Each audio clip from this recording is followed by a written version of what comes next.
making noise, I know." Manet ran a hand idly over his wild grey beard as he eyed the heat waves rolling off the brick kiln. "Any thoughts on what you're going to do with yourself now that you're a free agent?" "I was thinking of doping a batch of the blue lamp emitters," I said. "The money is good," Manet said slowly. "Risky, though." "You know I'm careful," I reassured him. "Risky is risky," Manet said. "I trained a fellow maybe 10 years back. What was his name?" He tapped his head for a moment, then shrugged. "He made a little slip." Manet snapped his fingers sharply. "Well, that's all it takes. Got burnt pretty badly and lost a couple of fingers. Wasn't much of an artificer afterwards." I looked across the room at Kamar, with his missing eye and bald, scarred head. Point taken. I flexed my hands anxiously as I looked over at the burnished metal canister. People had been nervous around it for a day or two after Kilvin's demonstration, but it had soon become just another piece of equipment.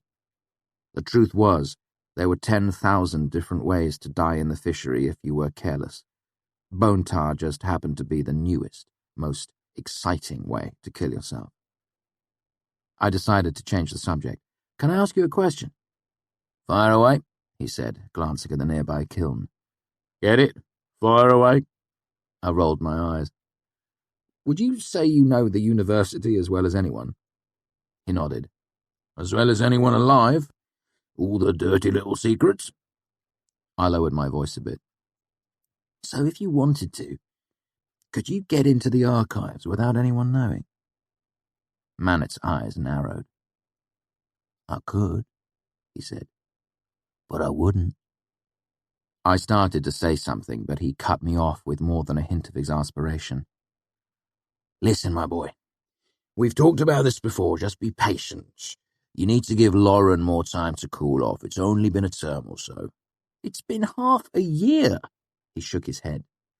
"That only seems like a long time to you because you're young. Believe me, it's fresh in Lauren's mind. Just spend another term or so impressing Kilvin, then ask him to intercede on your behalf. Trust me, it'll work." I put on my best hangdog expression. "You could just—" He shook his head firmly. No. I won't show you, I won't tell you, I won't draw you a map." He softened his expression and lay a hand on my shoulder, obviously trying to take some of the sting out of his bald refusal. "Say who anyway? Why all the hurry? You're young. You have all the time in the world." He levelled a finger at me. "But if you get expelled, it's forever. And that's what'll happen if you're caught sneaking into the archives." I let my shoulders slump, dejected. "You're right, I suppose." "That's right, I'm right," Manet said, turning back to look at the kiln. "Now run along, you're giving me an ulcer." I walked away, thinking furiously about Manet's advice and what he had let slip in our conversation. In general, I knew his advice was good. If I were well behaved for a term or two, I would get access to the archives. It was the safe, simple route to what I wanted. Unfortunately, I couldn't afford patience. I was painfully aware of the fact that this term would be my last, unless I could find a way to make a great deal of money rather quickly. No, patience wasn't an option for me. On my way out, I peered inside Kilvin's office and saw him sitting at his work table, idly thumbing my lamp on and off. His expression was distracted again, and I didn't doubt that his vast machine of a brain was busy thinking about a half-dozen things all at once. I knocked on the doorframe to get his attention. "Master Kilvin?" He didn't turn to look at me. "Yes?" "Could I buy the lamp?" I asked. "I could use it to read at night. Right now I'm still spending money on candles." I briefly considered wringing my hands before deciding against it, too melodramatic. Kilvin thought for a long moment. The lamp in his hand gave a soft tick as he switched it on again.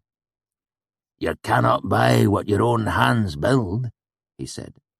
"The time and materials that made it were yours." He held it out to me. I stepped into the room to take it, but Kilvin drew his hand back and met my eye. "I must make clear one thing," he said seriously. You cannot sell or lend this, not even to someone you trust.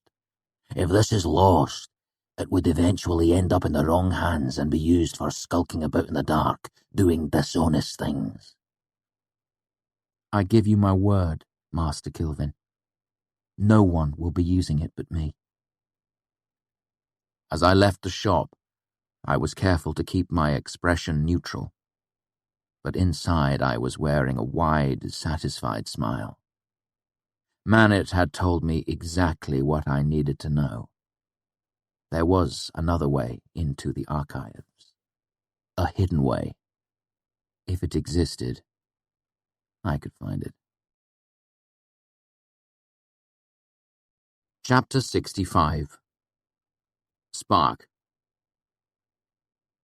I lured Will and Sim to the Aeolian with the promise of free drinks, the one piece of generosity I could afford. You see, while Ambrose's interference might keep me from gaining a wealthy noble as a patron, there were still plenty of regular music lovers who bought me more drinks than I could comfortably consume on my own. There were two simple solutions to this. I could become a drunk, or use an arrangement that has been around for as long as there have been taverns and musicians. Attend to me as I draw back the curtain to reveal a long-kept minstrel's secret. Let's say you are out at an inn. You listen to me play. You laugh, cry, and generally marvel at my craft. Afterwards, you want to show your appreciation, but you don't have the wherewithal to make a substantial gift of money like some wealthy merchant or noble. So you offer to buy me a drink. I, however, have already had a drink, or several drinks, or perhaps I am trying to keep a clear head. Do I refuse your offer? Of course not. That would just waste a valuable opportunity and most likely leave you feeling snubbed. Instead, I graciously accept and ask bartender for a Greysdale mead, or a Soonton, or a particular vintage of white wine. The name of the drink isn't the important thing. The important thing is that the drink doesn't really exist. The bartender gives me water. You pay for the drink, I thank you graciously, and everyone walks away happy. Later, the bartender, the tavern, and the musician share your money 3 ways.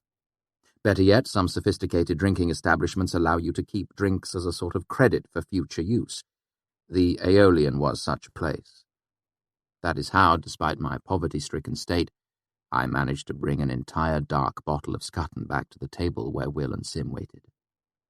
Will eyed it appreciatively as I sat down. What's a special occasion? Calvin approved my sympathy lamp. You're looking at the Arcanum's newest journeyman artificer, I said a little smugly. Most students spend at least 3 or 4 terms finishing their apprenticeships. I kept my mixed success with the lamp to myself. About time, Will said dryly. Took you, almost 3 months? People were beginning to say that you'd lost your touch. I thought you'd be more pleased, I said as I peeled the wax off the top of the bottle. My days of being a pinchpenny might be coming to an end. Sim made a dismissive noise. You stand your ground well enough, he said. I drink to your continued success as an artificer, Will said, sliding his cup towards me, knowing it will lead to more drinks in the future. Plus, I said as I stripped the last of the wax away, there's always the chance that if I get you drunk enough, you'll let me slip into the archives someday when you're working the desk.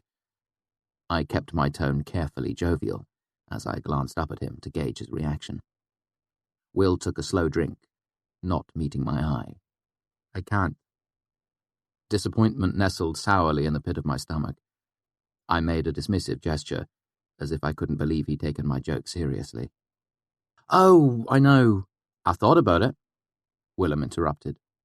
Seeing as how you didn't deserve the punishment you got, and I know how much has been bothering you. Will took a drink. Lauren occasionally suspends students. A handful of days for too loud talking in the tombs, a few span if they're careless with a book. But banned is different.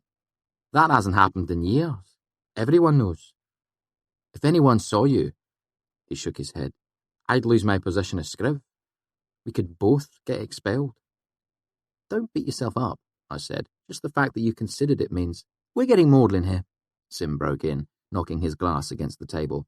"Open the bottle and we'll drink to Kilvin being so impressed that he talks to Lauren and gets you unbanned from the archives."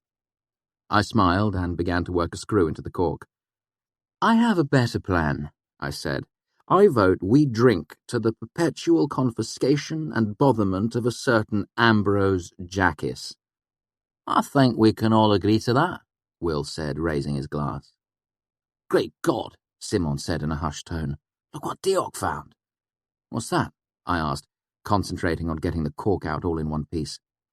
"He's managed to get the most beautiful woman in the place again." Sim's grumble was uncharacteristically surly. "It's enough to make you hate a man."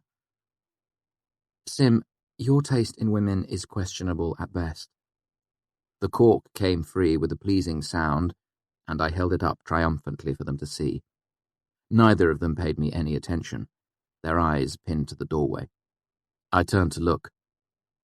Paused. "That's Denna." Sim turned back to look at me. "Denna?" I frowned. "Deanne. Denna, she's the one I told you about before, the one who sang with me. She goes by a lot of different names, I don't know why."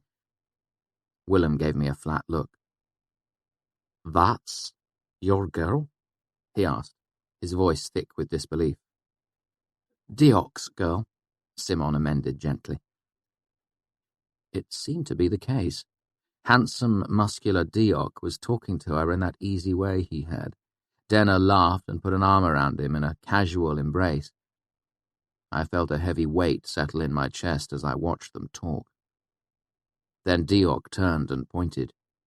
She followed his gesture, met my eyes, and lit up as she smiled at me. I returned the smile by reflex alone.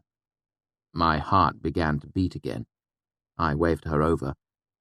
After a quick word to Deok, she began to make her way through the crowd towards us.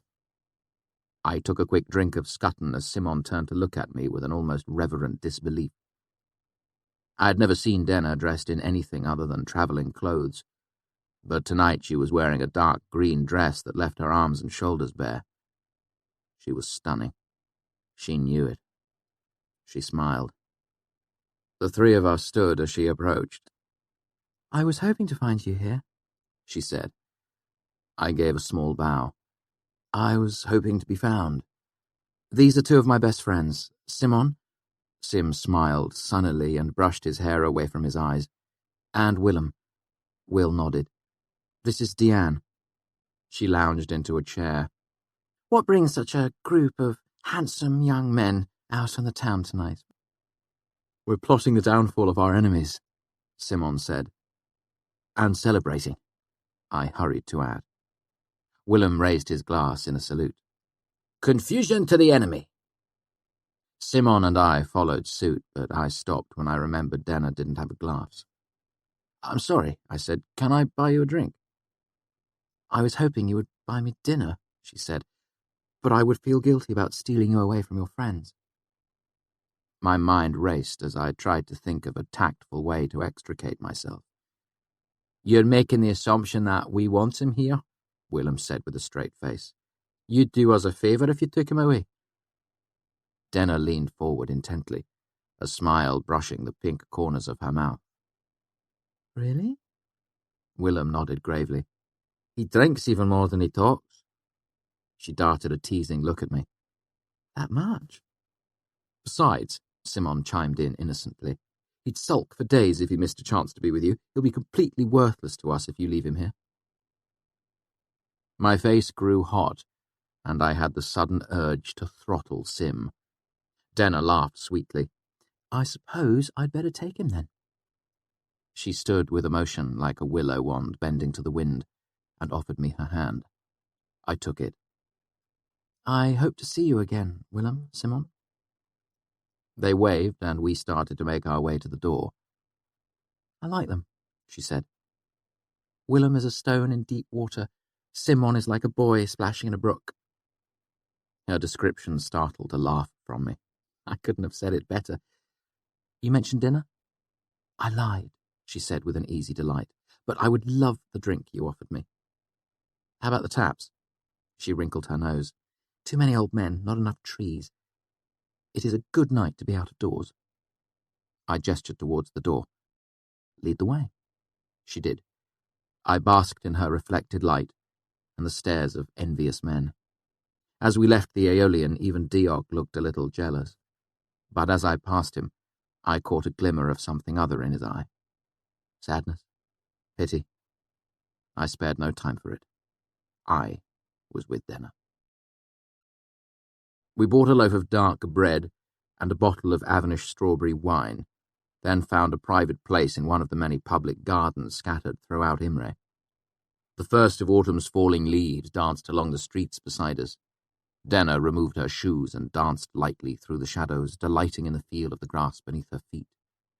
We settled on a bench beneath a great spreading willow, then abandoned it and found more comfortable seats on the ground at the foot of the tree.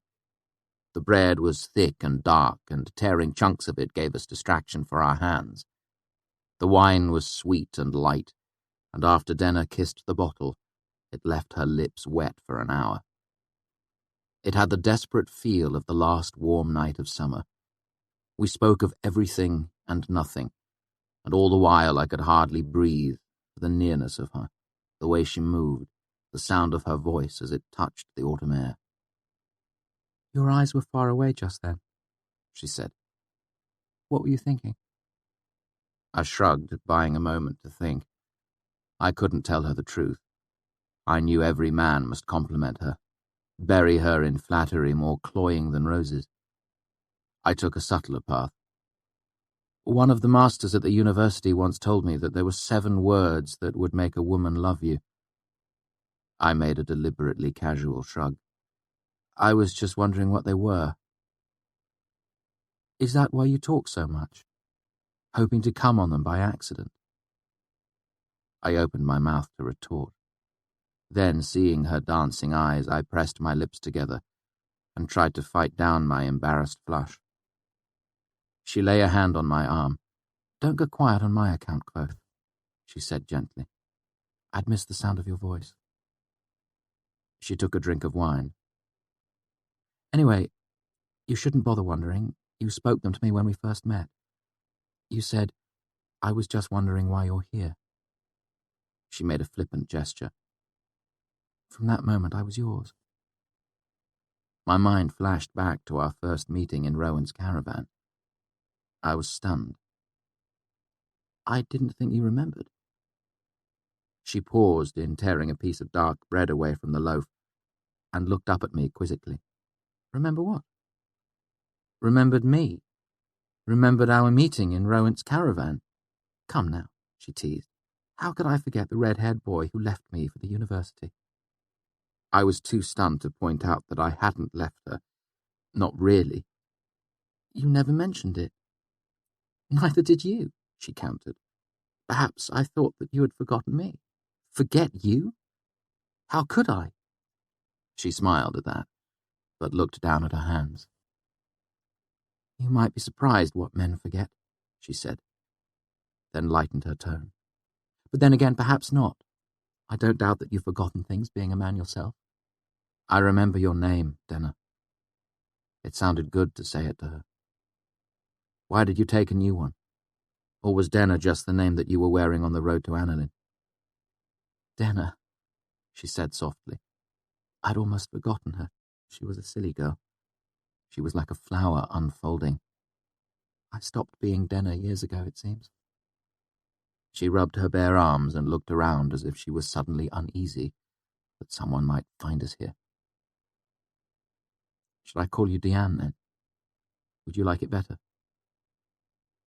The wind stirred the hanging branches of the willow as she cocked her head to look at me.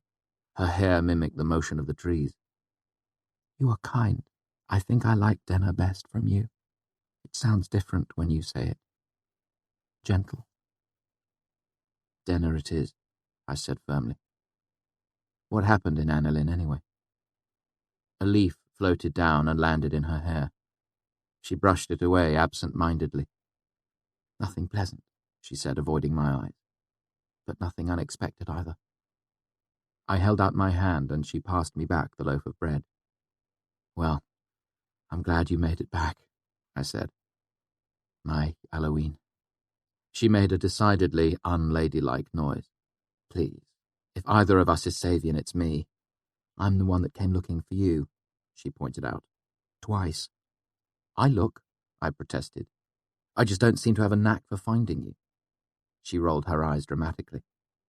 If you could recommend an auspicious time and place to look for you, it would make a world of difference. I trailed off gently, making it a question. Perhaps tomorrow? Denner gave me a sideways glance, smiling. You're always so cautious, she said. I've never known a man to step so carefully. She looked at my face as if it were a puzzle she could solve. I expect noon would be an auspicious time tomorrow. At the Aeolian. I felt a warm glow at the thought of meeting her again. I was just wondering why you're here, I mused aloud, remembering the conversation that seemed so long ago. You called me a liar afterwards. She leaned forward to touch my hand in a consoling way. She smelled of strawberry, and her lips were a dangerous red even in the moonlight. How well I knew you, even then. We talked through the long hours of night. I spoke subtle circles around the way I felt, not wanting to be overbold. I thought she might be doing the same, but I could never be sure.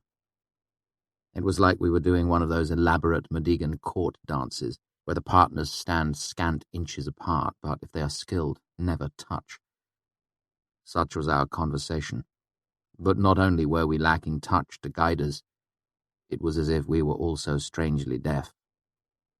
So we danced very carefully, unsure what music the other was listening to, unsure, perhaps, if the other was dancing at all.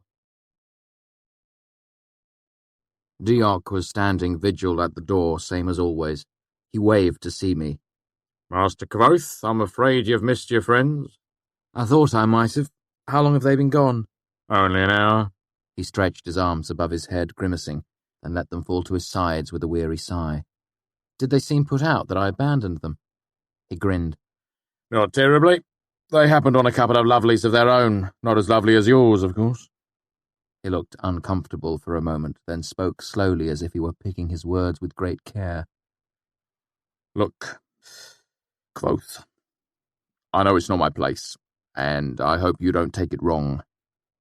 He looked around and suddenly spat. Damn, I'm no good at this sort of thing. He looked back at me and gestured vaguely with his hands. You see, women are like fires, like flames. Some women are like candles, bright and friendly. Some are like single sparks or embers like fireflies for chasing on summer nights. Some are like campfires, all light and heat for a night and willing to be left after. Some women are like hearth fires, not much to look at, but underneath they're all warm red coal that burns a long, long while. But Diane is like a waterfall of spark pouring off a sharp iron edge that God is holding to the grindstone. You can't help but look, can't help but want it. You might even put your hand to it for a second, but you can't hold it. She'll break your heart. The evening was too fresh in my memory for me to pay much heed to Deoch's warning. I smiled. Deoch, my heart is made of stronger stuff than glass. When she strikes, she'll find it strong as iron-bound brass or gold and adamant together mixed. Don't think I am unaware, some startled deer to stand transfixed by hunters' horns. It's she who should take care, for when she strikes, my heart will make a sound so beautiful and bright that it can't help but bring her back to me in winged flight. My words startled Deoch into bemused laughter. God, you're brave, he shook his head. And young. I wish I were as brave and young as you. Still smiling, he turned to enter the Aeolian. Good night, then. Good night. Deoch wished that he were more like me. It was as great a compliment as any I had ever been given. But even better than that was the fact that my days of fruitlessly searching for dinner were at an end. Tomorrow, at noon, in the Aeolian. Lunch and talking and walking, as she had phrased it. The thought filled me with a giddy excitement. How young I was. How foolish. How wise. Chapter 66. Volatile. I woke early the next morning, nervous at the thought of lunch with Denner. Knowing it would be useless to attempt to get back to sleep, I headed to the fishery. Last night's extravagant spending had left me with exactly 3 pennies in my pocket, and I was eager to take advantage of my newly earned position. Usually I worked nights in the fishery. It was a different place in the mornings. There were only 15 or 20 people there pursuing their individual projects. In the evenings there were usually twice that many. Kvothe was in his office, as always, but the atmosphere was more relaxed, busy but not bustling. I even saw Fela off in the corner of the shop, chipping carefully away at a piece of obsidian the size of a large loaf of bread. Small wonder I'd never seen her here before if she made a habit of being in the shop this early. Despite Manet's warning, I decided to make a batch of blue emitters for my first project. Tricky work, as it required the use of bone tar, but they would sell fairly quickly, and the whole process would only take me 4 or 5 hours of careful work. Not only could I be done in time to meet with Denner at the Aeolian for lunch, but I might be able to get a small advance from Kvothe so I could have a bit of money in my purse when I went to meet her. I gathered the necessary tools and set up in one of the fume hoods along the eastern wall. I chose a place near a drench, one of the 500-gallon tanks of twice-tough glass that were spaced throughout the workshop. If you spilled something dangerous on yourself while working in the hoods, you could simply pull the drench's handle and rinse yourself clean in a stream of cool water. Of course, I would never need the drench so long as I was careful, but it was nice having it close, just in case. After setting up the fume hood, I made my way to the table where the bone tar was kept. Despite the fact that I knew it was no more dangerous than a stone saw or the sintering wheel, I found the burnished metal container unnerving. And today, something was different. I caught the attention of one of the more experienced artificers as he walked past. Jacksim had the haggard look common to most artificers in the middle of large projects, as if he were putting off sleep until it was entirely finished. "Should there be this much frost?"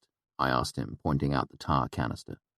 Its edges were covered in fine white tufts of frost, like tiny shrubs. The air around the metal actually shimmered with cold. Jacksim peered at it, then shrugged. "Better too cold than not cold enough," he said with a humorless chuckle. Kaboom! I couldn't help but agree, and guessed that it might have something to do with the workshop being cooler this early in the morning. None of the kilns had been fired up yet, and most of the forge fires were still banked and sullen.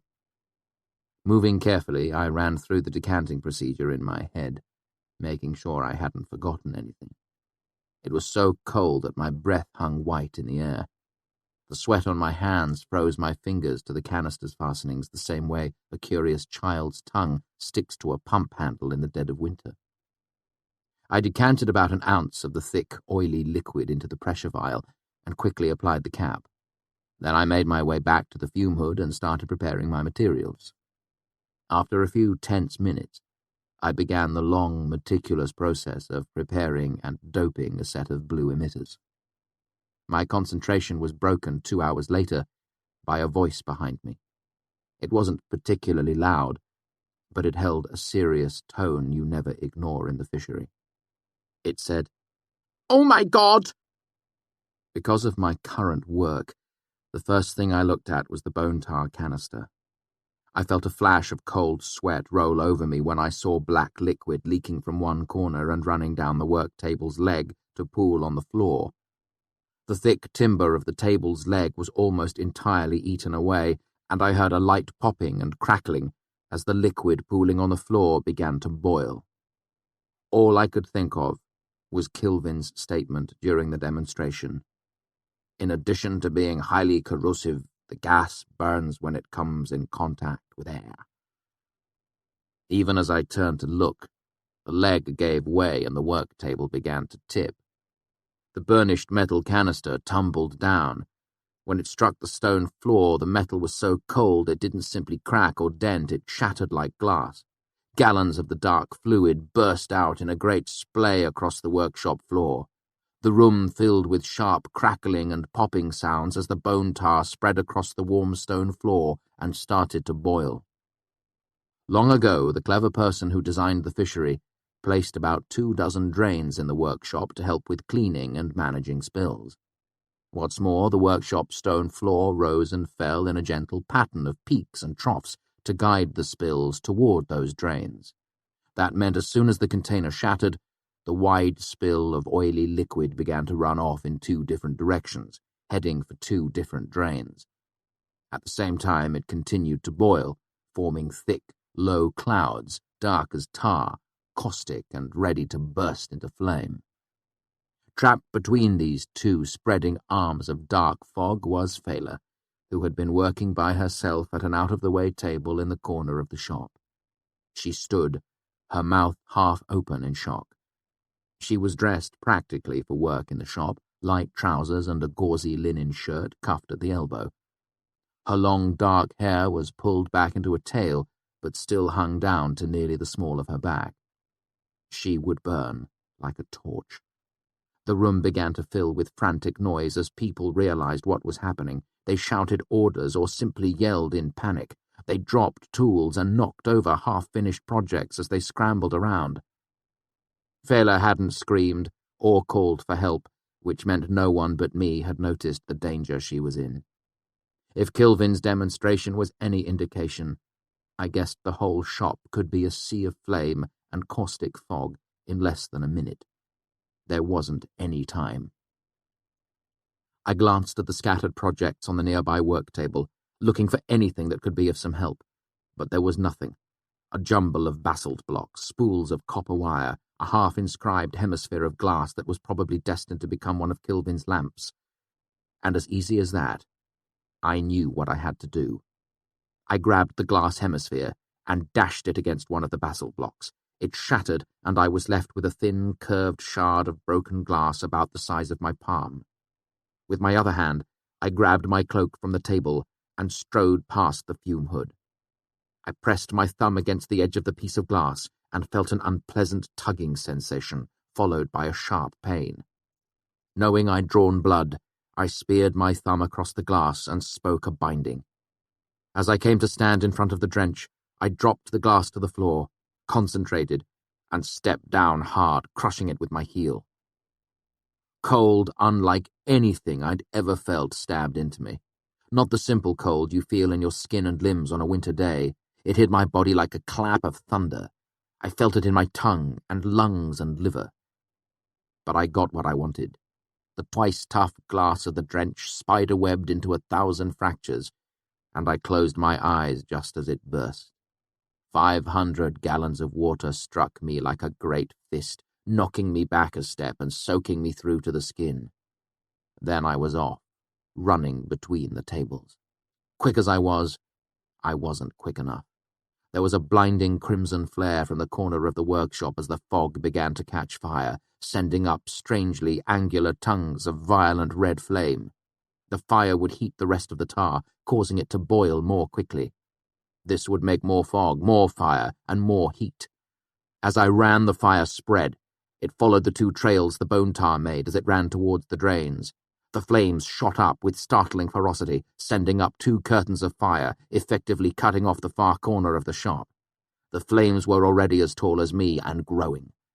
Kvothe had worked her way out from behind the workbench and hurried along the wall towards one of the floor drains. Since the bone tar was pouring down the grate, there was a gap close to the wall clear of flame or fog. Kvothe was just about to sprint past when dark fog began to boil up out of the grate. She gave a short, startled shriek as she backed away. The fog was burning even as it boiled up, engulfing everything in a roiling pool of flame. I finally made my way past the last table. Without slowing, I held my breath, closed my eyes, and jumped over the fog, not wanting to let the horrible corrosive stuff touch my legs. I felt a brief, intense flash of heat on my hands and face, but my wet clothing kept me from being burned or catching fire. Since my eyes were closed, I landed awkwardly, banging my hip against the stone top of a work table. I ignored it and ran to Fela. She had been backing away from the fire towards the outer wall of the shop, but now she was staring at me, hands half raised protectively. "Put your arms down!" I shouted as I ran up to her, spreading my dripping wet cloak with both hands. I don't know if she heard me over the roar of the flames, but regardless, Fela understood. She lowered her hands and stepped towards the cloak. As I closed the final distance between us, I glanced behind and saw the fire was growing even faster than I'd expected. The fog clung to the floor, over a foot deep, black as pitch. The flames were so high I couldn't see to the other side, let alone guess how thick the wall of fire had become. Just before Fela stepped into the cloak, I lifted it to completely engulf her head. "I'm going to have to carry you out," I shouted as I bundled the cloak around her. "Your legs will burn if you try to wade through." She said something in reply, but it was muffled by the layers of wet cloth, and I couldn't make it out over the roar of the fire. I picked her up, not in front of me like Prince Gallant out of some storybook, but over one shoulder, the way you carry a sack of potatoes. Her hip pressed hard into my shoulder, and I pelted towards the fire. The heat battered the front of my body, and I threw my free arm up to protect my face, praying the moisture on my trousers would save my legs from the worst of the corrosive nature of the fog. I drew a deep breath just before I hit the fire, but the air was sharp and acrid. I coughed reflexively and sucked down another lungful of the burning air just as I entered the wall of flame.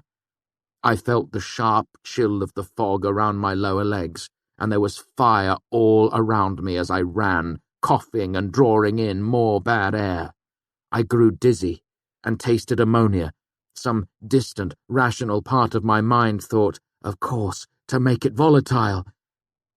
Then nothing. When I awoke, the first thing that sprang to my mind was not what you might expect.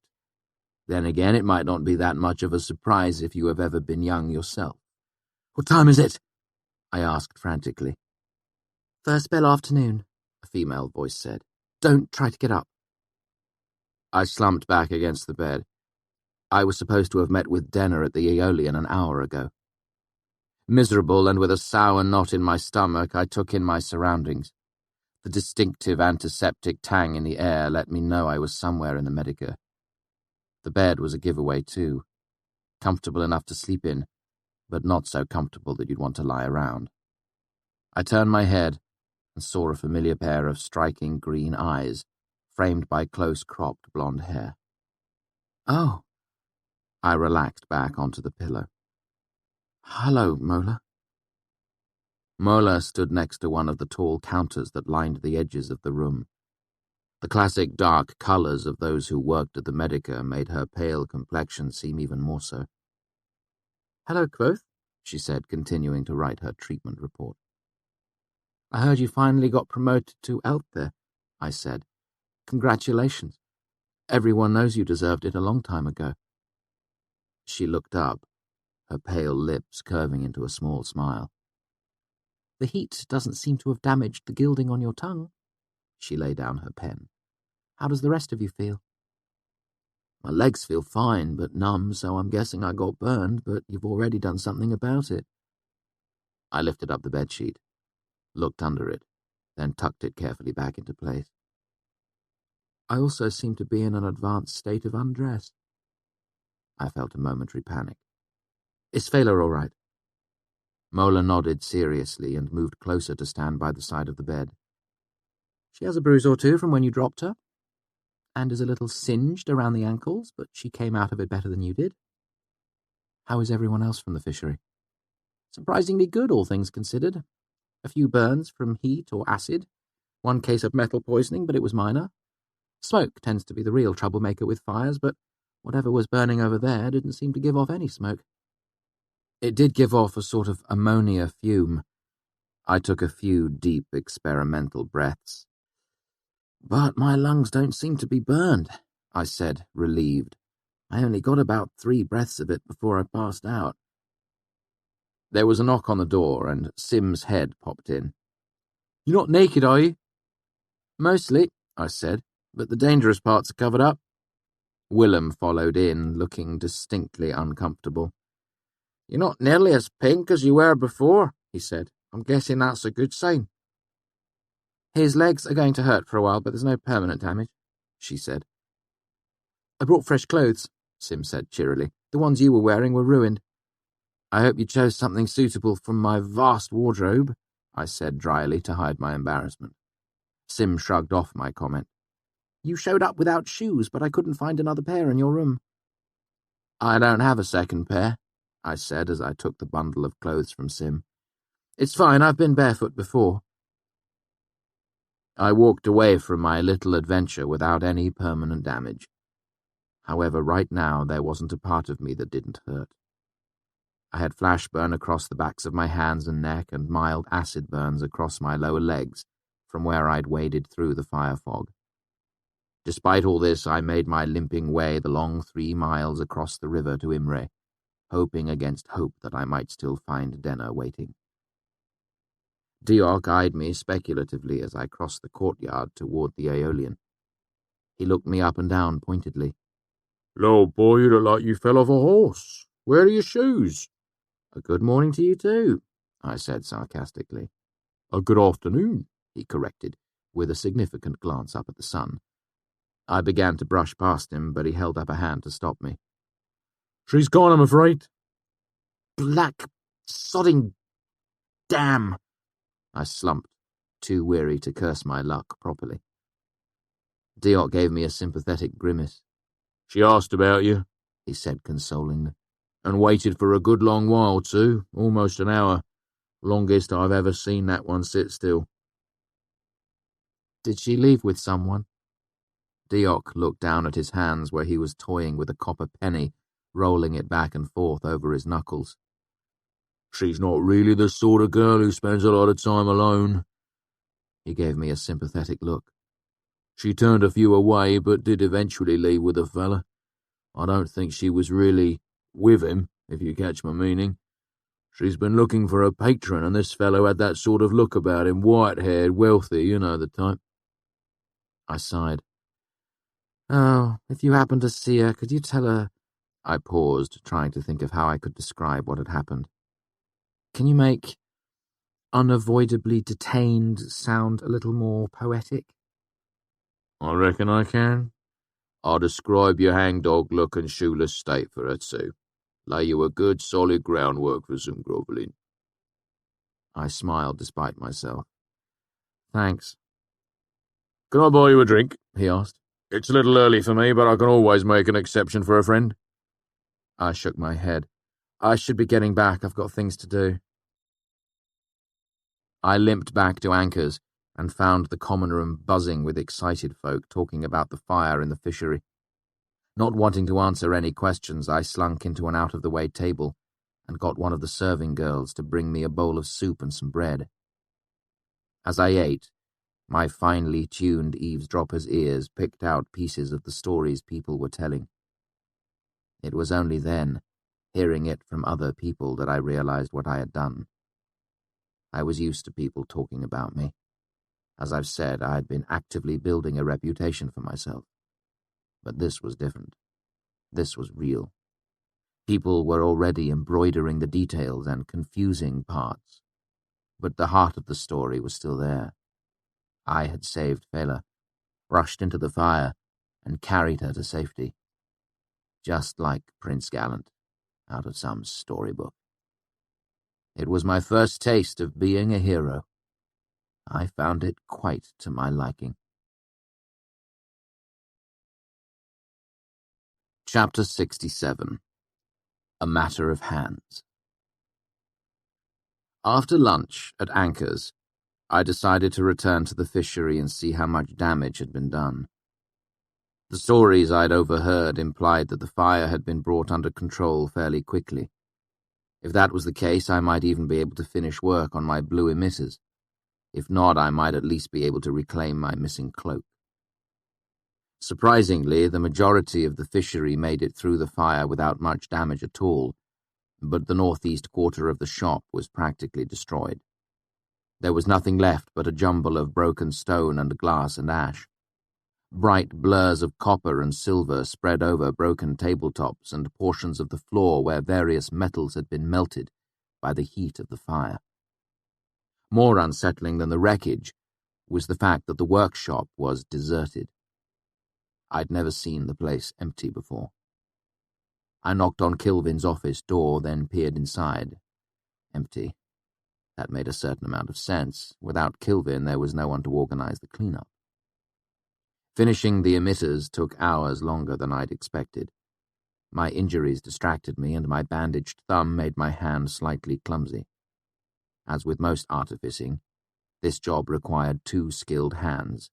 Even the minor encumbrance of a bandage was a serious inconvenience. Still, I finished the project without incident and was just preparing to test the emitters when I heard Kilvin in the hallway, cursing in Siaru. I glanced over my shoulder just in time to see him stomp through the doorway towards his office, followed by one of Master Arwill's gillers. I closed the fume hood and walked toward Kilvin's office, mindful of where I set my bare feet. Through the window I could see Kilvin waving his arms like a farmer shoeing cows. His hands were swathed in white bandages nearly to the elbow. "Enough," he said. "I will tend them myself." The man caught hold of one of Kilvin's arms and made adjustments to the bandages. Kilvin pulled his hands away and held them high in the air, out of reach. "Linksadler! Enough is enough!" The man said something too quiet for me to hear, but Kilvin continued to shake his head. "No, and no more of your drugs. I've slept long enough." Kilvin motioned me inside. "Kvothe, I need to speak to you." Not knowing what to expect, I stepped into his office. Kilvin gave me a dark look. "Do you see what I find after the fire is quenched?" he asked, gesturing towards a mass of dark cloth on his private work table. Kilvin lifted one corner of it carefully with a bandaged hand, and I recognized it as the charred remains of my cloak. Kilvin shook it once, sharply, and my hand lamp tumbled free, rolling awkwardly across the table.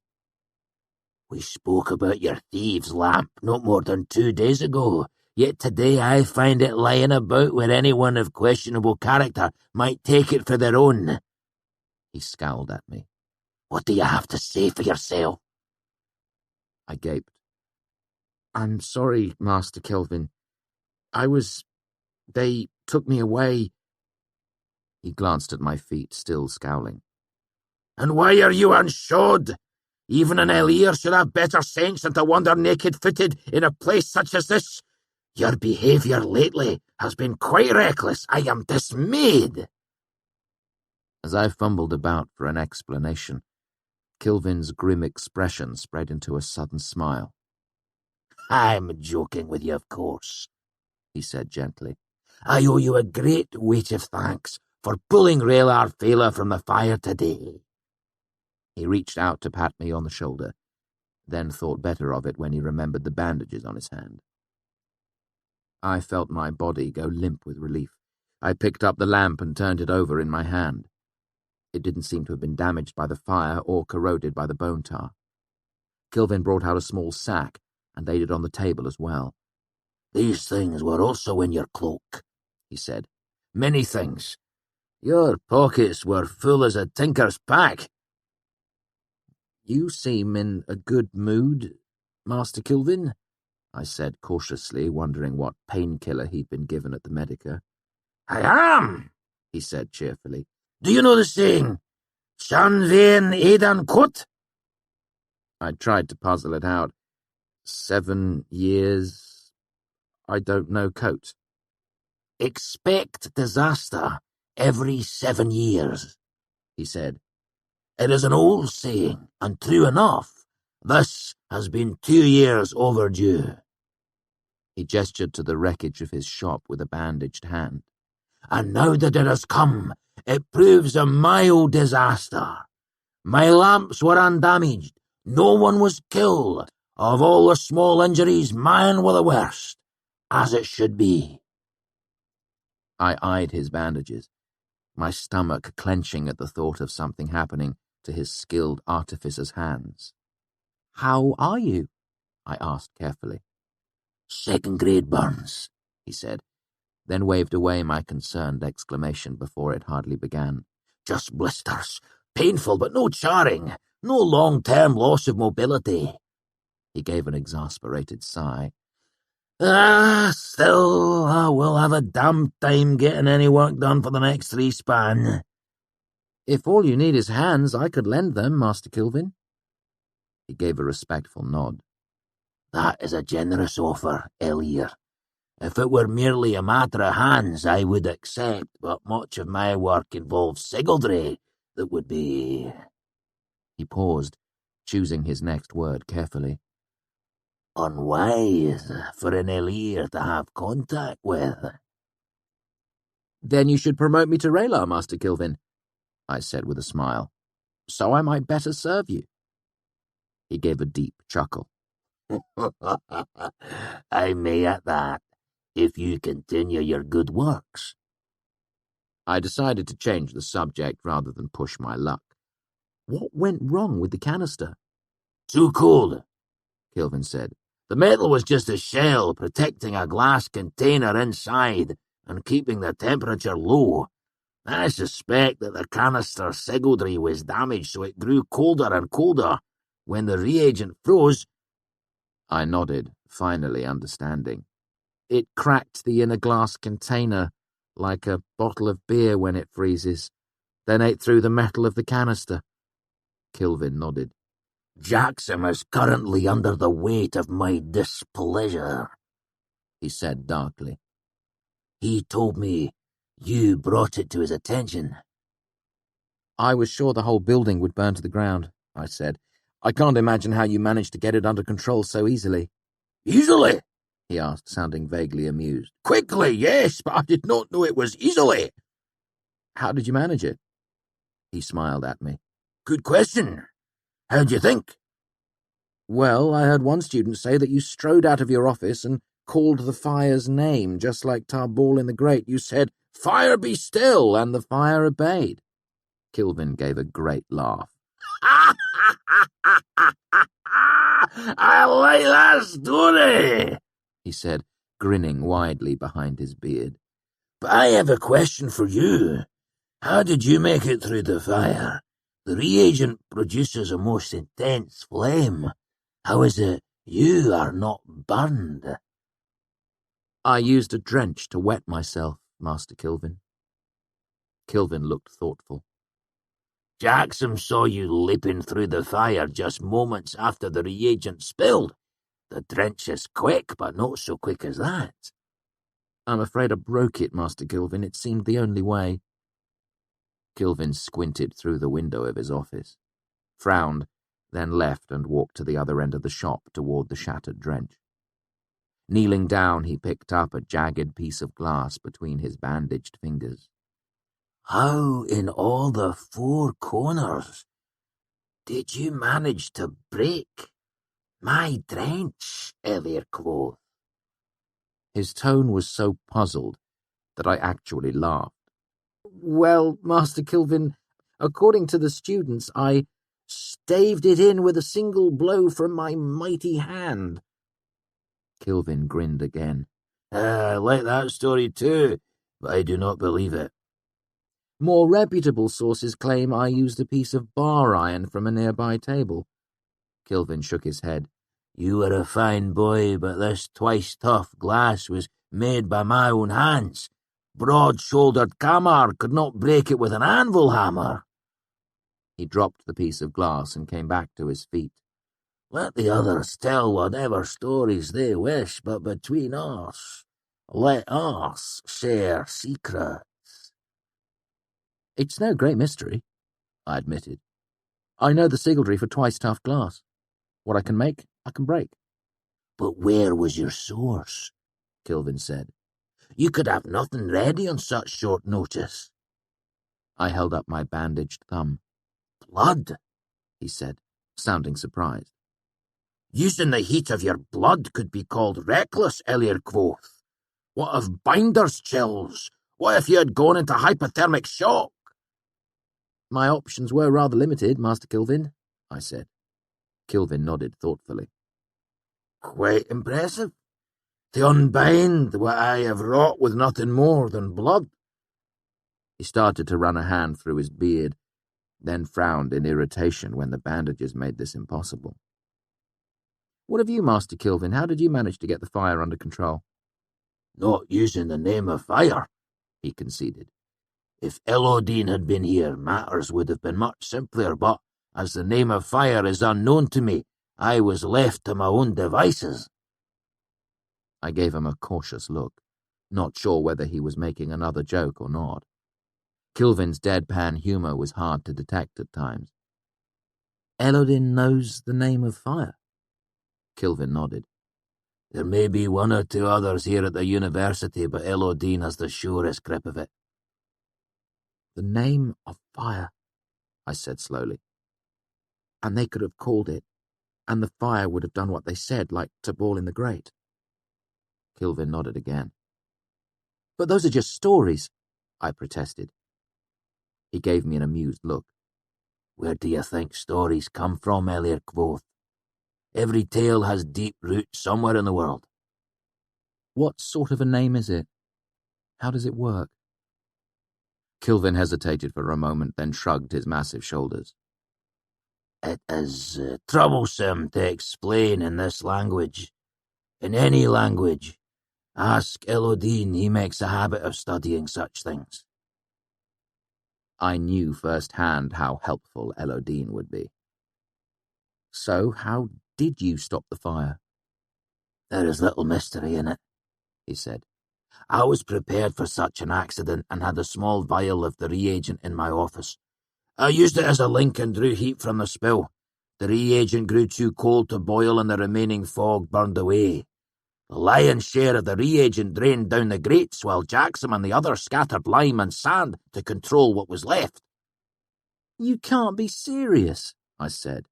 It was a furnace in here. You couldn't have moved that many thorns of heat. Where would you have put it? I had an empty heat eater, ready for just such an emergency. Fire is the simplest of troubles I have prepared for. I waved his explanation aside. Even so, there's no way. It must have been... I tried to calculate how much heat he would have had to move, but stalled out, not knowing where to begin. I estimate 850 million thoms, Kilvin said, though we must check the trap for a more accurate number. I was speechless. But how? Quickly. He made a significant gesture with his bandaged hands. But not easily. Chapter 68. The Ever-Changing Wind. I trudged through the next day barefoot, cloakless, and thinking grim thoughts about my life. The novelty of playing hero faded quickly in light of my situation. I had one ragged suit of clothes. My flash burns were minor but incessantly painful. I had no money to buy painkillers or new clothes. I chewed bitter willow bark, and bitter was my mood. My poverty hung around my neck like a heavy stone. Never before had I been more aware of the difference between myself and the other students. Everyone attending the university had a safety net to fall back on. Sim's parents were a Turan nobility. Will came from a wealthy merchant family in the Shald. If things got rough for them, they could borrow against their family's credit or write a letter home. I, on the other hand, couldn't afford shoes. I only owned one shirt. How could I hope to stay in the university for the years it would take me to become a full arcanist? How could I hope to advance in the ranks without access to the archives? By noon I had worked myself into such a grim mood that I snapped at Sim during lunch, and we bickered like an old married couple. Willem offered no opinion, keeping his eyes carefully on his food. Finally, in a blatant attempt to dispel my foul mood, they invited me to go and see 3 pennies for wishing across the river tomorrow evening. I agreed to go, as I'd heard the players were doing Feltami's original and not one of the expurgated versions. It was well suited to my mood, full of dark humour, tragedy and betrayal. After lunch, I found Kilvin had already sold half my emitters. Since they were going to be the last blue emitters made for some time, the price was high, and my share was slightly over $1.50. I expected Kilvin might have padded the price a little, which rankled my pride a bit, but I was in no position to look a gift horse in the mouth. But even this did nothing to improve my mood. Now I could afford shoes and a second-hand cloak. If I worked like a dog for the remainder of the term, I might be able to earn enough to eke out my interest to Devi and tuition as well. The thought brought me no joy. More than ever, I was aware how tenuous my situation was. I was a hair's breadth away from disaster. My mood spiraled downward, and I skipped advanced sympathy in favor of going over the river to Imre. The thought of seeing Denna was the only thing that had the potential to raise my spirits a little. I still needed to explain to her why I'd missed our lunch date. On my way to the Aeolian, I bought a pair of low boots, good for walking and warm enough for the winter months ahead. It nearly emptied my purse again. I sullenly counted my money as I left the cobbler's shop, 3 jots and a drab. I'd had more money living on the streets of Tarbeen. "Your timing's good today," Diok said as I approached the Aeolian. "We've got someone waiting for you."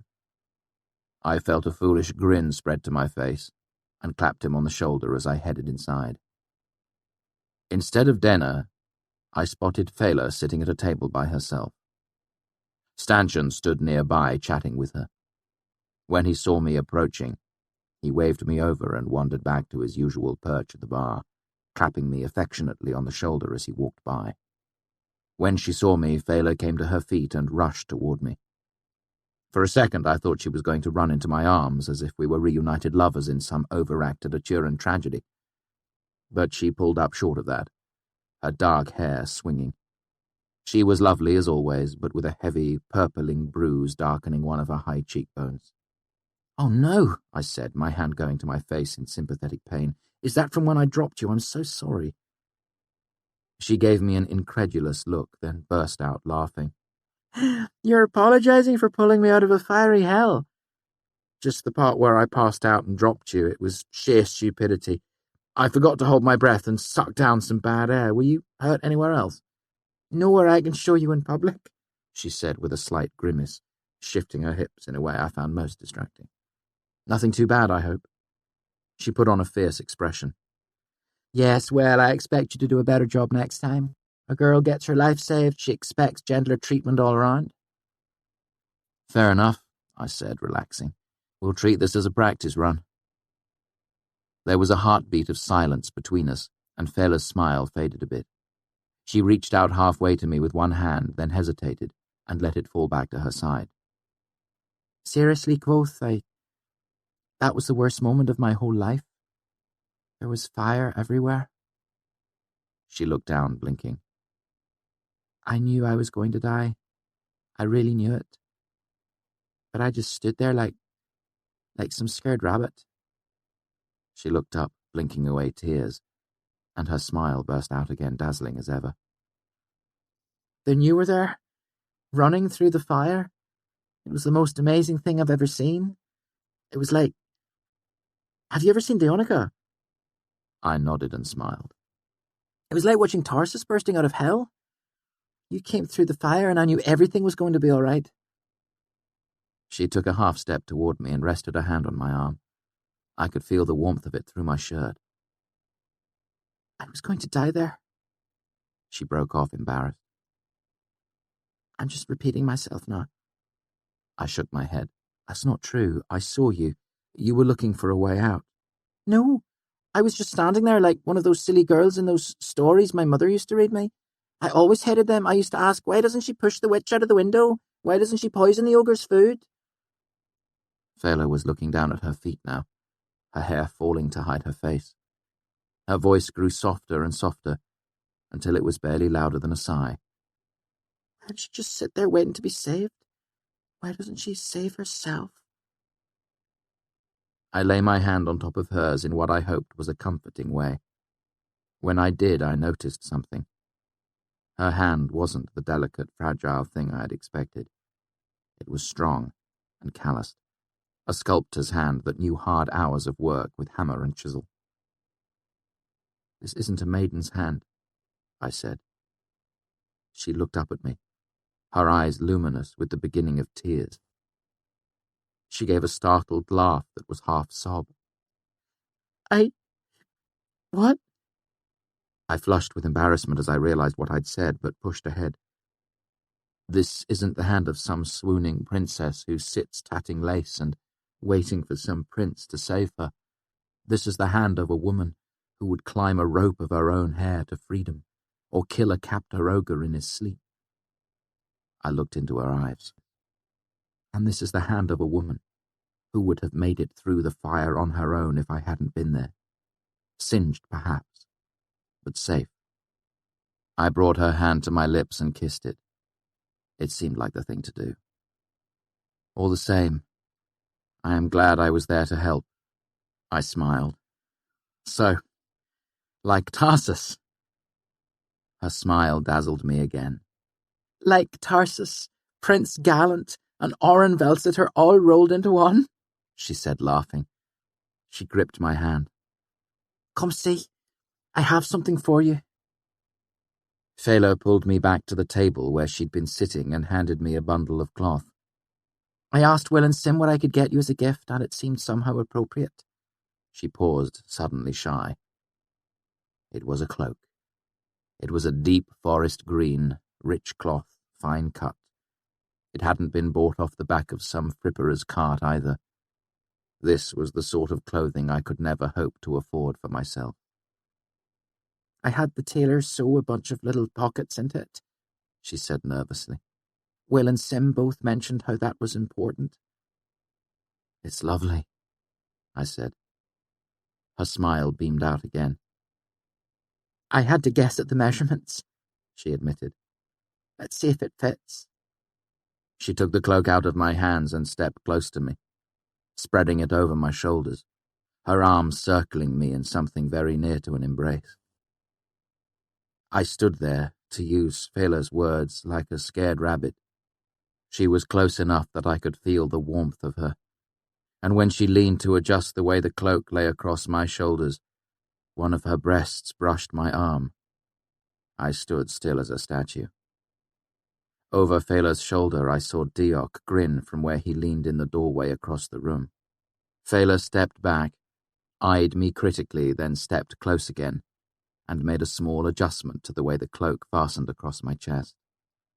"It suits you," she said. "The colour brings out your eyes. Not that they need it. They're the greenest thing I've seen today, like a piece of spring." As Phala stepped back to admire her handiwork, I saw a familiar shape leaving the Aeolian through the front door. Denna. I only caught a brief glimpse of her profile, but I recognized her as surely as I know the backs of my own hands. What she had seen and what conclusions she had drawn from it I could only guess. My first impulse was to bolt out of the door after her, to explain why I had broken our date 2 days ago, to say I was sorry, to make it clear that the woman with her arms around me had just been giving me a gift, nothing more. Phala smoothed the cloak over my shoulder and looked at me with eyes that only moments before had been luminous with the beginnings of tears. "It fits perfectly," I said, taking the cloth between my fingers and fanning it out to the side. "It's much better than I deserve, and you shouldn't have. But I thank you." "I wanted to show you how much I appreciated what you did." She reached out to touch my arm again. "This is nothing, really. If there's anything I can ever do for you, any favour, you should stop by." She paused, looking at me quizzically. "Are you all right?" I glanced past her towards the doorway. Denna could be anywhere by now. I'd never be able to catch her. "I'm fine," I lied. Phala bought me a drink and we chatted for a while about small things. I was surprised to learn that she'd been working with Elodine for the last several months. She did some sculpting for him, and in exchange he occasionally tried to teach her. She rolled her eyes. He woke her in the middle of the night and took her to an abandoned quarry north of town. He put wet clay in her shoes and made her spend the entire day walking around in them. She flushed and shook her head, breaking off the story. Curious but not wanting to make her uncomfortable, I didn't pursue it any further, and we agreed between the two of us that he was more than half mad. All the while I sat facing the door, vainly hoping that Denner might return, and I could explain the truth of matters to her. Eventually, Fela headed back to the university for abstract maths. I stayed at the Aeolian, nursing a drink and trying to think how I could make things right between Denner and myself. I would have liked to have a good maudlin drink, but I couldn't afford it. So I made my slow, limping way back across the river as the sun was setting. It wasn't until I was getting ready to make one of my regular trips to the roof of Mainz that I realized the significance of something Kilvin had said to me. If the majority of the bone tar had gone down the grates. Auri. She lived in the tunnels underneath the university. I bolted to the Medica, moving as quickly as I could, despite my weary, footsore state. Halfway there I had a stroke of luck and spotted Mola crossing the courtyard. I shouted and waved to get her attention. Mola eyed me suspiciously as I approached. "You're not going to serenade me, are you?" I shifted my lute self-consciously and shook my head. "I need a favour," I said. "I have a friend that might be hurt." She gave a weary sigh. I can't go to the Medica for help." I let my anxiety creep into my voice. "Please, Mola. I promise it won't take more than a half hour or so, but we have to go, now. I'm worried I might be too late already." Something in my tone convinced her. "What's the matter with your friend? Maybe burns, maybe acid, maybe smoke, like the people who were caught in the fishery fire yesterday, maybe worse." Mola started walking. "I'll get my kit from my room. I'll wait here if you don't mind." I took a seat on a nearby bench. "I'll just slow you down." I sat and tried to ignore my various burns and bruises, and when Mola returned, I led her to the southwestern side of Mainz, where there were a trio of decorative chimneys. "We can use these to get on the roof." She gave me a curious look, but seemed content to hold on to her questions for now. I made my slow way up the chimney, using the protruding pieces of fieldstone as hand and footholds. This was one of the easiest ways onto the roof of Mainz. I'd chosen it partly because I wasn't sure of Mola's climbing ability and partly because my own injuries had left me feeling less than athletic. Mola joined me on the roof. She still wore her dark uniform from the Medica, but had added a grey cloak from her room. I took a roundabout path so we could stay on the safer sections of Mainz. It was a cloudless night, and there was a sliver of moon to light our way. "If I didn't know you better," Mola said as we made our way around a tall brick chimney, "I'd think you were luring me somewhere quiet for a sinister purpose." "What makes you think I'm not?" I asked lightly. "You don't seem like the type," she said. "Besides, you can barely walk. If you tried anything, I'd just push you off the roof." "Don't spare my feelings," I said with a chuckle. "Even if I weren't half crippled, you could still throw me off this roof." I stumbled a little on an unseen ridge and nearly fell because my battered body was slow to respond. I sat on a piece of roof slightly higher than the rest and waited for the momentary dizziness to pass. "Are you all right?" Mola asked. "Probably not." I pushed myself to my feet. "It's just over this next roof," I said. "It might be best if you stood back a ways and stayed quiet, just in case." I made my way to the edge of the roof. I looked down at the hedges and the apple tree. The windows were dark. "Auri!" I called softly. "Are you there?" I waited, growing more nervous by the second. "Auri! Are you hurt?" Nothing. I began to curse under my breath. Mola crossed her arms. "Right, I think I've been plenty patient here. Care to tell me what's going on?" "Follow me and I'll explain." I headed for the apple tree and began to climb carefully down. I walked around the hedge to the iron grate. The ammonia smell of bone tar wafted up from the grate, faint but persistent. I tugged on the grate and it lifted a few inches before catching on something. "I made a friend a few months ago," I said, nervously sliding my hand between the bars. She lives down here. I'm worried that she might be hurt. A lot of the reagent went down the drains from the fishery. Mola was silent for a while. You're serious? I felt around in the dark under the grate, trying to figure out how Iuri kept it closed. What sort of person would live down there? A frightened person, I said. A person who's afraid of loud noises and people and the open sky. It took me nearly a month to coax her out of the tunnels, let alone get close enough to talk. Mola sighed. If you don't mind, I'll have a seat. She walked over to the bench. I've been on my feet all day. I continued to feel around under the grate, but try as I might, I couldn't find a clasp anywhere. Growing increasingly frustrated, I grabbed the grate and tugged on it hard again and again. It made several echoing metallic thumps, but didn't come free. Kvothe? I looked up to the edge of the roof and saw Iuri standing there, a silhouette against the night sky. Her fine hair made a cloud around her head. Iuri! The tension poured out of me, leaving me feeling weak and rubbery. Where have you been? There were clouds, she said simply as she walked around the edge of the roof toward the apple tree. So I went looking for you on top of things, but the moon's coming out, so I came back. Iuri scampered down the tree, then pulled up short when she saw Mola's cloaked form sitting on the bench. I brought a friend to visit, Iuri, I said in my gentlest tones. I hope you don't mind. There was a long pause. Is he nice? It's a she. And yes, she's nice. Iuri relaxed a bit and came a few steps closer to me. I brought you a feather with the spring wind in it, but since you were late... She looked at me gravely. You get a coin instead. She held it out at arm's length, pinched between her thumb and forefinger. It will keep you safe at night, as much as anything can, that is. It was shaped like an Aturan penance piece, but it gleamed silver in the moonlight. I had never seen a coin like it. Kneeling, I opened my loot case and brought out a small bundle. I've got some tomatoes, beans, and something special. I held out a small sack I'd spent most of my money on 2 days ago before all my troubles had started. Sea salt.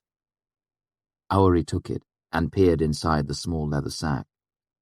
Why, this is lovely, Kvothe. What lives in the salt? Trace minerals, I thought. Chromium, basil, malleum, iodine. Everything your body needs but probably can't get from apples and bread and whatever you manage to scrounge up when I can't find you. The dreams of fish, I said, and sailors' songs.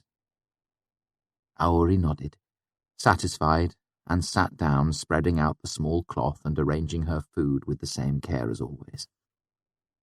I watched her as she began to eat, dipping a green bean into the salt before taking a bite. She didn't seem hurt, but it was hard to tell by the pale moonlight. I needed to be sure. Are you okay, Iuri? She cocked her head at me, curious. There was a big fire. A lot of it went down the grates. Did you see it? Holy God, yes, she said, her eyes wide. It was all over, and all the shrews and raccoons were running every way, trying to get out. Did any of it get on you? I asked. Did you get burned? She shook her head, grinning a child's sly smile. Oh no, it couldn't catch me. Were you close to the fire? I asked. Did you breathe any of the smoke? Why would I breathe smoke? Iuri looked at me as if I were simple. The whole under thing smells like cat piss now. She wrinkled her nose. Except by downing and in the billows. I relaxed a bit, but I saw Mola begin to fidget where she was sitting on the bench. Iuri, can my friend come over? Iuri froze with a bean halfway to her mouth, then relaxed and bobbed her head once, sending her fine hair swirling around her. I beckoned to Mola, who began to walk slowly towards us. I was a little uneasy at how their meeting would go. It had taken me over a month of gentle coaxing to draw Auri out from the tunnels underneath the university where she lived. I worried that a bad reaction from Mola might startle her back underground, where I would have no chance of finding her. I gestured to where Mola stood. "This is my friend Mola." "Hello, Mola." Auri looked up and smiled. "You have sunny hair like me. Would you like an apple?" Mola's expression was carefully blank. "Thank you, Auri, I'd like that."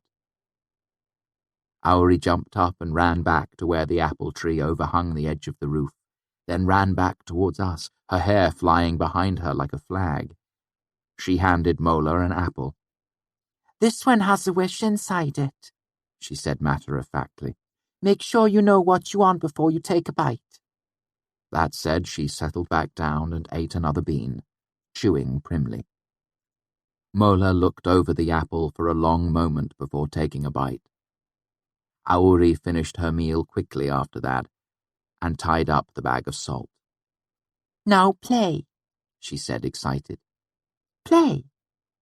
Smiling, I brought out my lute and brushed my hands over the strings.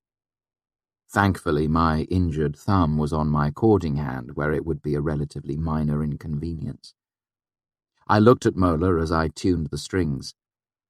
"You can go if you like," I told her. "I wouldn't want to accidentally serenade you." "Oh, you mustn't go." Auri turned to Mola, her expression deathly serious. "His voice is like a thunderstorm, and his hands know every secret hidden deep beneath the cool, dark earth." Mola's mouth quirked into a smile. "I suppose I could stay for that?" So I played for both of them, while overhead the stars continued in their measured turning. "Why haven't you told anyone?" Mola asked me as we made our way across the rooftops. "It didn't seem like anyone's business," I said. "If she wanted people to know she was there, I imagined she'd tell them herself." "You know what I mean," Mola said, irritated. "I know what you mean," I sighed. "But what good would come of it? She's happy where she is." "Happy?" Mola sounded incredulous. "She's ragged and half-starved. She needs help, food and clothes." "I bring her food," I said, "and I'll bring her clothes too as soon—" I hesitated, not wanting to admit my abject poverty, at least not in so many words. "As soon as I can manage it." "Why wait if you just told someone?" "Right," I said sarcastically. "I'm sure Jameson would rush out here with a box of chocolates and a featherbed if he knew there was a starveling, half-cracked student living under his university. They'd crock her and you know it." "Not necessarily." She didn't even bother finishing, knowing what I'd said was true. "Mola, if people come looking for her, she'll just rabbit down into the tunnels. They'll scare her away and I'll lose what chance I have to help her." Mola looked down at me, her arms folded across her chest. "Fine, for now. But you'll have to bring me back here later. I'll bring her some of my clothes. They'll be too big for her, but they'll be better than what she has." I shook my head. "It won't work. I brought her a second-hand dress a couple of span ago. She says wearing someone else's clothes is filthy." Mola looked puzzled. She didn't look Kael'dish, not even a little. Maybe she was just raised that way. "Do you feel any better?" "Yes," I lied. "You're shaking." She stretched out a hand. "Here, lean on me." Pulling my new cloak close around me, I took her arm and made my slow way back to anchors. Chapter 69. Wind or Women's Fancy. Over the next 2 span, my new cloak kept me warm on my occasional walks to Imre, where I was consistently unsuccessful in finding dinner. I always had some reason to cross the river, borrowing a book from Devi, meeting Threep for lunch, playing at the Aeolian. But Denner was the real reason. Kilvin sold the rest of my emitters, and my mood improved as my burns healed. I had money to spare for luxuries such as soap and a second shirt to replace the one I'd lost. Today I'd gone to Imre for some Basel filings I needed for my current project, a large sympathy lamp using 2 emitters I'd saved for myself. I hoped to turn a tidy profit. It may seem odd that I was constantly buying materials for my artificing over the river, but the truth was merchants near the university frequently took advantage of the students' laziness and raised their prices. It was worth the walk for me if I could save a couple of pennies. After I finished my errand, I headed to the Aeolian. Deoc was at his usual post, leaning against the doorway. "I've been keeping an eye out for your girl," he said. Irritated at how transparent I must seem, I muttered, "She's not my girl." Deoc rolled his eyes. "Fine. The girl, Denna, Deanne, Diane, whatever she's calling herself these days. I haven't seen hide nor hair of her. I even asked around a little. Nobody's seen her in a full span. That means she's probably left town. It's her way. She does it at the drop of a hat." I tried not to let my disappointment show. "You didn't have to go to the trouble," I said, "but thanks all the same." "I wasn't asking entirely on your account," Deoc admitted. "I have a fondness for her myself." "Do you now?" I said as neutrally as I could manage. "Don't give me that look. I'm not any sort of competition." He gave a crooked smile. "Not this time around, at any rate. I might not be one of you university folk, but I can see the moon on a clear night. I'm smart enough not to stick my hand in the same fire twice." I struggled to get my expression back under control, more than slightly embarrassed. I don't usually let my emotions go parading around on my face. "So, you and Denna—" "Stanchion still gives me a hard time about chasing after a girl half my age." He shrugged his broad shoulders sheepishly. "For all that, I'm still fond of her. These days she reminds me of my littlest sister more than anything." "How long have you known her?" I asked, curious. "I wouldn't say I really know her, lad, but I met her, about 2 years back? Not that long, maybe a year and little change." Deoc ran both of his hands through his blonde hair and arched his back in a great stretch, the muscles in his arms straining against his shirt. Then he relaxed with an explosive sigh and looked out at the nearly empty courtyard. "The door won't be busy for hours yet. Come give an old man an excuse to sit and have a drink." He jerked his head in the direction of the bar. I looked at Deoc, tall, muscular, and tanned. "Old man? You've still got all your hair and your teeth, don't you? What are you, 30? "Nothing makes a man feel older than a young woman." He laid a hand on my shoulder. "Come on, share a drink with me." We made our way over to the long mahogany bar, and he muttered as he looked over the bottles. "Beer dulls a memory. Brand sets it burning. But wine is the best for a sore heart's yearning." He paused and turned to look at me. His brow furrowed. "I can't remember the rest of that, can you?" "Never heard it before," I said. "But Teckham claims that out of all the spirits only wine is suited to reminiscence. He said a good wine allows clarity and focus while still allowing a bit of comforting coloration of the memory." "Fair enough," he said, picking through the racks before drawing out a bottle and holding it up to a lamp, peering through it. "Let's view her in a rosy light, shall we?" He grabbed 2 glasses and led us off to a secluded booth in the corner of the room. "So you've known Denna for a while," I prompted as he poured each of us a glass of pale red wine. He slouched back against the wall. "Off and on.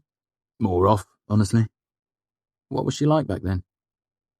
Deoc spent several long moments pondering his answer, giving the question more serious consideration than I'd expected. He sipped his wine. "The same," he said at last. "I suppose she was younger, but I can't say she seems any older now. She always struck me as being older than her years."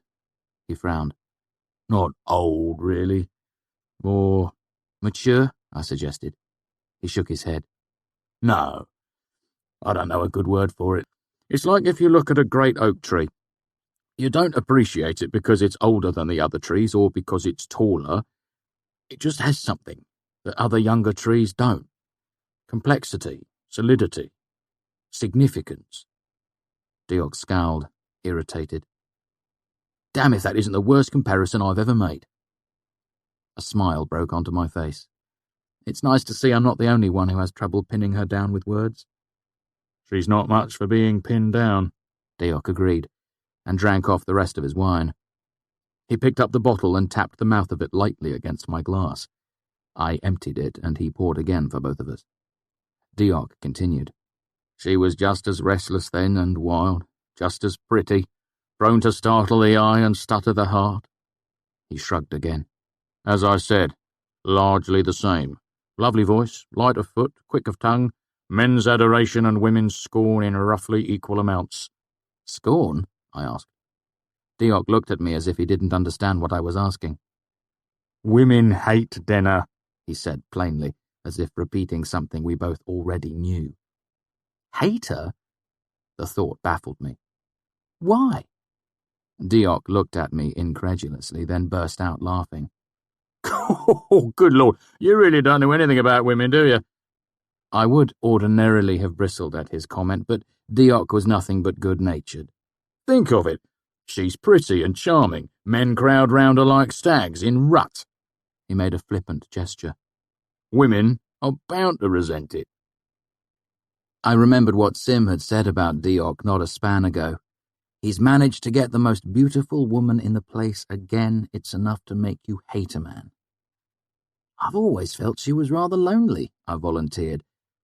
Maybe that's why. Deok nodded solemnly. There's truth to that. I never see her in the company of other women folk, and she has about as much luck with men as... He paused, groping for a comparison. As... Damn. He gave a frustrated sigh. Well, you know what they say. Finding the right analogy is as hard as... I put on a thoughtful expression. As hard as... I made an inarticulate, grasping gesture. Deok laughed and poured more wine for both of us. I began to relax. There was a sort of camaraderie that rarely exists except between men who have fought the same enemies and known the same women. Did she tend to disappear back then too? I asked. He nodded. No warning, just suddenly gone, sometimes for a span, sometimes for months. No fickleness in flight like that of wind or women's fancy, I quoted. I meant it to be musing, but it came out bitter. Do you have any guess as to why? I've given some thought to that, Deok said philosophically. In part, I think it is her nature. It could be she simply has wandering blood. My irritation cooled a bit at his words. Back in my troop, my father occasionally made us pull up stakes and leave a town, despite the fact that we were welcome and the crowds were generous. Later, he would often explain his reasoning to me. A glare from the constable, too many fond sighs from the young wives in town. But sometimes he had no reason. We Rue are meant to travel, son. When my blood tells me to wander, I know enough to trust it. Her circumstances are probably responsible for most of it, Deok continued. Circumstances? I asked, curious. She never talked of her past when we were together, and I was always careful not to press her. I knew what it was like, not wanting to talk too much about your past. Well, she doesn't have any family or means of support. No long-standing friends able to help her out of a tight spot if the need arises. I haven't got any of those things either, I groused, the wine making me a little surly. There's more than a little difference there, Deok said with a hint of reproach. A man has a great many opportunities to make his way in the world. You found yourself a place at the university, and if you hadn't, you would still have options. He looked at me with a knowing eye. What options are available to a young, pretty girl with no family? No dowry, no home? He began to hold up fingers. There's begging and whoring, or being some lord's mistress, which is a different slice of the same loaf. And we know our Denna doesn't have it in her to be a kept woman or someone's dox. There's other work to be had, I said, holding up fingers of my own. Seamstress, weaver, serving girl. Deok snorted and gave me a disgusted look. Come now, lad, you're smarter than that. You know what those places are like, and you know that a pretty girl with no family ends up being taken advantage of just as often as a whore and paid less for her trouble. I flushed a bit at his rebuke, more than I would have normally. as I was feeling the wine.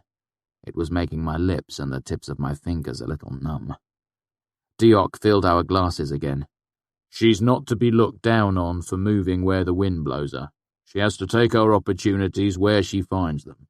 If she gets the chance to travel with some folk who like her singing, or with a merchant who hopes her pretty face will help him sell his wares, who's to blame her for pulling up stakes and leaving town? And if she trades on her charm a bit, I'll not look down on her because of it. Young gents court her, buy her presents, dresses, jewellery. He shrugged his broad shoulders. If she sells those things for money to live, there's nothing wrong in that. They are gifts freely given and hers to do with as she pleases. Deoch fixed me with a stare. But what is she to do when some gent gets too familiar? Or gets angry at being denied what he considers bought and paid for? What recourse does she have? No family, no friends, no standing, no choice.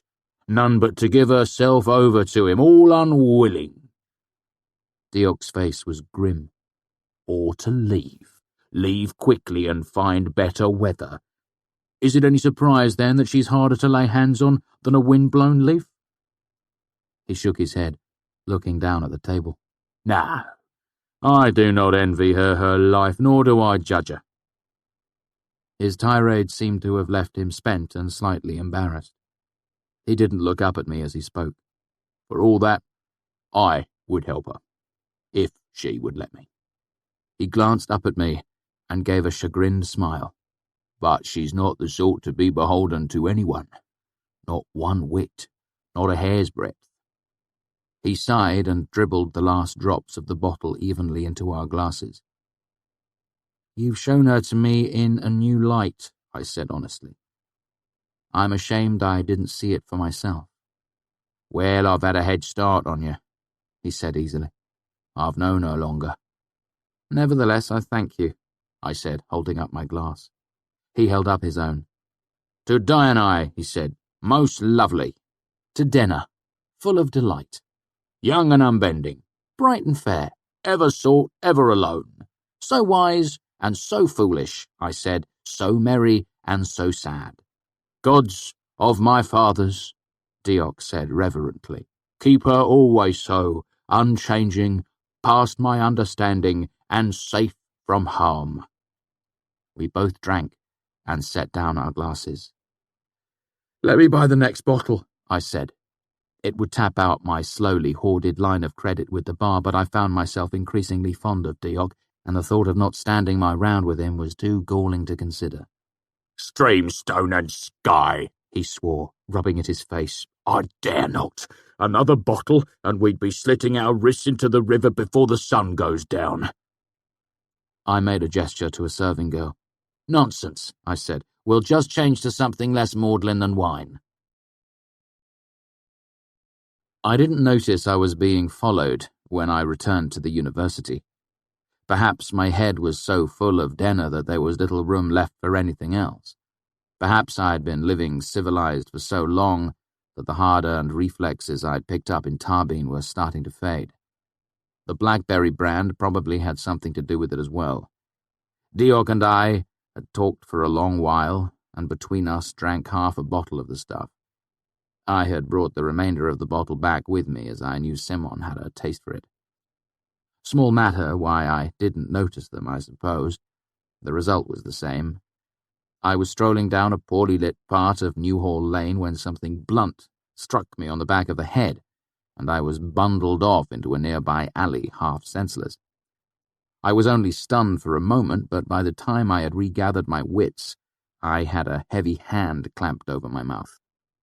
All right, Cully, the huge man behind me spoke into my ear. I've got a knife on ya. You struggle, I stick ya. That's all there is to it. I felt a gentle prod against my ribs under my left arm. Check the finder, he said to his companion. A tall shape was all I could see in the dim light of the alley. He bowed his head, looking at his hand. I can't tell. Light a match, then. We have to be sure. My anxiety began to blossom into full-blown panic. This wasn't some simple back-alley coshing. They hadn't even checked my pockets for money. This was something else. "We know it's him," the tall one said impatiently. "Let's just do this and have it over with. I'm cold." "Like hell, check it now while he's close. We've lost him twice already. I'm not having another cock-up like an aniline." "I hate this thing," the tall man said as he went through his pockets, presumably looking for a match. "You're an idiot," the one behind me said. "It's cleaner this way, simpler. No confusing descriptions, no names, no worrying about disguises. Follow the needle, find our man, and have done with it." The matter-of-fact tone of their voices terrified me. These men were professionals. I realized with sudden certainty that Ambrose had finally taken steps to ensure I would never bother him again. My mind raced for a moment, and I did the only thing I could think of. I dropped the half-full bottle of brand. It shattered on the cobblestones, and the night air was suddenly filled with the smell of blackberries. "That's great," the tall man hissed. "How about you let him ring a bell while you're at it?" The man behind me tightened his grip on my neck and shook me hard just once, the same way you would do to a naughty puppy. "None of that," he said, irritated. I went limp, hoping to lull him, then concentrated and muttered a binding against the man's thick hand. "Soft sits," the man replied. "If you stepped in glass, it's your own damn fault." He let out a startled shout as the pool of brand around our feet caught fire.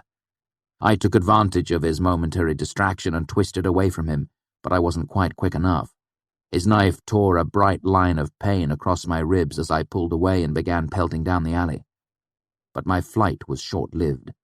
The alley dead-ended against a sheer brick wall. There were no doors, no windows, nothing to hide behind or use to get a leg up on the wall. I was trapped. I turned to see the two men blocking the mouth of the alley. The large one was stamping his leg furiously, trying to extinguish it. My left leg was burning as well, but I didn't spare a thought for it. A little burn would be the least of my problems if I didn't do something quick. I looked around again, but the alley was distressingly clean, not even any decent garbage to use as a makeshift weapon. I frantically ran through the contents of my cloak's pockets, desperately trying to form some sort of plan. Some pieces of copper wire were useless. Salt? Could I throw it in their eyes? No. Dried apple, pen and ink, a marble, string, wax. The large man finally beat out the flames, and the two of them began to make their slow way down the alley. The light from the circle of burning brand flickered across the blades of their knives. Still going over my countless pockets, I found a lump that I didn't recognize. Then I remembered. It was the sack of basil shavings I had bought to use for my sympathy lamp. Basil is a light, silvery metal, useful in certain alloys that I would be using to construct my lamp. Manet, ever the careful teacher, had taken care to describe the dangers of every material we used. If it gets hot enough, basil burns with an intense white-hot flame. I hurriedly untied the pouch. The trouble was I didn't know if I could make this work. Things like candle wicking or alcohol are easy to light. They just need a focused flash of heat to get them going. Basil was different. It needed a great deal of heat to ignite, which is why I wasn't worried about carrying it around in my pocket. The men came a few slow steps closer, and I flung the handful of basil shavings in a wide arc. I tried to get it close to their faces but didn't hold much hope. The shavings had no real heft. It was like throwing a handful of loose snow. Lowering one hand to the flame, licking at my leg, I focused my alar. The wide pool of burning brand winked out behind the two men, leaving the alley in pitch darkness. But there still wasn't enough heat. Reckless with desperation, I touched my bloody side, concentrated, and felt a terrible cold tear through me as I pulled more heat from my blood. There was an explosion of white light, blinding in the dark of the alley. I'd closed my eyes, but even through my lids the burning basil was piercingly bright. One of the men screamed, high and terrified. When I opened my eyes, I could see nothing but blue ghosts dancing over my vision. The scream faded to a low moaning, and I heard a thump as if one of the men had stumbled and fallen. The tall man began to babble, his voice little more than a terrified sobbing. "Oh, God! Save my eyes! I'm blind!" As I listened, my vision cleared enough for me to see the vague outlines of the alley. I could see the dark shapes of both men. One was kneeling with his hands in front of his face. The other was sprawled motionless on the ground farther down the alley. It looked like he had run headlong into a low rafter beam at the mouth of the alley and knocked himself unconscious. Scattered around the cobblestones, the remnants of Basil were sputtering out like tiny blue-white stars. The kneeling man was only flash-blind, but it would last for several minutes, long enough for me to get well away from here. I moved slowly around him, being careful to step quietly. My heart leapt into my throat as he spoke up again. Tam? The man's voice was high and frightened. I swear, Tam, I'm blind. The kid called down lightning on me. I saw him go down onto all fours and begin to feel around with his hands. You were right.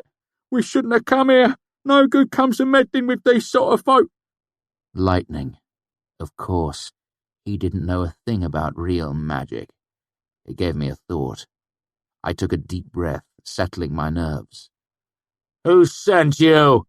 I demanded in my best Tarball-in-the-Great voice. It wasn't as good as my father's, but it was good. The big man gave a wretched moan and stopped feeling around with his hands. Oh, sir, don't do anything that... I'm not asking again. I cut him off angrily. Tell me who sent you, and if you lie to me, I'll know. I don't know a name, he said quickly. We just get off the coin and the hair. We don't know names. We don't actually meet, I swear. A hair. The thing they had called a finder was probably some sort of dowsing compass. Though I couldn't make anything that advanced, I knew the principles involved. With a piece of my hair, it would point towards me no matter where I ran. If I ever see either of you again, I will call down worse than fire and lightning, I said menacingly as I edged toward the mouth of the alley. If I could get hold of their finder, I wouldn't have to worry about them tracking me down again. It had been dark, and the hood of my cloak had been up. They might not even know what I looked like. Thank you, sir, he babbled. I swear you won't see hide or hear of us after this. Thank you. I looked down at the fallen man. I could see one of his pale hands against the cobblestones, but it was empty. I looked around, wondering if he had dropped it. It was more likely that he'd tucked it away. I moved closer still, holding my breath. I reached into his cloak, feeling for pockets, but his cloak was pinned under his body. I took gentle hold of his shoulder and eased him, slowly. Just then, he let out a low moan and rolled the rest of the way onto his back under his own power. His arm flopped loosely onto the cobbles, bumping my leg. I would like to say I simply took a step away, knowing that the tall man would be groggy and still half blind. I'd like to tell you I remained calm and did my best to intimidate them further, or at the very least that I said something dramatic or witty before I left. But that would not be the truth. The truth was, I ran like a frightened deer. I made it nearly a quarter of a mile before the darkness and my dazzled vision betrayed me, and I ran headlong into a horse tether, crumpling to the ground in a painful heap. Bruised, bleeding, and half-blind, I lay there. Only then did I realize I wasn't being chased at all. I dragged myself to my feet, cursing myself for a fool. If I'd kept my wits about me, I could have taken their dowsing compass away, ensuring my safety.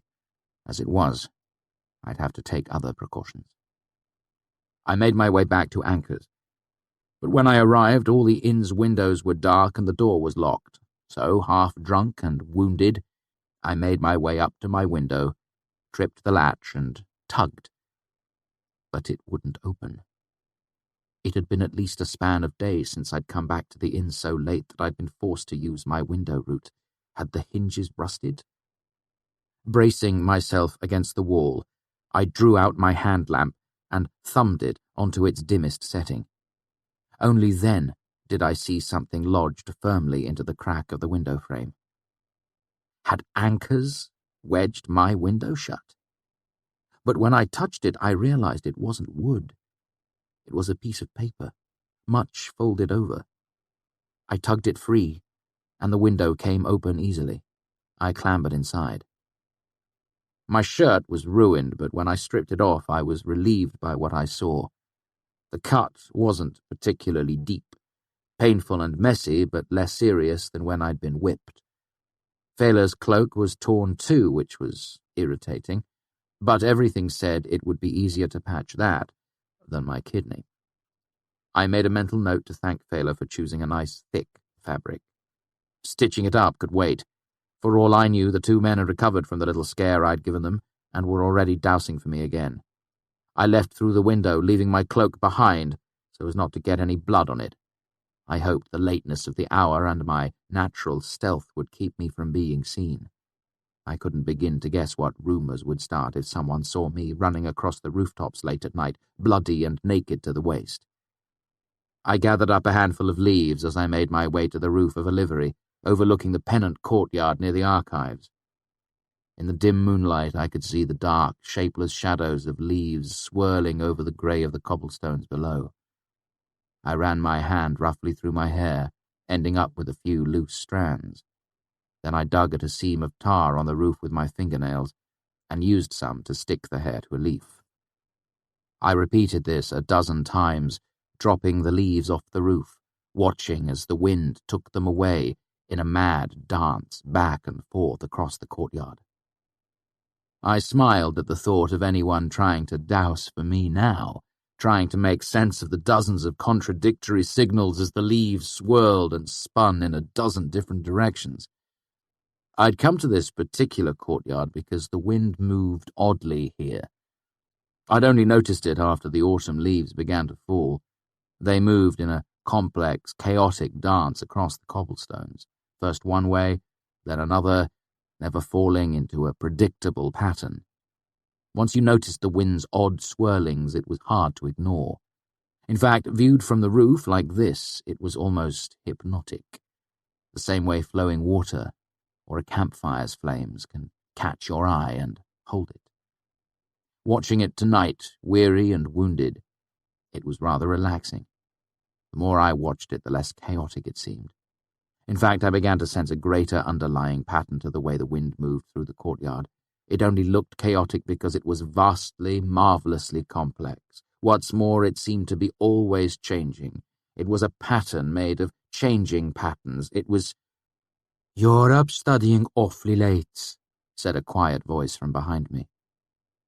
Startled, out of my reverie, my body tensed, ready to bolt. How had someone managed to get up here without my noticing? It was Elodine. Master Elodine. He was dressed in a patched set of trousers and a loose shirt. He waved idly in my direction and crouched down to sit cross-legged on the edge of the roof, as casually as if we were meeting for a drink in a pub. He looked down into the courtyard. "It's particularly good tonight, isn't it?" I folded my arms, ineffectually trying to cover my bare, bloody chest. Only then did I notice the blood on my hands was dry.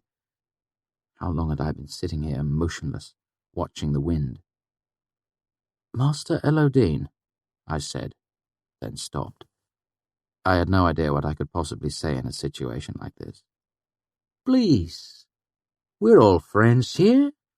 Feel free to call me by my first name, Master." He gave a lazy grin and looked back down towards the courtyard. Hadn't he noticed the state I was in? Was he being polite? Maybe— I shook my head. There was no use guessing with him. I knew better than anyone that Elodine was cracked as the potter's cobbles. "Long ago," Elodine said conversationally, not taking his eyes from the courtyard below, "when folk spoke differently, this used to be called the Quoyan Hail. Later they called it the Questioning Hall, and students made a game of writing questions on slips of paper and letting them blow about. Rumor had it you could divine your answer by which way the paper left the square." He pointed to the roads that left gaps between the grey buildings. "Yes? No, maybe.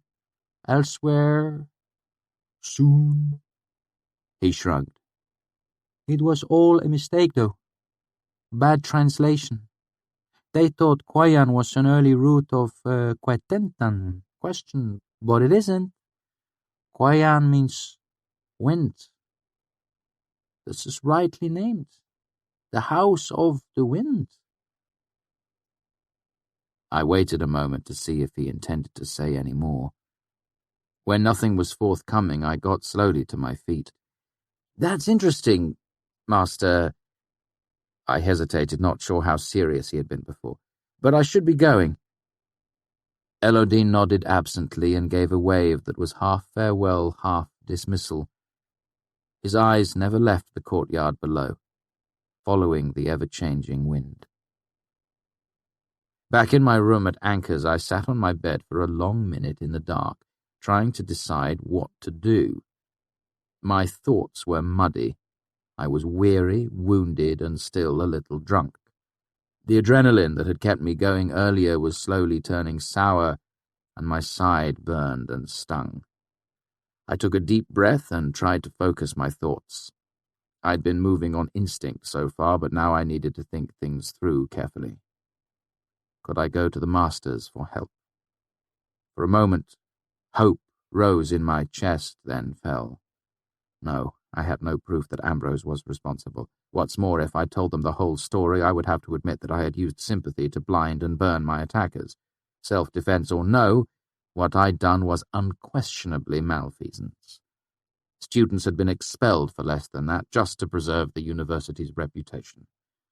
Nope, I couldn't risk being expelled over this. And if I went to the Medica, there would be too many questions. Any word of my injury would get around if I went in to get stitched. That meant Ambrose would know how close he had come to succeeding. It would be better to give the impression that I had walked away unscathed. I had no idea how long Ambrose's hired killers had been following me. One of them had said, "We already lost him twice. That means they could know I had a room here at Anchor's. I might not be safe here." I locked the window and drew the curtain before turning on my hand lamp. The light revealed the forgotten piece of paper that had been wedged into my window. I unfolded it and read, "Kvothe, getting up here is every bit as much fun as you made it look. However, springing your window took some time. Finding you not at home, I hope you do not mind me borrowing paper and ink enough to leave this note. As you were not playing downstairs or peacefully abed, a cynical person might wonder what you were doing at this late hour, and if you are up to no good. Alas, I shall have to walk back home tonight without the comfort of your escort or the pleasure of your company. I missed you this felling past at the Aeolian, but though denied your company, I had the good fortune to meet someone quite interesting. He is a quite singular fellow, and I am eager to tell you what little I can of him when next we meet. I currently have rooms at the Swan and Swale in Imre. Please call on me before the 23rd of this month, and we will have our lunch belated. After that, I will be about on my business. Your friend and apprentice housebreaker, Denner.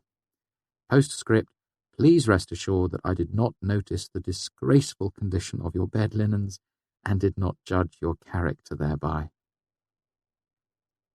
Today was the 28th. The letter didn't have a date, but it had probably been there for at least a span and a half. She must have left it only a few days after the fire in the fishery. I briefly tried to decide how I felt about it, flattered that she had tried to find me, furious that the note had gone unfound until now. As to the matter of the fellow that she had met, it was far too much for me to deal with at the moment, weary, wounded, and still somewhat the worse for drink. Instead, I quickly cleaned the shallow cut as best I could using my wash basin. I would have put some stitches in it myself, but I couldn't get a good angle. It started bleeding again, and I cut off the cleaner pieces of my ruined shirt to fashion a makeshift bandage. Blood. The men who tried to kill me still had the dowsing compass, and, I'd undoubtedly left some of my blood on his knife. Blood would be vastly more effective in a dowsing compass than a simple hair. That meant that even if they didn't already know where I lived, they might be able to find me despite the precautions I'd taken. I moved around my room quickly, stuffing everything of value into my travel sack, as I didn't know when it would be safe to return. Under a stack of papers, I found a small folding knife I'd forgotten about after I'd won it off Sim playing corners. It would be worth next to nothing in a fight, but that was better than nothing at all.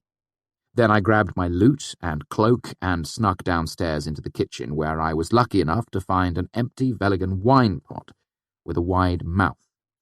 It was a minor piece of luck, but I was glad for whatever I could get at this point. I headed east and crossed the river, but didn't go all the way into Imre proper. Instead, I headed south a bit, to where a few docks, a seedy inn, and a handful of houses perched on the bank of the wide Omethi River. It was a small port that serviced Imre, too small to have a name of its own. I stuffed my bloody shirt into the wine pot and made it watertight with a piece of sympathy wax. Then I dropped it in the Omethi River and watched it bob slowly downstream. If they were dousing for my blood, it would seem like I was heading south, running. Hopefully, they'd follow it. Chapter 70. Signs. I came suddenly awake early the next morning. I didn't know exactly where I was, only that I wasn't where I should be and that something was wrong. I was hiding. Someone was after me. I was curled up in the corner of a small room. I lay on a blanket and I was wrapped in my cloak. This was an inn. It slowly came back to me. I had rented a room in an inn near Imre's docks. I came to my feet, stretching carefully so as not to aggravate my wound. I'd pushed the dresser against the room's only door and tied the window shut with a length of rope, despite the fact that it was too small for a grown man to fit through. Seeing my precautions in the cool blue light of early morning, I was a little embarrassed. I couldn't remember whether I'd slept on the floor out of fear of assassins or bedbugs. Either way, it was clear that I hadn't been thinking too clearly towards the end of the night. I gathered up my travel sack and loot and headed downstairs. I had some planning to do. But before that, I needed breakfast and a bath. Despite my busy night, I'd barely slept past sunrise, so I had easy access to the bathhouse. After cleaning myself up and rewrapping the bandage around my side, I felt mostly human. A plate of eggs, a couple of sausages, and some fried potatoes later, I felt I could begin to think rationally about my situation. It's amazing how much easier it is to think productively when your belly is full. I sat in the far corner of the little dockside inn and sipped a mug of fresh-pressed apple cider. I was no longer worried that hired killers were going to leap out and assault me. Still, I was sitting with my back to the wall, with a good view of the door. Yesterday had left me shaken, mostly because it had caught me so unprepared. In Tarbine, I'd lived each day expecting people would try to kill me. The civilized atmosphere of the university had lulled me into a false sense of security. I never would have been caught off my guard a year ago. I certainly wouldn't have been surprised by the attack itself. My hard-won instincts from Tarbine were urging me to run, leave this place, leave Ambrose and his vendetta far behind. But that feral part of me cared only for safety. It had no plan. I couldn't leave.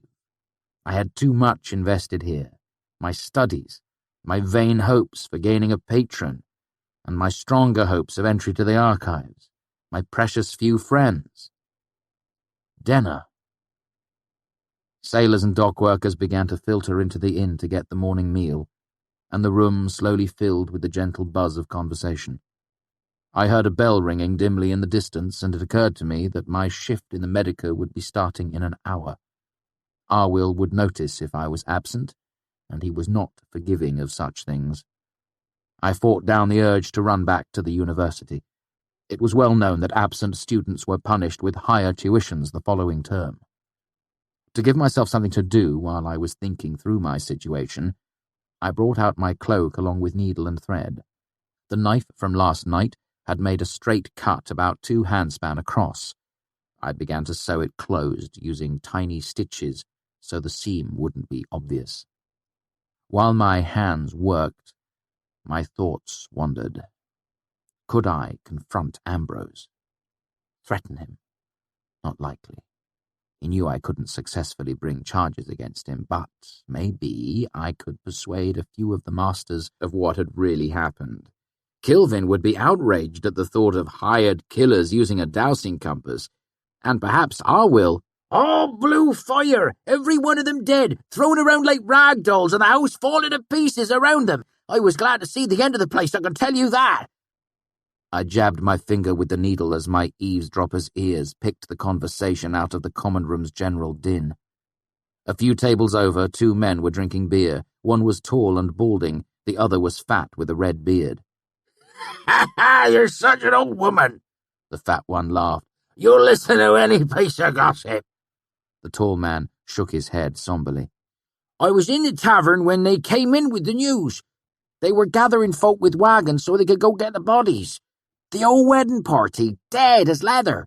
Over 30 folks gutted like pigs, and the place burned down in a blue flame. And that weren't the least oddness from what—" He dropped his voice, and I lost what he was saying among the general noise of the room. I swallowed against the sudden dryness in my throat. I slowly tied off the last stitch on my cloak and set it down. I noticed my bleeding finger, and absently put it in my mouth. I took a deep breath. I took a drink. Then I walked over to the table where the 2 men sat talking. "Did you gentlemen come downriver by any chance?" They looked up, obviously irritated by the interruption. Gentlemen had been a mistake. I should have said fellows. The bald one nodded. "Did you come by way of Marrow?" I asked, picking a northern town at random. "No," the fat one said. "We're down from Trebon." "Oh, good," I said, my mind racing for a plausible lie. "I have family up in those parts. I was thinking of visiting." My mind went blank as I tried to think of a way to ask him for the details of the story I'd overheard. My palms were sweaty. "Are they getting ready for the harvest festival up that way, or have I already missed it?" I finished lamely. "Still in the works," the bald one said, and pointedly turned his shoulder to me. "I'd heard there was some problem with a wedding up in those parts." The bald one turned back to look at me. "Well, I don't know how you'd have heard that, as the news was fresh last night and we just docked down here 10 minutes ago." He gave me a hard look. "I don't know what you're selling, boy, but I ain't buying. Piss off, or I'll thump you." I went back to my seat, knowing I'd made an irrecoverable mess of things. I sat, keeping my hands flat on the table to keep them from shaking. A group of people, brutally killed. Blue fire. Oddness. Chandrian. Less than a day ago, the Chandrian were in Trebon. I finished my drink more out of reflex than anything else, then stood and made my way to the bar.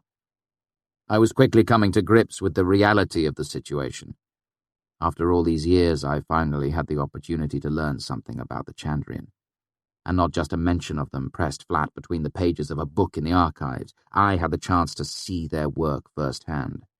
This was an opportunity that might never come again.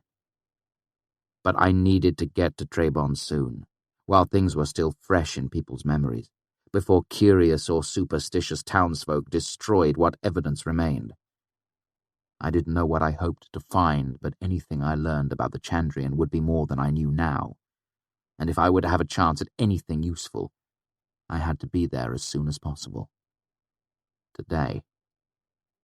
The morning crowd was keeping the innkeeper busy, so I had to lay an iron drab on the bar before she paid me any attention at all.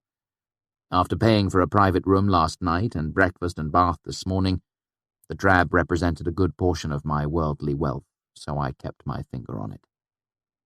"What you have?" she asked as she came up to me. "How far is it to Trebon?" I asked. River. Couple of days.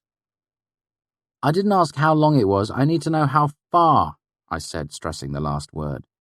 No need to get snippy, she said, wiping her hands on her grubby apron. By river it's 40 miles or so.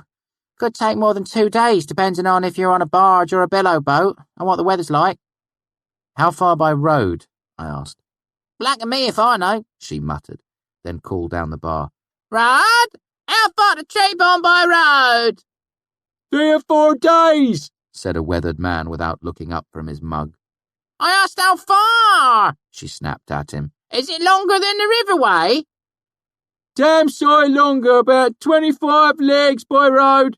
A hard road too, uphill. God's body, who measured things in leagues these days? Depending on where that fellow grew up, a league could be anywhere between 2 to 3.5 miles. My father always claimed that a league wasn't really a unit of measurement at all, just a way for farmers to attach numbers to their rough guesses. Still, it let me know Treeborn was somewhere between 50 and 80 miles to the north. It was probably best to assume the worst, at least 70 miles. The woman behind the bar turned back to me. There you have it. Now, can I get you something? I need a water skin if you have one, or a bottle of water if you don't, and some food that will keep on the road. Hard sausage, cheese, flatbread. Apples? She asked. Got some lovely red jennies this morning, good for the road.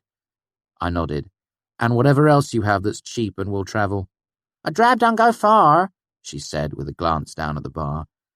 I shook out my purse and was surprised to see 4 drabs and a copper halfpenny I hadn't accounted for.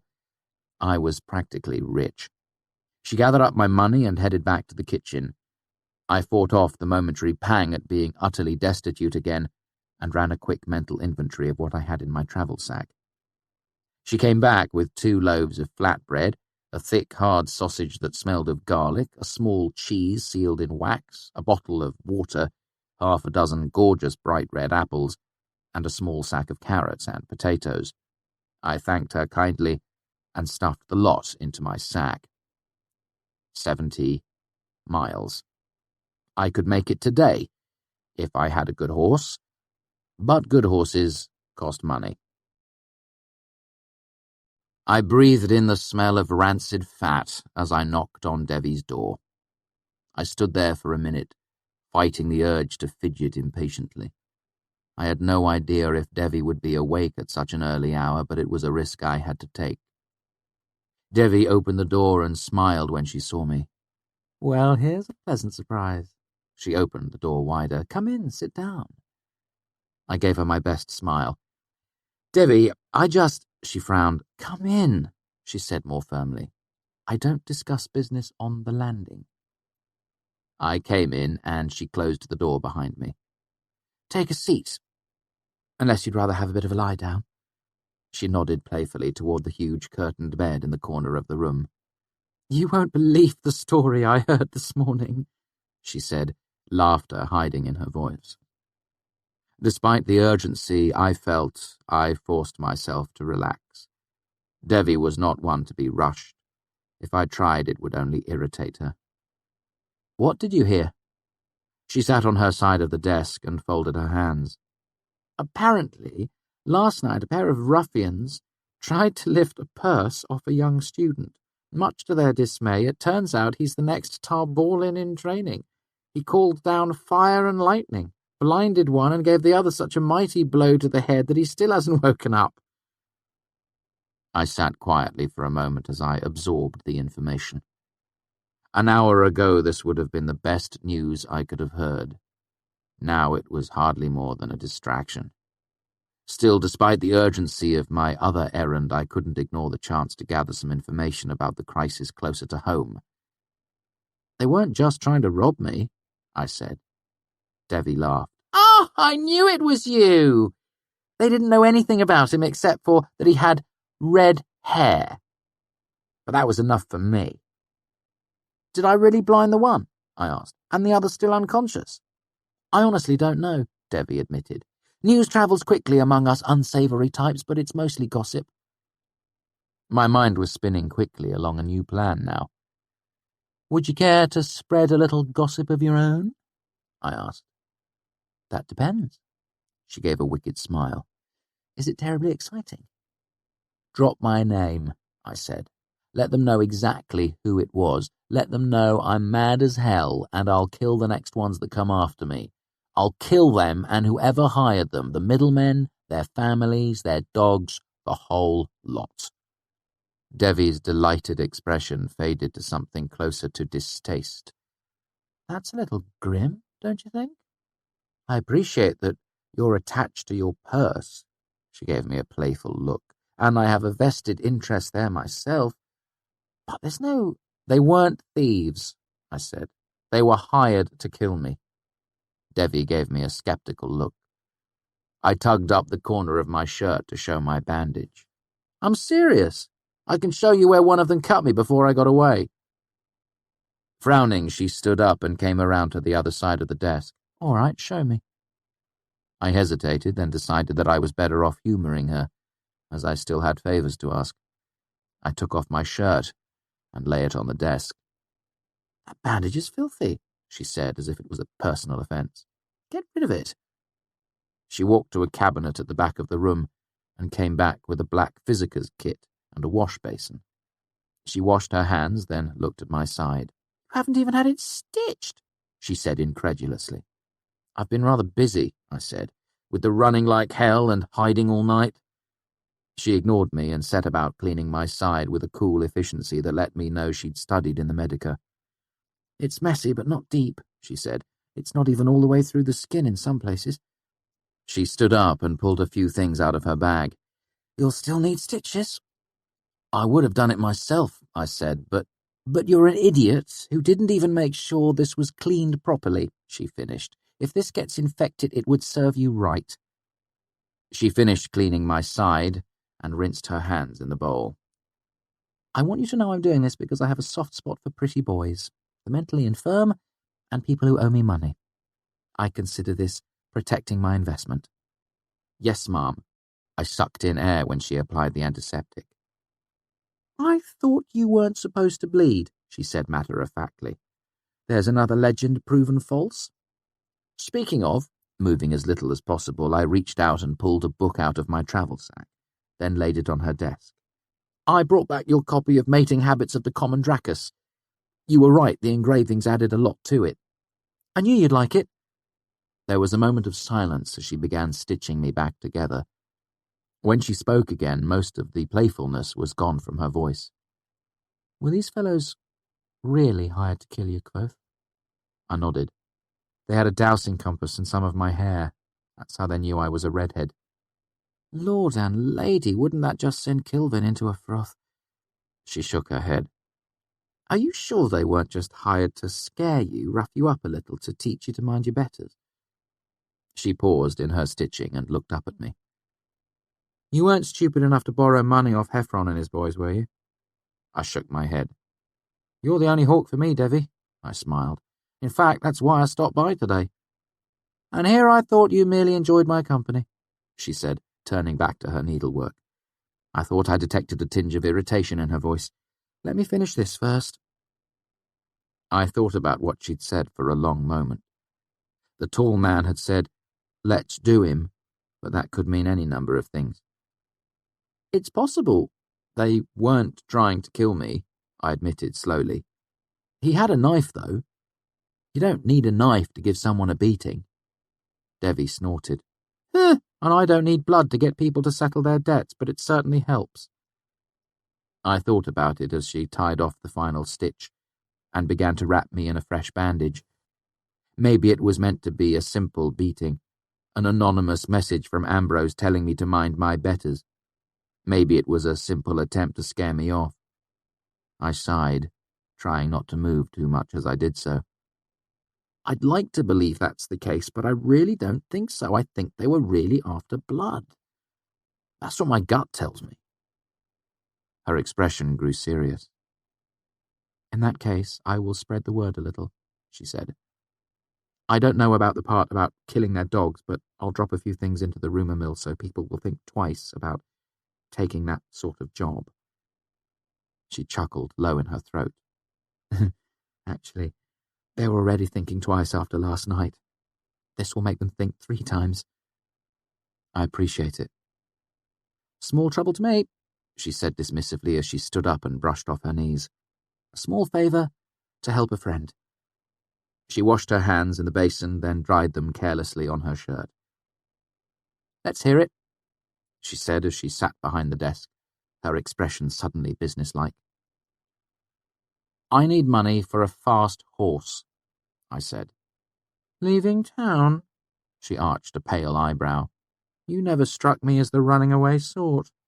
I'm not running, I said, but I need to cover some ground, 70 miles before it gets much after noon. Devi widened her eyes a bit. A horse that could make that trip is going to cost, she said. Why not just buy a post note and switch out fresh horses all the way, faster and cheaper? There's no post stations where I'm going, I said. Upriver, then into the hills, little town called Trebon. All right, she said. How much are you looking for?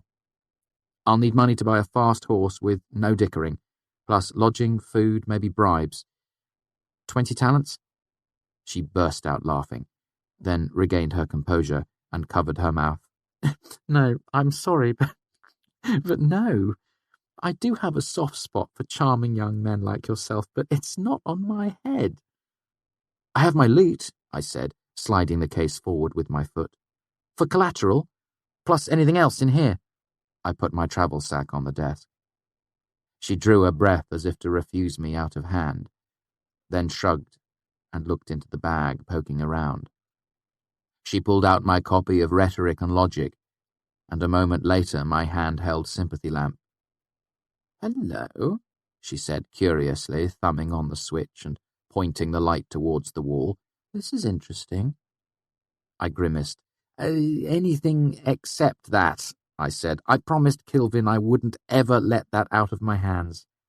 I gave my word. She gave me a frank look.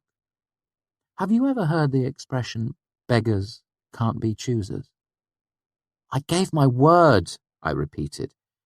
I unpinned my silver talent pipes from my cloak and slid them across her desk so they lay near Rhetoric and Logic.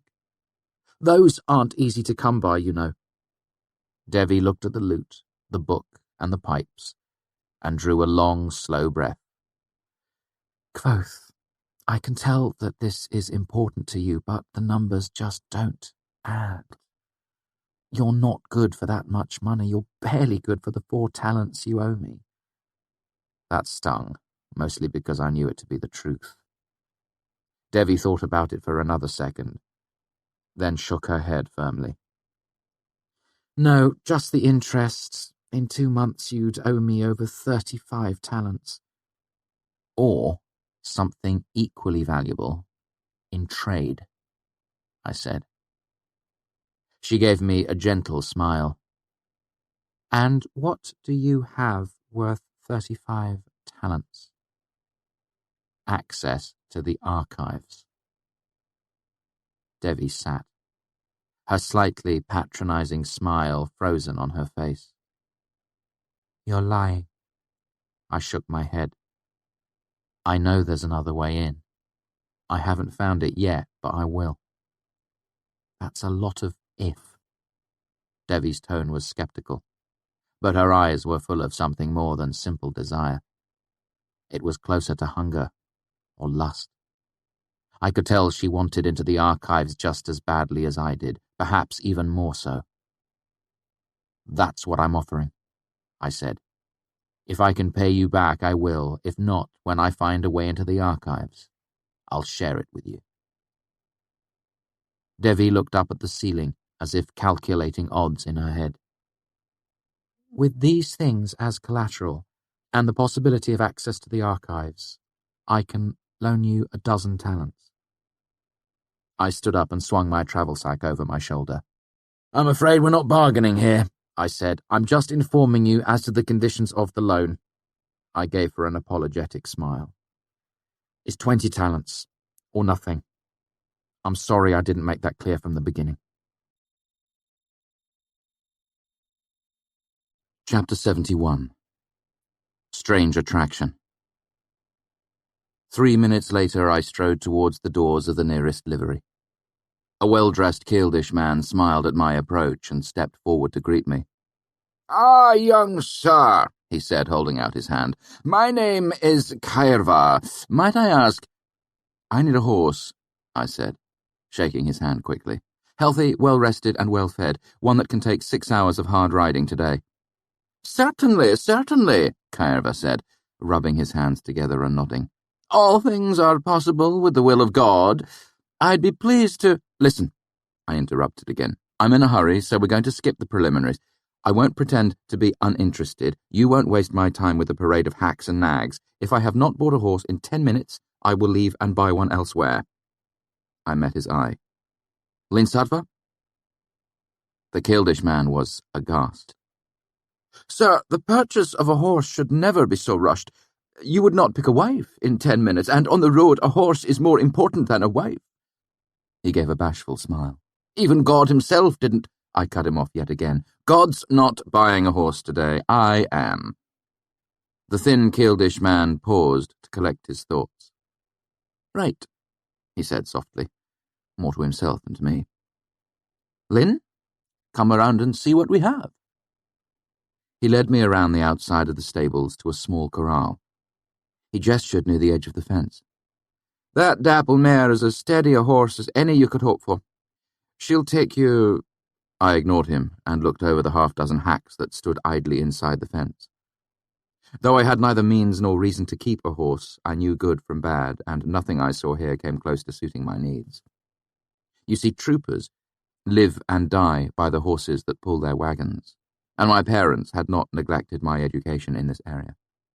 I could size up a horse by the time I was 8, and a good thing too. Townsfolk regularly tried to pass off half-dead or gingered-up nags to us, knowing that by the time we discovered our mistakes, we'd be miles and days away. There was a world of trouble waiting for a man who sold his neighbour some sickly hobble, but what was the harm of swindling one of the filthy, thieving rue? I turned to face the caviller, frowning. "You've just wasted 2 precious minutes of my time, so I'm guessing you still don't understand my position here. Let me be as plain as possible. I want a fast horse ready for hard riding today. For this, I will pay quickly, in hard coin, and without complaint." I held up my newly heavy purse in one hand and shook it, knowing he could tell the ring of true Kieldish silver inside. "If you sell me a horse that throws a shoe, or starts to limp, or spooks at shadows, I will miss a valuable opportunity, a quite unrecoverable opportunity. If that happens, I will not come back and demand a refund. I will not petition the constable. I will walk back to Imre this very night and set fire to your house. Then, when you run out of the front door in your nightshirt and stockel cap, I will kill you, cook you, and eat you, right there on your lawn while all your neighbours watch." I gave him a deadly serious look. "This is the business arrangement I am proposing, Kvothe. If you're not comfortable with it, tell me and I will go elsewhere. Otherwise, leave off this parade of drays and show me a real horse." The short-keeled looked at me, more stunned than horrified. I could see him trying to come to grips with the situation. He must think I was either a raving lunatic or the son of some important noble, or both. "Very well," he said, letting all the ingratiating charm fall from his voice. "When you say hard riding, how hard do you mean?" "Very hard," I said. "I need to go 70 miles today, dirt roads." "Will you need saddle and tack too?" I nodded. "Nothing fancy, nothing new." He drew a deep breath. "Fine. And how much do you have to spend?" I shook my head and gave a tight smile. "Show me the horse, and name your price. A Kvothe would do nicely. If he's a little wild, I won't mind if it means he's got energy to spare. Even a good Kvothe mix could serve me. Or a Kershen 4th horse." Kvothe nodded and led me back towards the wide doors of the stable. "I do have a Kershen, a full blood, actually." He made a gesture to one of the stable hands. "Bring out our black gentleman, double quick." The boy sprinted off. The caviller turned back to me. "Gorgeous animal. I ran him through the traces before I bought him, just to be sure. Galloped him a full mile, and he hardly even worked up a sweat. Smooth a gait as ever I felt, and I'd not lie to your lordship on that account. I nodded. A full-blooded Kershayan was exactly suited to my purpose. They had a legendary endurance, but there would be no avoiding the price either. A well-trained fourth horse was worth a dozen talents. How much are you asking for him? I'll want 2 solid marks, he said, without any hint of apology or wheedling in his voice. Merciful Telu, 20 talents. He'd have to have silver shoes to be worth that much. I'm in no mood for a lengthy dicker, Kvothe, I said shortly. You've made me well aware of that, my lord, he said. I'm telling you my honest price. Here, you'll see why. The boy hurried out leading a sleek monster of a horse. At least 18 hands tall, proud-haired and black from his nose to the tip of his tail. He loves to run, Kvothe said with genuine affection in his voice. He ran a hand along the smooth black neck. And look at that colour. Not so much as a pale whisker. That's why he's worth 20 if he's worth a single shim. I don't care about the colour, I said absent-mindedly, while I looked him over for signs of injury or old age. There was nothing. He was glossy, young, strong. I just need to move quickly. I understand, he said apologetically, but I can't just ignore the colouring. If I wait a span or two, some young lord will pay just for the snappy look of him. I knew it was true. Does he have a name? I asked, moving slowly towards the black horse, letting him smell my hands and get used to me. Bargaining can be hurried, but befriending a horse cannot. Only a fool rushes first impressions with a spirited young Kershayan. Not one that's stuck on him, he said. What's your name, boy? I asked gently, just so he could get used to the sound of my voice. He snuffed delicately at my hand, keeping close watch with one large, intelligent eye. He didn't back away, but he certainly wasn't at his ease either. I kept talking as I came closer, hoping he would relax at the sound of my voice. You deserve a good name. I hate to see some lordling with delusions of wit saddle you with some terrible name like Midnight or Sooty or Scut. I came closer and lay one hand along his neck. His skin twitched, but he didn't pull away. I needed to be sure of his temperament as much as his stamina. I couldn't take the risk of jumping on the back of a skittish horse. Someone half clever might dub you Pitch or Scuttle, ill-favoured names. Or Slate, a sedentary name. Heaven forbid you end up Blackie. That's an ill-fitting name for a prince like you. My father always talked to new horses in this way, in a steady, calming litany. As I stroked his neck, I kept speaking without giving any mind to what I said. Words don't matter to the horse. The tone of your voice is the important thing. You've come a long way. You should have a proud name so folk won't think of you as common. Was your previous owner Kildish? I asked. Vevanaloy tuteriam keta palante. I could sense him relax a bit at the sound of the familiar language. I walked onto his other side, still looking him over carefully and letting him get used to my presence. Tuketa? I asked him. Are you cold? Tumane? Are you a shadow? I wanted to say twilight, but I couldn't bring the Siaru word to mind. Rather than pause, I just bulled ahead, faking it as best I could as I eyed his hooves to see if they were chipped or cracked. Tuket Salhan? Are you first night? The big black lowered his head and nuzzled me. You like that one, do you? I said with a bit of a laugh, knowing that what really happened was that he had caught scent of the package of dried apple I had tucked in one of the pockets of my cloak. The important thing was that he had a feel for me now. If he was comfortable enough to nuzzle at me for food, we could get along well enough for a hard day's ride. Ketsalan seems to suit him for a name, I said, turning back to Kvothe. Anything else I need to know? Kvothe seemed disconcerted. He shies a bit on his right side. A bit? Just a bit. It stands to reason that he's probably a bit prone to spooking on that side too, but I haven't seen him do it. How's he trained? Close rein or trooper style? Close. Fine. You've got 1 minute left to make this deal. He's a good animal, but I'm not paying 20 talents for him. I spoke with certainty in my voice, but no hope in my heart. He was a gorgeous animal, and his colouring made him worth at least 20 talents. Still, I'd go through the motions and hope to squeeze the man down to 19. That at least would leave me money for food and lodging when I got to Trebon. Very well, Kvothe said. 16. Only my years of stage training kept me from gaping openly at his sudden drop. 15, I said, feigning irritation, and that will include the saddle tack and a bag of oats.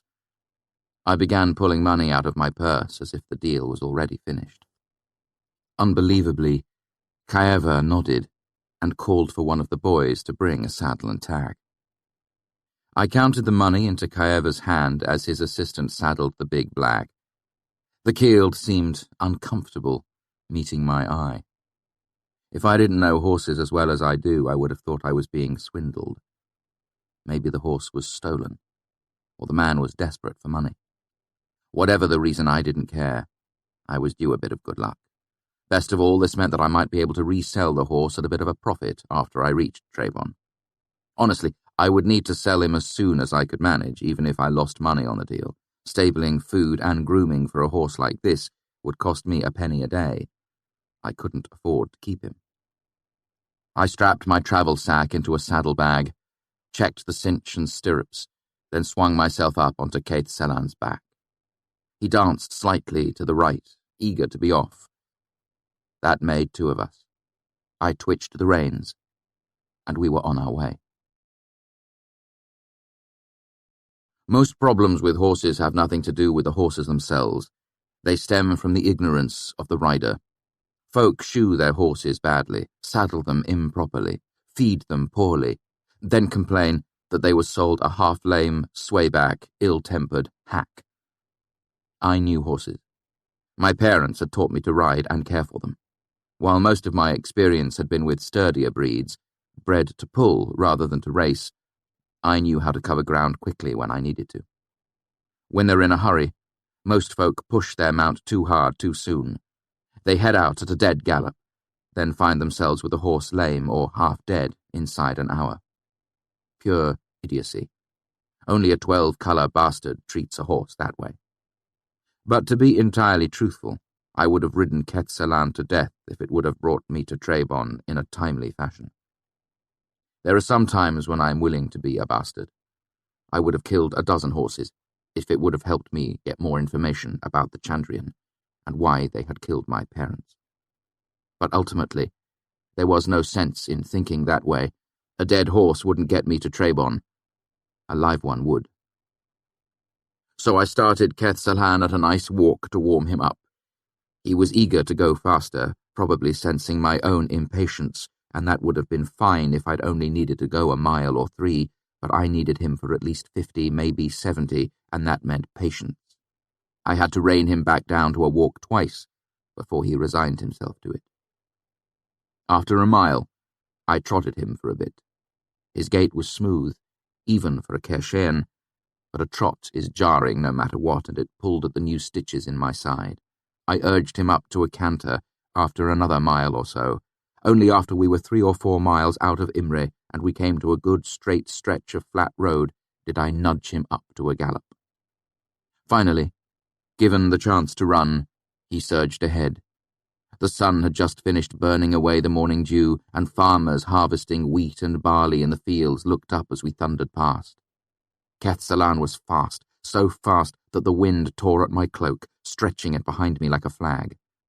Despite the fact that I knew I must cut quite the dramatic figure, I quickly grew tired of the drag on my neck, unfastened the cloak, then stuffed it into a saddlebag. When we passed through a stand of trees, I brought Selan back down to a trot. That way, he got a little rest and we didn't run the risk of rounding a corner and barreling into a fallen tree or slow-moving cart. When we came out into pastureland and could see our way clear, I gave him his head again, and we practically flew. After an hour and a half of this, Selan was sweating and breathing hard, but he was doing better than I was. My legs were a rubbery mess. I was fit enough and young, but I hadn't been in the saddle for years. Riding uses different muscles than walking, and riding at a gallop is just as hard as running unless you want to make your horse work twice as hard for every mile. Suffice to say, I welcomed the next stretch of trees. I hopped out of the saddle and walked to give both of us a well-deserved break. I cut one of my apples down the middle and gave him the larger half. I figured we'd come about 30 miles, and the sun wasn't even fully at zenith. "That's the easy bit," I told him, stroking his neck fondly. "Lord, but you're lovely. You're not half blown yet, are you?" We walked for about 10 minutes. Then we had the good luck to come across a little creek with a wooden bridge running across it. I let him drink for a long minute, then pulled him away before he took too much. Then I mounted up and gated him back up to a gallop by slow stages. My legs burned and ached as I leaned over his neck. The drumming of his hooves was like a counterpoint to the slow song of the wind, endlessly burning past my ears. The first snag came about an hour later when we had to cross a wide stream. It wasn't treacherous by any means, but I had to unsaddle him and carry everything across rather than risk it getting wet. I couldn't ride him for hours wearing a wet harness. On the other side of the river, I dried him off with my blanket and resaddled him. It took half an hour, which meant he had gone from being rested to being cold, so I had to warm him up gently, slow walk to trot to canter. That stream cost me an hour, all told. I worried if there was another one. The chill would get into Selan's muscles. If that happened, Telu himself wouldn't be able to bring him up to a gallop again. An hour later, I passed through a small town, hardly more than a church and a tavern, that happened to be next to each other. I stopped long enough to let Selan drink a bit from a trough. I stretched my numb legs and looked up anxiously at the sun. After that, the fields and farms grew fewer and farther between. The trees grew thicker and denser. The road narrowed and was not in good repair, rocky in places, washed out in others. It made for slower and slower going, but truth be told, neither myself or Kvothe had much more galloping left in us. Eventually we came to another stream crossing the road, not much more than a foot deep at most. The water had a sharp, foul smell that let me know there was a tannery upstream or a refinery. There wasn't any bridge, and Kvothe made his way slowly across, placing his hooves gingerly on the rocky bottom. I wondered idly if it felt good, like when you dangle your feet in the water after a long day's walking. The stream didn't slow us down much, but over the next half hour we had to cross it 3 separate times as it wound back and forth across the road. It was an inconvenience more than anything, never much deeper than a foot and a half. Each time we crossed it, the acrid smell of the water was worse, solvents and acids. If not a refinery, then at least a mine.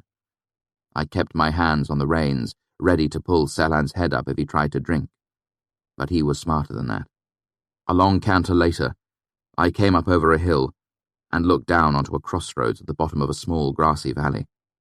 Right under the signpost was a tinker with a pair of donkeys, one of them loaded so high with bags and bundles that it looked ready to tip over, the other conspicuously unburdened. It stood by the side of the dirt road, grazing with a small mountain of gear piled beside it. The tinker sat on a small stool at the side of the road, looking dispirited. His expression brightened when he saw me riding down the hill. I read the signpost as I came closer. North was Trebon, south was Temfalls. I reined in as I approached. Kvothe and I could both use the rest, and I was not in enough of a hurry to be rude to a tinker, not by half. If nothing else, the fellow could tell me how far I had left to go before I came to Trebon. "Hello there," he said, looking up at me, shading his eyes with one hand. "You got the look of a lad that's wanting something." He was older, balding, with a round, friendly face. I laughed. "I'm wanting a lot of things, Tinker, but I don't think you've got any of them in your packs." He gave me an ingratiating smile. "Well, no, don't go assuming." He stopped and looked down for a moment thoughtfully. When he met my eyes again, his expression was still kind but more serious than before. "Listen, I'll be honest with you, son. My little donkey has got herself a stone bruise in her forehoof and can't carry her load. I'm stuck here until I come by some manner of help. Normally nothing would make me happier than to help you, Tinker, I said, but I need to get to Trebon as quickly as I can. That won't take much doing. He nodded over the hill to the north. You're only about a half-mile out. If the wind was blowing southerly, you could smell the smoke. I looked in the direction he gestured, and saw chimney smoke rising from behind the hill. A great wave of relief washed over me. I'd made it, and it was barely an hour after noon. The Tinker continued.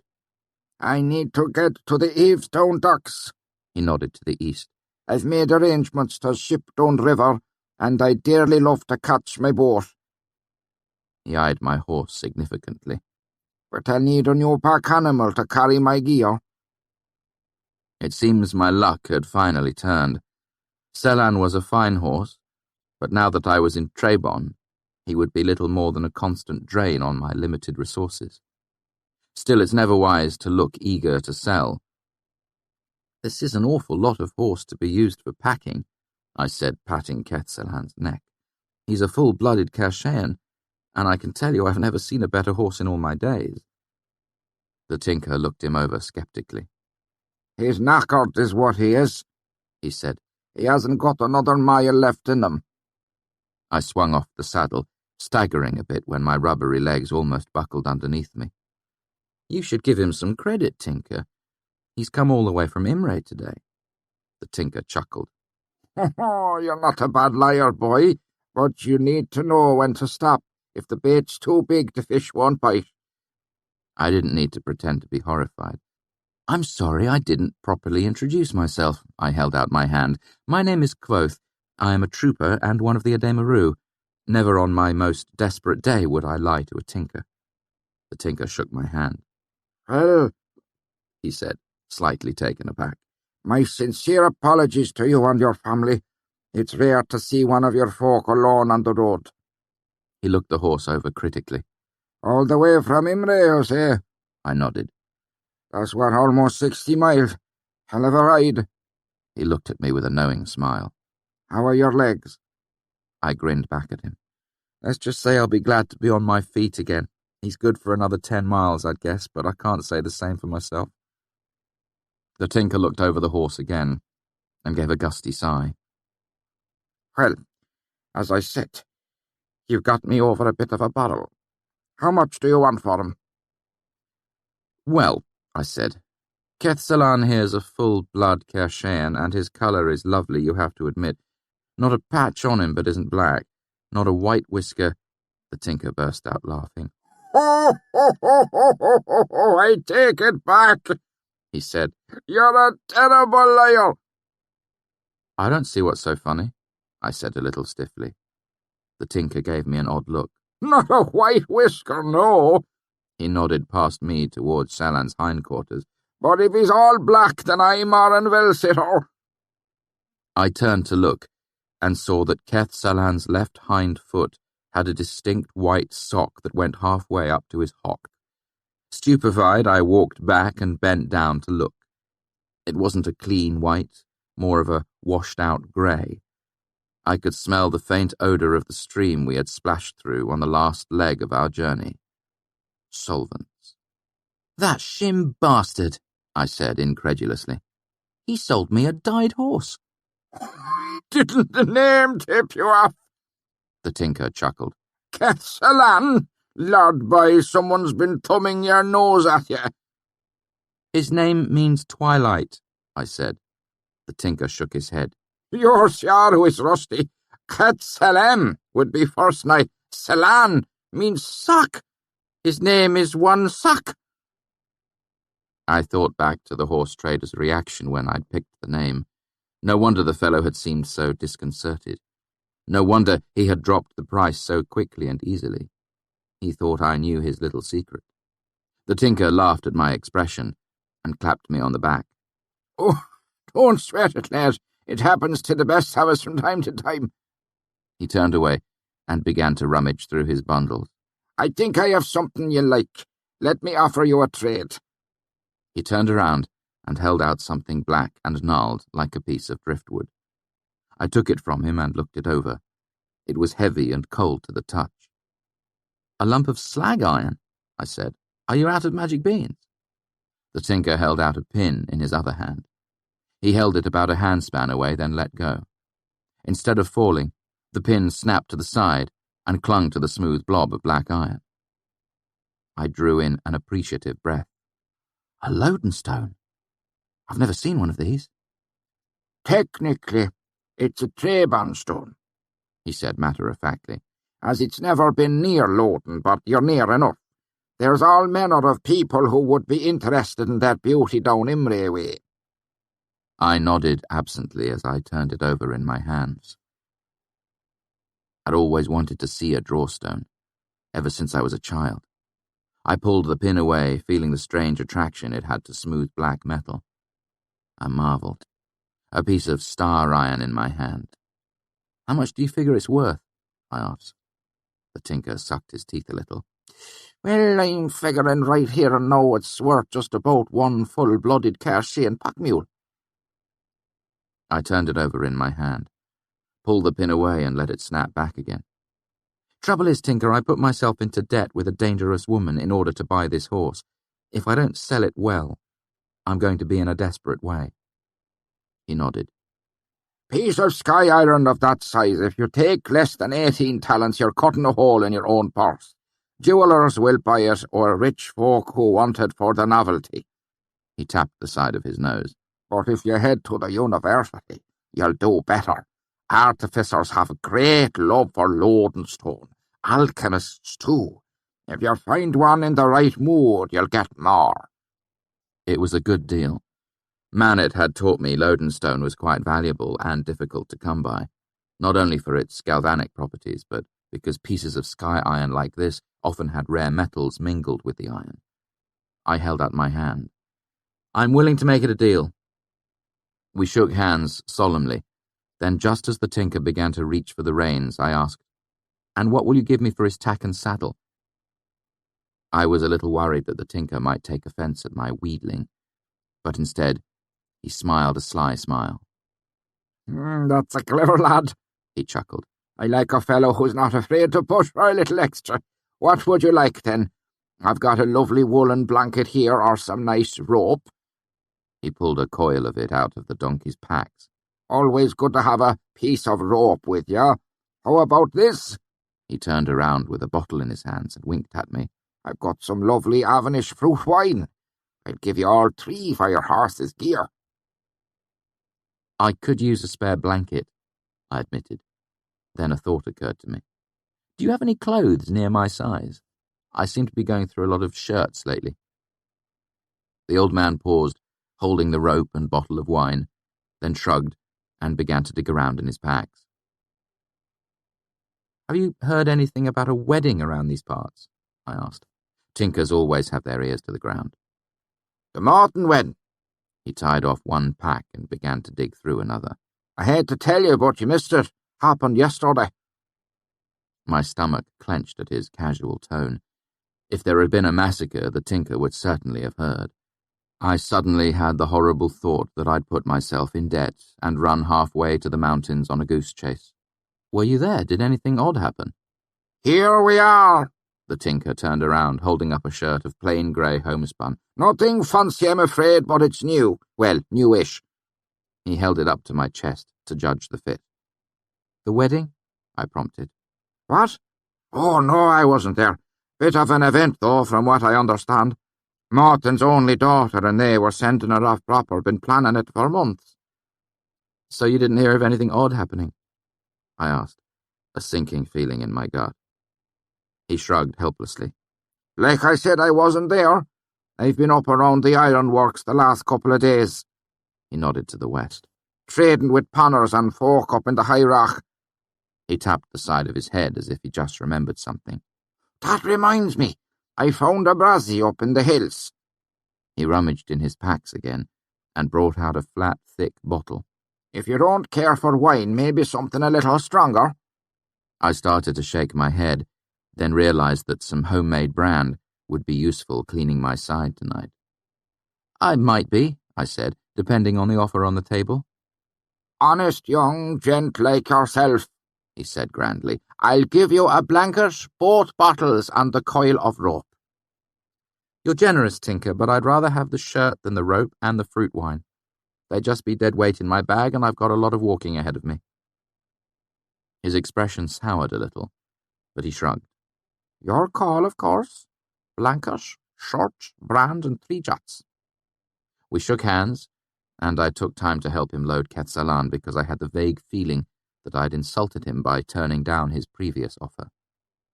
10 minutes later, he was heading east, and I made my way north over the green hills into Trebon. I was glad to walk the last half mile under my own power, as it helped me work the stiffness from my legs and back. As I crested the hill, I saw Trebon sprawling out below, tucked into a low bowl made by the hills. It wasn't a large town by any means, perhaps 100 buildings sprawling around a dozen winding, packed dirt streets. In the early days, with the troupe, I'd learned how to size up a town. It's a lot like reading your audience when you're playing in a tavern. The stakes are higher, of course. Play the wrong song in a tavern and people might hiss you, but misjudge an entire town and things can get uglier than that. So I sized up Trebon. It was off the beaten path, halfway between a mining town and a farming town. They weren't likely to be instantly suspicious of strangers, but it was small enough that everyone knew by looking at you that you weren't one of the locals.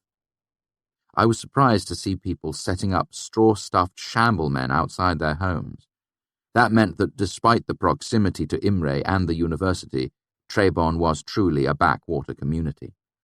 Every town has a harvest festival of some sort, but these days most folks settle for having a bonfire and getting drunk. The fact that they were following old folk traditions meant people in Trebon were more superstitious than I would usually expect. Despite that, I liked seeing the shamblemen. I have a fondness for the traditional harvest festivals, superstitions and all. They're a type of theatre, really. The Taline Church was the nicest building in town, 3 stories tall and made of quarried stone. Nothing odd about that, but bolted above the front doors, high above the ground, was one of the biggest iron wheels I'd ever seen. It was real iron, too, not just painted wood. It was 10 feet tall and must have weighed a solid ton.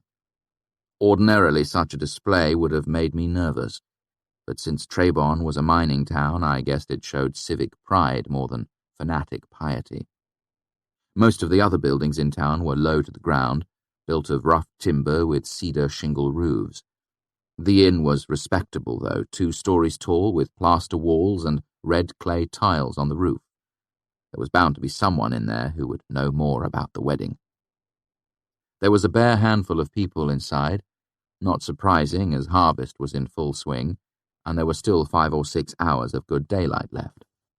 I put on my best anxious expression as I made my way over to the bar, where the innkeeper stood.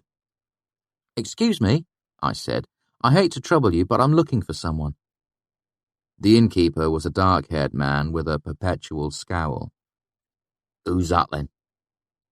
"My cousin was here for a wedding," I said, "and I heard there was some trouble." At the word wedding, the innkeeper's scowl turned stony. I could feel the 2 men farther down the bar, not looking at me, pointedly, not looking anywhere in my direction. It was true then. Something terrible had happened. I saw the innkeeper reach out and press his fingers onto the bar. It took me a second to realize he was touching the iron head of a nail driven into the wood. "Bad business," he said shortly. "Nothing I care to say about it." "Please," I said, letting worry bleed into my tone. "I was visiting family in Thames when the rumour came down that something had happened. They're all busy pulling in the last of the wheat, so I promised I'd come up and see what the trouble was." The innkeeper looked me up and down. A gawker he could turn away, but he couldn't deny me the right to know what had happened to a family member. "There's the one upstairs who was there," he said shortly. "Not from around here. Might be your cousin." "A witness?" I opened my mouth to ask another question, but he shook his head. "I don't know a thing about it," he said firmly. "Don't care to either." He turned and made himself suddenly busy with the taps of his beer barrels. Up at the far end of the hall, on the left. I headed across the room and up the stairs. I could feel everyone not looking at me now. Their silence and the innkeeper's tone made it clear that whoever was upstairs was not one of the many who had been there. It was the one survivor. I went to the end of the hallway and knocked on the door. First softly, then again louder. I opened the door slowly so as not to startle whoever might be inside. It was a narrow room with a narrow bed. A woman lay on it, fully clothed, one arm wrapped in a bandage. Her head was turned towards the window, so I could only see her profile. Still, I recognized her. Denna. I must have made some noise because she turned to look at me. Her eyes went wide, and for once she was the one who was at a loss for words. "I heard you were in some trouble," I said nonchalantly, "so I thought I'd come and help." Her eyes went wide for a moment, then narrowed. "You're lying," she said with a wry twist to her lips. "I am," I admitted, "but it's a pretty lie." I took a step into the room and closed the door softly. "I would have come if I'd known." "Anyone can make the trip after they get the news," she said dismissively. "It takes a special sort of man to show up when he doesn't know there's trouble." She sat up and turned to face me, swinging her legs over the side of the bed. Now that I looked more closely, I noticed that she had a bruise high on one temple in addition to the bandage on her arm. I took another step towards her. "Are you all right?" I asked. "No," she said bluntly, "but I could be a damn sight worse off." She came to her feet slowly, as if she was unsure how steady she would be. She took a cautious step or two and seemed more or less satisfied. "Right, I can walk. Let's get out of here." Chapter 72. Bororil. Denna turned left instead of right as she came out of her room. At first I thought she was disoriented, but when she came to a back stairway I saw she was actually trying to leave without heading through the tap room. She found the alley door, but it was locked fast. So we headed out of the front. As soon as we entered the tap room, I was pointedly aware of everyone's attention on us. Denna made a beeline for the front door, moving but with the slow determination of a storm cloud. We were almost out when the man behind the bar called out, "Oi, hey, now!" Denna's eyes flickered to the side. Her mouth made a thin line, and she continued her walk to the door as if she hadn't heard. "I'll deal with him," I said softly. "Wait for me. I'll be out in just a second." I walked over to where the barman stood, scowling. "That your cousin, then?" he asked. "Has the constable said she can go?" "I thought you didn't want to know anything about it," I said. "I surely don't, for she's had use of the room and meals, and I had the doctor out to patch her up." I gave him a hard look. "If there's a doctor in this town worth more than a halfpenny, then I'm the king of Vint." "I'm out half a talent and all," he insisted. "Bandages ain't free, and I had a woman by to sit with her waiting for her to wake up." I doubted very much that he was out half that, but I certainly didn't want trouble with the constable. In truth, I didn't want any sort of delay. Given Denna's tendencies, I was worried that if I lost sight of her for more than a minute, she would disappear like morning fog. I took 5 jots from my purse and scattered them onto the bar. "Knackers profit from a plague," I said scathingly, and left. I felt a ridiculous amount of relief when I saw Denna waiting outside, leaning against the horse-post. Her eyes were closed, and she had her face tilted towards the sun. She sighed contentedly and turned towards the sound of my approaching footsteps. "Was it that bad?" I asked. "They were kind enough at first," Denna admitted, gesturing with her bandaged arm, "but this old woman kept checking in on me." She frowned and brushed her long black hair back, giving me a clear view of the purpling bruise that spread from her temple all the way back to her hairline. "You know the type, some tight-laced spinster with a mouth like a cat's arse." I burst out laughing. and Denna's sudden smile was like the sun peering from behind a cloud. Then her face grew dark again as she continued. She kept giving me this look, like I should have had the decency to die with all the other folk, like all this was my fault. Denna shook her head. But she was better than the old men. The constable put his hand on my leg. She shuddered. Even the mayor came, clucking over me like he cared, but he was only there to badger me with questions. What were you doing there? What happened? What did you see? The scorn in Denna's voice made me bite back my own questions so quickly that I almost caught my tongue between my teeth. It's my nature to ask questions, not to mention that the whole purpose of this mad dash into the foothills was to investigate what had happened. Still, the tone of Denna's voice made it clear she was in no mood to give answers right now. I shrugged my travel sack higher up onto my shoulder, and something occurred to me. Wait, your things, you left them all back in your room. Denna hesitated for a heartbeat. I don't think anything of mine was there, she said, as if the thought hadn't even occurred to her before. Are you sure you don't want to go back and check? She shook her head firmly. I leave where I'm not welcome, she said matter-of-factly. Everything else I can make up along the way.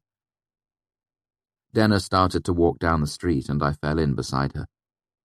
She turned onto a narrow side street heading west. We passed an old woman hanging a shambleman made of oat sheaves. It wore a crude straw hat and a pair of sackcloth pants. Where are we headed? I asked. I need to see if my things are out at the Morthon farm, she said. After that, I'm open to suggestions.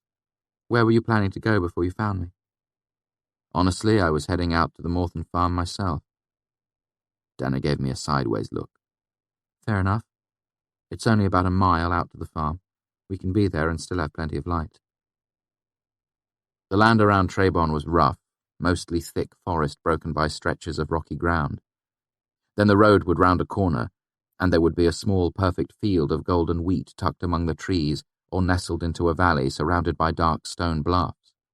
Farmers and hands dotted the fields, covered in chaff and moving with the slow weariness that comes from knowing half the day's harvest was still to come.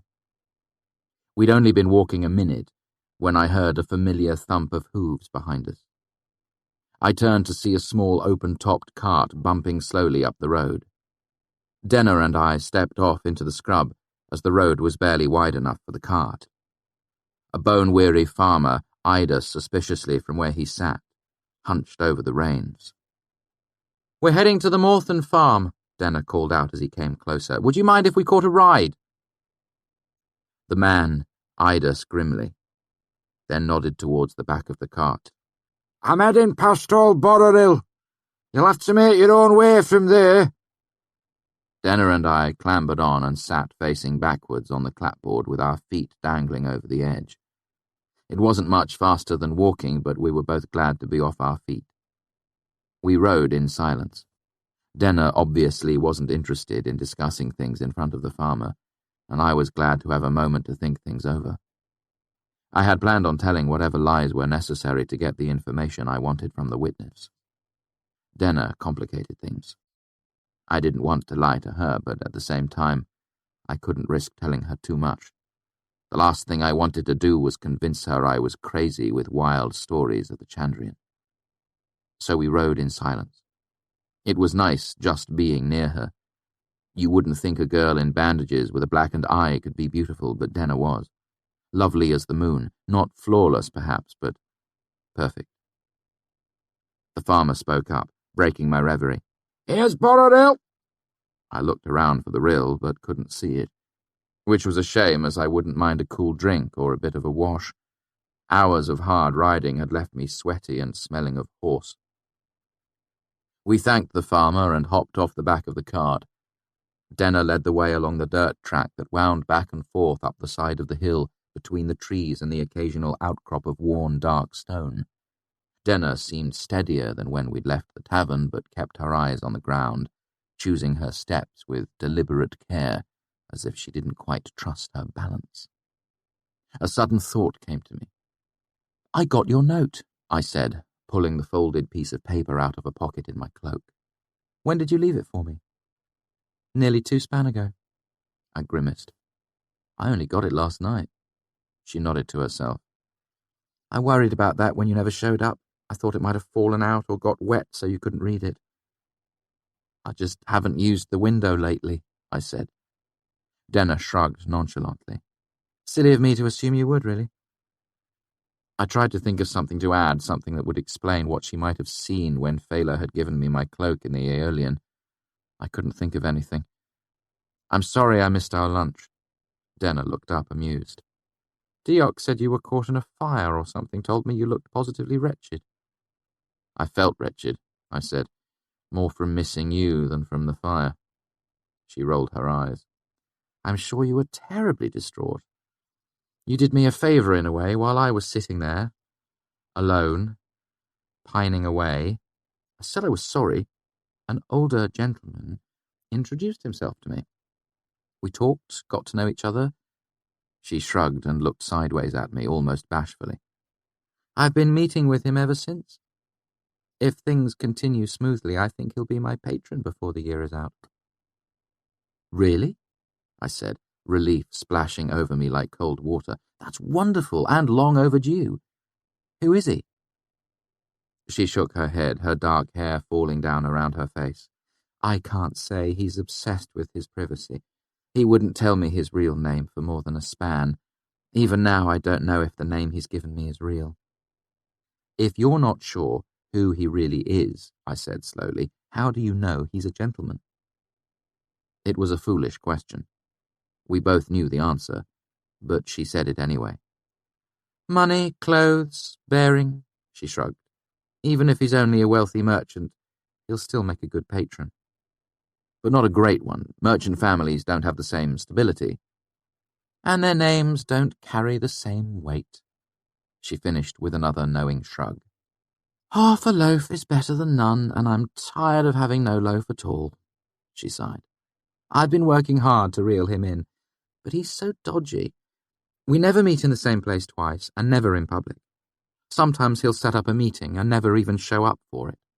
Not that that's anything new in my life. Denner staggered as a rock shifted under her foot. I grabbed for her, and she caught hold of my arm and shoulder before she fell. For a moment we were pressed against each other, and I was very aware of her body against mine as she took a moment to balance herself. I steadied her, and we moved apart. But after she regained her footing, she kept her hand resting lightly on my arm. I moved slowly as if a wild bird had landed there, and I was desperately trying to avoid startling it into flight. I considered putting my arm around her, partly for support and partly for other, more obvious reasons. I quickly discarded the idea. I still remembered the look on her face when she mentioned the constable touching her leg.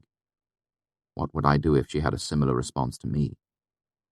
Men flocked around Denner, and I knew from our conversations how tiresome she found them. I couldn't bear the thought of making the same mistakes they made simply because I didn't know any better. It was better not to risk offending her. Better to be safe. As I've said before, there is a great difference between being fearless and being brave. We followed the path as it doubled back on itself, continuing up the hill. All was silent, except for the wind moving in the tall grass. So he's secretive? I prompted gently, worried that the silence would soon become uncomfortable. Secretive doesn't cover it by half, Denner said, rolling her eyes. Once a woman offered me money for information about him. I played dumb, and later, when I told him about it, he said it had been a test to see how much I could be trusted. Another time, some men threatened me. I'm guessing that was another test. The fellow sounded rather sinister to me, like a fugitive from the law or someone hiding from his family. I was about to say so when I saw Denner looking at me anxiously. She was worried that I would think less of her for pandering to the whimsy of some paranoid lordling. I thought about my talk with Diok, about the fact that, hard as my lot was, hers was undoubtedly harder. What would I put up with if I could win a powerful noble's patronage? What would I go through to find someone who would give me money for lute strings, see that I was dressed and fed, and protect me from vicious little bastards like Ambrose? I bit back my previous comments and gave her a knowing grin. He'd better be rich enough to be worth your trouble, I said. Bags of money. Pots of it.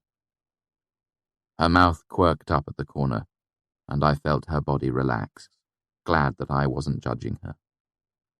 Well, that would be telling now, wouldn't it? Her eyes danced, saying, yes. He's the reason I'm here, she continued. He told me to show up at this wedding. It's a lot more rural than I expected, but... She shrugged again, a silent comment about the inexplicable desires of the nobility. I expected my patron to be there. She stopped, laughing. Did that even make any sense? Just make up a name for him, I suggested. You pick one, she said. Don't they teach you about names at the university? Annabelle, I suggested. I will not, she said, laughing. Refer to my potential patron as Annabelle. The Duke of Rich Money? Now you're just being flippant. Try again. Just tell me when I hit one you like. Frederick the Flippant. Frank. Ferran. Foru. Fordale? She shook her head at me as we climbed the crest of the hill.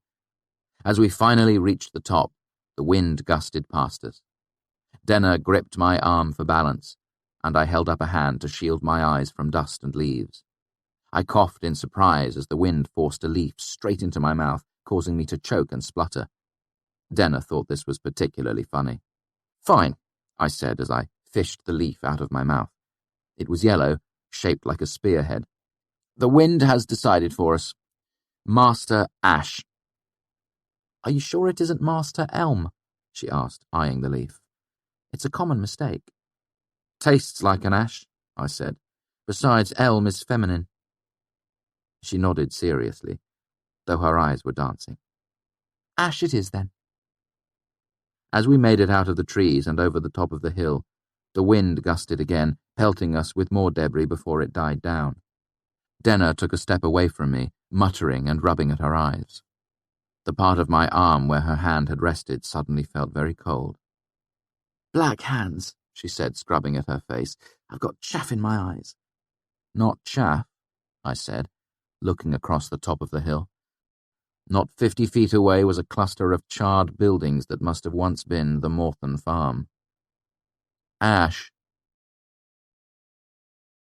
I led Denner to a little stand of trees that blocked the wind and the sight of the farm. I gave her my water bottle, and we sat on a fallen tree, resting as she rinsed her eyes clean. You know, I said hesitantly, you don't need to go over there. I could look for your things if you tell me where you left them. Her eyes narrowed a little. I can't tell if you're being considerate or condescending. I don't know what you saw last night, so I don't know how delicate I should be. I don't need much delicacy as a rule, she said shortly.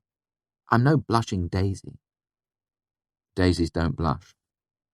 Denner looked at me, blinking her red eyes. You're probably thinking of shrinking violet or blushing virgin. Either way, daisies are white. They can't blush. That, she said flatly, was condescending. Well, I thought I'd let you know what it looked like, I said, for comparison, so there's less confusion when I'm trying to be considerate. We stared at each other for a bit. Eventually she looked away, rubbing at her eyes. Fair enough, she admitted. She tilted her head back and splashed more water onto her face, blinking furiously. I really didn't see much, she said as she daubed her face on her shirt sleeve. I played before the wedding, then again while they were getting ready for supper. I kept expecting she gave a faint smile, Master Ash to make an appearance, but I knew I couldn't dare ask about him. For all I knew, the whole thing was another test of his. She trailed off, frowning. He has a way of signalling me, a way of letting me know when he's around. I excused myself and found him over by the barn. We headed into the woods for a bit, and he asked me questions. Who was there, how many people, what they looked like. She looked thoughtful. Now that I'm thinking of it, I think that was the real test. He wanted to see how observant I was. He almost sounds like a spy, I mused. Denner shrugged. We wandered for about half an hour, talking. Then he heard something and told me to wait for him. He headed off towards the farmhouse and was gone for a long while. How long? 10 minutes, she shrugged. You know how it is when you're waiting for someone. It was dark and I was cold and hungry. She wrapped her arms around her stomach and leaned forward a little. Gods, I'm hungry now too. I wish I would have. I pulled an apple out of my travel sack and handed it to her.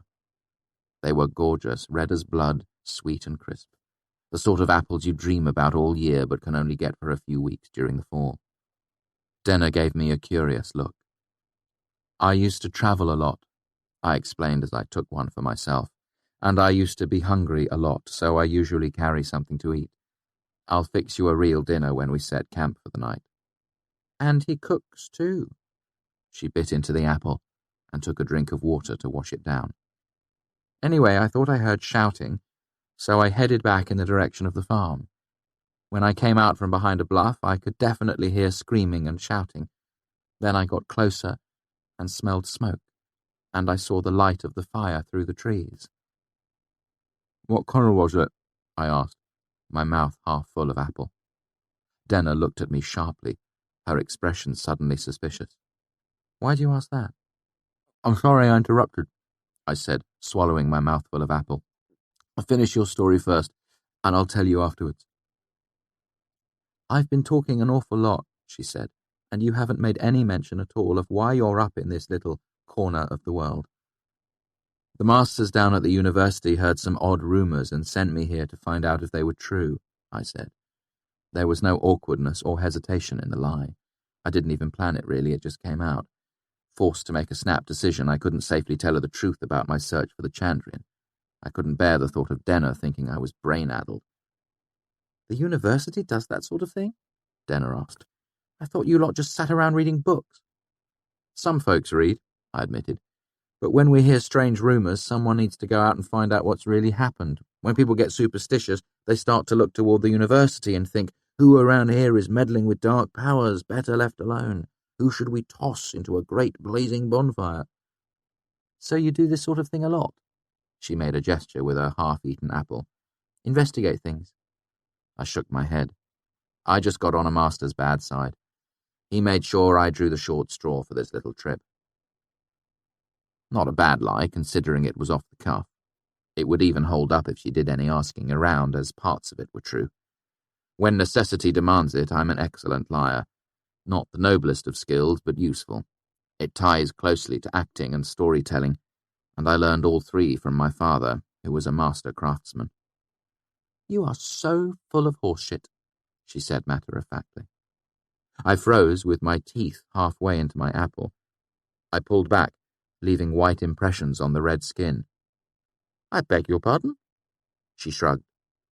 If you don't want to tell me, that's fine, but don't fabricate some story out of a misguided desire to pacify or impress me. I drew a deep breath, hesitated, and let it out slowly. I don't want to lie to you about why I'm here, I said, but I worry what you might think if I tell you the truth. Denner's eyes were dark, thoughtful, and gave nothing away. Fair enough, she said at last, with an almost imperceptible nod. I believe that. She took a bite of her apple and gave me a long look as she chewed, never looking away from my eyes. Her lips were wet and redder than the apple. I heard some rumours, I said at last, and I want to know what happened here. That's all, really. Listen, Kvothe, I'm sorry. Denner sighed and ran a hand through her hair. I shouldn't have pushed you. It's none of my business, really. I know what it's like to have secrets. I almost told her everything then. The whole story about my parents, the Chandrian, the man with black eyes and a nightmare smile. But I worried it might seem like the desperate elaboration of a child caught in a lie. So instead I took the coward's way out and stayed silent. You'll never find your true love that way, Denner said. I snapped out of my reverie, confused. I'm sorry, what? You eat the core of your apple, she said, amused. You eat it all around, then from the bottom to the top. I've never seen anyone do that before. Old habit, I said dismissively, not wanting to tell her the truth. That there had been a time in my life when the core was all of the apple I was likely to find, and I'd been glad of it. What did you mean before? Didn't you ever play that game? She held up her own apple core and grabbed the stem with 2 fingers. You think of a letter and twist. If the stem stays on, you think of another letter and twist again. When the stem breaks off, hers did, you know the first letter of the name of the person you're going to fall in love with. I looked down at the tiny piece of apple I had left. Not enough to grip and twist. I bit off the last of the apple and tossed the stem. Looks like I'm destined to be loveless. There you go with 7 words again, she said with a smile. You do realize you always do that. It took me a minute to realize what she was referring to, but before I could respond, Denna had moved on. I heard the seeds are supposed to be bad for you, she said. They have arsenic in them. That's just a wives' tale, I said. It was one of the 10,000 questions I'd asked Ben when he travelled with the troop. It's not arsenic, it's cyanide, and there's not enough to hurt you unless you eat buckets full. Oh. Denna gave the remains of her apple a speculative look, then began to eat it from the bottom up. You were telling me about what happened to Master Ash before I rudely interrupted. I prompted, gently as I could. Denna shrugged. There isn't much left to tell. I saw the fire, came closer, heard more shouting and commotion. And the fire? She hesitated. Blue. I felt a sort of dark anticipation rise up in me. Excitement at finally being close to answers about the Chandrian, fear at the thought of being close to them. What did the ones look like who attacked you? How did you get away? She gave a bitter laugh. Nobody attacked me. I saw shapes outlined against the fire and ran like Billy Hell. She lifted her bandaged arm and touched the side of her head. I must have gone headfirst into a tree and knocked myself out. I woke up in town this morning. That's the other reason I needed to come back, she said. I don't know if Master Ash might still be out here. I didn't hear anyone in town talking about finding an extra body, but I couldn't ask without making everyone suspicious. And he wouldn't like that, I said. Denna nodded. I don't doubt he'll turn this into another test to see how well I can keep my mouth shut. She gave me a significant look. Speaking of which, I'll make a point of being terribly surprised if we find anyone, I said. Don't worry. She smiled nervously. Thanks. I just hope he's alive. I've invested 2 whole span trying to win him over. She took a final drink out of my water bottle and handed it back to me. Let's go have a look around, shall we? Denna came unsteadily to her feet, and I tucked my water bottle back into my travel sack, watching her out of the corner of my eye. I had worked in the Medica for the better part of a year. Denna had been struck on her left temple hard enough to blacken her eye and bruise her well past her ear into her hairline. Her right arm was bandaged, and from the way she carried herself, I guess she had some serious bruises along her left side, if not a few broken ribs. If she had run into a tree, it must have been an oddly shaped tree. But still, I didn't make a point of it. Didn't press her. How could I? I too knew what it was like to have secrets. The farm was nowhere near as gruesome as it could have been. The barn was nothing but a jumble of ash and planking. To one side, a water trough stood next to a charred windmill. The wind tried to spin the wheel, but it only had 3 fins left, and it simply swayed back and forth, back and forth. There were no bodies, only the deep ruts wagon wheels had cut into the turf when they had come to haul them away. How many people were at the wedding? I asked. 26, counting the bride and groom. Denna kicked idly at the charred timber half buried in ashes near the remains of the barn. Good thing it usually rains in the evenings here, or this whole side of the mountain would be on fire by now. Any simmering feuds lurking around here? I asked. Rival families? Another suitor looking for revenge? Of course, Denna said easily. Little town like this, that's what keeps things on an even keel. These folk will carry a grudge for 50 years about what their Tom said about our Kari. She shook her head, but nothing of the killing sort. These were normal folk.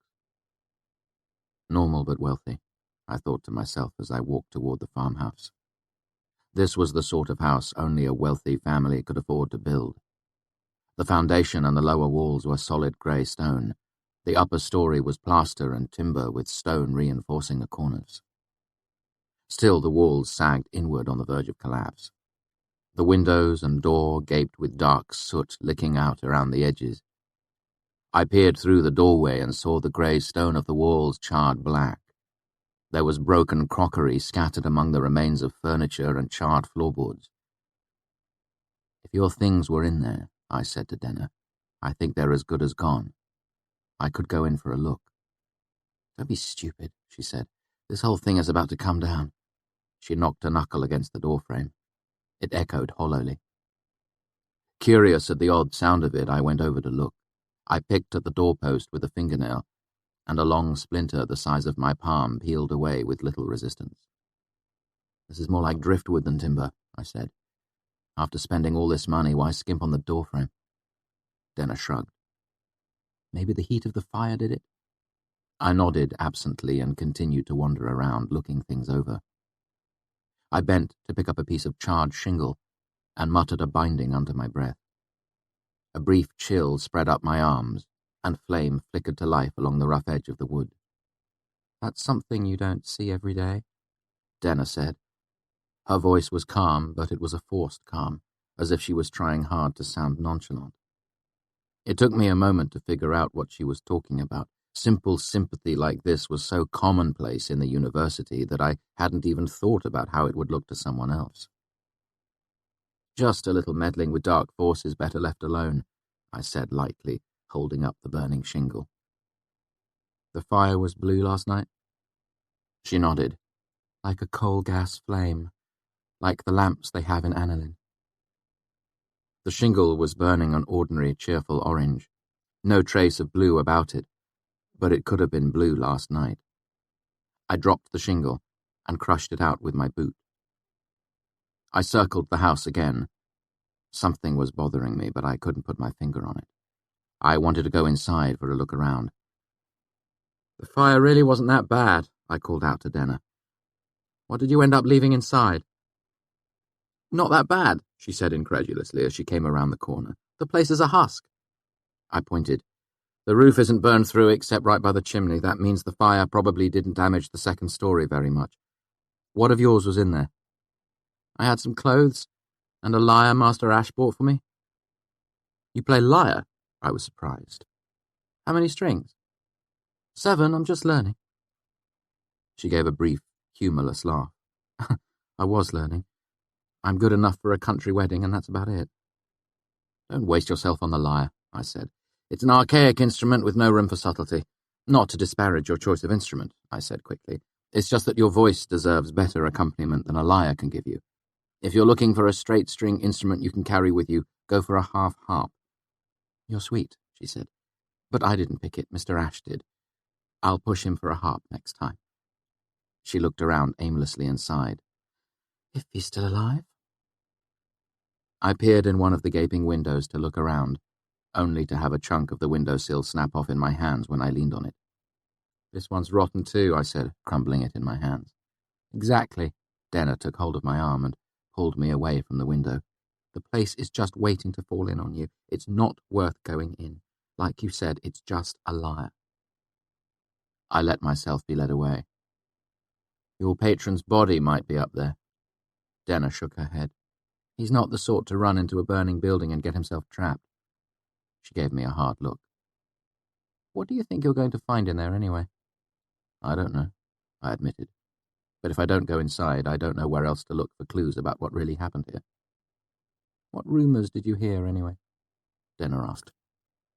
"Not much," I admitted, thinking back to what the bargeman had said. "A bunch of people were killed at a wedding, everyone dead, torn apart like rag dolls. Blue fire." "They weren't really torn apart," Denner said. "From what I heard in town, it was a lot of knife and sword work." I hadn't seen anyone wearing so much as a belt knife since I'd been in town. The closest thing had been farmers with sickles and scythes in the fields. I looked back at the sagging farmhouse, sure that I was missing something. "So what do you think happened here?" she asked. "I don't know," I said. "I was half expecting to find nothing. You know how rumours get blown out of proportion."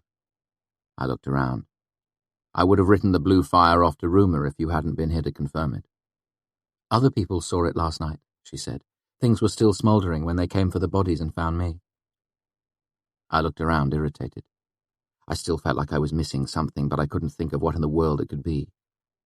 What did they think in town? I asked. Folk weren't really talkative around me, she said bitterly. But I caught a bit of the conversation between the constable and the mayor. Folk are whispering about demons. The blue fire made sure of that. Some folk were talking about shamblemen. I expect the harvest festival will be more traditional than usual this year. Lots of fires and cider and straw men. I looked around again. The collapsed wreckage of the barn, a windmill with 3 fins, and a burned-out husk of a house. Frustrated, I ran my hands through my hair, still sure I was missing something. I'd expected to find something, anything. As I stood there, it occurred to me how foolish the hope was. What had I hoped to find? A footprint? A scrap of cloth from someone's cloak? Some crumpled note with a vital piece of information conveniently written out for me to find? That sort of thing only happened in stories. I pulled out my water bottle and drank off the last of it. Well, I'm done here, I said as I walked over to the water trough. What are you planning to do next? I need to look around a bit, she said. There's a chance my gentleman friend is out there, hurt. I looked out over the rolling hills, gold with autumn leaves and wheat fields, green with pasture and stands of pine and fir. Scattered throughout were the dark scars of bluffs and stone outcroppings. There's a lot of ground to cover, I said. She nodded, her expression resigned. I've got to at least make an effort. Would you like some help? I asked. I know a little woodcraft. I certainly wouldn't mind the company, she said, especially considering the fact that there may be a troop of marauding demons in these parts. Besides, you already offered to make me dinner tonight. That I did. I made my way past the charred windmill to the iron hand pump. I grabbed the handle, leaned my weight against it and staggered as it snapped off at the base. I stared at the broken pump handle. It was rusted through to the center, crumbling away in gritty sheets of red rust. In a sudden flash, I remembered coming back to find my troop killed that evening so many years ago. I remembered reaching out a hand to steady myself and finding the strong iron bands on a wagon's wheel rusted away. I remembered the thick, solid wood falling to pieces when I touched it.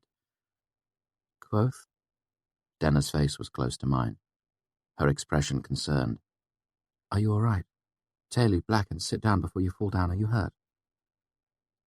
I moved to sit on the edge of the water trough, but the thick planking crumbled under my weight like a rotten stump. I let gravity pull me the rest of the way down, and sat on the grass. I held the rusted-through pump handle up for Denna to see. She frowned at it. That pump was new. The father was bragging about how much it had cost to get a well set up here at the top of the hill. He kept saying that no daughter of his would have to carry buckets uphill 3 times a day. What do you think happened here? I asked. Truthfully. She looked around, the bruise on her temple a sharp contrast against her pale skin. I think when I'm done looking for my patron-to-be, I'm going to wash my hands of this place and never look back. That's not an answer, I said. What do you think happened? She looked at me for a long moment before responding. Something bad. I've never seen a demon, and I don't ever expect to, but I've never seen the King of Vint either. Do you know that children's song? Denna looked at me blankly. So I sang. When the hearth fire turns to blue, what to do, what to do? Run outside, run and hide. When your bright sword turns to rust, who to trust, who to trust? Stand alone, standing stone. Denna grew paler as she realized what I was implying. She nodded and chanted the chorus softly to herself. See a woman, pale as snow, silent come and silent go. What's their plan? What's their plan? Chandrian, Chandrian. Denner and I sat in the patchwork shade of the autumn trees, out of sight of the ruined farm. Chandrian. The Chandrian were really here. I was still trying to collect my thoughts when she spoke. Is this what you were expecting to find? She asked. It's what I was looking for, I said. The Chandrian were here less than a day ago. But I didn't expect this. I mean, when you're a child and you go digging for buried treasure, you don't expect to find any. You go looking for dennerlings and fairies in the forest, but you don't find them. They'd killed my troop, and they'd killed this wedding party. Hell, I go looking for you and Imre all the time, but I don't actually expect to find you. I trailed off, realizing that I was blathering. Some of the tension bled out of Denner as she laughed. There was no mocking in it, only amusement. So am I a lost treasure or a failing? You're both. Hidden, valuable, much sought and seldom found. I looked up at her, my mind hardly attending to what was coming out of my mouth. There's much of the Fae in you as well. They are real. The Chandrian were real. You're never where I look for you, then you appear all unexpected like a rainbow. Over the last year, I'd held a silent fear in my secret heart. I worried at times that the memory of my troop's death and the Chandrian had just been a strange sort of grief dream my mind had created to help me deal with the loss of my entire world. But now I had something resembling proof. They were real. My memory was real. I wasn't crazy. When I was a child, I chased a rainbow for an hour one evening. Got lost in the woods. My parents were frantic. I thought I could catch up to it. I could see where it should touch the ground. That's what you're... Denner touched my arm. I felt the sudden warmth of her hand through my shirt. I drew a deep breath and smelled the smell of her hair, warm with the sun, the smell of green grass and her clean sweat and her breath and apples. The wind sighed through the trees and lifted her hair so that it tickled my face.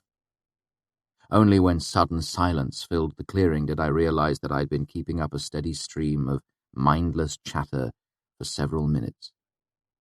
I flushed with embarrassment and looked around, suddenly remembering where I was. You were a little wild around the eyes there, she said gently. I don't think I've ever seen you out of sorts before. I took another slow breath. I'm out of sorts all the time, I said. I just don't show it. My point exactly. She took a step back, her hand slowly sliding down the length of my arm until it fell away. So what now? I have no idea. I looked around aimlessly. That doesn't sound like you either, she said. I'd like a drink of water, I said, then gave a sheepish grin at how childish it sounded. She grinned back at me. That's a good place to start, she teased. After that? I'd like to know why the Chandrian attacked here. What's their plan, eh? She looked serious. There isn't much middle ground with you, is there? All you want is a drink of water and the answer to a question that folk have been guessing at since forever. What do you think happened here? I asked. Who do you think killed these folks? She crossed her arms in front of her chest. I don't know, she said. It could have been all manner of... She stopped, chewing on her lower lip. No, that's a lie, she said at last. It sounds strange to say, but I think it was them. It sounds like something out of a story, so I don't want to believe it, but I do. She looked at me nervously. That makes me feel better. I stood up. I thought I might be a little crazy. You still might be, she said. I'm not a good touchstone to use for judging your sanity. Do you feel crazy?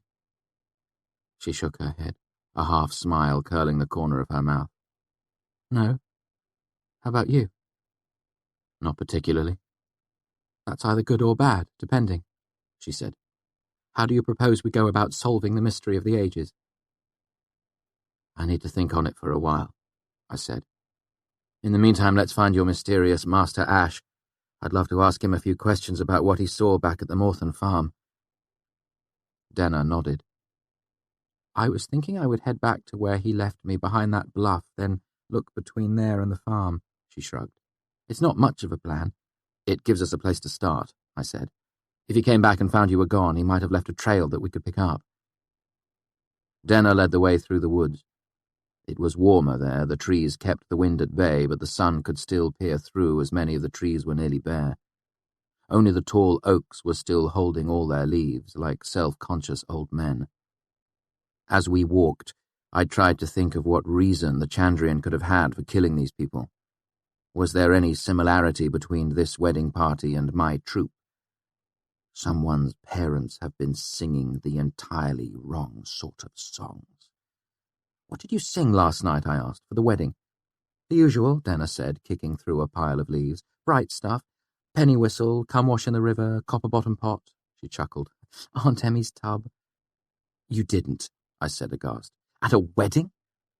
A drunk grandfather asked for it. She shrugged as she made her way through a thick tangle of yellowing bannerbire. There were a few raised eyebrows, but not many. They're earthy folk around here. We walked a little longer in silence. The wind gusted in the high branches above us, but where we trudged along it was just a whisper. I don't think I've ever heard "come wash" before. I'd have thought... Denner looked over her shoulder at me. Are you trying to trick me into singing for you? Of course. She turned and smiled warmly at me, her hair falling into her face. Maybe later. I'll sing for my supper. She led us around a tall outcrop of dark stone. It was chillier here, out of the sun. I think he left me here, she said, looking around uncertainly. Everything looks different during the day. Do you want to search the route back toward the farm or circle out from here? Circles, she said, but you'll have to show me what I'm supposed to be looking for. I'm a city girl. I briefly showed her what little I knew of woodcraft. I showed her the sort of ground where a boot will leave a scuff or a print. I pointed out how the pile of leaves she had walked through were obviously disturbed, and how the branches of the bannerbire were broken and torn where she'd struggled through. We stayed close together, as two pairs of eyes are better than one, and neither of us was eager to set off alone. We worked back and forth, making larger and larger arcs away from the bluff. After 5 minutes, I began to sense the futility of it. There was just too much forest. I could tell that Denner quickly came to the same conclusion. The storybook clues we hoped to find once again failed to show themselves. There were no torn scraps of cloth clinging to branches, no deep boot prints or abandoned campsites. We did find mushrooms, acorns, mosquitoes, and raccoon scat cleverly concealed by pine needles. Do you hear water? Denner asked. I nodded. I could really do with a drink, I said, and a bit of a wash. We wandered wordlessly away from our search, neither one of us wanting to admit that we were eager to give it up, both of us feeling in our bones how pointless it was. We followed the sound of running water down the hill until we pushed through a thick stand of pine trees and came upon a lovely deep stream about 20 feet across. There was no scent of foundry runoff in this water, so we drank, and I topped off my water bottle. I knew the shape of stories.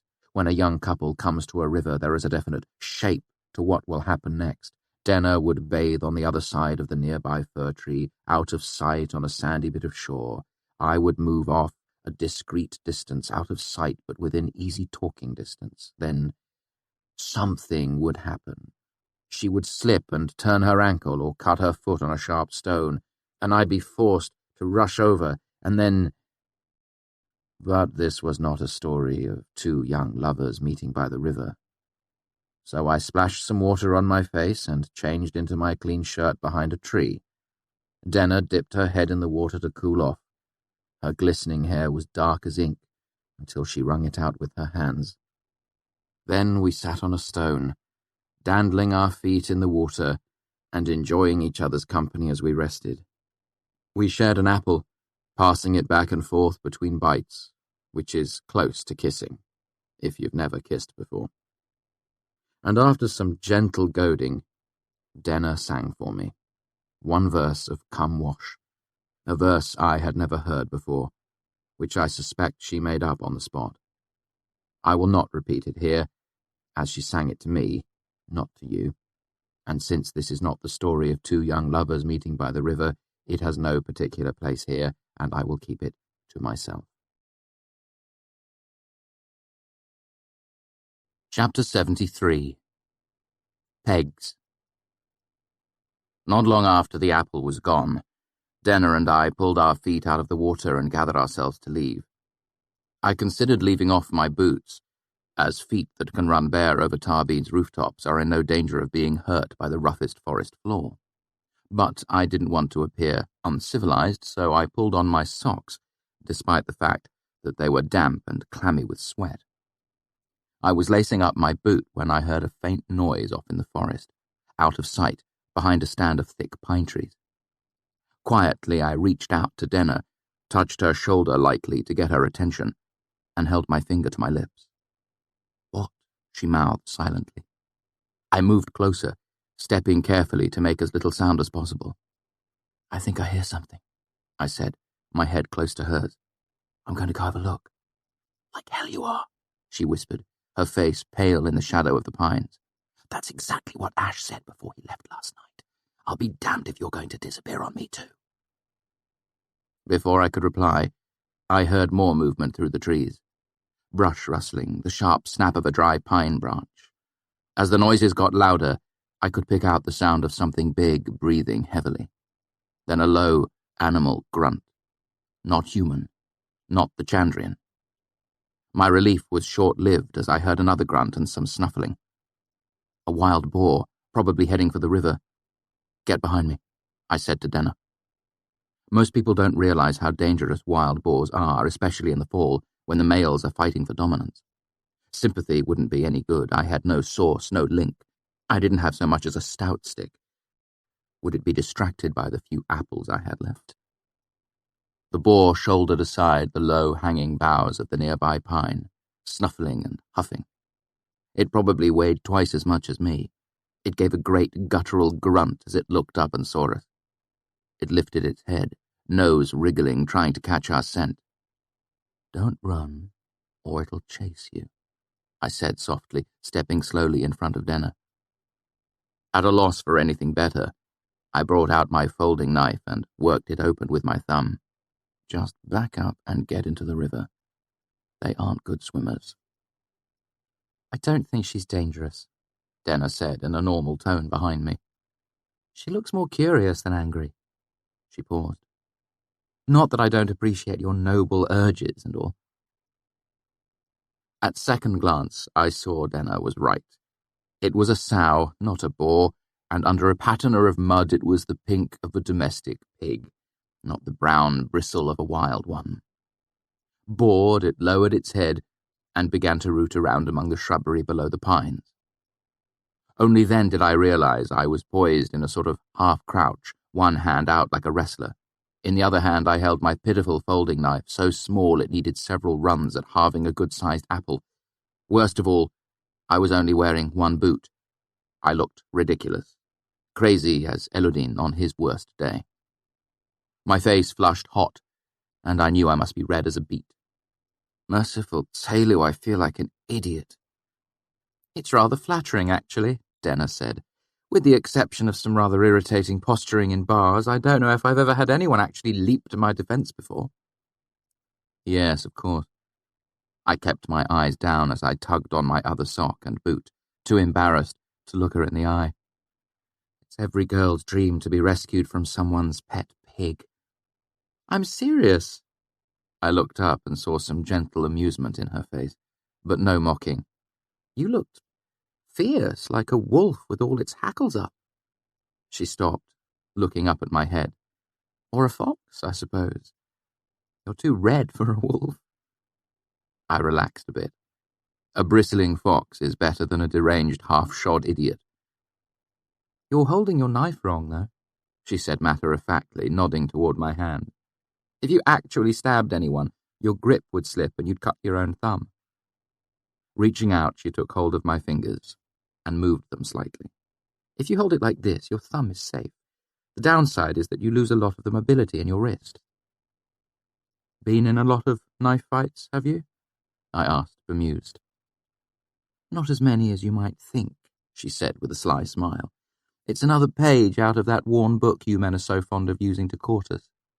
She rolled her eyes, exasperated. I can't count the men who have tried to seduce me away from my virtue by teaching me how to defend it.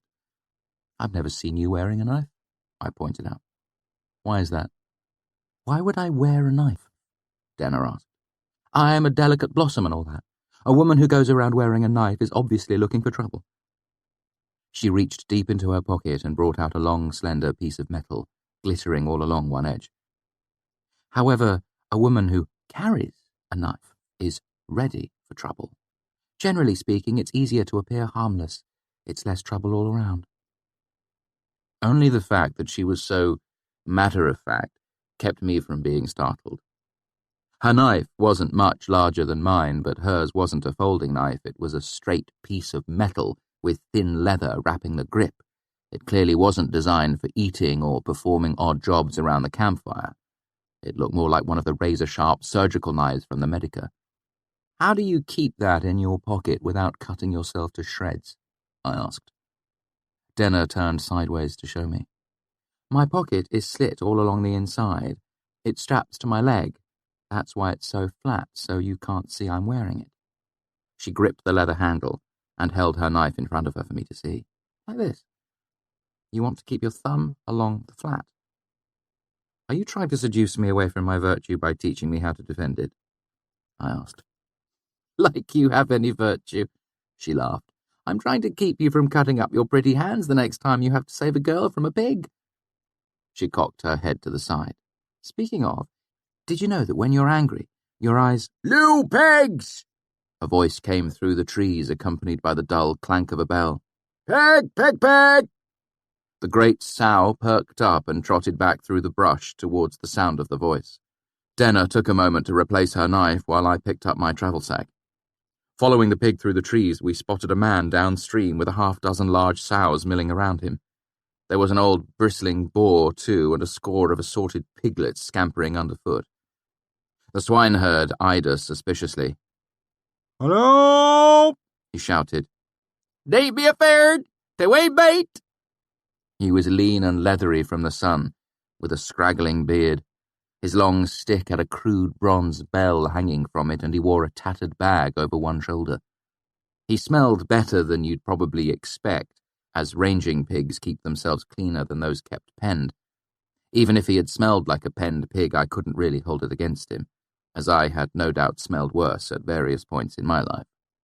"I thought I heard summat then to water a ways," he said, his accent so thick and oily you could almost taste it. My mother referred to it as a deep valley accent, since you only found them in towns that didn't have much contact with the outside world. Even in small rural towns like Trebon, folk didn't have much of an accent these days. Living in Tarbeen and Imre for so long, I hadn't heard a dialect this thick in years. The fellow must have grown up in a truly remote location, probably tucked far back into the mountains. He came up to where we stood, his weathered face grim as he squinted at us. "What are the two of you doing out here?" he said suspiciously. "I thought I heard Sangan." "That were me cousin," I said, making a nod toward Denner. "She have a lovely voice for skirling, ain't she?" I held out my hand. "I'm great glad to meet you, sir. You clept me Kvothe." He looked taken aback when he heard me speak, and a good portion of the grim suspicion faded from his expression. "Pleased I'm certain, Master Kvothe," he said, shaking my hand. "It's a rare treat to meet a fellow respects proper. Drummers round these parts sound like they've got a mouthful of wool." I laughed. My father used to say wool in the mouth and wool in the head." He grinned and shook my hand. "My name is Skyman Seamanfennick." "You got name enough for a king," I said. "Would you be terrible offended if I pared it down to shame?" "Oh, my friends there," he grinned at me, clapping me on the back. "Shame will do if I ain't for lovely young folk like yourselves." He looked back and forth between Denner and myself. Denna, much to her credit, hadn't so much as batted an eye at my sudden change in dialect. "Forgive me," I said, making a gesture in her direction. "Shame, that is my most favourite cousin." Dana, Denna said. I dropped my voice to a stage whisper. sweet lass, but she is terrible shy. You won't be hearing make a lot of her, I'm afeard. Denna picked up her part without the least hesitation, looking down at her feet and twining her fingers together nervously. She glanced up long enough to smile at the swineherd, then dropped her eyes again, making such a picture of awkward bashfulness that I was almost fooled myself. Sheem touched his forehead politely and nodded. "Pleased to meet you, Dana. I haven't never heard a voice so lovely in all my life," he said, pushing his shapeless hat back onto his head a bit. When Denna still wouldn't meet his eye, he turned back to me. "Fine-looking herd." I nodded in the direction of the scattered pigs that were meandering through the trees. He shook his head, chuckling. "Nay a herd. Sheep and cows make a herd. Pigs make a sounder." "Is that so?" I said. "Is there a chance, friend Shane, that I might buy a fine wee pig from you? My cousin and I messed our dinner today." "Might do," he said cautiously, his eyes flickering to my purse. "If you dress it for us, I'll give you 4 jots," I said, knowing it to be a generous price. "But that's only if you'll do us the favour of sitting down and sharing a bite with us." It was a casual testing of the waters. People in solitary jobs like shepherds or swineherds tend to either enjoy their own company or be starved for conversation. I hoped Sheem was the latter. I needed information about the wedding, and none of the people in town seemed likely to talk. I gave him a sly grin and dipped my hand into my travel sack, bringing out the bottle of brand I'd bought from the tinker. "We've even got a dram of something to season it, if you're not opposed to taking a drop with a couple of strangers so early in the day." Denna caught her cue and glanced up in time to catch Sheem's eye, smiled shyly, then looked down again. My mother raised me proper," the swineherd said piously, laying a hand flat on his chest. "I don't drink but when I'm thirsty or when the wind's blowing." He tipped his shapeless hat dramatically off his head and made a half bow to us. "You seem to be good folk. I'd love to share a bit of Danny with you." Sheem collared a young pig and carried it off a ways, where he killed and dressed it using a long knife from his bag. I cleared away leaves and stacked some rocks to make a quick fire pit. After a minute, Denna came over with an armload of dry wood. "I assume we're pumping this fellow for every scrap of information we can get," she said quietly over my shoulder. I nodded. "Sorry about the shy cousin bit, but no, it was good thinking. I don't speak fluent bumpkin, and he'll be more likely to open up to someone who does." Her eyes flickered behind me. "He's almost done." She wandered away towards the river. I covertly used some sympathy to start the fire, while Denna cobbled together a couple of cooking skewers out of forked willow branches. Sheem returned with the piglet neatly quartered. I passed around the bottle of brand while the pig cooked over the fire, smoking and dripping fat onto the coals. I made a show of drinking, just raising the bottle and wetting my mouth. Denna tipped it when it passed her by as well, and there was some rosy colour in her cheeks afterward. Sheem was as good as his word, and since the wind was blowing, it wasn't too long before his nose was comfortably red. Sheem and I chatted about nothing in particular until the pig was crispy and crackling on the outside. The more I listened, the more Sheem's accent faded into the back of my awareness, and I didn't need to concentrate so much on maintaining my own. By the time the pig was done, I was hardly aware of it at all. "You're right handy with a knife," I complimented Sheem, "but I'm surprised you'd got a little fellow right here with the pegs close by." He shook his head. "Pigs is vicious bastards." He pointed to one of the sows trotting over to the patch of ground where he dressed the pig. "See, she's after this little one's lights. Pigs is clever, but they ain't a touch sentimental." Declaring the pig nearly done, Sheem brought out a round farmer's loaf and shared it 3 ways. "Mutton," he grumbled to himself. "Who wants mutton when you can have a nice piece of bacon?" He got to his feet and began to carve the pig with his long knife. "What would you like, little lady?" Sheem said to Denna. "I'm nae partial myself," she said. "I'll take whatever you have handy there."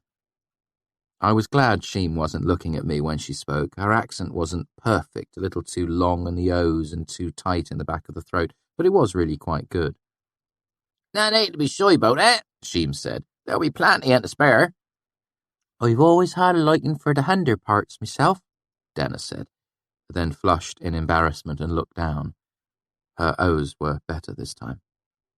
Sheem showed his true gentlemanly nature by refraining from any crude comments as he lay a thick slice of steaming meat atop her piece of bread. "Mind your fingers. Giving a man at a cool." Everyone set to. Sheem served up seconds, then thirds. Before too long, we were licking the grease from our fingers and filling in the corners. I decided to get to business. If Sheem wasn't ready for some gossip now, he never would be. "I'm surprised to see you out and about with all the bad business lately." "What business is that?" he asked. He didn't know about the wedding massacre yet. Perfect. While he couldn't give me particulars about the attack itself, it meant he would be more willing to talk about the events leading up to the wedding. Even if everyone in town wasn't scared to death, I doubted I'd be able to find anyone willing to speak with frank honesty about the dead. "I heard they had some trouble up at Morton Farm," I said, keeping my information as vague and inoffensive as possible. He snorted. "Can't say as I find that startling in the least." "How's that?" Sheem spat to the side. "Northern's are a right lot of bastards, ain't no better than they should be." He shook his head again. "I keep off Borough Hill 'cause I've got one lick of good sense me mum beat into me. Marthin ain't even had that." It wasn't until I heard Sheem say the name of the place in his thick accent that I heard it properly. It wasn't Borrow Rill. It had nothing to do with a rill. It was Barrow Hill. "I don't even graze my bags there, but that daft Marshall builds a house." He shook his head, disgusted. "Didn't folk try and stop them?" Denner prompted. The swineherd made a rude noise. "Bah, Marthin ain't much for less than. Nothing plugs a man's ears like money." "Still, it's just a house," I said dismissively. "Nae much harm in that." "Man wants a daughter to have a fine house with a view, that's all to the good," Sheem conceded. "But when you're digging a foundation and you find bones and such and you don't stop, that's a whole new type of stupid." "He didn't," Denner said aghast. Sheem nodded, leaning forward. "And that weren't the worst of it. He keeps digging and he hits stones. Then does he stop?" He sniffed. "He starts pulling them up, looking for more so he can use them for the house." "Why wouldn't he want to use the stones he found?" I asked. Sheem looked at me like I was daft. "Would he build a house with barrow stones? Would you dig someone out of a barrow and give it to your daughter as a wedding present?" "He found something? What was it?" I passed him the bottle. "Well, that's a great damn secret, ain't it?" Sheem said bitterly, taking another drink. "From what I hear, he was out there digging the house foundation and pulling up stones. Then he finds a little stone room all sealed up tight. But he makes everybody keep mum about what he finds there on account he wants it to be the great surprise at the wedding." "Some sort of treasure?" I asked. Money," he shook his head. "Martin's never been quiet about that. It were probably some sort of—" His mouth opened and closed a bit, searching for a word. "What do you call something old that rich folk put on a shelf to impress all their grummer friends?" I gave a helpless shrug. "An heirloom?" Denner said. Sheem laid his finger alongside his nose and then pointed to her, smiling. "That's it. Some flash thing to impress folk. He's a showy bastard, Martin is." "So nobody knew what it was?" I asked. Sheem nodded.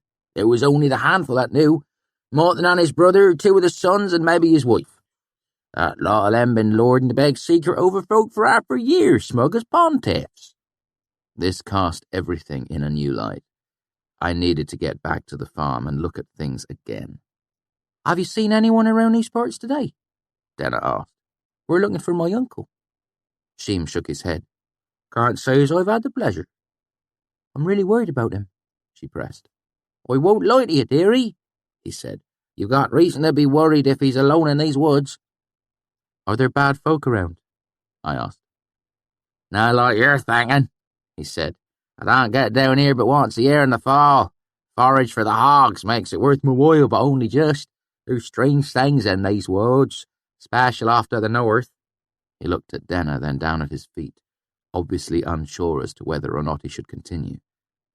This is exactly the sort of thing I wanted to know about, so I waved his comment away, hoping to provoke him. "Thank God telling us fairy stories, Sheem." Sheem frowned. 2 nights ago, when I got up to—" He hesitated, glancing at Denner. "I tended my personals, I saw lights up to the north. Big wash of blue flame, big as a bonfire. All of a sudden," he snapped his fingers, "then nothing. Happened 3 times, sent a chill right down the middle of my back." 2 nights ago?" I asked. The wedding had only been last night. "I said 2 nights, didn't I?" Sheem said. "I've been making my way south ever since. I want a part of whatever is making blue fire in the night up there." "Sheem, really? Blue fire?" "I'm not some lying roo, spinning stories to scare you out of pennies, boy," he said, plainly irritated. "I spend my life in these hells. Everyone knows that there's something out in the North Bluffs. There's a reason folks stay away from there." "Aren't there any farms out there?" I asked. "There's no place to farm on the bluffs unless you're growing rocks," he said hotly. "You think I don't know a candle or a campfire when I see one? It was blue, I tell you. Great billows of it." He made an expansive gesture with his arms. "Like when you pour liquor on a fire." I let it go, and turned the conversation elsewhere. Before too long, Sheem gave a deep sigh and got to his feet.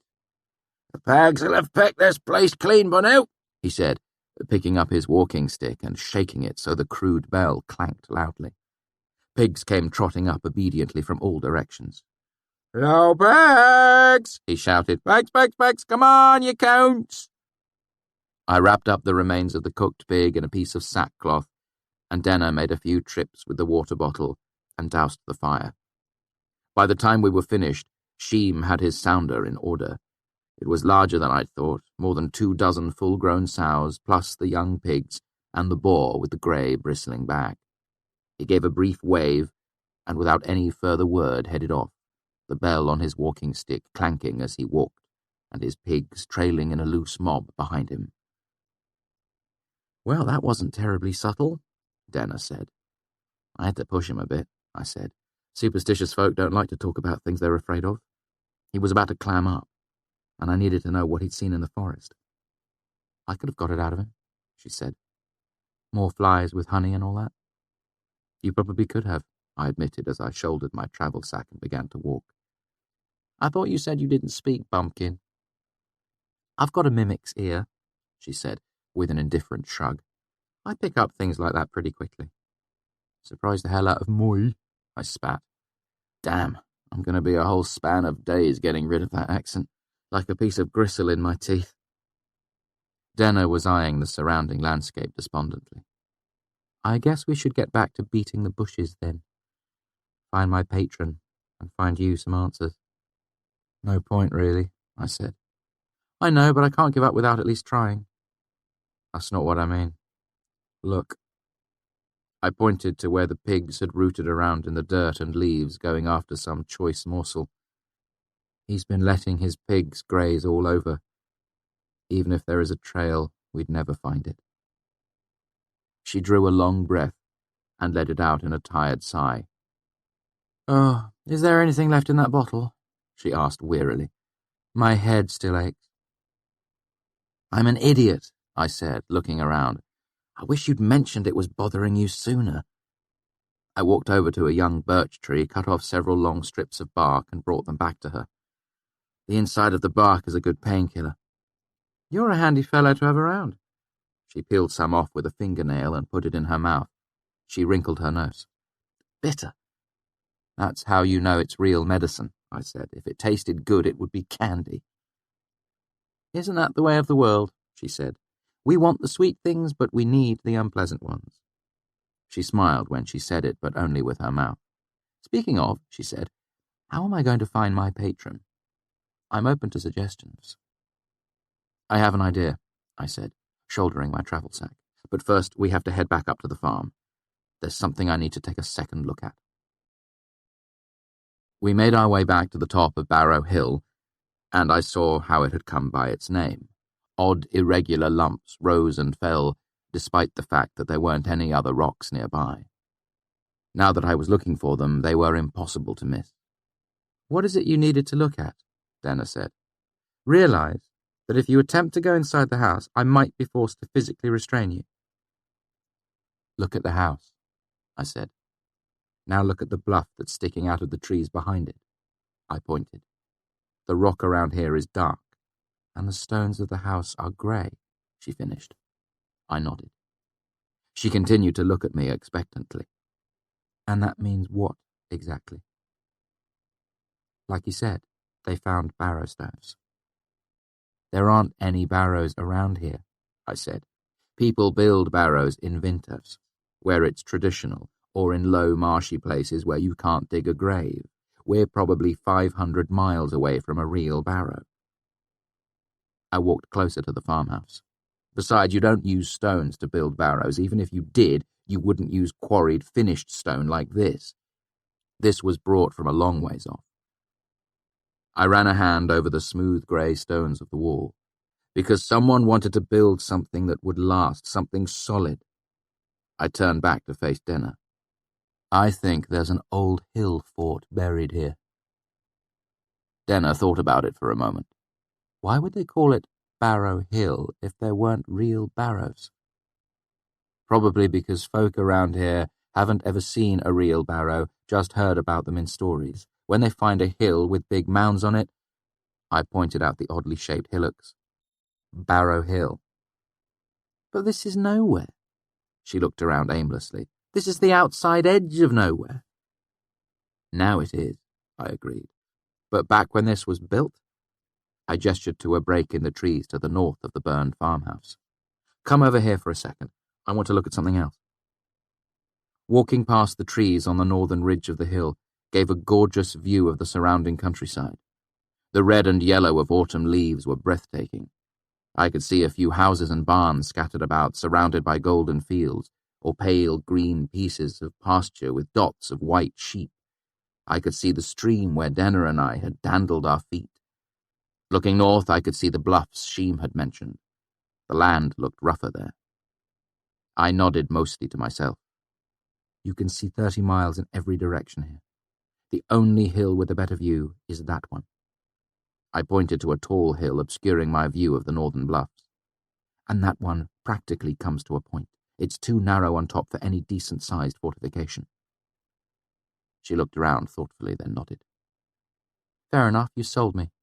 There was a hill fort here. What now?" "Well, I'd like to make it to the top of that hill before we set camp tonight." I pointed at the tall, narrow hill that was currently hiding part of the bluffs from our sight. "It's only a mile or two, and if there's anything strange going on in the North Bluffs, we'll have a clear view of it from there." I thought for a moment. "Plus, if Ash is anywhere within 20 miles, he could see our fire and come to us. If he's trying to keep a low profile and doesn't want to go into town, he might still approach a campfire." Denner nodded. "That certainly beats the hell out of stumbling around in the brush." "I have my moments," I said, making a grand gesture down the hill. "Please, ladies first." Chapter 74. Waystone. Despite our general weariness, Denner and I made good time and came to the top of the northern hill just as the sun was setting behind the mountains. Though trees ringed the hill on all sides, its peak was as bald as a priest's head. The unrestricted view in all directions was breathtaking. My only regret is that the clouds had blown in while we walked, leaving the sky flat and grey as slate. To the south I could see a handful of small farms. A few streams and narrow roads cut meandering paths through the trees. The western mountains were like a distant wall. To the south and east I could see smoke rising into the sky and the low brown buildings of Trebon. Turning north, I saw that what the swineherd had said was true. There were no signs of human habitation in that direction, no roads or farms or chimney smoke, just increasingly rough ground, exposed rock, and trees clinging to the bluffs. The only thing on the top of the hill was a handful of grey stones. 3 of the massive stones were stacked together to form a huge arch, like a massive doorway. The other 2 lay on their sides, as if lounging in the thick grass. I found their presence comforting, like the unexpected company of old friends. Denner sat on one of the fallen greystones as I stood looking out over the countryside. I felt a slight prickle of rain against my face and muttered a curse, flipping the hood of my cloak up. "It won't last long," Denner said. "It's done this the last couple of nights. Clouds up, soaks for about half an hour, then blows over." "Good," I said. "I hate sleeping in the rain." I set my travel sack on the leeward side of one of the greystones, and the 2 of us began to set up camp. We each went about our business, as if we'd done this 100 times before. Denner cleared a space for a fire and gathered stones. I brought back an armload of wood and got the fire going quickly. On my next trip, I gathered some sage and dug up a few wild onions I'd noticed on the way up the hill. The rain came down hard, then tapered off as I started to make supper. I used my small cookpot to make a stew with the leftover pork from lunch, some carrots and potatoes, and the onions I'd found. I seasoned it with salt, pepper, and sage, then warmed a loaf of flatbread near the fire and broke open the wax on the cheese. Last of all, I tucked 2 apples in among the hot rocks of the fire. They'd be baked in time for dessert. By the time dinner was ready, Denner had amassed a small mountain of firewood. I spread out my blanket for her to sit on, and she made appreciative noises over the food as we set about eating. "A girl could get used to this sort of treatment," Denner said after we'd finished. She leaned contentedly back against one of the greystones. "If you had your lute here, you could sing me to sleep and everything would be perfect." "I met a tinker on the road this morning and he tried to sell me a bottle of fruit wine," I said. I wish I'd taken him up on his offer. "I love fruit wine," she said. "Was it strawberry?" "I think it was," I admitted. "Well, that's what you get for not listening to a tinker on the road," she chided, her eyes drowsy. "Clever boy like you has heard enough stories to know better." She sat up suddenly, pointing over my shoulder. "Look." I turned. "What am I looking for?" I asked. The sky was still thick with clouds, so the surrounding countryside was just a sea of black. "Just keep looking. Maybe it will— There!" I saw it, a flicker of blue light off in the distance. I got to my feet and put the fire behind me so it wouldn't dull my vision. Denner came to stand beside me and we waited breathlessly for a moment. Another swell of blue light, stronger. "What do you think that is?" I asked. "I'm pretty sure all the iron mines are off to the west," Denner mused. "It can't be that." There was another flare. It did seem to be coming from the bluffs, which meant that if it was a flame, it was a big one, at least several times larger than our own fire. "You said your patron had a way of signalling you," I said slowly. "I don't mean to pry, but it's not— No, it's nothing to do with blue fire," she said with a low chuckle at my discomfiture. "That would be altogether too sinister, even for him." We watched for a while longer, but it didn't happen again. I took a branch about as big around as my thumb, broke it in half, then used a rock to pound both halves into the earth like tent stakes. Denner raised a questioning eyebrow. "It points towards where we saw the light," I said.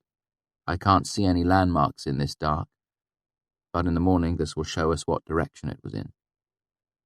We reclaimed our previous seats and I threw more wood on the fire, sending sparks twinkling up into the air.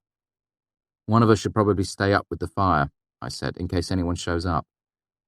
"I don't tend to sleep through the night anyway," Denner said, "so that shouldn't be a problem." "You have trouble sleeping?" "I have dreams," she said, in a tone of voice that made it clear that was all she had to say on the subject. I picked at some brown burr that clung to the edge of my cloak, pulling it out and tossing it into the fire. "I think I've got an idea about what happened at the Morthon farm." She perked up. "Do tell." "The question is, why would the Chandrian attack at that specific place and time?" "The wedding, obviously." "But why this particular wedding? Why this night?" "Why don't you just tell me?" Denner said, rubbing her forehead. "Don't try to tease me into some sort of sudden burst of understanding like you're my schoolmaster." I felt myself flush hot with embarrassment again. I'm sorry. Don't be. Normally I'd love nothing more than some witty back and forth with you, but I've had a long day and my head aches. Just skip to the end. It's whatever Morton found while he was digging up the old hill fort looking for stones, I said. He dug something out of the ruins and gossiped about it for months. The Chandrian heard and showed up to steal it. I finished with a bit of a flourish. Denner frowned. Doesn't hold together. If all they wanted was the item, they could have waited until after the wedding and just killed the newlyweds. Much easier. That took some of the wind out of my sails. You're right. It would make more sense if what they really wanted was to get rid of all knowledge of the thing, like old King Kalon, when he thought his regent was going to expose him for treason. Kill the fellow's whole family and burn down their estate to make sure no word got out or evidence was left for anyone to find. Denner gestured off to the south. Since everyone who knew the secret would be at the wedding, the Chandrian can come in, kill everyone who knows anything, and either destroy or steal whatever it is. She made a motion with the flat of her hand. Clean sweep. I sat stunned, not so much by what Denner had said, which was, of course, better than my own guess. I was remembering what had happened to my own troop. Someone's parents have been singing entirely the wrong sort of songs. But they hadn't just killed my parents. They killed everyone who had been close enough to hear even a part of the song. Denner rolled herself into my blanket and curled up with her back to the fire.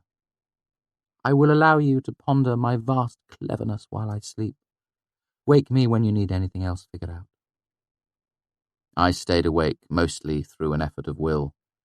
I'd had a long, grueling day, riding 60 miles and walking a half-dozen more. But Denner was hurt and needed her sleep more. Besides, I wanted to keep an eye out for any more signs of the blue light to the north. There weren't any. I fed the fire and wondered vaguely if Will and Sim were worried about my sudden disappearance back at the university.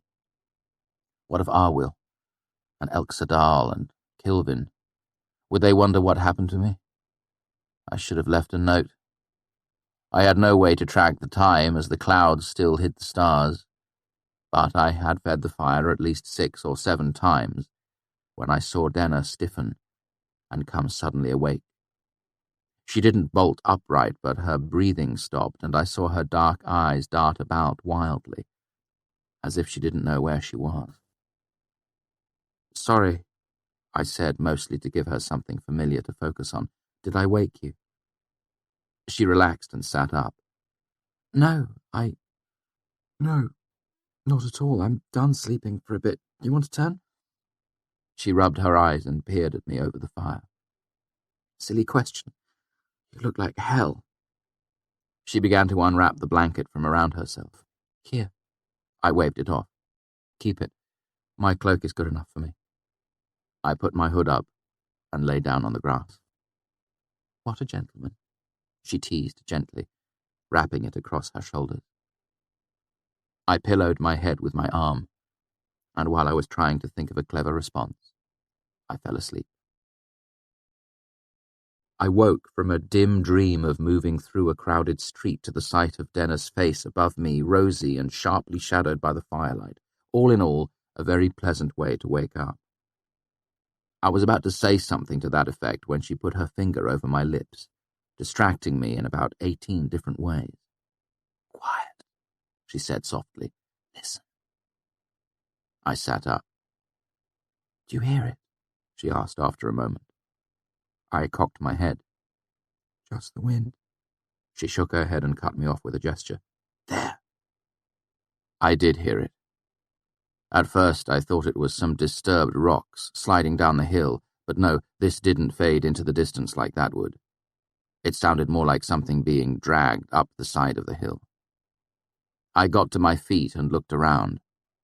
While I'd slept, the clouds had blown away, and now the moon lit the surrounding countryside in pale silver light. Our wide fire pit was brim full of shimmering coals. Just then, not far down the hillside, I heard. To say I heard a branch breaking would mislead you. When a person moving through the woods breaks a branch, it makes a short, sharp, Snap. This is because any branch a man breaks accidentally is small and breaks quickly. What I heard was no twig snapping. It was a long, cracking sound, the sound a leg-thick branch makes when it's torn from a tree. Crack, crack. Then as I turned to look at Denner, I heard the other noise. How can I describe it? When I was young, my mother took me to see a menagerie in Senerin. It was the only time I had ever seen a lion and the only time I had heard one roar. The other children in the crowd were frightened, but I laughed, delighted. The sound was so deep and low that I could feel it rumble in my chest. I loved the feeling, and remember it to this day. The sound I heard on the hill near Trebon was not a lion's roar, but I felt it in my chest the same way. It was a grunt, deeper than a lion's roar, closer to the sound of thunder in the distance. Another branch broke, almost on the crest of the hill. I looked in that direction and saw a huge shape dimly lined by the firelight.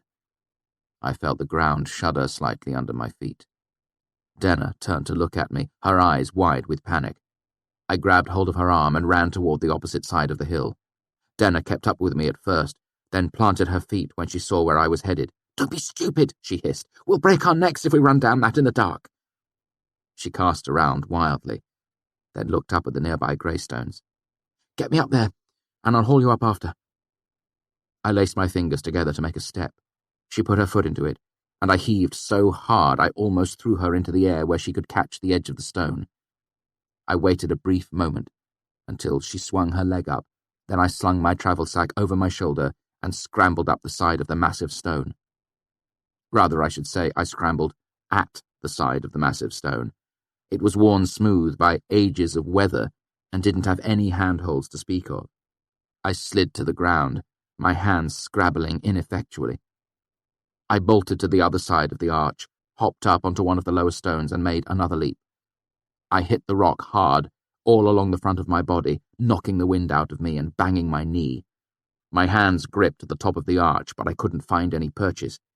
Denner caught me. If this was some heroic ballad, I would tell you how she clasped my hand firmly and pulled me to safety. But the truth is, she got hold of my shirt with one hand while the other made a tight fist in my hair. She hauled hard and kept me from falling long enough for me to catch a grip and scramble to the top of the stone with her. As we lay there, panting, we peered over the edge of the stone.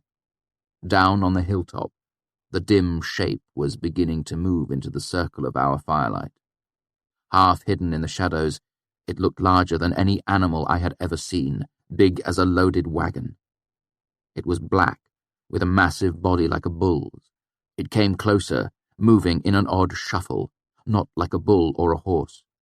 The wind fanned the fire, causing it to flare up, and I saw it carried its thick body close to the ground, legs out to the side like a lizard.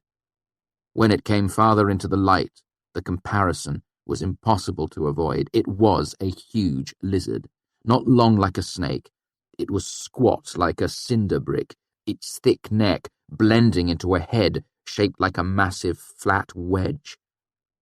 It covered half the distance from the crest of the hill to our fire in a single, spastic burst of speed. It grunted again, deep like rumbling thunder, and I felt it in my chest. As it came closer, it moved past the other grey stone that lay in the grass, and I realized my eyes weren't playing tricks on me. It was bigger than the grey stone. 6 feet high at the shoulder, 15 feet long, big as a horse cart, massive as a dozen bulls tied together. It moved its thick head back and forth, working its wide mouth open and closed, tasting the air. Then there was a burst of blue flame. The sudden light of it was blinding, and I heard Denner cry out beside me. I ducked my head and felt a wash of heat roll over us. Rubbing at my eyes, I looked down again and saw the thing move closer to the fire. It was black, scaled, massive. It grunted again like thunder, then bobbed its head and breathed another great gout of billowing blue fire. It was a dragon.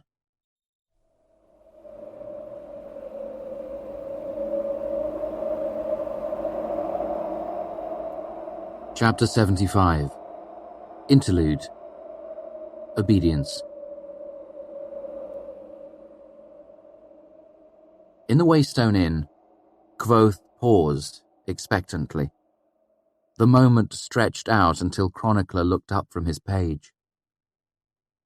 "I'm giving you the opportunity to say something," Kvothe said. "Something along the lines of, 'That can't be,' or 'There's no such thing as dragons.'" Chronicler wiped the nib of his pen clean.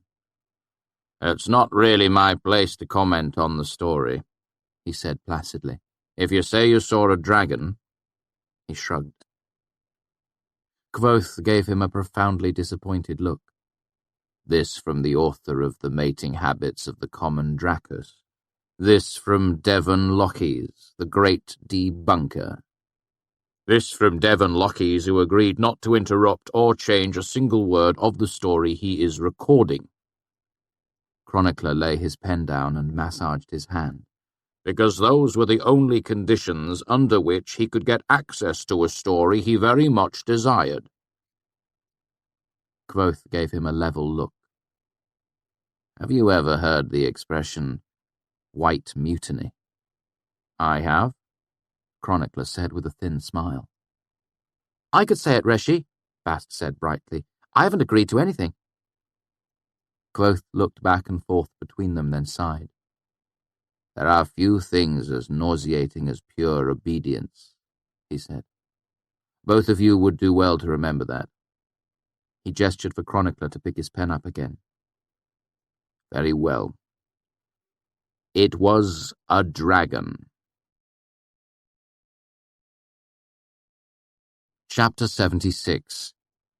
The Mating Habits of the Common Dracus.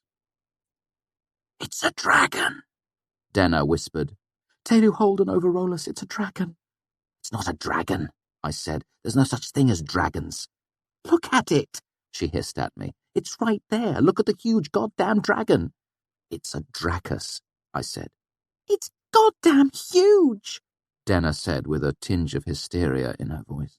It's a goddamn huge dragon, and it's going to come over here and eat us. "It doesn't eat meat," I said. "It's an herbivore. It's like a big cow." Denna looked at me and started to laugh. Not hysterical laughter, but the helpless laughter of someone who's just heard something so funny they can't help but bubble over with it. She put her hands over her mouth and shook with it. The only sound was a low huffing that escaped through her fingers. There was another flash of blue fire from below. Denna froze mid-laugh, then took her hands away from her mouth. She looked at me, her eyes wide, and spoke softly with a slight quaver in her voice. Mm. We had both gone from terrified to safe so quickly that we were close to laughing from sheer relief anyway. So when she convulsed with laughter again, muffling it with her hands, I started to laugh too, my belly shaking as I tried not to make any noise. We lay there like two giggling children, while below us the great beast grunted and snuffed around our fire, occasionally sending up gouts of flame. After a long several minutes, we regained control of ourselves. Denna wiped tears away from her eyes and drew a deep, shaky breath. She slid closer to me until the left side of her body was pressed close up against my right. "Listen," she said softly as we both looked over the edge of the stone. "That thing does not graze," she said. "It's huge. It could never get enough food. And look at its mouth. Look at those teeth." "Exactly. They're flat, not pointed. It eats trees, whole trees. Look at how big it is. Where could it possibly find enough meat? It would have to eat 10 deer every day. There's no way it could survive." She turned her head to look at me. "How the hell do you know this?" "I read about it at the university," I said. "A book called The Mating Habits of the Common Dracus. It uses the fire in a mating display. It's like a bird's plumage."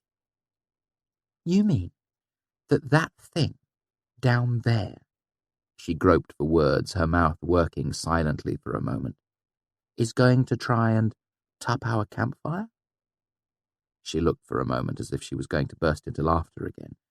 but she drew a deep, shuddering breath instead, regaining her composure. That's something I have to see. We both felt a shudder in the stone underneath us, coming up from the ground below. At the same time, things grew noticeably darker. Looking down, we saw the Dracus rolling in the fire like a hog in a wallow.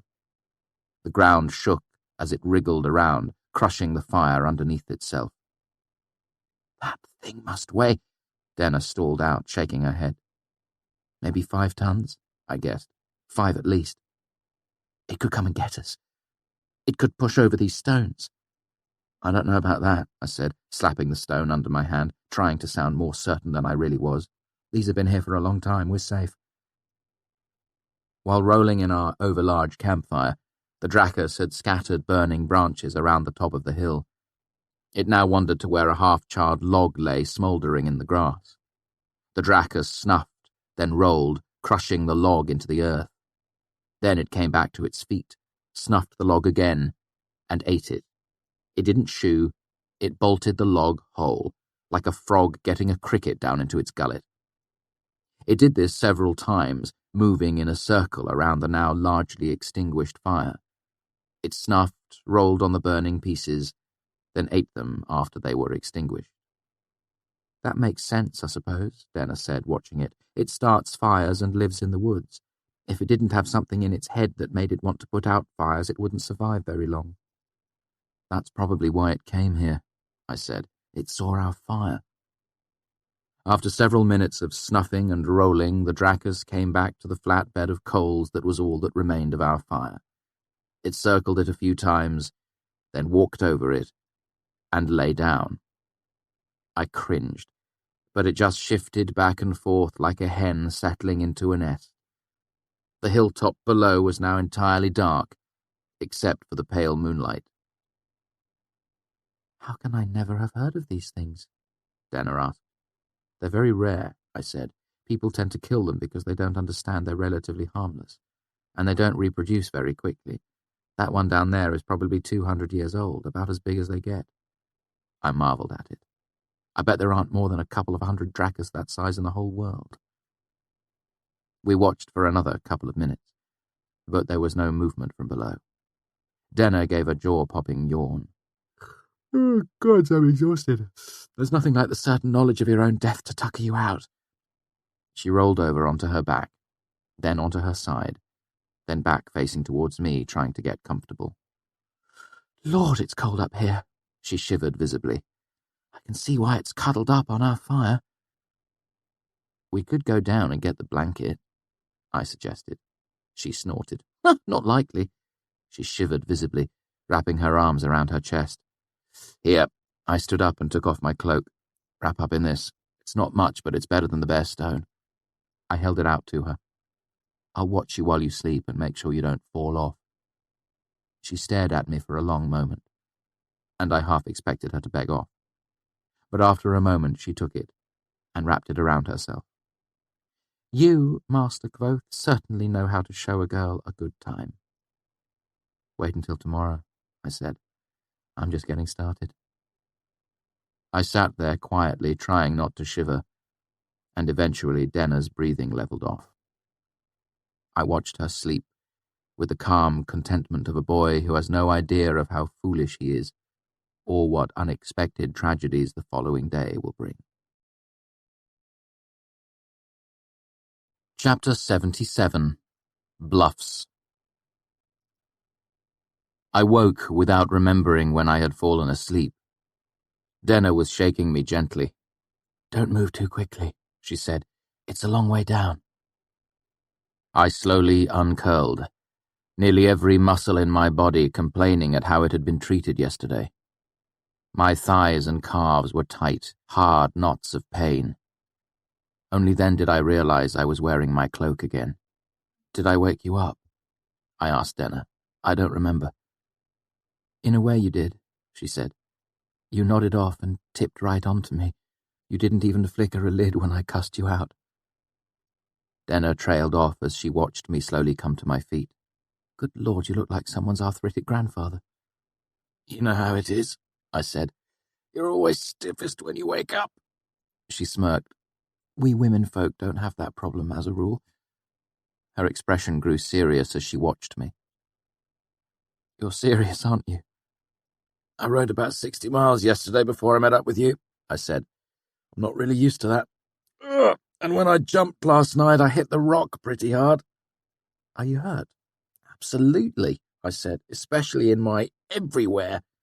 Oh, she gasped, her hands going to her mouth. Your beautiful hands. I looked down and saw what she meant. I must have hurt them, rather badly, in my wild attempt to climb the greystone last night. My musician's calluses had saved my fingertips for the most part, but my knuckles were scraped badly and crusted with blood. Other parts of me hurt so much that I hadn't even noticed. My stomach clenched at the sight of them, but when I opened and closed my hands, I could tell they were just painfully skinned, not seriously injured. As a musician, I always worried that something might happen to my hands, and my work as an artificer had doubled that anxiety. It looks worse than it is, I said. How long has the Dracus been gone? I asked. At least a couple of hours. It wandered away a little after the sun came up. I looked down from my high vantage on the greystone arch. Last evening, the hilltop had been a uniform expanse of green grass. This morning it looked like a battlefield. The grass was crushed in places, burned to stubble in others. There were deep furrows dug in the earth where the lizard had rolled or dragged its heavy body across the turf. Getting down from the greystone was harder than getting up had been. The top of the arch was about 12 feet off the ground, higher than was convenient for jumping. Normally I wouldn't have worried about it, but in my stiff, bruised condition, I worried I'd land awkwardly and turn my ankle. Eventually, we managed it by using the strap of my travel sack as a makeshift rope. While Denna braced herself and held one end, I lowered myself down. The sack ripped wide open, of course, scattering my belongings, but I made it to the ground with nothing more serious than a grass stain. Then Denna hung from the lip of the rock, and I grabbed her legs, letting her slide down slowly. Despite the fact that I was bruised all down my front side, the experience did a lot to improve my mood. I gathered up my things and sat down with needle and thread to sew my travel sack back together. After a moment, Denna returned from her brief trip into the trees, pausing briefly to pick up the blanket we'd left below. It had several large claw rents from when the Dracus had walked over it. Have you ever seen one of these before? I asked, holding out my hand. She raised an eyebrow at me. How many times have I heard that one? Grinning, I handed her the lump of black iron I'd got from the tinker. She looked it over curiously. Is this a Lodenstone? I'm surprised you recognize it. I knew a fellow who used one as a paperweight. She sighed disparagingly.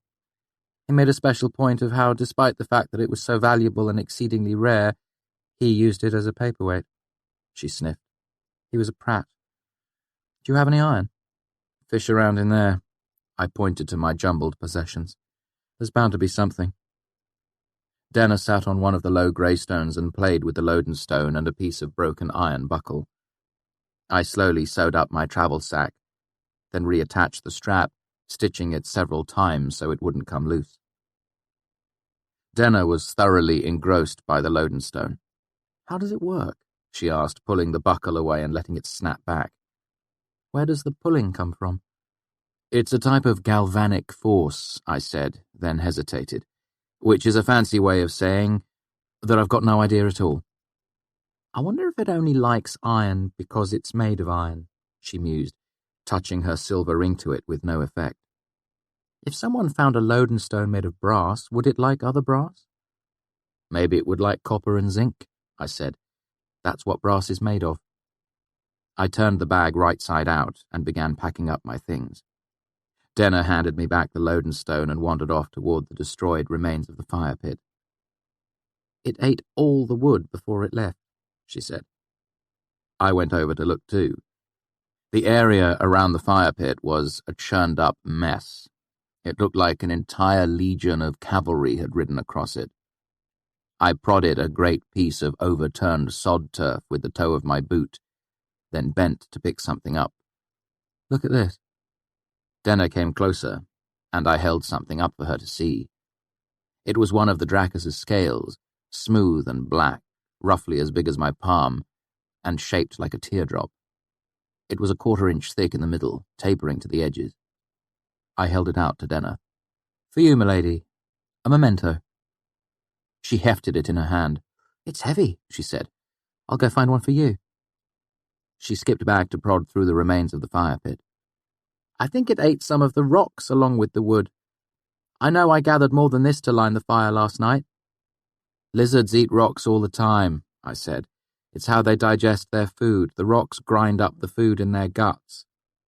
Denna eyed me skeptically. It's true, chickens do it too. She shook her head, looked away as she prodded in the churned-up earth. You know, at first I was kind of hoping you would turn this encounter into a song, but the more you talk about this thing, I'm not so sure. Cows and chickens. Where's your flair for the dramatic? It does well enough without exaggeration, I said. That scale is mostly iron, unless I miss my guess. How can I make that more dramatic than it already is? She held up the scale, looking at it closely. You're kidding. I grinned at her. The rocks around here are full of iron, I said. The Dracus eats the rocks, and slowly they get ground down in its gizzard. The metal slowly filters into the bones and scales. I took the scale and walked over to one of the greystones. Year after year it sheds its skin, then eats it, keeping the iron in its system. After 200 years, I tapped the scale against the stone. It made a sharp ringing sound, somewhere between a bell and a piece of glazed ceramic. I handed it back to her. Back before modern mining people probably hunted them for their iron. Even nowadays I'm guessing an alchemist would pay a pretty penny for the scales or bones. Organic iron is a real rarity. They could probably do all sorts of things with it. Denna looked down at the scale in her hand. You win. You can write the song. Her eyes lit with an idea. Let me see the Lodenstone. I dug it out of my bag and handed it to her. She brought the scale close to it, and they snapped sharply together, making the same odd ceramic ring again. She grinned and walked back over to the fire pit and started pushing the Lodenstone through the debris, hunting for more scales. I looked out toward the northern bluffs. I hate to be the bearer of bad news, I said, pointing off to a faint smudge of smoke rising from the trees, but something's smouldering down there. The marker stakes I planted are gone, but I think that's the direction we saw the blue fire last night. Denna moved the Lodenstone back and forth over the ruins of the fire pit. The Dracus couldn't have been responsible for what happened at the Morton farm. She gestured at the churned-up earth and sod. There wasn't any of this sort of wreckage there. I'm not thinking about the farm, I said. I'm thinking someone's patron might have been roughing it last night with a cheery little campfire. Denna's face fell. And the Dracus saw it. I wouldn't worry, I said quickly. If he's as clever as you say, he's probably safe as houses. Show me a house that's safe from that thing, she said grimly, handing me back my Lodenstone. Let's go have a look. It was only a few miles to where the faint line of smoke rose from the forest, but we made bad time. We were sore and tired, and neither of us was hopeful about what we would find when we reached our destination. When we walked, we shared my last apple and half of my remaining loaf of flatbread. I cut strips of birch bark, and Denna and I both picked at them and chewed. After an hour or so, the muscles in my legs relaxed to the point where walking was no longer painful. As we got closer, our progress slowed. Rolling hills were replaced with sharp bluffs and scree-covered slopes. We had to climb or go the long way around, sometimes doubling back before we found a way through. And there were distractions.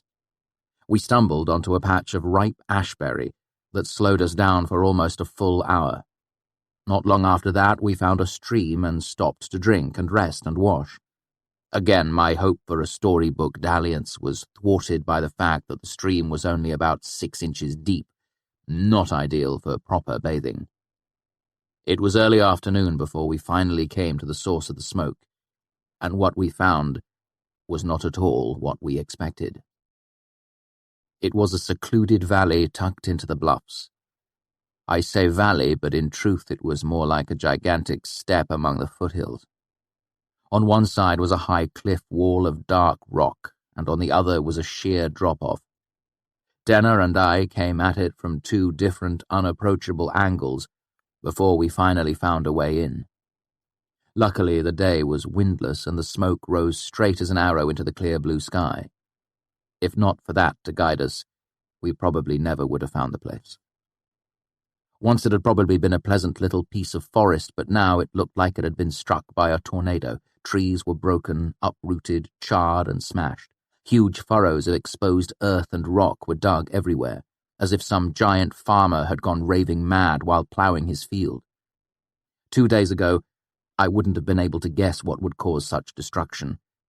But after what I had seen last night— "I thought you said they were harmless," Denner said, turning to me. "It went on a rampage here."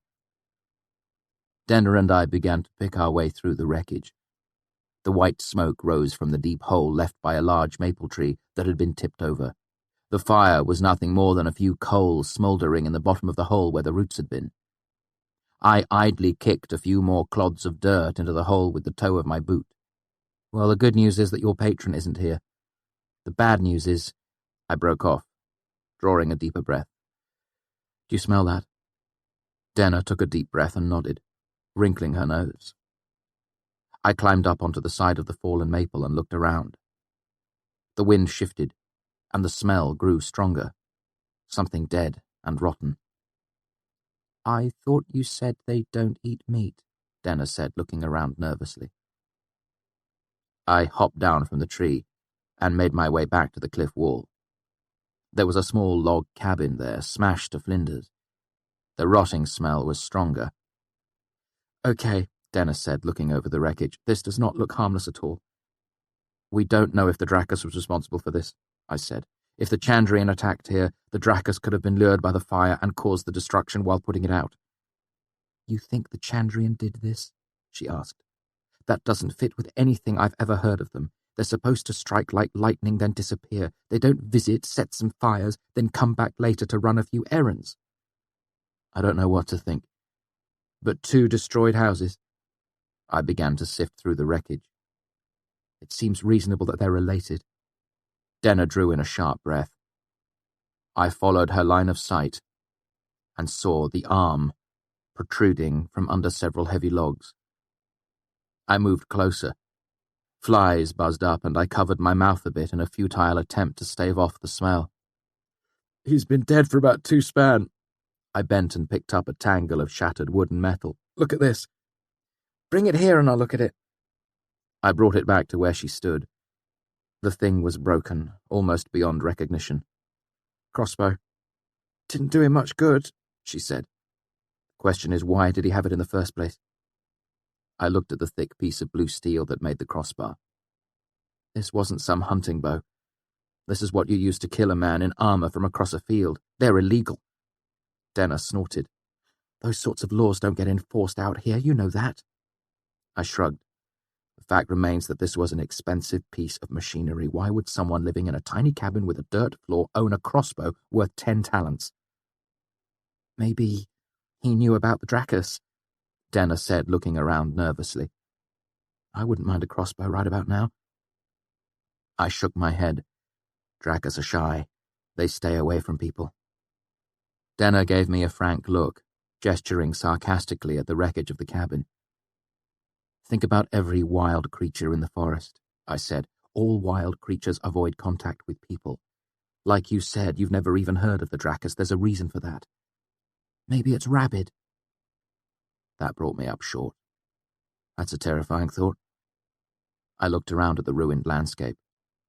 How on earth would you put something like that down? Can a lizard even catch the froth? Denner shifted uncomfortably from one foot to the other, looking around nervously.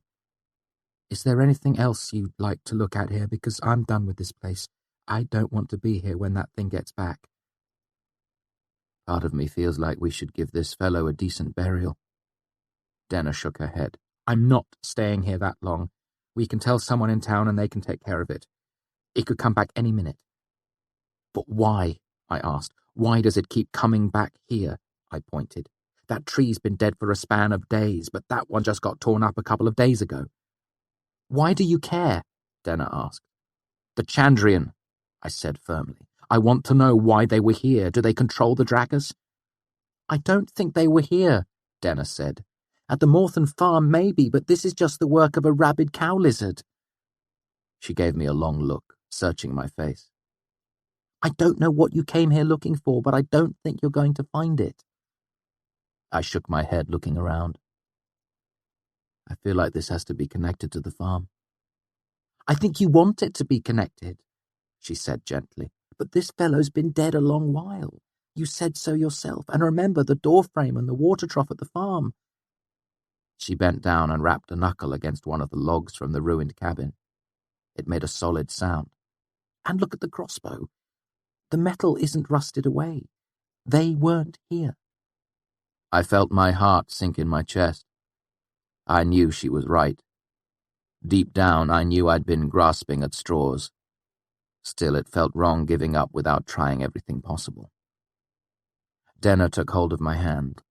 Come on, let's go. She smiled and tugged on me. Her hand was cool and smooth in my own. There's more interesting things to do than hunt. There was a loud splintering noise off in the trees. Crack! Denner dropped my hand and turned to face the way we'd come. No, she said. No, no, no. The sudden threat of the Drakkars brought me back into focus. We're fine, I said, looking around. It can't climb. It's too heavy. Climb what? A tree? It's been knocking those down for fun. The bluffs. I pointed to the cliff wall that bordered this little section of forest. Come on. We scrambled to the base of the cliff, stumbling through furrows and jumping over fallen trees. Behind us, I heard the rumbling, thunder-like grunt. I darted a glance over my shoulder, but the Drakkars was still somewhere among the trees. We got to the base of the cliff, and I started searching for a section both of us could climb. After a long, frantic minute, we emerged from a thick patch of sumac to find a swath of wildly churned-up dirt. The Drakkars had been digging there. Look! Denner pointed to a break in the cliff, a deep crack about 2 feet across. It was wide enough for a person to squeeze through, but too narrow for a huge lizard. There were sharp claw marks on the cliff wall and broken rock scattered around the churned-up earth. Denner and I squeezed into the narrow gap. It was dark, the only light coming from the narrow strip of blue sky high overhead. As I crept along, I was forced to turn sideways in places to make it through.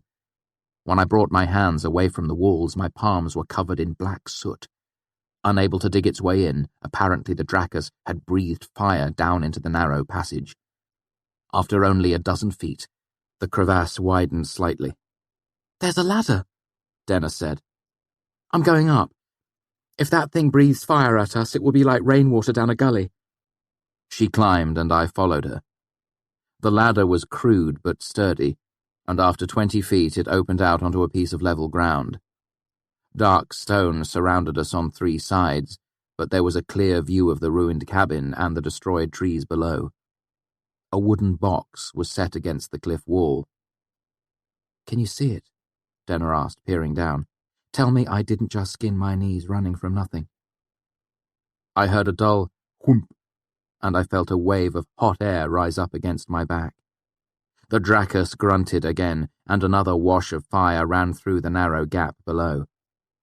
Then there came a sudden, furious sound like nails on a slate as the Drakkars clawed madly against the base of the cliff. Denner gave me a frank look. Harmless. It's not after us, I said. You saw, it was digging at that wall long before we ever got here. Denner sat down. What is this place? Some sort of lookout, I said. You can see the whole valley from here. Obviously it's a lookout, she sighed. I'm talking about the whole place. I opened the wooden box that was up against the cliff wall. Inside was a rough wool blanket, a full water skin, some dried meat, and a dozen wickedly sharp crossbow bolts. I don't know either, I admitted. Maybe the fellow was a fugitive. The noise stopped below. Denner and I peered out over the ruined valley. Eventually the Dracus moved away from the cliff. It walked slowly, its huge body digging an irregular rut into the ground. "It's not moving as quickly as it did last night," I said. "Maybe it is sick. Maybe it's tired from a hard day's trying to track us down and kill us." She looked up at me. "Sit down, you're making me nervous. We're not going anywhere for a while." I sat down and we watched the Dracus make its plodding way to the middle of the valley. It went up to a tree about 30 feet tall and pushed it over without any noticeable effort. Then it began to eat it, leaves first. Next it crunched up branches thick as my wrist as easily as a sheep would tear up a mouthful of grass.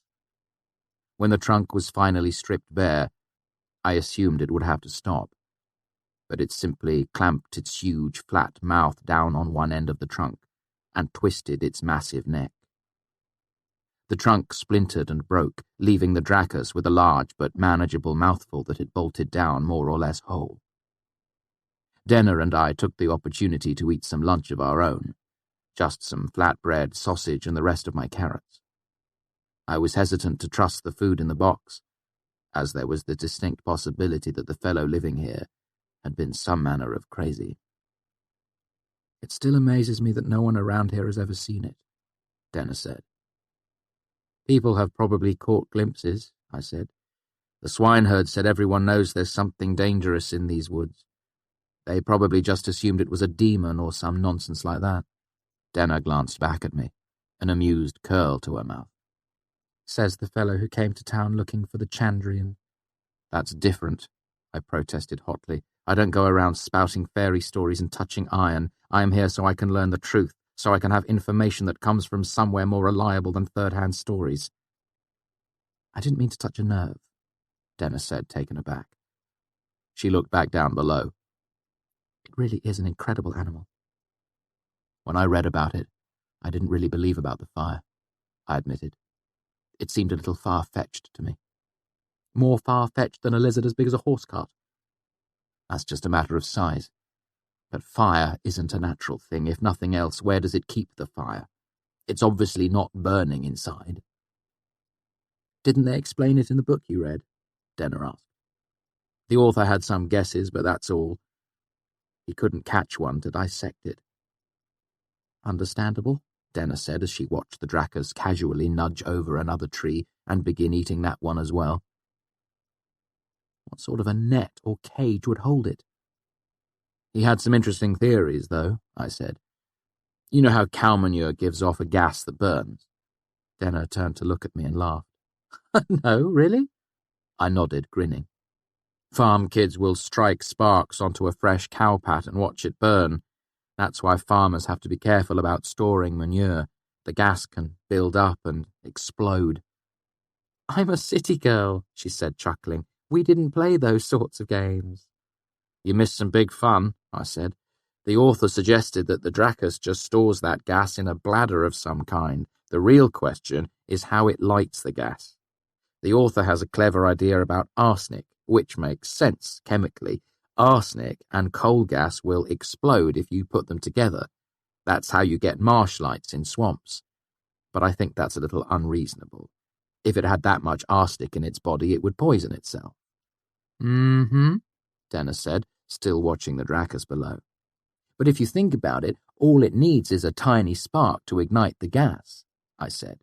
"And there are plenty of animals that can create enough galvanic force for a spark. Clip eels, for example, can generate enough to kill a man, and they're only a couple of feet long."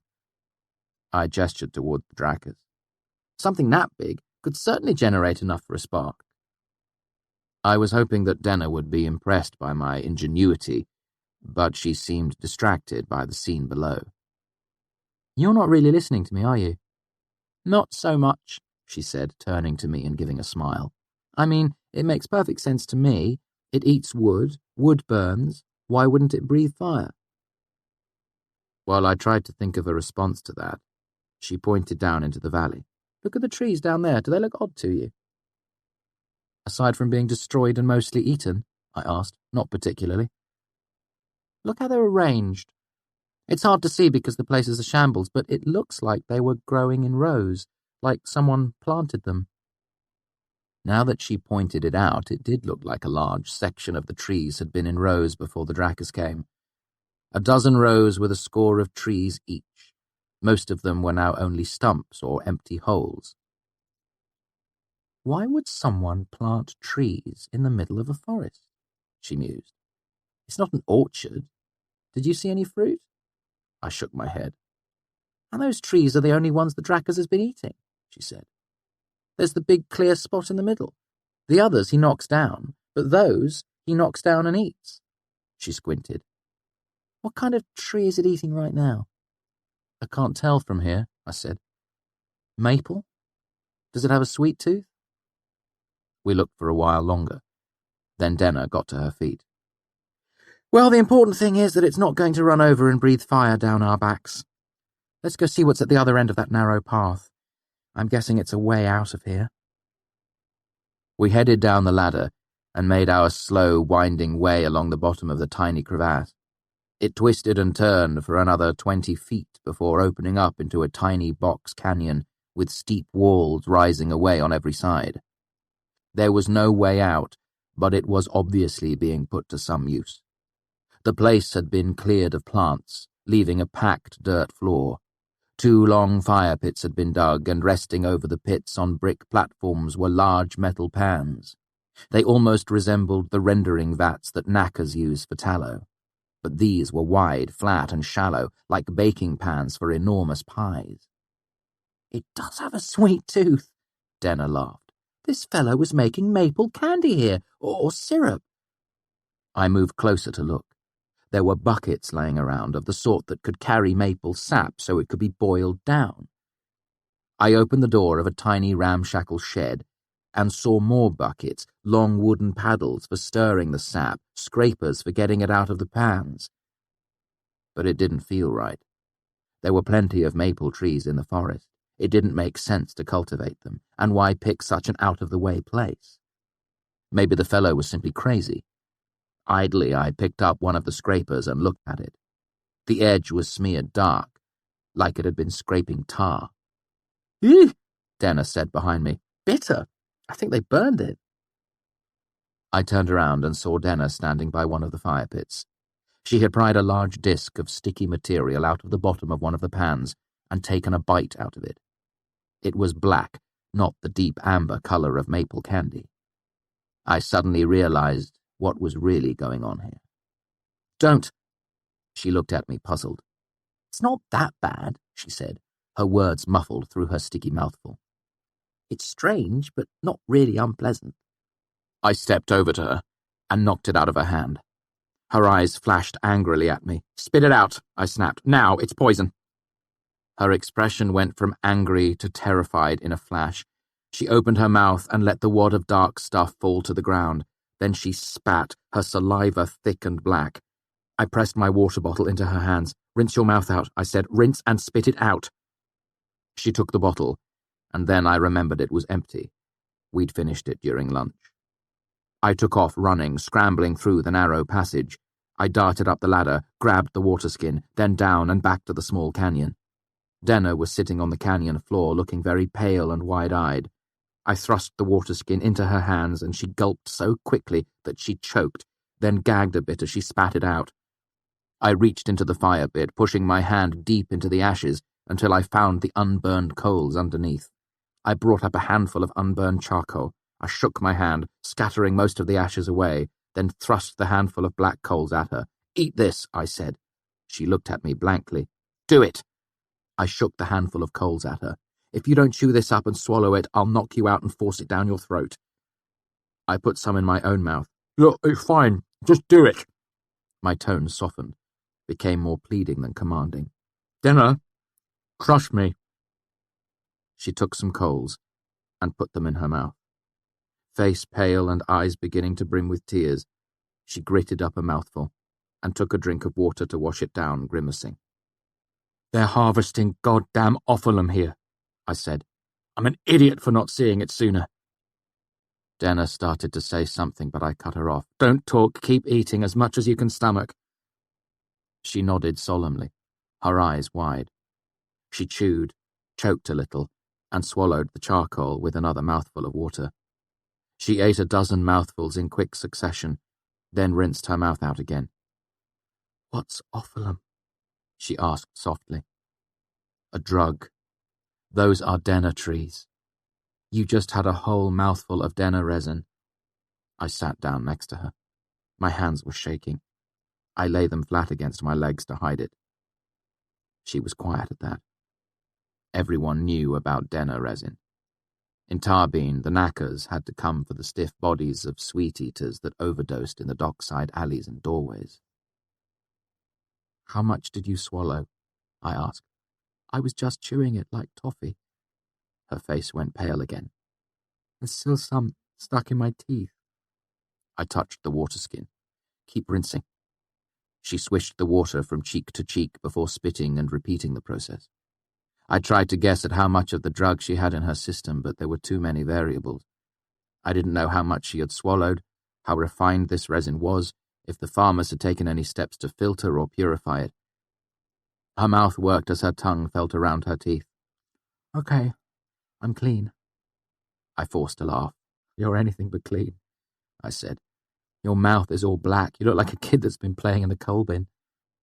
"You aren't much better," she said. "You look like a chimney sweep." She reached out to touch my bare shoulder. I must have torn my shirt against the rocks in my rush to get the water skin. She gave a wan smile that didn't touch her frightened eyes at all. "Why do I have a belly full of coals?" "Charcoal is like a chemical sponge," I said. "It soaks up drugs and poisons." She brightened a little. "All of them?" I considered lying, then thought better of it. "Most. You got it into you pretty quickly. It will soak up a lot of what you swallowed." "How much?" "About 6 parts in 10, I said. "Hopefully a little more. How do you feel?" "Scared," she said. "Shaky. But other than that, no different." She shifted nervously where she sat and put her hand on the sticky disc of resin I'd knocked away from her earlier. She flicked it away and wiped her hand nervously on her trousers. "How long will it be before we know?" "I don't know how much they refined it," I said.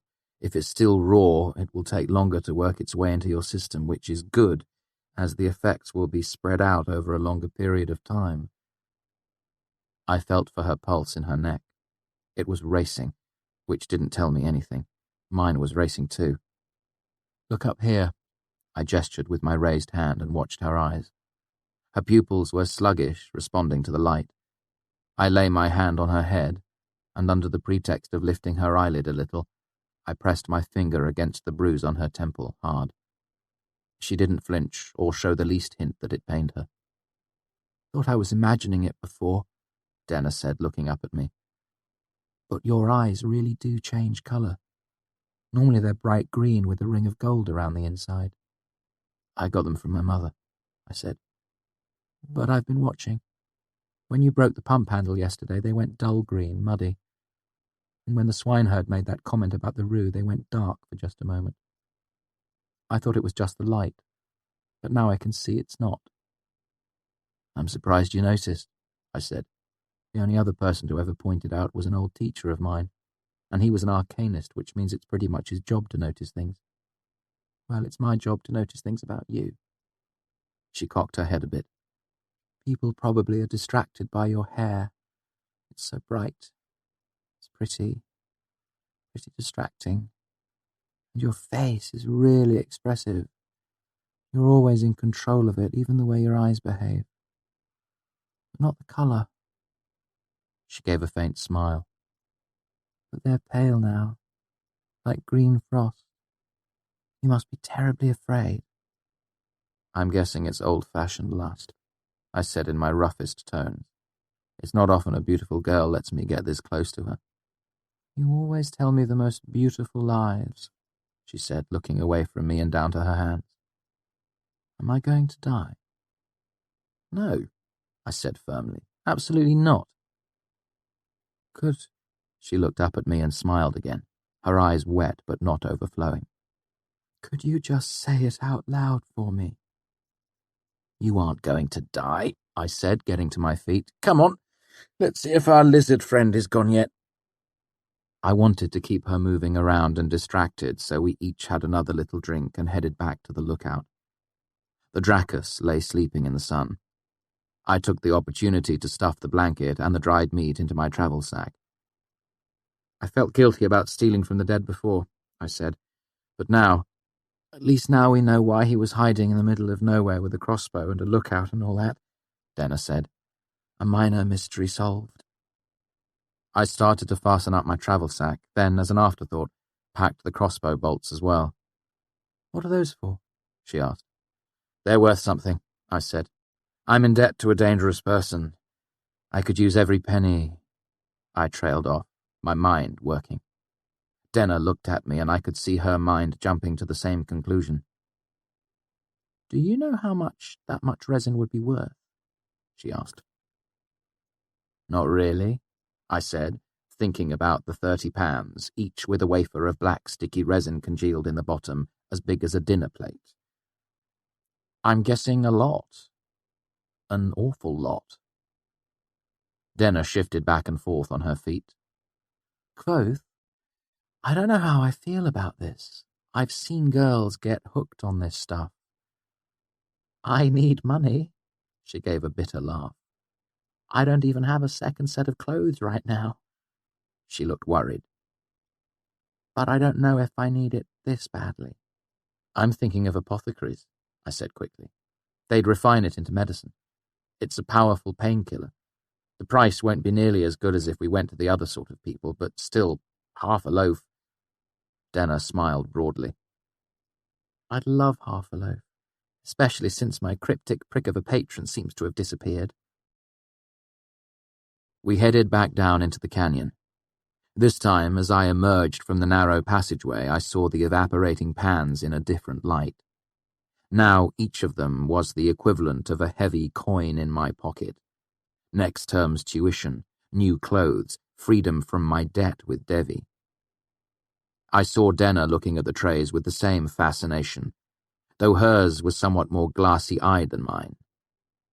I could live comfortably for a year off this, she said, and not be beholden to anyone. I went to the tool shed and grabbed a scraper for each of us. At the end of a few minutes' work, we had combined all the black sticky pieces into a single wad the size of a sweet melon.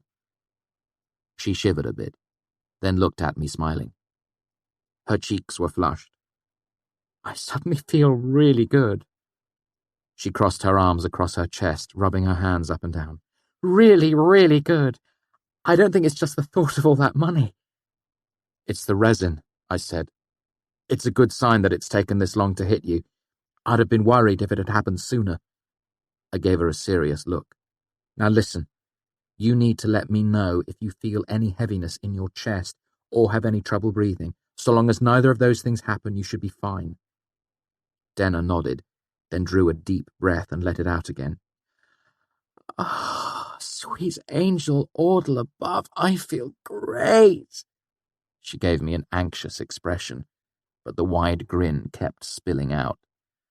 Am I going to get addicted from this? I shook my head and she sighed with relief. You know the damnedest thing? I'm scared about getting addicted, but I don't care that I'm scared. I've never felt like this before. No wonder our big scaly friend keeps coming back for more. Merciful Telu, I said. I didn't even think of that. That's why it was trying to claw its way in here. It can smell the resin. It's been eating the trees for 2 span, 3 or 4 a day. The biggest sweet eater of them all coming back to get his fix. Denna laughed. Then her expression went horrified. How many trees were left? 2 or 3, I said, thinking of the rows of empty holes and broken stumps. But it may have eaten another since we've been back here.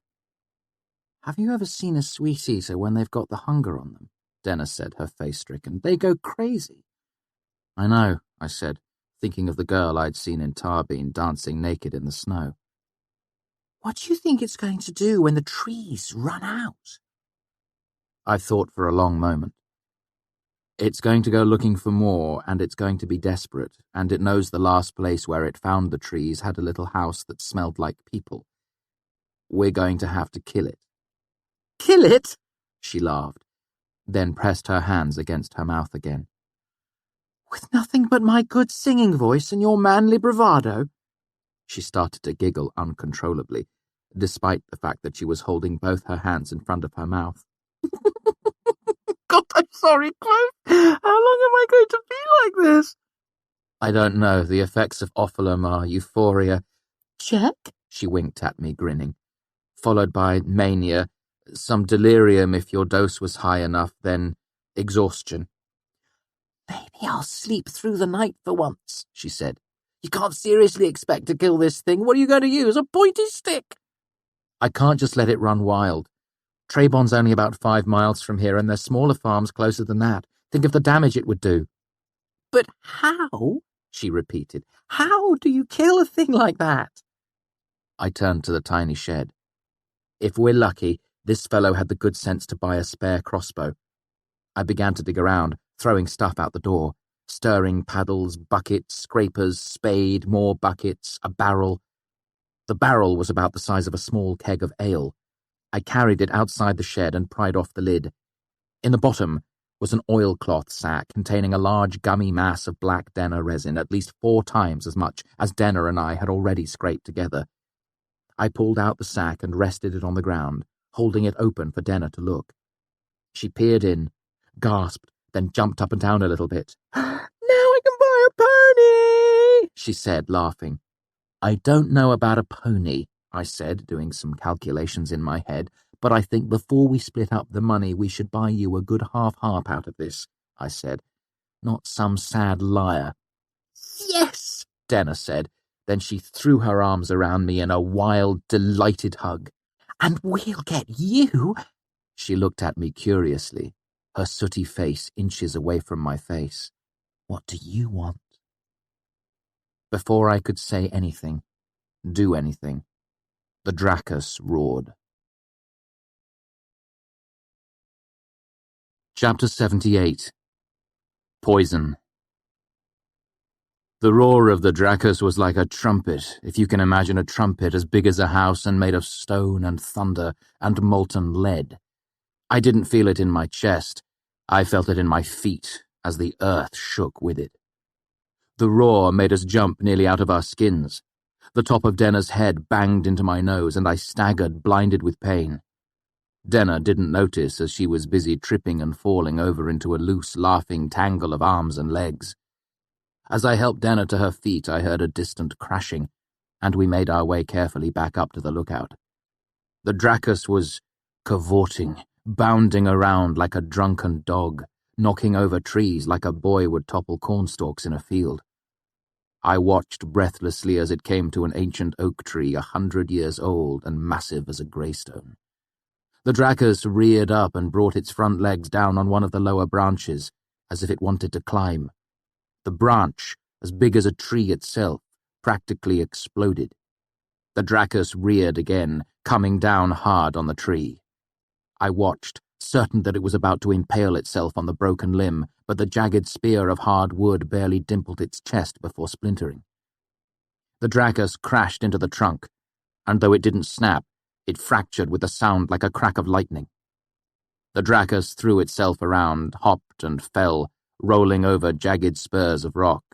It belched a huge gout of flame and charged the fractured oak tree again, striking with its great blunt wedge of a head. This time, it knocked the tree over, causing an explosion of earth and rock as the tree's roots tore out of the ground. All I could think of was the futility of trying to hurt this creature. It was bringing more force to bear against itself than I could ever hope to muster. "There's no way we can kill that," I said. "It would be like trying to attack a thunderstorm. How could we possibly hurt it?" "We lure her over the side of a cliff," Denner said matter-of-factly. "She?" I asked. "Why do you think it's a she?" "Why do you think it's a he?" she replied, then shook her head as if to clear it. "Never mind, it doesn't matter. We know it's drawn to fires. We just build one and hang it from a branch." She pointed to a few trees overhanging the cliff below. Then, when it rushes over to put it out—" She made a pantomime with both hands of something falling. "Do you think even that would hurt it?" I asked dubiously.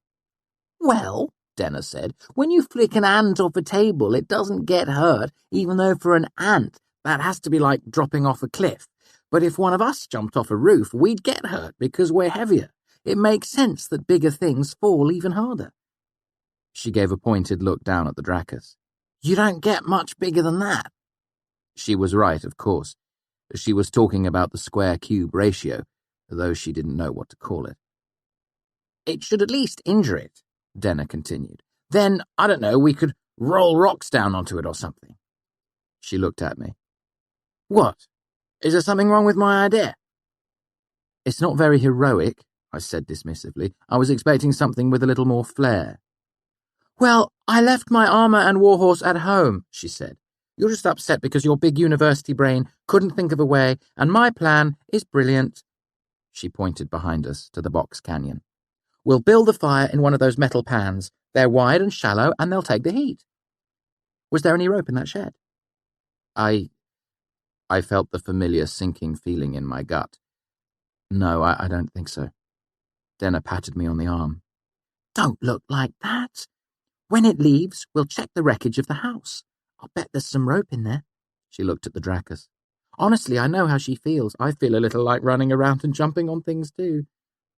"That's the mania I was talking about," I said. After a quarter hour, the Dracus left the valley. Only then did Denner and I emerge from our hiding place, me carrying my travel sack, she with the heavy oilskin bag that held all the resin we'd found, nearly a full bushel of it. "Give me your load and stone," she said, setting down the sack. I handed it over. "You find some rope. I'm going to get you a present." She skipped away lightly, her dark hair flying behind her. I made a quick search of the house, holding my breath as much as possible. I found a hatchet, broken crockery, a barrel of wormy flour, a mildewy straw tick, a ball of twine, but no rope. Denner gave a delighted shout from the trees, ran up to me, and pressed a black scale into my hand. It was warm with the sun, slightly larger than hers, but more oval than tear-shaped. "Thank you kindly, milady." She bobbed a charming curtsy, grinning. "Rope?" I held up a ball of rough twine. "This is as close as I could find, sorry." Denner frowned, then shrugged it off. "Oh well, your turn for a plan. You have any strange and wonderful magics from the university? Any dark powers better left alone?" I turned the scale over in my hands and thought about it. I had wax, and this scale would make as good a link as any hair. I could make a simulacrum of the Dracus. But then what? A hot foot wasn't going to bother a creature that was perfectly comfortable lying on a bed of coals. But there are more sinister things you can do with a mommet. Things no good arcanist was ever supposed to consider. Things with pins and knives that would leave a man bleeding, even though he was miles away. True malfeasance. I looked at the scale in my hand, considering it. The thing was mostly iron and thicker than my palm in the middle. Even with a mommet and a hot fire for energy, I didn't know if I could make it through the scales to hurt the thing. Worst of all, if I tried, I wouldn't know if it had worked. I couldn't bear the thought of sitting idly by some fire, sticking pins into a wax doll while miles away a drug-crazed Dracus rolled in the flaming wreckage of some innocent family's farm. "No," I said, "no magic I can think of." "We can go tell the constable that he needs to deputize about a dozen men with bows to come kill a drug-crazed, big-as-a-house dragon chicken." It came to me in a flash. "Poison," I said. "We'll have to poison it." "You've got 2 quarts of arsenic on you?" she asked skeptically. "Would that even be enough for something as big as that?" "Not arsenic." I nudged the oilskin sack with my foot. She looked down. "Oh," she said, crestfallen. "What about my pony?" "You'll probably have to skip your pony," I said. "But we'll still have enough to buy you a half-harp. In fact, I bet we'll be able to make even more money from the Dracus's body. The scales will be worth a lot, and the naturalists at the university will love to be able—" "You don't need to sell me," she said. "I know it's the right thing to do." She looked up at me and grinned. "Besides, we get to be heroes and kill the dragon. Its treasure is just a perk." I laughed. "Right then," I said. I think we should head back to the Greystone Hill and build a fire there to lure it in. Denner looked puzzled. Why? We know it's going to come back here. Why don't we just camp here and wait? I shook my head. Look at how many Denner trees are left. She looked around. It ate all of them? I nodded. If we kill it this evening, we can be back in Trebon by tonight, I said. I'm tired of sleeping outdoors. I want to get a bath, a hot meal, and a real bed. You're lying again, she said cheerfully. Your delivery's getting better, but to me you're clear as a shallow stream. She prodded my chest with a finger. Tell me the truth. I want to get you back to Trebon, I said, just in case you ate more resin than is good for you. I wouldn't trust any doctor living there, but they probably have some medicines I could use, just in case. My hero, Denner smiled. You're sweet, but I feel fine. I reached out and flicked her ear with the tip of my finger, hard. Her hand went to the side of her head, her expression outraged. Ow! Oh. She looked confused. Doesn't hurt at all, does it? No, she said. Here is the truth, I said seriously. I think you're going to be fine, but I don't know for certain. I don't know how much of that stuff you have left working its way into your system. In an hour, I'll have a better idea, but if something goes wrong, I'd rather be an hour closer to Trebon. It means I won't have to carry you as far. I looked her square in the eye. I don't gamble with the lives of people I care for. She listened to me, her expression somber. Then the grin blossomed back onto her face. I like your manly bravado, she said. Do it some more. Chapter 79. Sweet Talk. It took us about 2 hours to get back to the Greystone Hill. It would have been faster, but Denner's mania was growing stronger, and all her extra energy was more of a hindrance than a help. She was highly distractible, and prone to larking off in her own direction if she saw something interesting. We crossed the same small stream that we had before, and, despite the fact that it wasn't much more than ankle deep, Denner insisted on bathing. I washed up a little, then moved a discreet distance away and listened to her sing several rather racy songs. She also made several none too subtle invitations that I could join her in the water. Needless to say, I kept my distance. There are names for people who take advantage of women who are not in full control of themselves, and none of those names will ever rightfully be applied to me.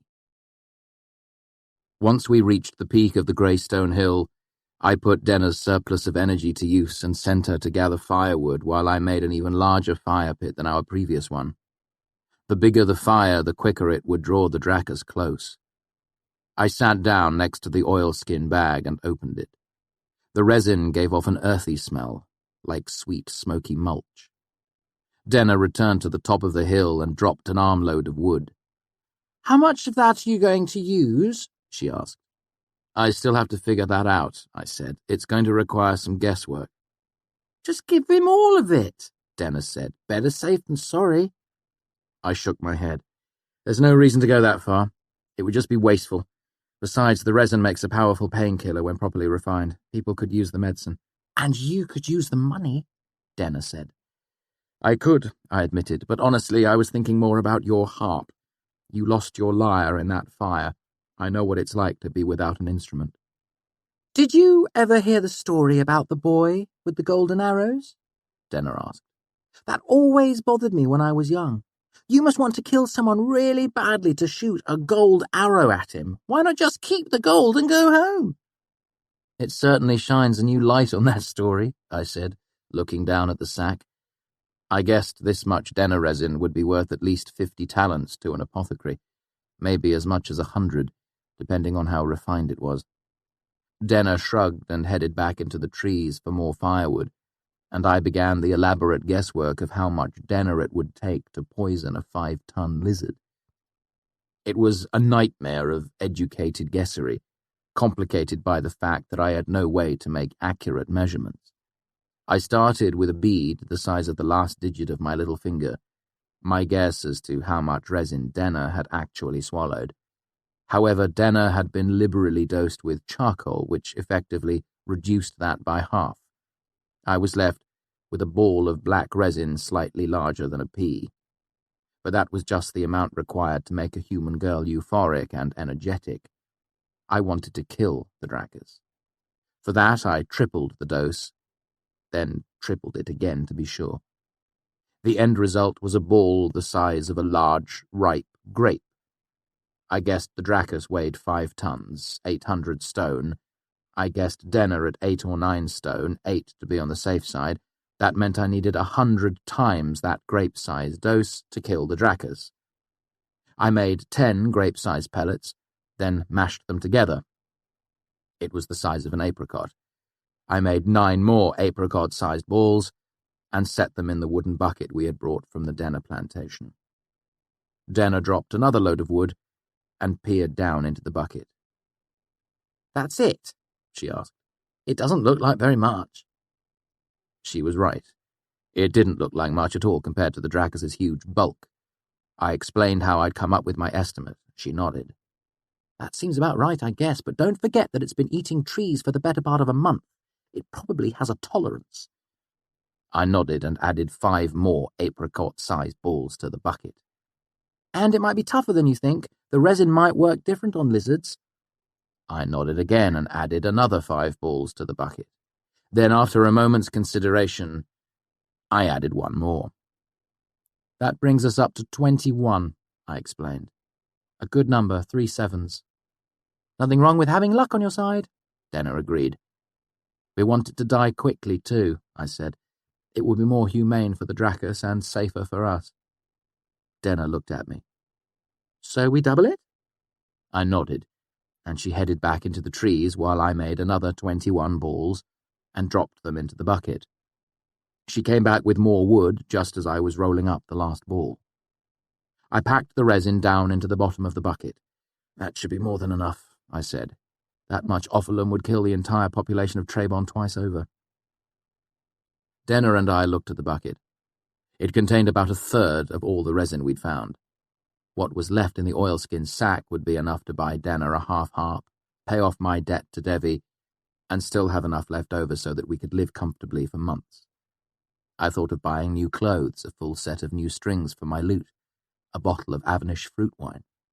I thought of the Drakkars brushing aside trees as if they were sheaves of wheat, shattering them casually with its weight. "We should double it again," Denner said, echoing my own thoughts, "just to be sure." I doubled it yet again, rolling out another 42 balls of the resin, while Denner fetched armload after armload of wood. I got the fire blazing just as the rain started to come down. We built it larger than our last one with the hope that a brighter fire would attract the Drakkars more quickly. I wanted to get Denner back to the relative safety of Trebon as soon as possible. Lastly, I cobbled together a rough ladder using the hatchet and twine I'd found. It was ugly but serviceable, and I leaned it up against the side of the Greystone Arch. This time, Denner and I would have an easy route to safety. Our dinner was nowhere near as grand as last night's. We made do with the last of my now stale flatbread, dried meat, and the last potatoes baked on the edge of the fire. While we ate, I told Denner the full story of the fire in the fishery, partly because I was young and male and desperately wanted to impress her, but I also wanted to make it clear that I had missed our lunch due to circumstances completely outside my control. She was the perfect audience, attentive and gasping at all the right moments. I was no longer worried about her overdosing. After gathering a small mountain of firewood, her mania was fading, leaving her in a content, almost dreamy lethargy. Still, I knew the after effects of the drug would leave her exhausted and weak. I wanted her safely in bed in Trebon for her recovery.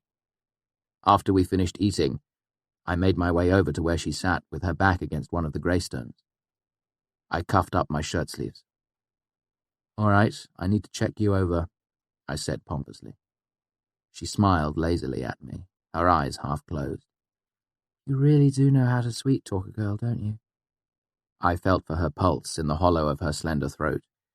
It was slow but steady. She shied away a little from my touch. "Oh, you tickle." How do you feel? I asked. Tired, She said, her voice slightly slurred.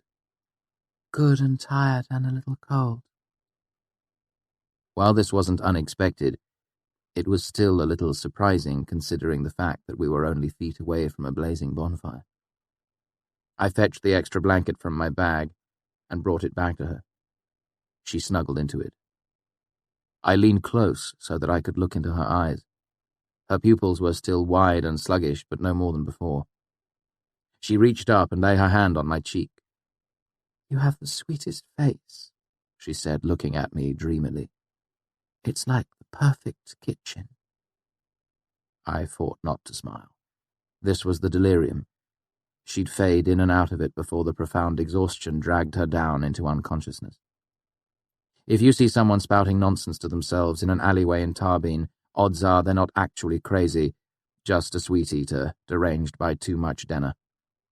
A kitchen? Yes, she said. Everything matches, and the sugar bowl is right where it should be. How does it feel when you breathe? I asked. Normal, she said easily. Tight but normal. My heart beat a little faster at that. What do you mean by that? I have trouble breathing, she said. My chest gets tight sometimes and it's like breathing through pudding. She laughed. Did I say pudding? I meant molasses, like a sweet molasses pudding. I fought off the urge to point out angrily that I'd asked her to tell me if she felt anything wrong with her breathing. Is it hard to breathe now? She shrugged indifferently. I need to listen to your breathing, I said, but I don't have any tools here, so if you could unbutton your shirt a little, I'll need to press my ear against your chest. Denna rolled her eyes and unbuttoned more of her shirt than was altogether necessary. Now that one is entirely new, she said archly, sounding for a moment like her normal self. I've never had anyone try that before. I turned and pressed my ear up against her breastbone. What does my heart sound like? She asked. It's slow but strong, I said. It's a good heart. Is it saying anything? Nothing I can hear, I said. Listen harder. Take a few deep breaths and don't talk, I said. I need to listen to your breathing. I listened. The air rushed in and I felt one of her breasts pressing against my arm. She exhaled and I felt her breath warm against the back of my neck. Goose flesh broke out over my whole body. I could picture Arwill's disapproving stare. I closed my eyes and tried to concentrate on what I was doing. In and out, it was like listening to the wind through the trees. In and out. I could hear a faint crackling, like paper crumpling, like a faint sigh. But there was no wetness, no bubbling. Your hair smells really nice, she said. I sat up. You're fine, I said. Make sure to let me know if it gets any worse or feels different. She nodded amiably, smiling dreamily. Irritated that the Drakkar seemed to be taking its sweet time making an appearance, I heaped more wood on the fire. I looked out at the northern bluffs, but there was nothing to see in the dim light but the outlines of trees and rocks. Denna laughed suddenly. Did I call your face a sugar bowl or something? She asked, peering at me. Am I even making any sense right now? It's just a little delirium, I reassured her. You'll fade in and out of it before you go to sleep. I hope it's as much fun for you as it is for me, she said, pulling the blanket closer around herself. It's like a cottony dream, but not as warm. I climbed the ladder to the top of the greystone, where we had stashed our possessions. I took a handful of the Denna resin out of the oilskin sack, carried it down, and threw it on the edge of the fire. It burned sullenly, giving off an acrid smoke that the wind brushed away to the north and west, toward the unseen bluffs. Hopefully the Drakkars would smell it and come running. I had pneumonia when I was a tiny baby, Denna said with no particular inflection. That's why my lungs aren't good. It's horrible not being able to breathe sometimes. Denna's eyes were half closed as she continued, almost as if she were talking to herself. stopped breathing for 2 minutes and died. Sometimes I wonder if this all isn't some sort of mistake, if I should be dead. But if it isn't a mistake, I have to be here for a reason. But if there is a reason, I don't know what that reason is. There was the distinct possibility that she didn't even realize that she was talking, and an even greater possibility that most of the important parts of her brain were already asleep and she wouldn't remember any of what was happening now in the morning. Since I didn't know how to respond, I simply nodded. That's the first thing you said to me. I was just wondering why you're here. My 7 words. I've been wondering the same thing for so long. The sun, already hidden by the clouds, finally set behind the western mountains. As the landscape faded into darkness, the top of this small hill felt like an island in a great ocean of night. Denna was beginning to nod where she sat, her head slowly sinking to her chest, then bobbing back up. I walked over and held out my hand. Come on. The Drakkos will be here soon. We should get up onto the stones. She nodded and came to her feet, blanket still wrapped around her. I followed her to the ladder and she made her slow, stumbling way up to the top of the greystone. It was chilly up on the stone, away from the fire. The wind brushed past, making the slight chill worse. I spread one blanket across the stone and she sat down, huddled in the other blanket. The cold seemed to rouse her a little, and she looked around peevishly, shivering. Damn chicken, come eat your dinner, I'm cold. I was hoping to have you tucked into a warm bed in Trebon by now, I admitted. So much for my brilliant plan. You always know where you're doing, she said muzzily. You're important with your green eyes looking at me like I mean something. It's okay that you have better things to do. It's enough that I get you sometimes. Once in a while. I know I'm lucky for that, to get you just a little. I nodded agreeably as I watched the hillside for signs of the Drakkos. We sat for a while longer, staring off into the dark. Denna nodded a little, then pulled herself upright again and fought off another violent shiver. I know you don't think of me, she trailed off. It's best to humour people in delirium, lest they turn violent. I think about you all the time, Denna, I said. Don't patronize me, she said crossly. Then her tone softened again. You don't think of me like that. That's fine. But if you're cold, too, you could come over here and put your arms around me. Just a little. My heart in my mouth. I moved closer and sat behind her, wrapping my arms around her. That's nice, she said, relaxing. I feel like I've always been cold. We sat looking to the north. She leaned against me, delightful in my arms. I drew shallow breaths, not wanting to disturb her. Denna stirred slightly, murmuring, You're so gentle. You never push. She trailed off again, resting more heavily against my chest. Then she roused herself. You could, push more, just a little. I sat there in the dark, holding her sleeping body in my arms. She was soft and warm, indescribably precious. I had never held a woman before. After a few moments, my back began to ache with the pressure of supporting her weight and my own. My legs started to go numb. Her hair tickled my nose. Still, I didn't move for fear of ruining this, the most wonderful moment of my life. Denna shifted in her sleep, then started to slide sideways and jerked awake.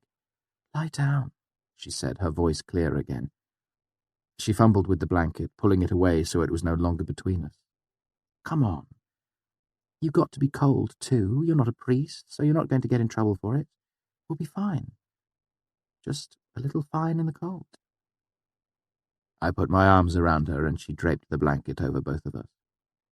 We lay on our sides, like spoons nesting in a drawer. My arm ended up under her head, like a pillow. She curled snugly along the inside of my body, so easy and natural, as if she had been designed to fit there. As I lay there, I realized I had been wrong before. This was the most wonderful moment of my life. Denna stirred in her sleep. "I know you didn't mean it," she said clearly. "Mean what?" I asked softly. Her voice was different, no longer dreamy and tired. I wonder if she was talking in her sleep. "Before, you said you'd knock me down and make me eat coals. You'd never hit me." She turned her head a little. "You wouldn't, would you? Not even if it was for my own good?" I felt a chill go through me. "What do you mean?" There was a long pause, and I was beginning to think she'd fallen asleep when she spoke up again. "I didn't tell you everything. I know Ash didn't die at the farm. When I was heading toward the fire, he found me. He came back and said that everyone was dead. He said that people would be suspicious if I was the only one who survived." I felt a hard, dark anger rise up in me.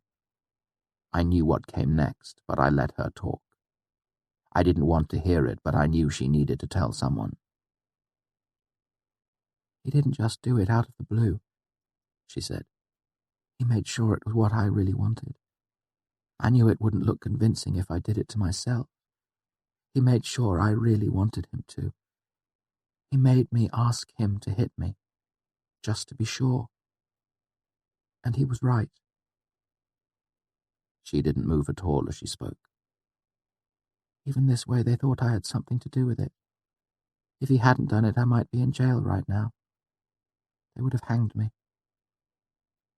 My stomach churned acid. "Denna," I said, "a man who could do that to you, he's not worth your time. Not one moment of it. It's not a matter of him being only half a loaf. He's rotten through. You deserve better." "Who knows what I deserve?" she said. "He's not my best loaf. He's it. Him or hungry." "You have other options," I said, then stalled, thinking of my conversation with Diok. You've got... "I've got you," she said dreamily. I could hear the warm, sleepy smile in her voice, like a child tucked into bed. "Will you be my dark-eyed prince gallant and protect me from pigs? Sing to me, whisk me away to tall trees." She trailed off to nothing.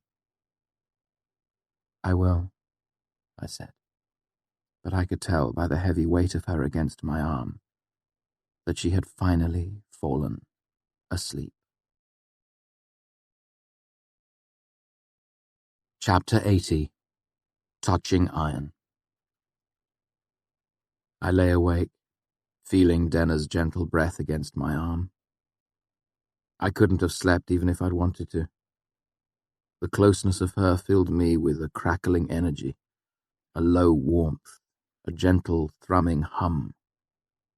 I lay awake savoring it, every moment precious as a jewel. Then I heard the distant crack of a breaking branch. Then another. Earlier I wanted nothing more than the Drakkars to hurry to our fire. Now I would have traded my right hand to have it go on its merry way for another 5 minutes. Still it came. I began gently untangling myself from Denna. She barely stirred in her sleep. "Denna?" I shook her gently, then harder. Nothing. I wasn't surprised. There are few things deeper than a sweet-eater's sleep. I covered her in the blanket, then set my travel sack on one side, the oilskin bag on the other like bookends. If she rolled in her sleep, she would butt into these before getting close to the edge of the greystone. I moved to the other side of the stone and looked out to the north. The clouds were still thick overhead, so I couldn't see anything outside the circle of firelight. Feeling carefully with my fingers, I located the piece of twine I had laid across the top of the greystone. The other end was tied to the rope handle of the wooden bucket below, midway between the fire and the greystones. My main fear was that the Dracus might accidentally crush the bucket before it smelled it. I planned to haul the bucket to safety if that happened, then cast it out again. Denner had laughed at my plan, referring to it as chicken fishing. The Dracus came to the top of the hill, moving noisily through the brush. It stopped just inside the circle of firelight. Its dark eyes shone red, and there was red on its scales. It made a deep huffing sound and began to circle the fire, slowly rocking its head back and forth. It blew a wide plume of fire in what I was coming to recognize as either some sort of greeting or a challenge. It darted towards our fire. Despite the fact that I'd watched it at some length, I was still surprised by how quickly the huge animal could move. It pulled up short of the fire, huffed again, then advanced on the bucket. Despite the fact that the bucket was sturdy wood and built to hold at least 2 gallons, it looked as tiny as a teacup next to the Dracus's massive head. It sniffed again, then butted the bucket with its nose, tipping it over. The bucket rolled in a half circle, but I'd packed the sticky resin in tightly. The Dracus took another step, huffed again, and took the whole thing into its mouth. I was so relieved that I almost forgot to let go of the twine. It was jerked out of my hands as the Dracus chewed the bucket a little, crushing it in its massive jaws. Then it worked its head up and down, forcing the sticky mass down its gullet. I breathed a huge sigh of relief and sat down to watch as the Dracus circled the fire. It gushed out a billow of blue flame, then another, then turned and rolled in the fire, wriggling and crushing it into the dirt. Once the fire was flattened, the Dracus began to follow the same pattern as before. It sought out the scattered pieces of the fire, rolled in them until they were extinguished, then ate the wood. I could almost imagine each new stick and stump it swallowed forcing the Denner resin deeper into its gizzard, mixing it around, breaking it up, forcing it to dissolve. A quarter-hour passed as I watched it complete its circuit of the fire. I'd hoped it would have showed the effects of the resin by now. By my best guess, it had eaten 6 times a lethal dose. It should rush quickly past the initial stages of euphoria and mania, then would follow delirium, paralysis, coma, and death. By all my calculations, it should be over within an hour, hopefully sooner. I felt a pang of regret as I watched it go about the business of crushing out the scattered fires. It was a magnificent animal. I hated to kill it even more than I hated to waste upwards of 60 talents worth of offalum, but there was no denying what would happen if events were left to run their course. I didn't want the deaths of innocents on my conscience. Soon it stopped eating. It merely rolled on the scattered branches, extinguishing them. It was moving more vigorously now, a sign that the Denner was beginning to take effect. It started to grunt, low and deep. Grunt, grunt. A wash of blue fire. Roll, grunt, roll. Finally there was nothing left but the bed of glimmering coals. As before, the Dracus positioned itself on top of them and laid down, extinguishing all the light on the top of the hill. It lay there quietly for a moment, then grunted again. Grunt, grunt. Wash of fire. It wriggled its belly farther into the coals, almost like it was fidgeting. If this was the onset of mania, it was coming too slowly for my liking. I'd hoped that it would be well on its way to delirium by now. Had I underestimated the dosage? As my eyes slowly adjusted to the dark, I realized there was another source of light. At first I thought the clouds had blown over and the moon was peering in from the horizon. But when I turned away from the Dracus to look behind me, I saw the truth. Off to the southwest, barely 2 miles away, Trebon was full of firelight. Not just dim candlelight from windows, there were tall flames leaping everywhere. For a moment I thought the city was ablaze. Then I realized what was happening. The Harvest Festival. There was a tall bonfire in the middle of town, and smaller ones outside the houses where people would be giving cider to the weary workers. They would drink and throw their shamble men into the fires. dummies made of wheat sheaves, of barley shocks, of straw, of chaff, dummies built to flare up bright and sudden, a ritual to celebrate the end of the year, something that was supposed to keep demons away. Behind me I heard the Drakkos grunt. I looked down at it. Just as I had been, it was facing away from Trebon, towards the dark cliff to the north. I am not a religious person, but I will admit that I prayed then. I prayed earnestly to Telu and all his angels, asking for the Drakkos to die, just slide quietly asleep and pass on without turning around to see the city's fires. I waited for several long minutes. At first I thought the Drakkos was asleep, but as my eyes sharpened, I could see its head weaving steadily back and forth, back and forth. As my eyes grew more accustomed to the dark, the fires of Trebon seemed to grow brighter. It had been half an hour since it had eaten the resin. Why wasn't it dead yet? I wanted to throw down the rest of the resin, but I didn't dare. If the Drakkos turned toward me, it would be facing south toward the town. Even if I threw the sack of resin directly in front of it, it might turn around to resettle itself on the fire. Perhaps if the Drakkos roared then, deep and powerful as before. I had no doubt they heard it in Trebon. I wouldn't have been surprised to learn that they had heard it in Imre. I glanced at Denna. She shifted in her sleep, but didn't wake. The Drakkos bounded off the bed of coals, looking for all the world like a frisking puppy. The coals still glimmered in places, giving me enough light to see the great beast roll around, flip, bite at the air, turn. "No," I said. "No, no, no!" It looked out toward Trebon.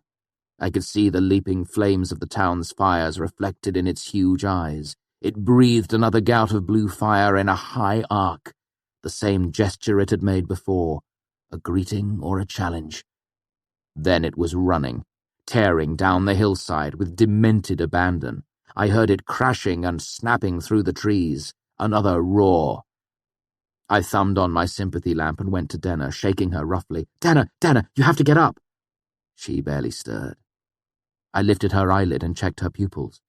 They showed none of their earlier sluggishness and shrank quickly in response to the light. That meant the Denna resin had finally worked its way out of her system. This was simple exhaustion, nothing else. Just to be sure, I lifted both lids and brought the light back around again. Yes, her pupils were fine. She was fine. As if to confirm my opinion, Denna scowled fiercely and squirmed away from the light, muttering something indistinct and decidedly unladylike. I couldn't make out all of it, but the words whoremonger and sod off were used more than once. I scooped her up, blankets and all, and carefully made my way down to the ground.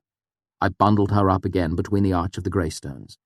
She seemed to rouse herself slightly as I jostled her around. "Denna?" Moteth? She muttered around a mouthful of sleep, her eyes barely moving under her lids.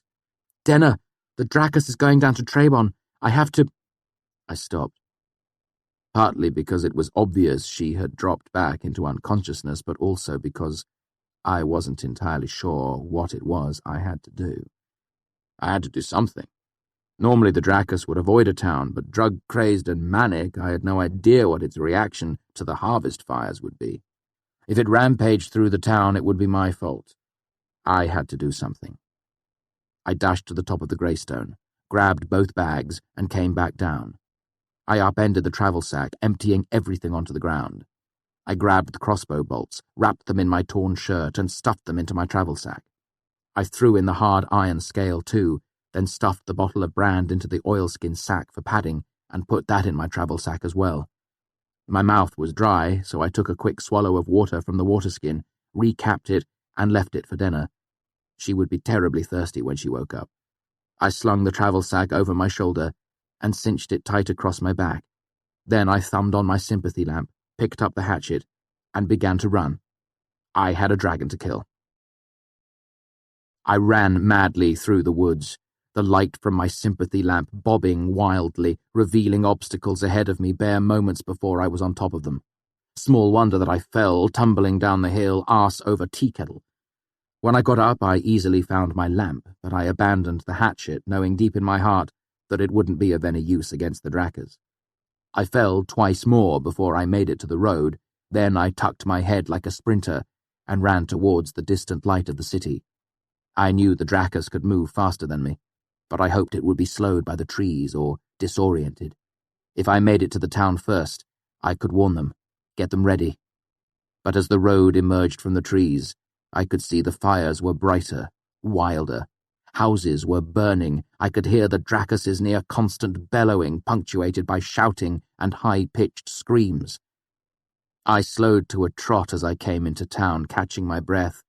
Then I scampered up the side of a house to one of the few two-story rooftops so I could see what was really happening. In the town square, the bonfire had been scattered everywhere. Several nearby houses and shops were staved in like rotten barrels, most of them burning fitfully. Fire flickered on the wooden shingles of a handful of roofs. If not for the evening's earlier rain, the town would already be ablaze instead of just a few scattered buildings. Still, it was just a matter of time. I couldn't see the Dracus, but I could hear the great crunching it made as it rolled in the wreckage of a burning house. I saw a gush of blue flame rise high above the rooftops and heard it roar again. The sound made me sweat. Who knew what was going through its drug-addled mind right now? There were people everywhere. Some were simply standing confused. Others panicked and ran to the church, hoping to find shelter in the tall stone building or the huge iron wheel that hung there, promising them safety from demons. But the church doors were locked, and they were forced to find shelter elsewhere. Some people watched, horrified and weeping from their windows, but a surprising number kept their heads and were forming a bucket line from the town cistern atop the city hall to a nearby burning building. And just like that, I knew what I had to do. It was like I had suddenly stepped onto a stage. Fear and hesitation left me. All that remained was for me to play my part. I jumped to a nearby roof, then made my way across several others until I came to a house near the town square, where a scattered piece of bonfire had set the roof burning. I pried up a thick shingle burning along one edge and took off running for the roof of the town hall. I was only 2 roofs away when I slipped. Too late, I realized I'd jumped to the inn's roof. No wood shingles here, but clay tiles, slippery with rain. I held tight to the burning shingle as I fell, unwilling to let it go to brace my fall. I slid nearly to the edge of the roof before I came to a stop, heart pounding. Breathless, I kicked off my boots as I lay there. Then, with the familiar feel of rooftop under my calloused feet, I ran, jumped, ran, slid, and jumped again. Finally, I swung myself one-handed by an eave pipe onto the flat stone roof of the town hall. Still clutching the burning shingle, I made my way up the ladder to the top of the cistern, whispering a breathless thanks to whoever had left it open to the sky. As I'd sprinted across the rooftops, the flame on the shingle had gone out, leaving a thin line of red ember along the edge. I puffed it carefully back to life, and soon it was blazing merrily again. I broke it down the middle and dropped half to the flat roof below.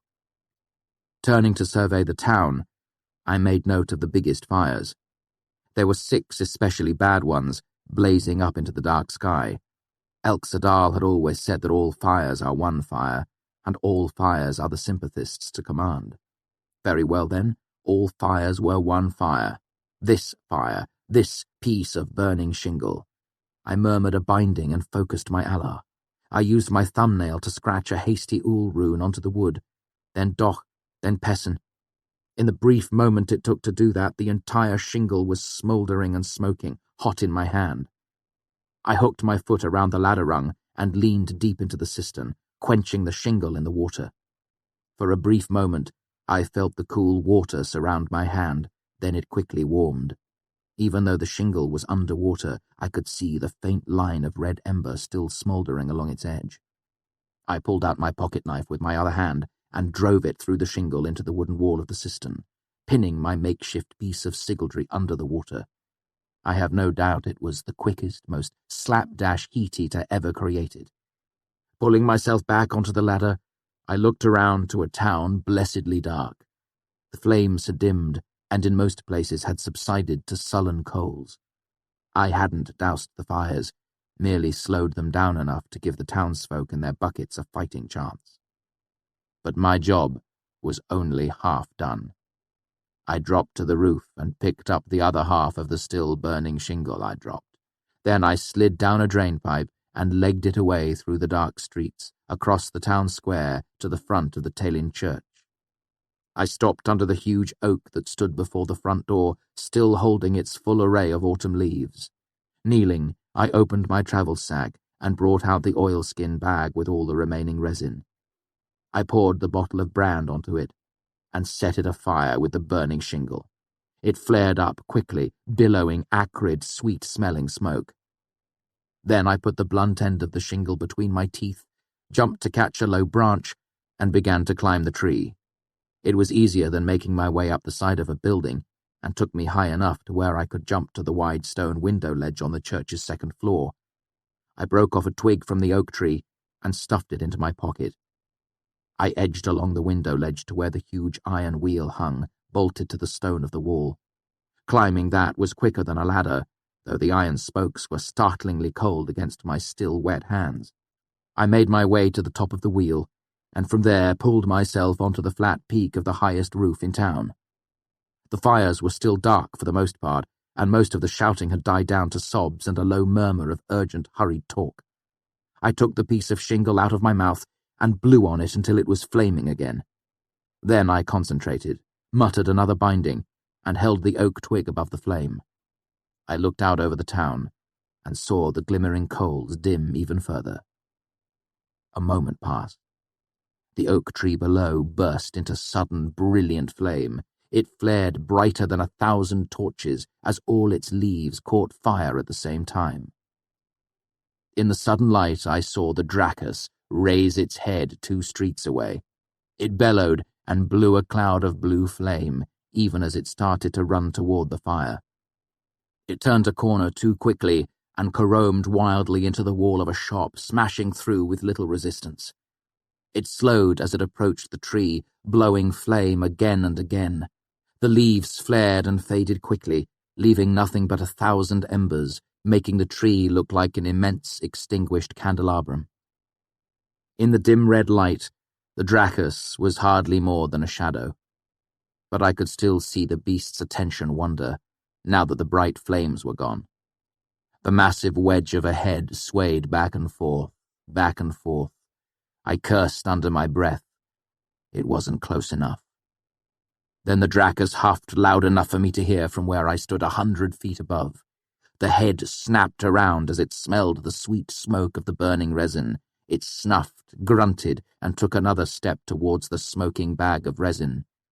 It didn't show nearly the restraint it had earlier, and practically pounced on it, snapping up the smouldering sack in its great wide mouth.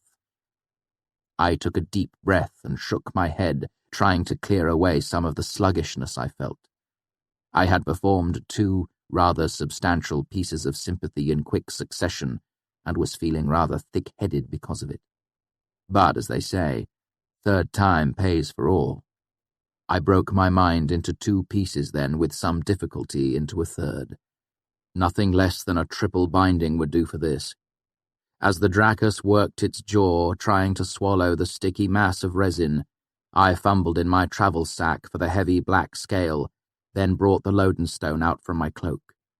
I spoke my bindings clearly, and focused my Allah. I brought the scale and stone up in front of me until I could feel them tugging at each other. I concentrated, focused. I let go of the lodenstone. It shot toward the iron scale. Below my feet was an explosion of stone as the great iron wheel tore free from the church wall. A ton of wrought iron fell. If anyone had been watching, they would have noticed that the wheel fell faster than gravity could account for. They would have noticed that it fell at an angle, almost as if it were drawn to the Dracus, almost as if Telu himself steered it toward the beast with a vengeful hand. But there was no one there to see the truth of things, and there was no God guiding it. Only me. Chapter 81. Pride. Looking down, I saw the Dracus pinned beneath the great wrought iron wheel. It lay motionless and dark in front of the church, and despite the necessity of it all, I felt a pang of regret for killing the poor beast. I had one long moment of exhausted, pure relief. The autumn air was fresh and sweet despite the wood smoke, and the stone roof of the church was cool under my feet. Feeling rather smug, I tucked the scale and lodenstone back into my travel sack. I drew a deep breath and looked out over the town I had saved. Then I heard a grating noise, and I felt the roof shift beneath me. The front of the building sagged, crumbled, and I staggered as the world fell out from underneath me. I looked for a safe roof to leap to, but there were none close enough. I scrambled backward as the roof disintegrated into a mass of falling rubble. Desperate, I leapt for the charred branches of the oak tree. I grabbed one, but it snapped under my weight.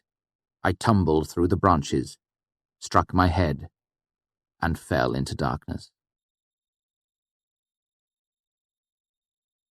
Chapter 82. Ash and Elm. I woke in a bed, in a room, in an inn. More than that was not immediately clear to me. It felt exactly like someone had hit me in the head with a church. I'd been cleaned and bandaged, very thoroughly bandaged. Someone had seen fit to treat all my recent injuries, no matter how minor. I had white linen around my head, my chest, my knee, and one of my feet. Someone had even cleaned and wrapped the mild abrasions on my hands, and the knife wound from 3 days ago when Ambrose's thugs had tried to kill me.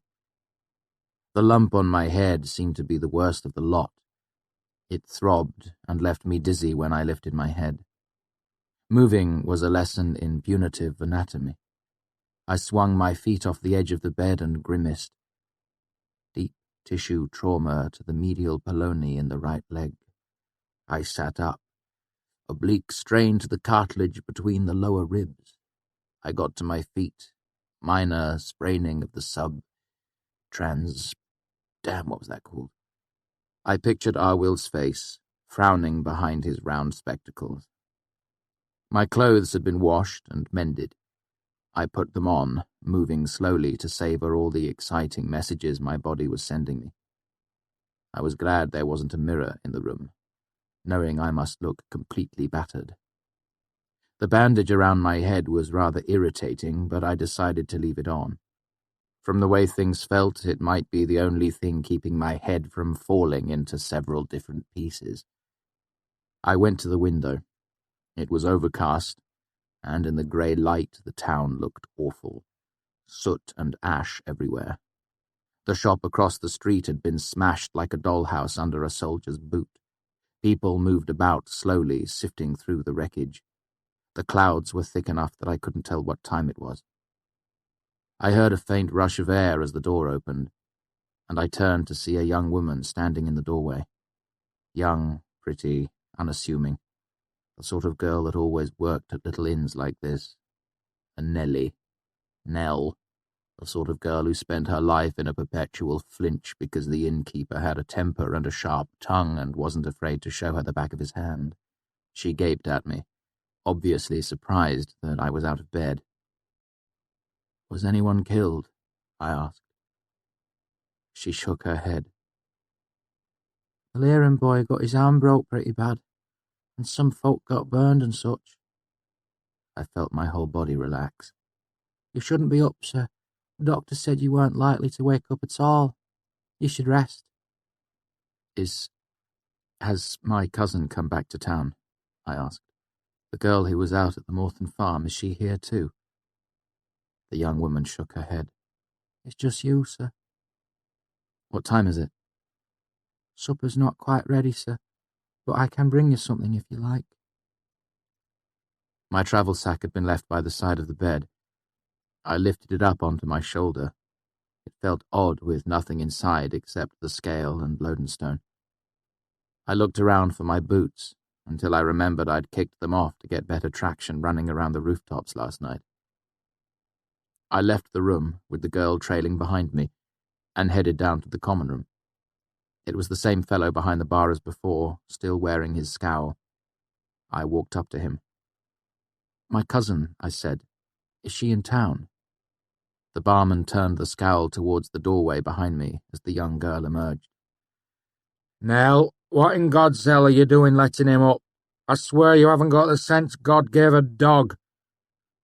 So her name really was Nell. I would have found that amusing under different circumstances. He turned to me and gave a smile that was really just a different sort of scowl.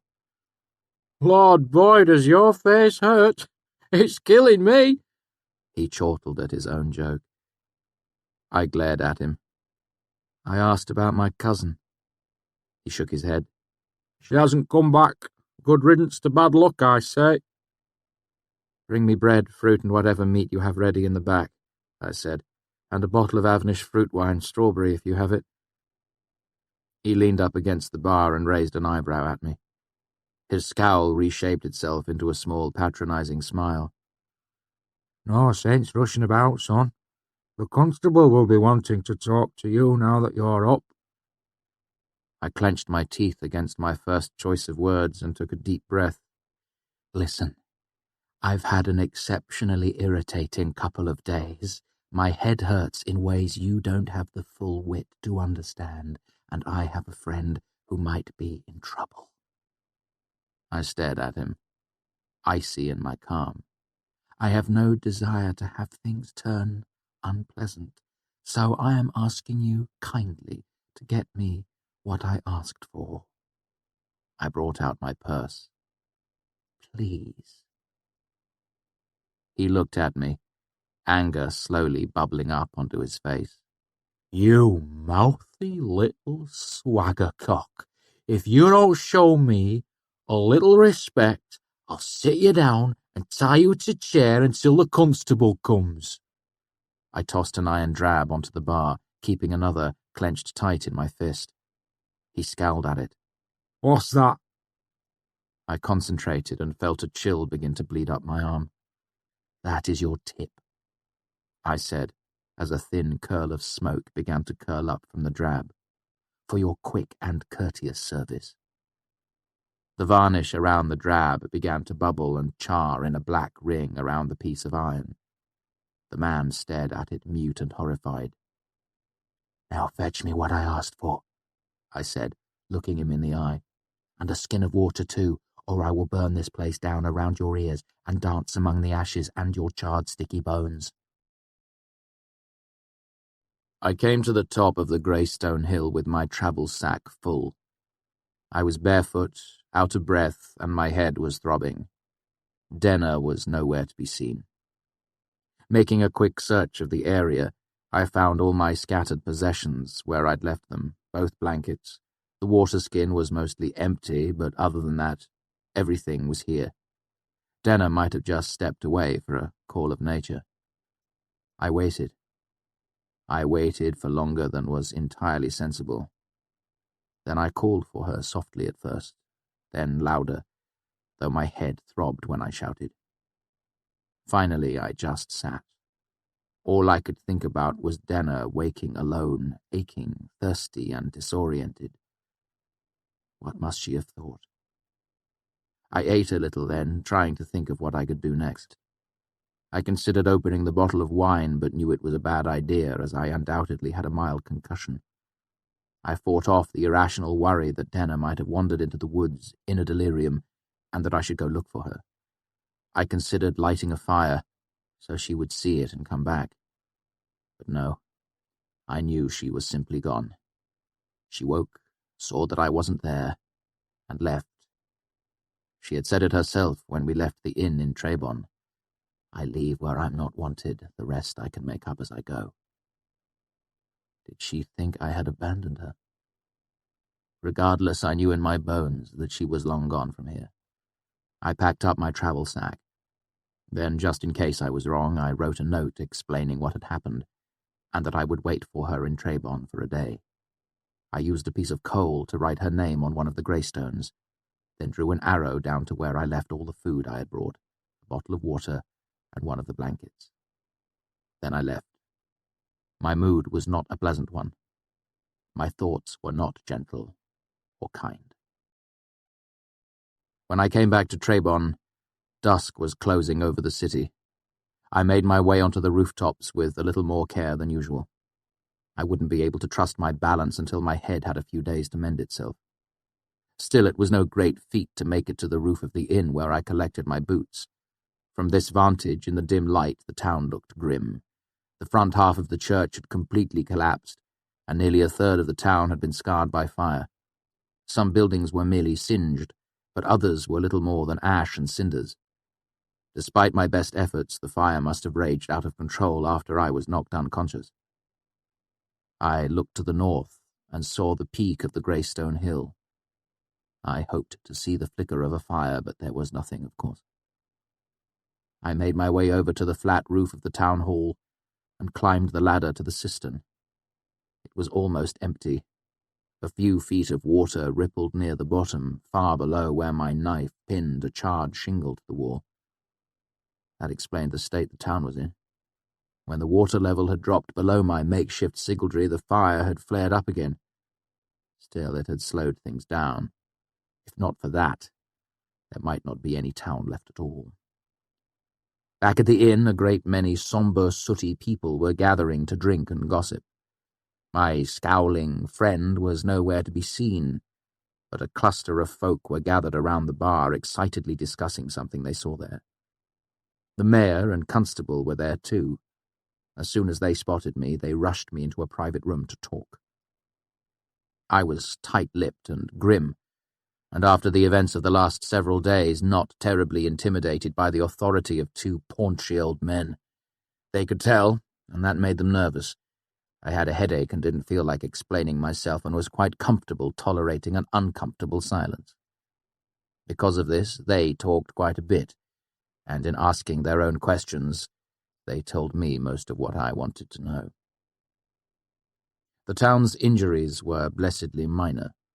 Because it had been the harvest festival, no one had been caught sleeping. There were a lot of bruises, singed hair, and folk that had breathed more smoke than was good for them, but aside from a few bad burns and the fellow whose arm had been crushed by a falling timber, I looked to have had the worst of it. They knew beyond all certainty that the Dracus was a demon, a huge black demon breathing fire and poison. If there had been any slim sliver of doubt as to that fact, it had been laid to rest when the beast had been struck down by Telu's own iron. It was also agreed upon that the demon beast had been responsible for the destruction of the Morthen farm, a reasonable conclusion, despite the fact that it was dead wrong.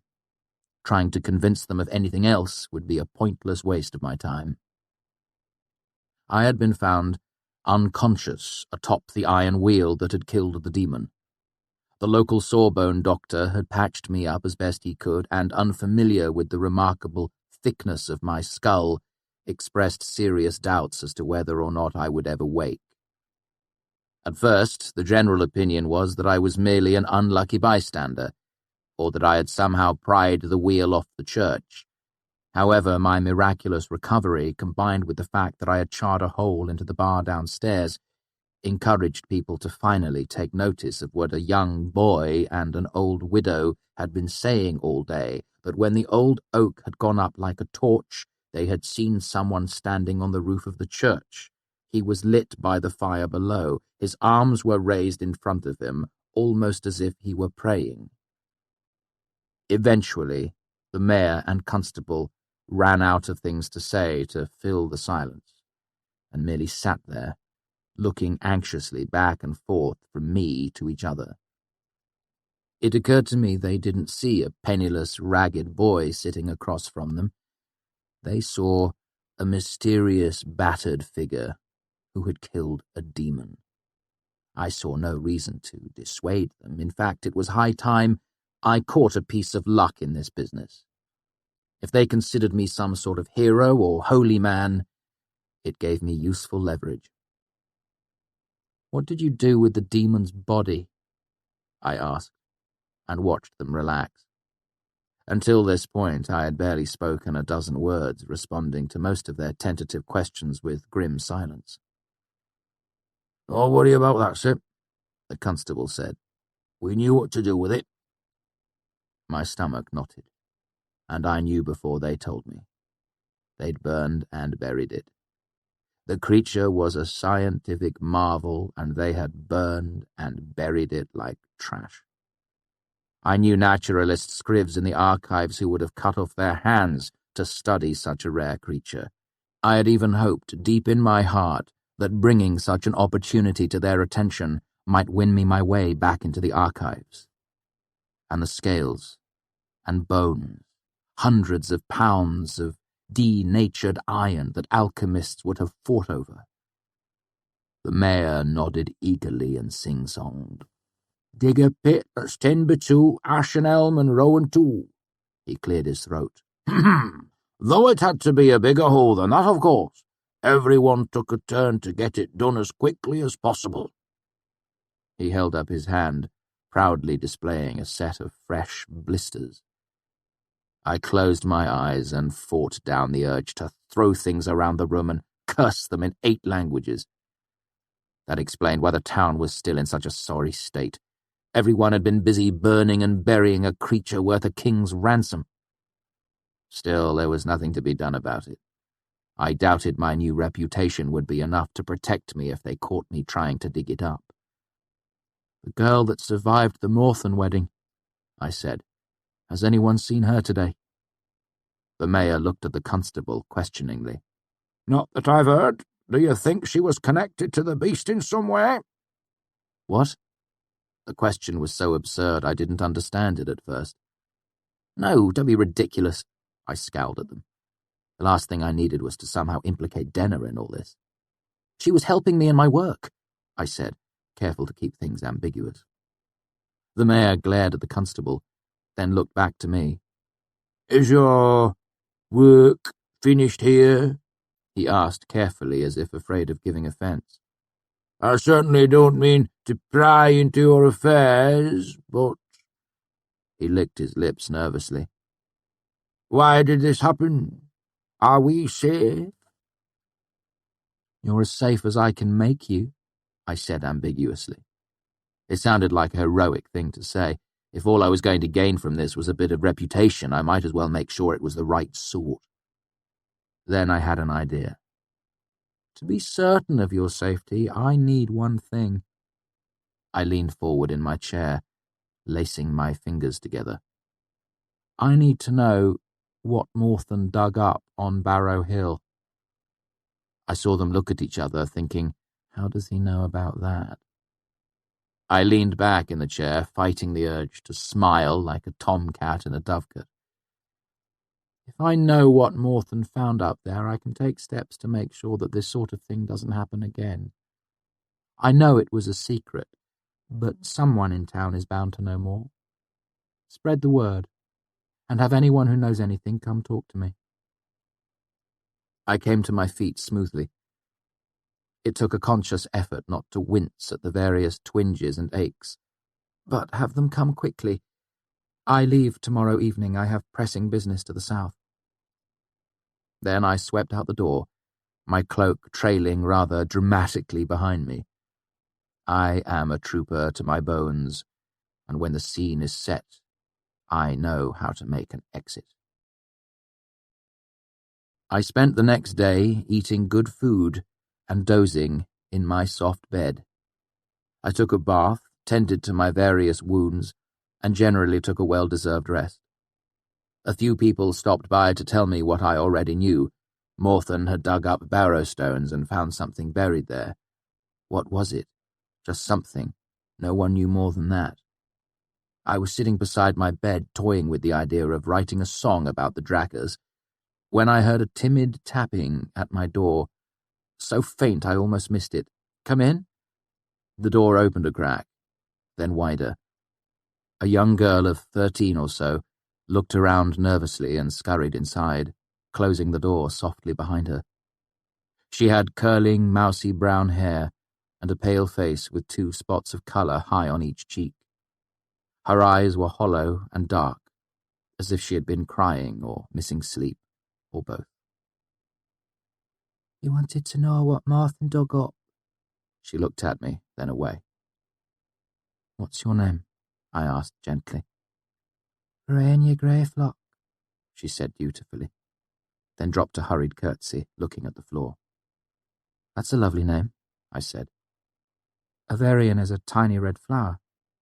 I smiled, trying to set her at ease. Have you ever seen one? She shook her head, eyes still on the floor. I'm guessing no one calls you Verania, though. Are you a Nina?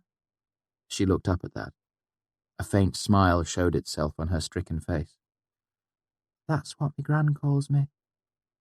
Come sit, Nina. I nodded to the bed, as it was the only other place to sit in the room. She sat, her hands twisting nervously in her lap. I seen it. The thing they got out of the barrow.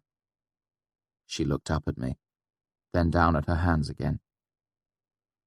Jimmy, Morthen's youngest boy, he showed me. My heart beat faster. What was it? It was a big fancy pot, she said softly. About this high. She held her hand about 3 feet off the ground. It was shaking. It had all sorts of writings and pictures on it. Really fancy. I haven't ever seen colours like that, and some of the paints were shiny like silver and gold. Pictures of what? I asked, fighting to keep my voice calm. People, she said. Mostly people.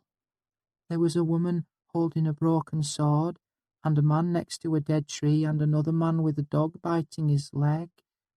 She trailed off. Was there one with white hair and black eyes? She looked at me wide-eyed, nodded. Gave me the all-overs. She shivered. The Chandrian. It was a vase showing the Chandrian and their signs. Can you remember anything else about the pictures? I asked. Take your time, think hard. She thought about it. There was one with no face, just a hood with nothing inside. There was a mirror by his feet, and there was a bunch of moons over him. You know, full moon, half moon, sliver moon. She looked down, thinking. And there was a woman. She blushed. Some of her clothes off. Can you remember anything else? I asked. She shook her head. What about the writing? Nina shook her head. This was all foreign writing. It didn't say anything. Do you think you could draw any of the writing you saw on it? She shook her head again. I only saw it for half a moment, she said. Me and Jimmy knew we'd catch a beating if his dad caught us. Her eyes welled up with sudden tears. A demon's going to be coming for me too, 'cause I seen it. I shook my head reassuringly, but she burst into tears anyway. Been so scared since what happened out at Morthen, she sobbed. I keep having dreams. I know they're going to come get me. I moved to sit next to her on the bed and put my arm around her, making comforting noises. Her sobbing slowly wound down. Nothing is going to come and get you. She looked up at me.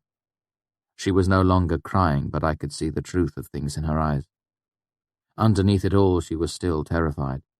No amount of gentle words would be enough to reassure her. I stood and went over to my cloak. Let me give you something, I said, reaching into one of the pockets. I brought a piece of the sympathy lamp I was working on in the fishery. It was a disc of bright metal covered with intricate sigildry on one side. I brought it back to her. I got this charm when I was in Valoran, far away across the Stormwall Mountains. It is a most excellent charm against demons. I took her hand and pressed it into her palm. Nina looked down at it, then up at me. Don't you need it? I shook my head. I have other ways of keeping safe. She clutched it, tears spilling down her cheeks again. Oh, thank you. I'll keep it with me all the time. Her hands were white-knuckled around it. She would lose it. Not soon, but in a year or 2 or 10. It was human nature. And when that happened, she would be even worse off than before. There's no need for that, I said quickly. Here's how it works. I took her hand that clutched the piece of metal and wrapped it in my own. Close your eyes. Nina closed her eyes, and I slowly recited the first 10 lines of Ve Valora Satane. Not very appropriate, really, but it was all I could think of at the time. Tema is an impressive-sounding language, especially if you have a good dramatic baritone, which I did. I finished, and she opened her eyes.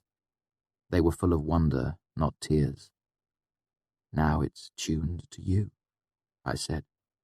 "No matter what, no matter where it is, it will protect you and keep you safe. You could even break it and melt it down, and the charm would still hold." She threw her arms around me and kissed my cheek, then stood suddenly, blushing. No longer pale and stricken, her eyes were bright. I hadn't noticed before, but she was beautiful. She left soon after that, and I sat for a while on my bed thinking.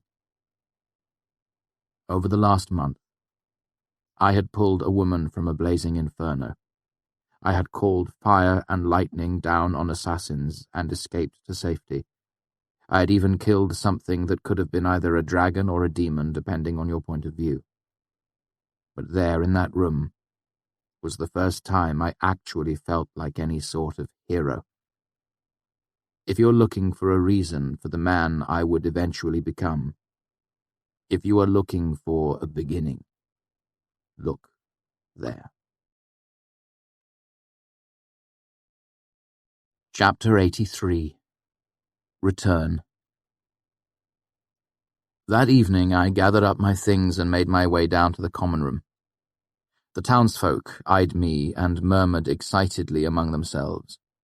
I overheard a few comments as I walked to the bar and realized that yesterday most of them had seen me wrapped in bandages, presumably with terrible wounds underneath.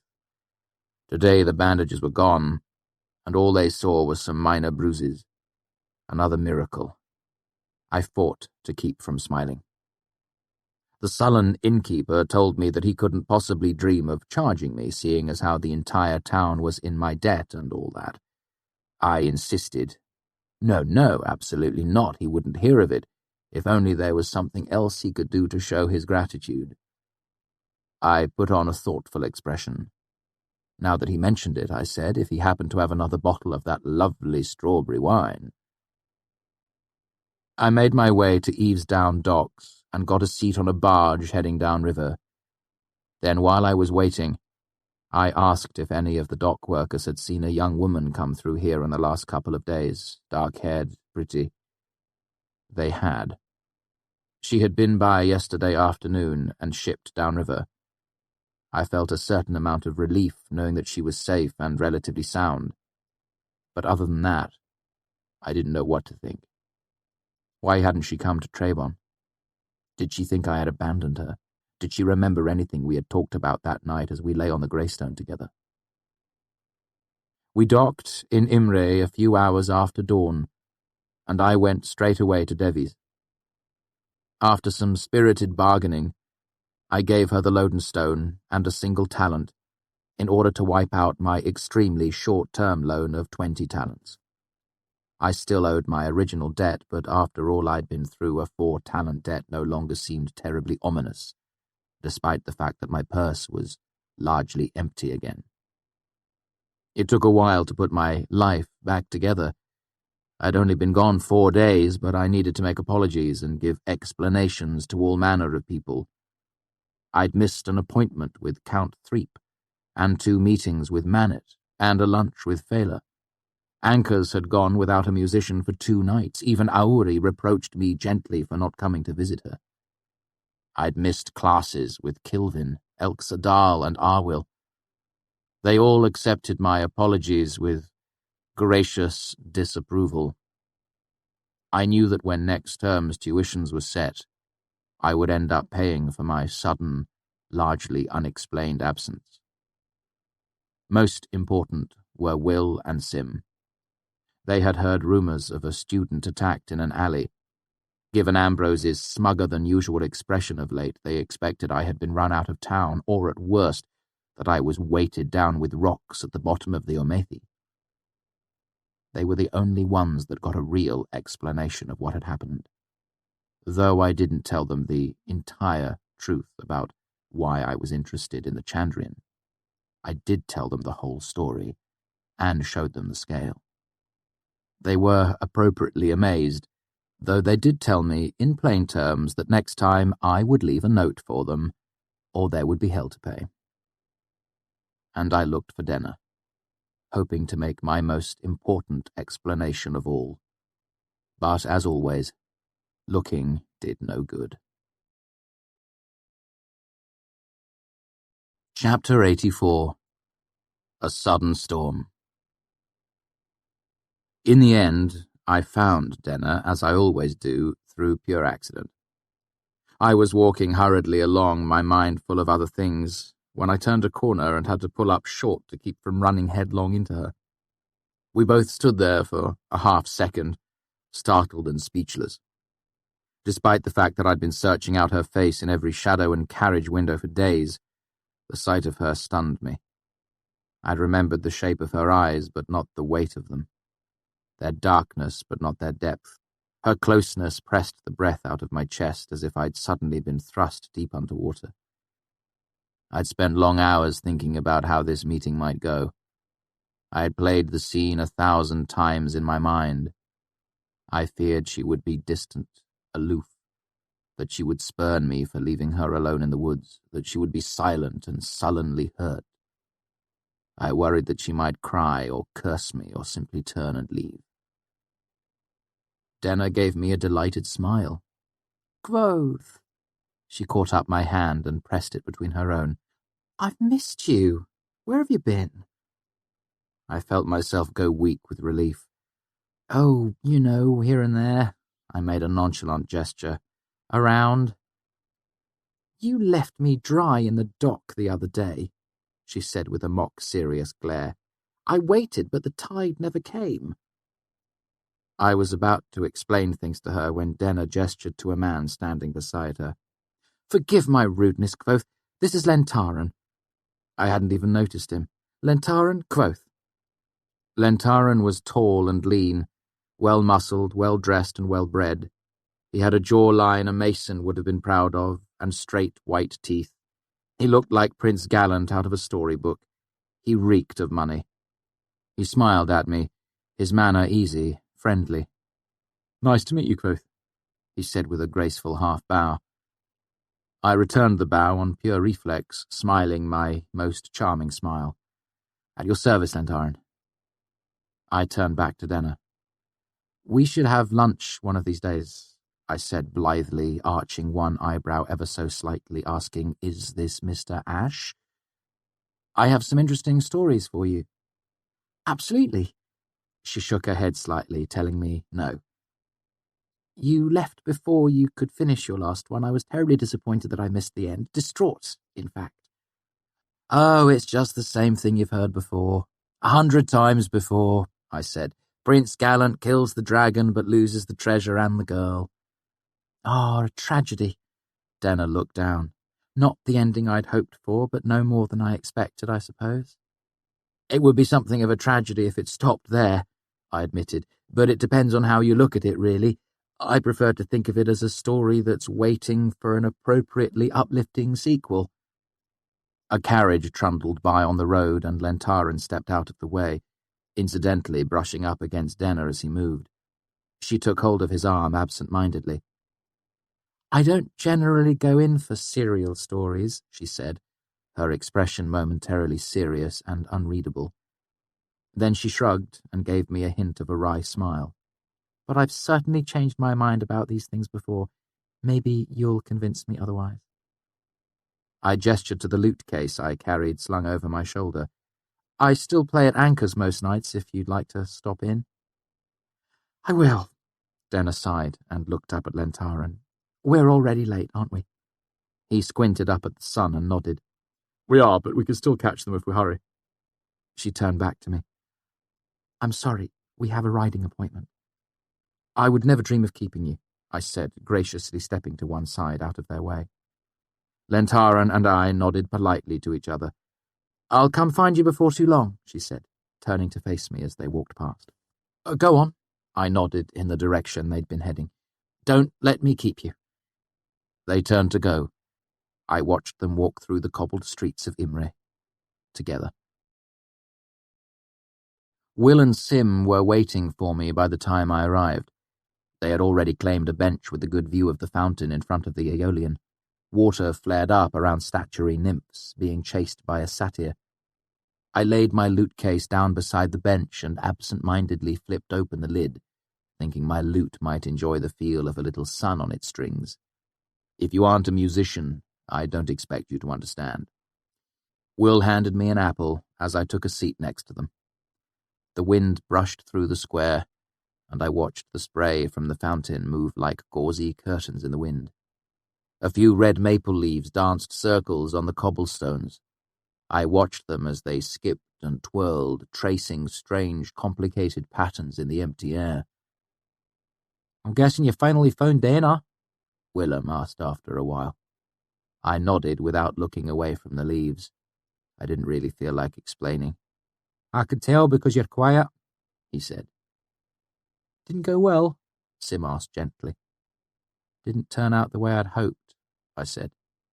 They nodded sagely, and there was another moment of silence. "I was thinking about what you told us," Will said. "What your Dana said. There is a hole in her story." Sim and I looked at him, curious. "She said she was looking for her patron," Willem pointed out. "She was travelling with you to look for him, but later she said she knew he was safe because he—" Will hesitated significantly. "Met with her as she was heading back to the burning farm. It does not fit. Why would she hunt for him if she knew he was safe?" I hadn't considered that. Before I could think of a response, Simon shook his head. "She was just making an excuse to spend time with him," he said as if it were plain as day. Willem frowned a little. Sim looked back and forth between us, plainly surprised he had to explain himself. "It's obvious she has a thing for you," he said, and began counting on his fingers. "She finds you at Anchor's. She comes to get you that night at the Aeolian where we're drinking. She makes up an excuse to wander around the middle of nowhere with you for a couple of days." "Sim," I said, exasperated, "if she was interested, I'd be able to find her more than once in a month of searching." "That's a logical fallacy," Sim pointed out eagerly. "False cause. All that proves is that you're lousy at finding her, or that she's hard to find, not that she's not interested." "In fact," Willem pointed out, taking up Simon's side, "since she finds you more often, it seems likely that she must spend a fair amount of time looking for you. You're not easy to track down. That indicates interest." I thought about the note she had left me, and for a moment I entertained the thought that Sim might be right. I felt a faint hope flicker in my chest, remembering that night we lay atop the greystone. Then I remembered that Denna had been delirious out of her mind that night, and I remembered Denna on Lantaran's arm. I thought of tall, handsome, wealthy Lantaran and all the other countless men who had something worthwhile to offer her, something more than a good singing voice and manly bravado. "You know I'm right." Simon pushed his hair out of his eyes, laughing boyishly. "You can't argue your way out of this one. She's obviously stupid for you, and you're just plain stupid, so it's a great match." I sighed. "Sim, I'm happy to have her as a friend. She's a delightful person, and I'm glad to spend time with her. That's all there is." I forced the proper amount of jovial unconcern into my voice, so Sim would take me at my word and drop the subject for the time being. Sim looked at me for a moment, then shrugged it off. "If that's the case," he said, gesturing with his piece of chicken, "Fela talks about you all the time, thinks you're a hell of a guy, plus the whole saving her life thing. I'm pretty sure you have a chance there." I shrugged, watching the patterns the wind made in the fountain's spray. "You know what we should—" Sim stopped mid-thought, staring past me, his expression going suddenly blank. I turned to see what he was looking at, and saw my lute case. Empty. My lute was gone. I looked around wildly, ready to spring to my feet and dash off searching for it. But there was no need. A few feet away stood Ambrose and a few of his friends. He held my lute loosely in one hand. "Oh, merciful Taily," Simon muttered behind me. Then at a normal volume he said, "Give it back, Ambrose." Quiet, Elia, Ambrose snapped. This is none of your concern. I got to my feet, keeping my eyes on him, on my lute. I'd come to think of Ambrose as taller than me, but when I stood I saw that we were eye level with each other. Ambrose seemed a bit surprised as well. Give it to me, I said, and stretched out my hand. I was surprised to see that it wasn't shaking. I was shaking inside, half fear, half fury. Two parts of me tried to speak at the same time. The first part cried, "Please don't do anything to it, not again, don't break it, please give it back, don't hold it by the neck like that." The other half of me was chanting, "I hate you, I hate you, I hate you," like spitting out mouthfuls of blood. I took a step forward. "Give it to me." My voice sounded odd to my own ears, emotionless and flat as my outstretched palm. I'd stopped shaking inside. He paused for a moment, caught unaware by something in my tone. I could sense his unease. I wasn't acting the way he had expected. Behind me, I could hear Willem and Simon hold their breath. Behind Ambrose, his friends paused, suddenly unsure. Ambrose smiled and cocked an eyebrow. "But I've written a song for you, and it needs to be accompanied." He gripped the lute roughly and dragged his fingers across the strings with no thought for rhythm or tune. People stopped to watch as he sang. "There once was a rabble named Kvothe, whose tongue was quick at quipping. The masters thought him clever and rewarded him with a whipping." Quite a few passers-by had stopped to watch by this point, smiling and laughing at Ambrose's little show. Encouraged, Ambrose made a sweeping bow. "Everyone sing!" he shouted, raising his hands like an orchestra conductor, gesturing with my lute like a baton. I took another step forward. "Give it back, or I will kill you." At that moment, I meant it in perfect earnest. Everything grew quiet again. Seeing he wasn't going to get the rise he had expected from me, Ambrose affected nonchalance. "Some people have no sense of humour," he said with a sigh. "Catch!" He tossed it to me. But lutes are not meant to be tossed. It twisted awkwardly in the air, and when I grabbed, there was nothing in my hands. Whether he was clumsy or cruel makes not the slightest difference to me. My lute hit the cobblestones, bowl first, and made a splintering noise. The sound reminded me of the terrible noise my father's lute had made, crushed beneath my body in a soot-streaked alley in Tarbeen. I bent to pick it up, and it made a noise like a wounded animal. Ambrose half turned to look back at me, and I saw flickers of amusement play across his face.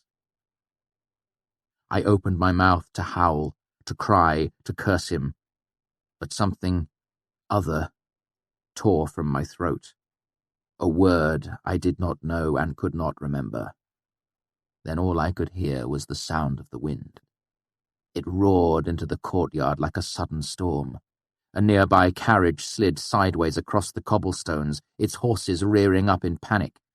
Sheet music was torn from someone's hands to streak around us like strange lightning. I was pushed forward a step. Everyone was pushed by the wind, everyone but Ambrose, who pinwheeled to the ground as if struck by the hand of God. Then everything was still again. Papers fell, twisting like autumn leaves. People looked around, dazed, their hair tousled and clothes in disarray. Several people staggered as they braced against a storm that was no longer there. My throat hurt. My lute was broken. Ambrose staggered to his feet. He held his arm awkwardly at his side, and blood was running down from his scalp. The look of wild, confused fear he gave me was a brief, sweet pleasure. I considered shouting at him again, wondering what would happen. Would the wind come again? Would the ground swallow him up? I heard a horse whinnying in panic. People began to pour from the Aeolian and the other buildings around the courtyard. Musicians looked around wildly, and everyone was talking at once. "What's that? Notes are all over. Help me before they get... Did it? Him over there, with the red... Demon! A demon of the wind!" And I looked around in mute confusion until Willem and Simon hurried me away. We didn't know where to take him, Simon said to Kilvin. Say it all to me again, Kilvin said calmly. but this time only one talks. He pointed at Willem. Try to put the words all in a tidy row. We were in Kilvin's office.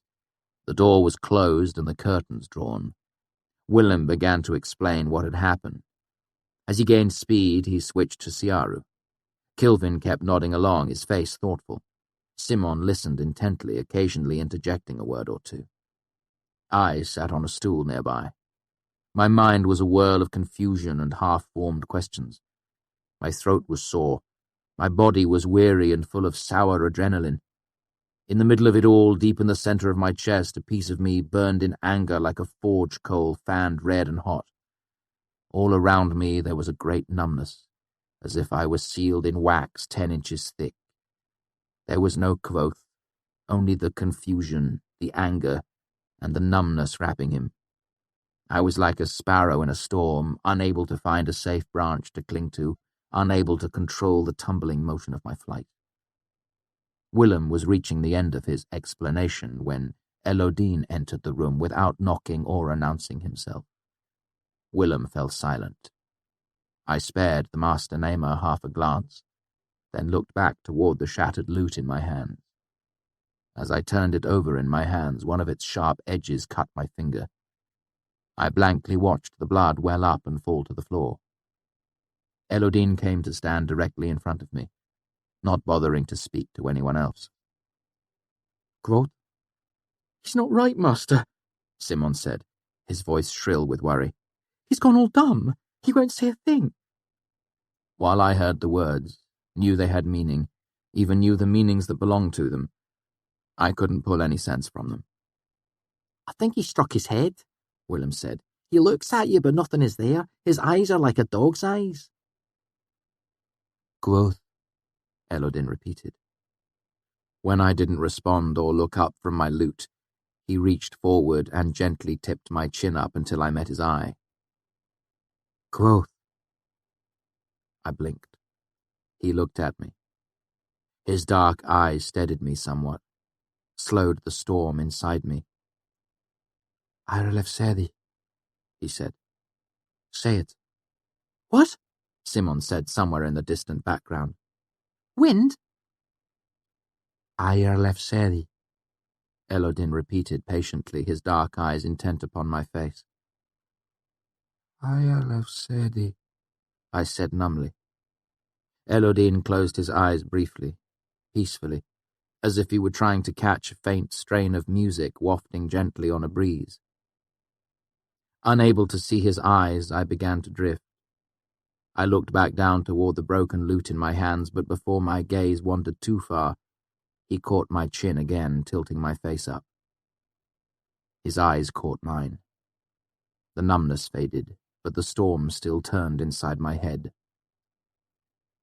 Then Elodine's eyes changed.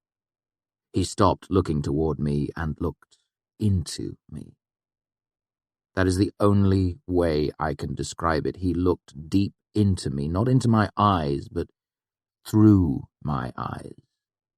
His gaze went into me and settled solidly in my chest, as if he had both his hands inside me, feeling the shape of my lungs, the movement of my heart, the heat of my anger, the pattern of the storm that thundered inside me. He leaned forward, and his lips brushed my ear. I felt his breath. He spoke, and the storm stilled. I found a place to land. There is a game all children try at some time or another. You fling out your arms and spin round and round, watching as the world blurs. First you are disoriented, but if you continue to spin long enough, the world resolves itself, and you are no longer dizzy as you spin with the world blurring around you. Then you stop, and the world lurches into regular shape. The dizziness strikes you like a thunderclap. Everything lurches, moves, the world tilts around you. That is what happened when Elodine stilled the storm in my head. Suddenly, violently dizzy, I cried out and raised my hands to keep myself from falling sideways, falling upward, falling inward. I felt arms catch me as my feet tangled in the stool, and I began to topple to the floor. It was terrifying, but it faded. By the time I recovered, Elodine was gone. Chapter 85. Hands Against Me. Simon and Willem took me to my room at Anchor's, where I fell into bed and spent 18 hours behind the doors of sleep. When I woke the next day, I felt surprisingly good, considering I had slept in my clothes and my bladder felt stretched to the size of a sweet melon. Fortune smiled on me, giving me enough time for a meal and a bath before one of Jameson's errand boys tracked me down. I was needed in the master's hall. I was due to be on the horns in half an hour. Ambrose and I stood before the master's table. He had accused me of malfeasance. In retaliation, I had accused him of theft, destruction of property, and conduct unbecoming a member of the Arcanum. After my previous experience on the horns, I had familiarized myself with the Rerum Codex, the university's official rules. I had read them twice to be certain of how things were done around here. I knew them like the backs of my hands. Unfortunately, this meant I knew exactly how much trouble I was in. The charge of malfeasance was a serious one. If they found me guilty of intentionally harming Ambrose, I would be whipped and expelled from the university. There was little doubt that I had hurt Ambrose. He was bruised and limping. A garish red abrasion colored his forehead. He wore a sling as well, but I was fairly certain that was merely a piece of drama he had added on his own. The trouble was, I didn't have the slightest idea what had really happened. I hadn't had the opportunity to speak with anyone, not even to thank Elodine for helping me yesterday in Kilvin's shop. The masters allowed each of us to speak our piece. Ambrose was on his best behavior, which meant he was very polite when he spoke at all. After a while, I began to suspect that his sluggishness might be from a too liberal dose of painkiller. By the glaze in his eyes, my guess was laudanum. "Let's deal with the grievances in order of their severity," the Chancellor said after we had related our sides of the story. Master Hemme made a gesture, and the Chancellor nodded for him to speak. "We should pare the charges down before we vote," Hemme said. "Elia Kvothe's complaints are redundant. You cannot charge a student with both theft and destruction of the same property. It is either one or the other." "Why do you say that, Master?" I asked politely. "Theft implies the possession of another's property," Hemme said in reasonable tones. "How can you possess something that you have destroyed? One charge or the other should be set aside." The Chancellor looked at me. "Elia Kvothe, do you wish to set aside one of your complaints?" "No, sir." "Then I call for a vote to set aside the charge of theft," Hemme said. The Chancellor glared at Hemme, chastising him silently for speaking out of turn, then turned back to me. "Stubbornness in the face of reason is hardly laudable, Elia, and Master Hemme makes a convincing argument." "Master Hemme makes a flawed argument," I said evenly. "Theft implies acquisition of another's property. It is ridiculous to imply you cannot destroy what you have stolen." I saw a few of the masters nod at this, but Hemme persisted. "Master Lauren, what is the punishment for theft?" "The student may be given no more than 2 single lashes across the back," Lauren recited, "and must return the property or the price of the property, plus a fine of 1 silver talent." "And the punishment for destruction of property?" "The student must pay for the replacement or repair of the property." "You see," Hemme said, "there is the possibility that he would have to pay twice for the same loot. There is no justice in that. It would be punishing him twice for the same thing." "No, Master Hemme," I interjected. "It would be punishing him for theft and for destruction of property." The Chancellor gave me the same look Heme had earned before for speaking out of turn, but I bulled ahead. If I had lent him my loot and he had broken it, that would be one matter. If he had stolen it and left it intact, that would be another. It is not one or the other, it is both. The Chancellor rapped his knuckles on the table to quiet us. I take it then that you will not set aside one of the charges. I will not. Heme raised a hand and was recognized. I call for a vote to strike the charge of theft. All in favor, the Chancellor said wearily. Heme raised his hand, as did Brander, Mandrag, and Lauren. 5.5 to 4. Grievance stands. The Chancellor pressed on before anyone could slow things down. Who finds Raylar Ambrose guilty of destruction of property? Everyone raised their hands but Heme and Brandir. The Chancellor looked at me. How much did you pay for your loot? 9 talents and 6, I lied, knowing it to be a reasonable price. Ambrose roused himself at this. Come now, you've never held 10 talents in your life. Annoyed, the Chancellor rapped his knuckles at the interruption. But Brandir raised a hand to speak. Raylar Ambrose does raise an interesting point. How does a student who came to us destitute come by such money? A few of the masters looked at me speculatively. I looked down as if embarrassed. I won it playing corners, sirs. There was an amused mutter. Elodine laughed out loud. The Chancellor rapped the table. Raylar Ambrose to be fined 9 talents and 6. Does any master oppose this action? Heme raised his hand and was voted down.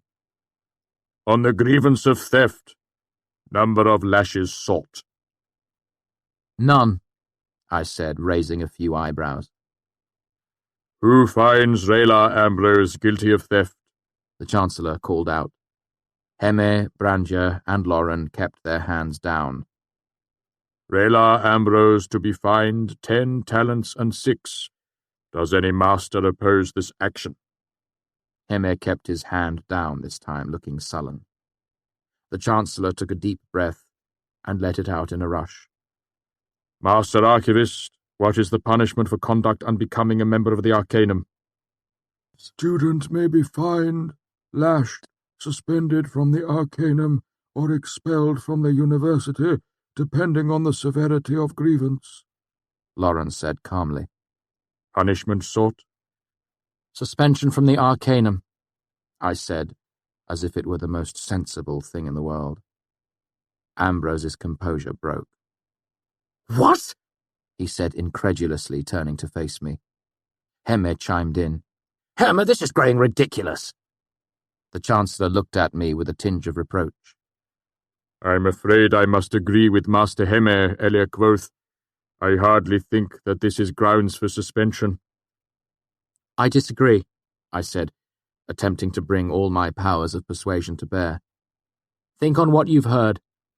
For no other reason than his personal distaste for me, Ambrose chose to publicly mock me, then steal and destroy the only thing I owned of any value. Is this the sort of behavior that a member of the Arcanum should exhibit? Is this the attitude you wish to cultivate in the rest of the Raylar? Are petty meanness and spite characteristics you approve of in students who seek to become arcanists?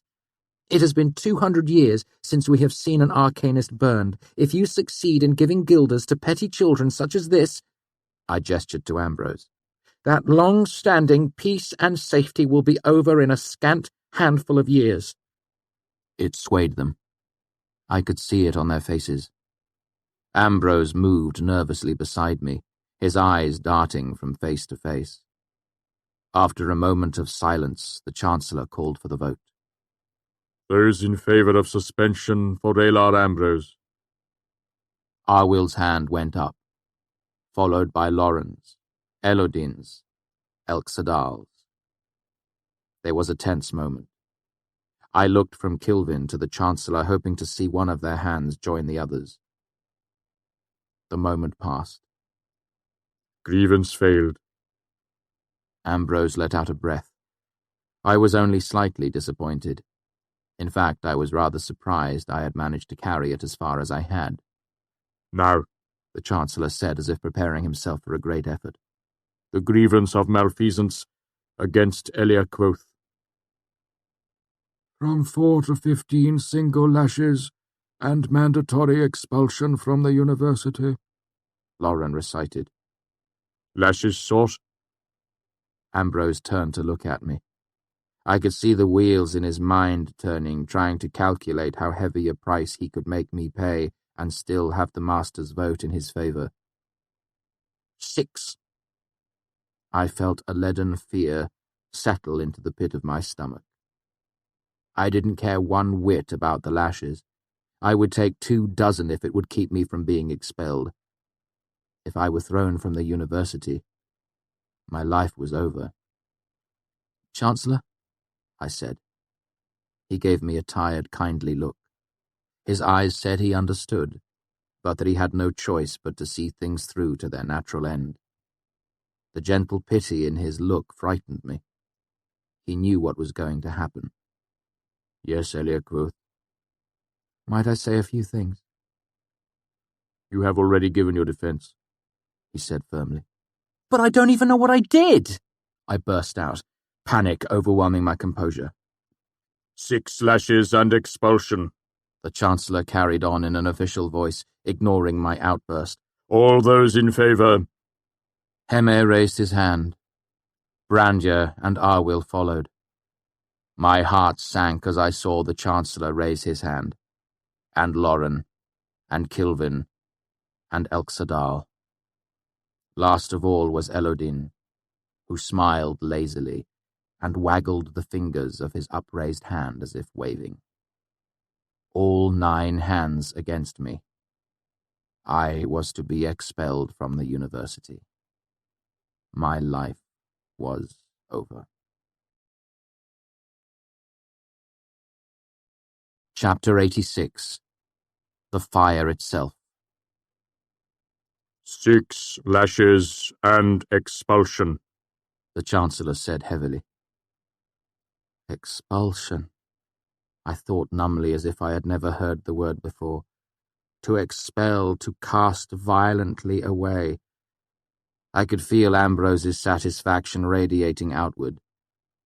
For a second I was afraid that I was going to be violently ill right there in front of everyone. Does any master oppose this action? The Chancellor asked ritualistically as I looked down at my feet.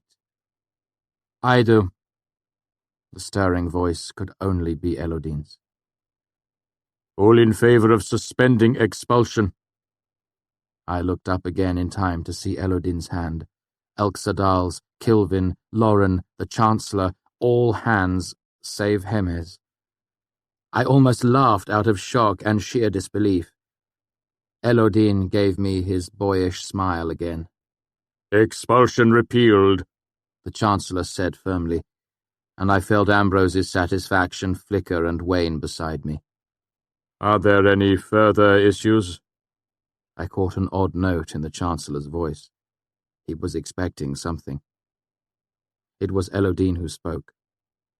I move that Kvothe be raised to the rank of R'hllor. All in favour? All hands save Heme's were raised in a single motion. Kvothe is raised to R'hllor with Elodin as sponsor on the 5th of Fellow. Meeting adjourned. He pushed himself up from the table and made his way to the door. What? Ambrose yelled, looking around as if he couldn't decide who he was asking.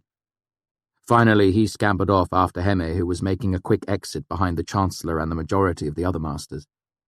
I noticed he wasn't limping nearly as much as he had before the trial began. Bewildered, I stood stupidly until Elodin came over and shook my unresponsive hand. Confused? He asked. Come walk with me. I'll explain. The bright afternoon sunlight was a shock after the shadowy cool of hollows. Elodin awkwardly pulled his master's robes up over his head. Underneath he was wearing a simple white shirt and a pair of rather disreputable-looking pants held up by a piece of frayed rope. I saw for the first time that he was barefoot. The tops of his feet showed the same healthy tan as his arms and face. Do you know what Raylar means? He asked me conversationally. It translates as speaker, I said. Do you know what it means? He stressed the word. Not really, I admitted. Elodin drew a deep breath. Once upon a time, there was a university. It was built in the dead ruins of an older university. It wasn't very big, perhaps 50 people in all. But it was the best university for miles and miles. So people came and learned and left. There was a small group of people who gathered there. People whose knowledge went beyond mathematics and grammar and rhetoric. They started a smaller group inside the university. They called it the Arcanum, and it was a very small, very secret thing. They had a ranking system among themselves, and your rise through those ranks was due to prowess and nothing else. One entered this group by proving they could see things for what they really were. They became Elir, which means seer. How do you think they became Raylar? He looked at me expectantly. By speaking. He laughed. Right. He stopped and turned to face me. But speaking what? His eyes were bright and sharp. Words? Names, he said excitedly. Names are the shape of the world, and the man who can speak them is on the road to power. Back in the beginning, the Arcanum was a small collection of men who understood things, men who knew powerful names. They taught a few students slowly, carefully, encouraging them toward power and wisdom, and magic, real magic. He looked around at the buildings and milling students. In those days, the Arcanum was a strong brandy. Now it is well-watered wine. I waited until I was sure he was finished. Master Elodin, what happened yesterday? I held my breath and hoped beyond hope for an intelligible answer. He gave me a quizzical look. You called the name of the wind, he said, as if the answer were obvious. But what does that mean? And what do you mean by name? Is it just a name like Kvothe or Elodin, or is it more like Tarborlin knew the names of many things? Like both, he said, waving to a pretty girl leaning out of a second-story window. But how can a name do something like that? Kvothe and Elodin are just sounds we make. They don't have any power by themselves. Elodin raised his eyebrows at this. Really? Watch. He looked down the street. Nathan! He shouted. A boy turned to look in our direction. I recognized him as one of Jameson's errand boys. Nathan, come here! The boy trotted over and looked up at Elodin. Yes, sir? Elodin handed the boy his master's robe. Nathan, would you take this to my rooms for me? Certainly, sir. The boy took the robe and hurried away. Elodin looked at me. Do you see? The names we call each other are not names, but they have some power nonetheless. That's not magic, I protested. He had to listen to you. You're a master.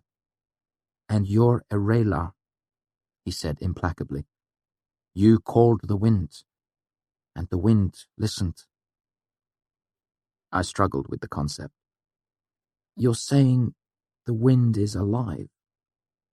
He made a vague gesture. In a way, most things are alive in one way or another. I decided to take a different tack. How did I call the wind if I didn't know how? Elodin clapped his hands together sharply. That is an excellent question. The answer is that each of us has two minds, a waking mind and a sleeping mind. Our waking mind is what thinks and talks and reasons, but the sleeping mind is more powerful.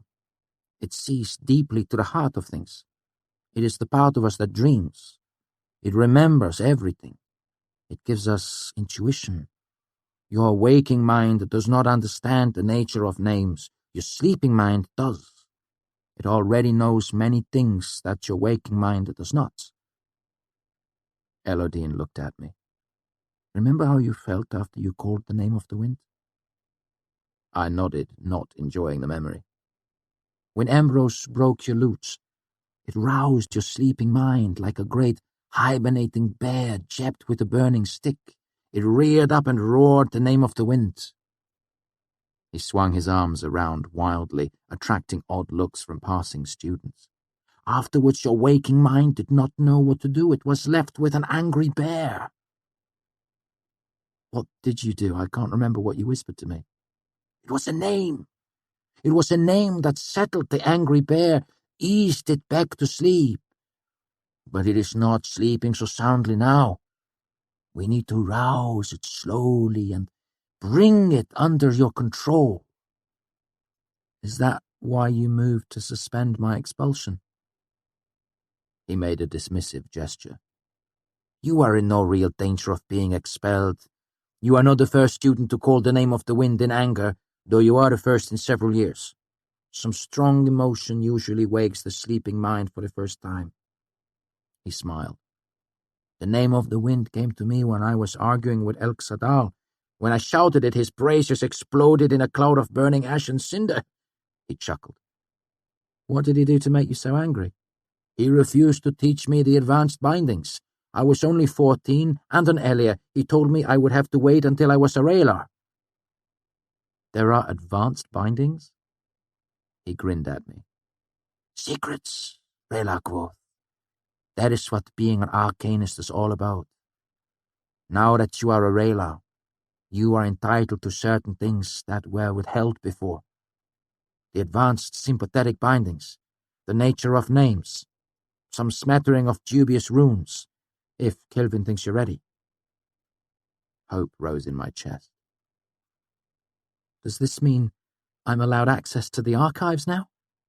Ah, Elodine said. No, not in the least.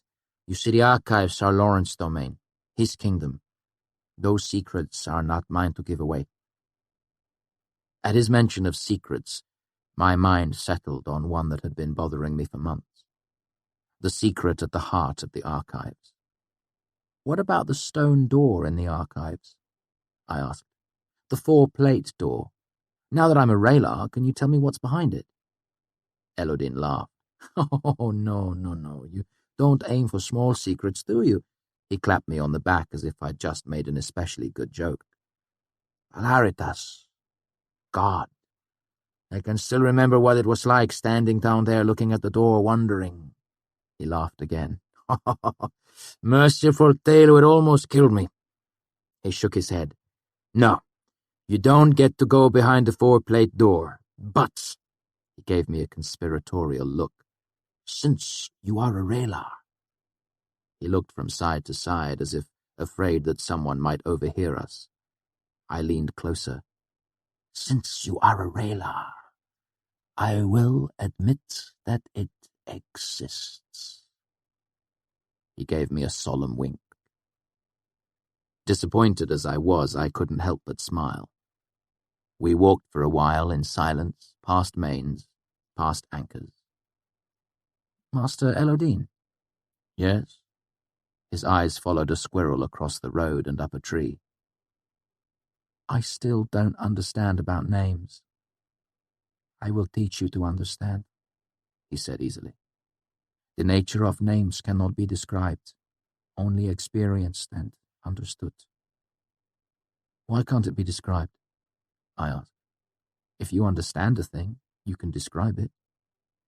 Can you describe all the things you understand? He looked sideways at me. Of course. Elodine pointed down the street. What color is that boy's shirt? Blue. What do you mean by blue? Describe it. I struggled for a moment. Failed. So blue is a name. It is a word. Words are pale shadows of forgotten names. As names have power, words have power. Words can light fires in the minds of men. Words can wring tears from the hardest hearts. There are 7 words that will make a person love you. There are 10 words that will break a strong man's will. but a word is nothing but a painting of a fire. A name is the fire itself. My head was swimming by this point. I still don't understand. He laid a hand on my shoulder. Using words to talk of words is like using a pencil to draw a picture of itself on itself. Impossible, confusing, frustrating. He lifted his hands high above his head as if stretching for the sky. But there are other ways to understanding! He shouted, laughing like a child. He threw both arms to the cloudless arch of sky above us, still laughing. Look! He shouted, tilting his head back. Blue! Blue! Blue! Chapter 87. A Heavy Question. He's quite mad, I said to Simon and Willem later that afternoon at Anchor's. He's a master, Sim responded tactfully, and your sponsor, and from what you've told us, he's the reason you weren't expelled. I'm not saying that he isn't intelligent, and I've seen him do things that I can't begin to explain, but the fact remains that he is completely off his nut. He talks in circles about names and words and power. It sounds good while he's saying it, but it doesn't really mean anything. Quit complaining, Simon said. You beat both of us to Raylar, even if your sponsor is cracked, and you got paid 2 span of silver for breaking Ambrose's arm. You got away free as a bird. I wish I had half your luck. Not quite free as a bird, I said. I'm still going to be whipped. What? Sim said.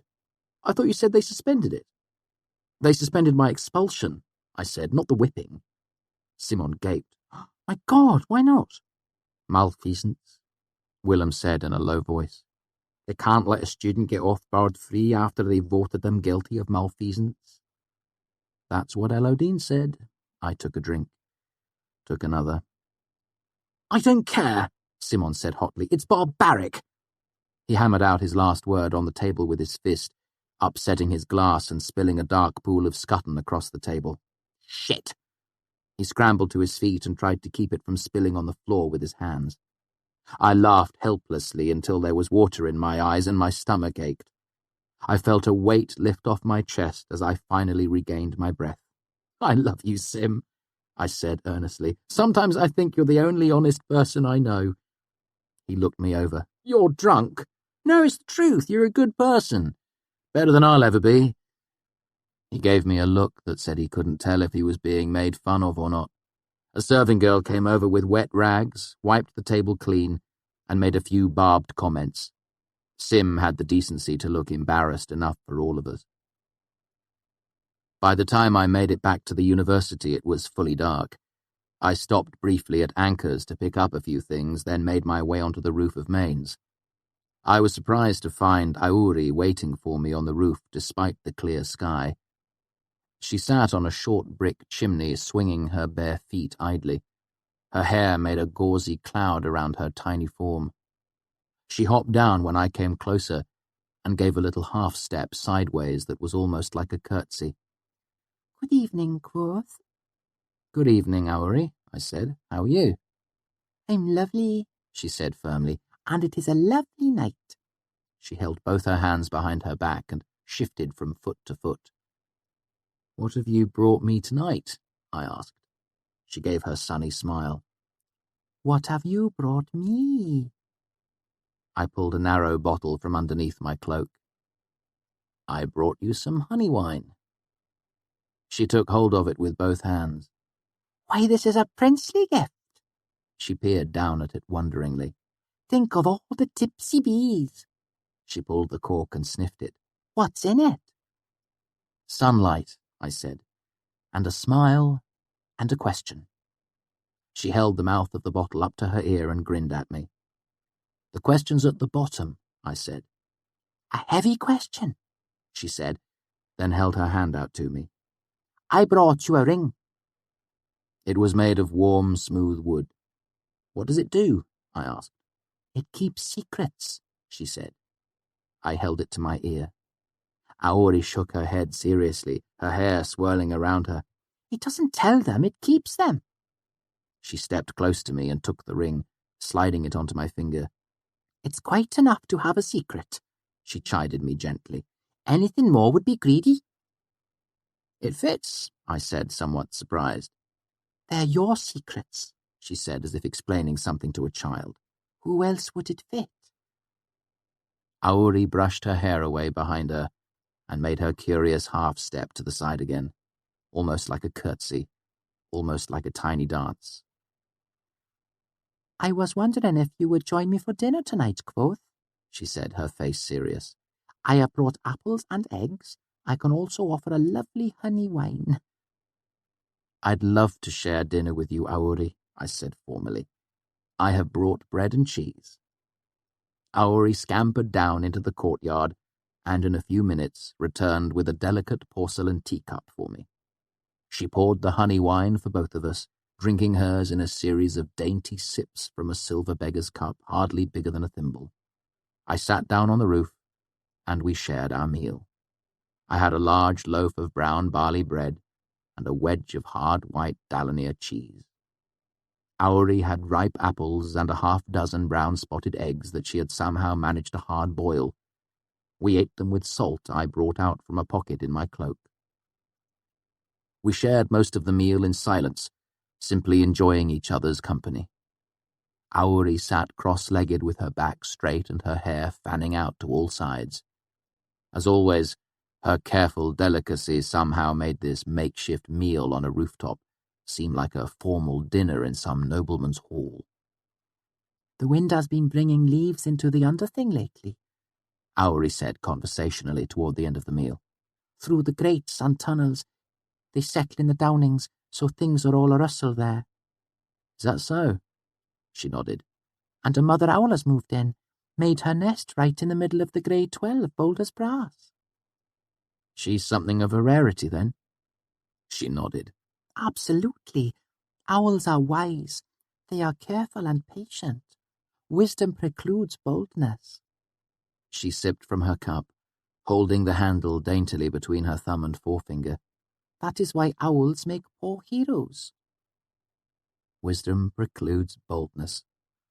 After my recent adventures in Trebon, I couldn't help but agree. But this one is adventurous? An explorer?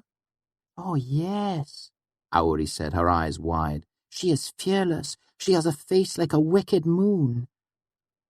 She refilled her tiny silver cup with honey wine and emptied the last of it into my teacup.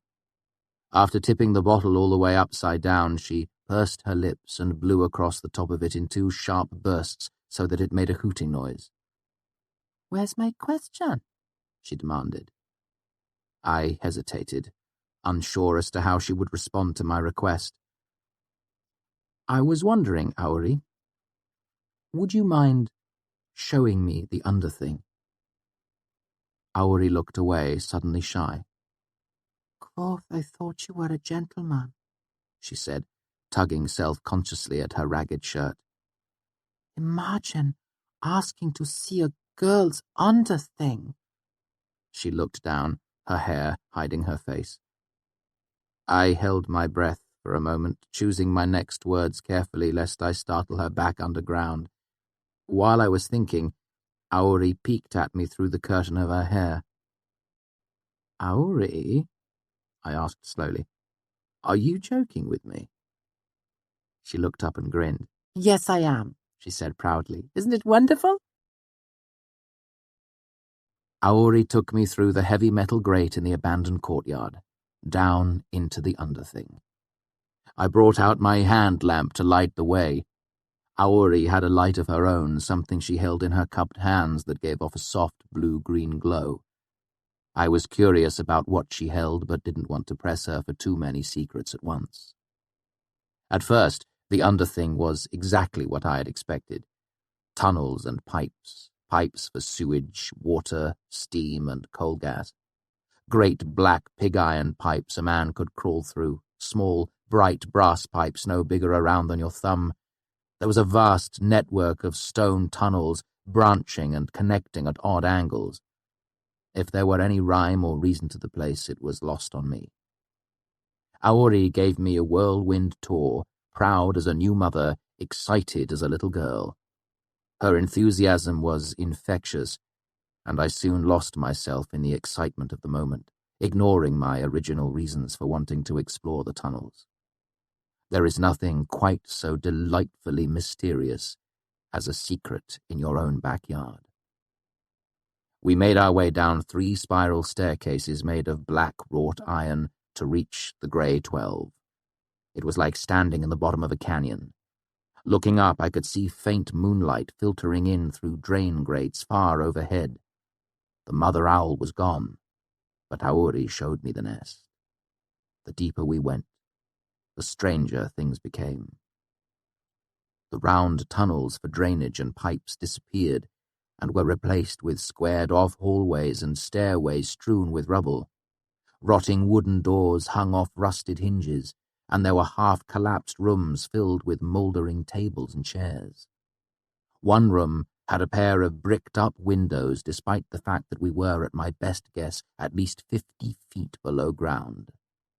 Deeper still, we came to Through Bottom, a room like a cathedral so big that neither Aori's blue light nor my red one reached the highest peaks of the ceiling.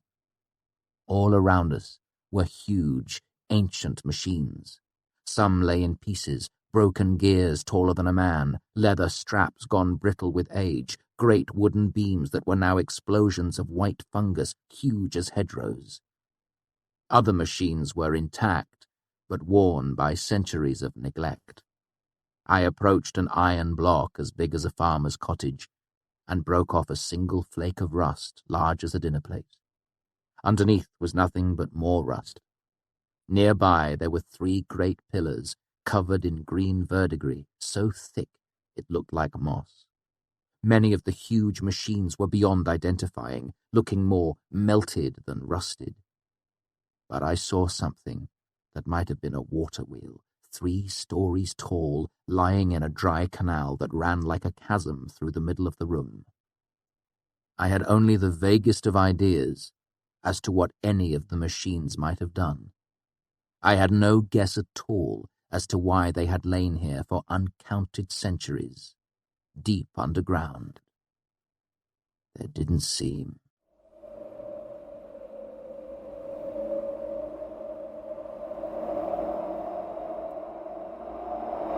Chapter 88. Interlude. Looking. The sound of heavy boots on the wooden landing startled the men sitting in the Waystone Inn. Kvothe bolted to his feet mid-sentence and was halfway to the bar before the front door opened and the first of the felling night crowd made their way inside. "You've got hungry men here, Colt," Cobb called out as he opened the door. Shep, Jake, and Graham followed him inside. "We might have a little something in the back," Coach said. "I could run and fetch it straight away unless you'd like drinks first." There was a chorus of friendly assent as the men settled onto their stools at the bar. The exchange had a well-worn feel, comfortable as old shoes. Chronicler stared at the red-haired man behind the bar. There was nothing left of Kvothe in him.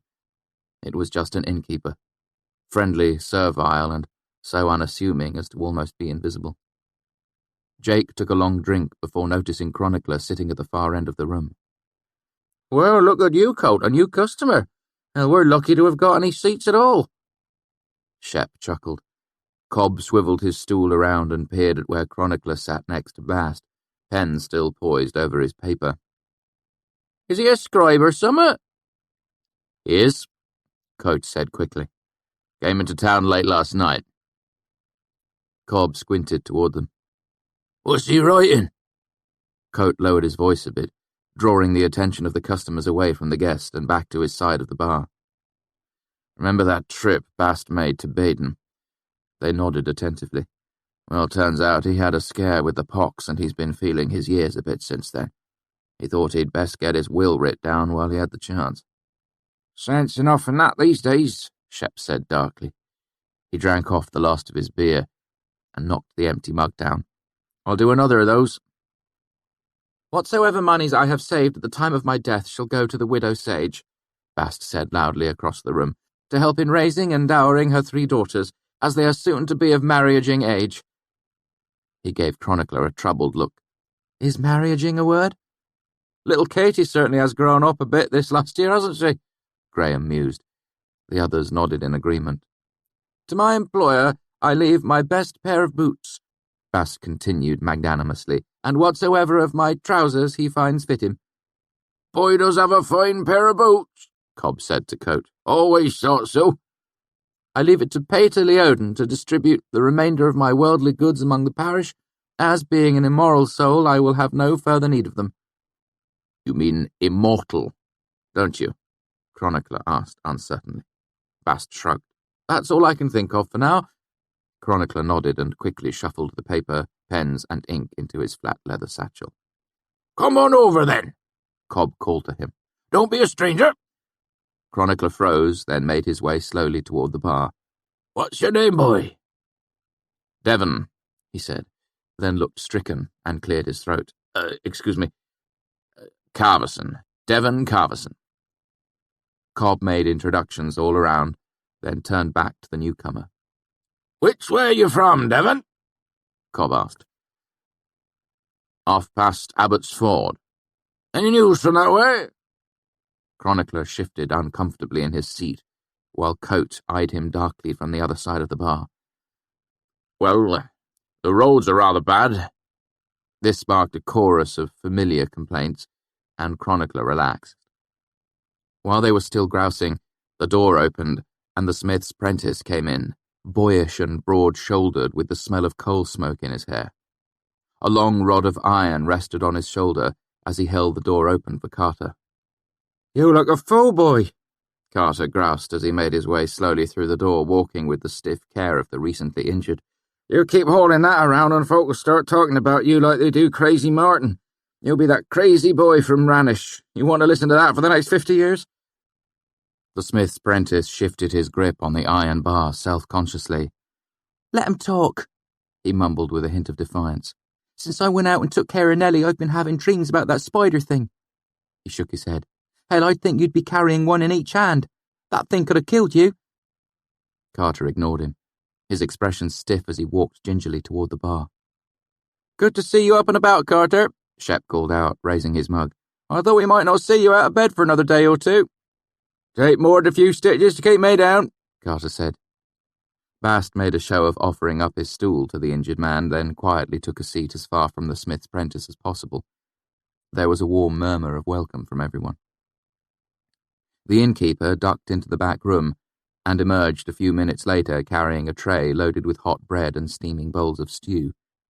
Everyone was listening to Chronicler. "If I remember right, Kvothe was off in Severn when it happened. He was walking home." "It weren't Severn," old Cobb said. "It was off by the university." "Could have been," Chronicler conceded. "Anyway, he was walking home late at night and some bandits jumped him in an alleyway." "It was broad daylight," Cobb said testily. "In the middle of town. All manner of folk were around to see it." Chronicler shook his head stubbornly. "I remember an alley. Anyway, the bandits surprised Kvothe. They wanted his horse." He paused and rubbed his forehead with the tips of his fingers. "Wait, that's not right. He wouldn't have his horse in an alley. Maybe he was on the road to Severn." "I told you it weren't Severn," Cobb demanded, slapping his hand down on the bar, plainly irritated. "Tell you anyway, just stop. You've got it all mixed up." Chronicler flushed in embarrassment. "I only heard it once, years ago." Shooting Chronicler a dark look, Coate clattered the tray down loudly onto the bar, and the story was momentarily forgotten. Old Cobb ate so quickly he almost choked himself and washed it down with a long swallow of beer. "Seeing as how you're still working on your dinner there," he said none too casually to Chronicler as he wiped his mouth on his sleeve, "would you mind terrible if I picked up the story just so's the boy can hear it?" "If you're sure you know it," Chronicler said hesitantly. "Of course I know it," Cobb said as he spun his stool around to face more of his audience. "All right. Way back when Kvothe was just a pup, he went to the university. But he didn't live in the university proper, you see, on account of the fact that he was just ordinary folk. He couldn't afford all the fancy living that went on there. How come? The smith's apprentice asked. You said before that Kvothe was so smart they paid him to stay even though he was just 10 years old. They gave him a purse full of gold and a diamond big as his thumb knuckle and a brand new horse with a new saddle and tack and new shoes and a full bag of oats and everything. Cobb gave a conciliatory nod. True, that's true, but this was a year or two after Kvothe had got all that. And you see, he'd gave a lot of that gold to some poor folk whose houses had all burned down. Burned down during their wedding? Graham interjected. Cobb nodded. And Kvothe had to eat and rent a room and buy more oats for his horse, so his gold was all used up by then. So he— What about the diamond? The boy insisted. Old Cobb gave the barest of frowns. If you've got to know, he gave that diamond to a special friend of his, a special lady friend. But that's a whole different story than the one I'm telling now. He glared at the boy, who dropped his eyes contritely and spooned up a mouthful of stew. Cobb continued. Since Kvothe couldn't afford all that rich living in the university, he stayed in the town next by instead, place called Amory. He shot Chronicler a pointed look. Kvothe had a room in an inn, where he got to stay there for free because the widow who owned the place took a shine to him, and he did chores to help earn his keep. He played music there too, Jake added. He was all sorts of clever with his lute. Get your dinner into your gob and let me finish my say, Jacob, Old Cobb snapped.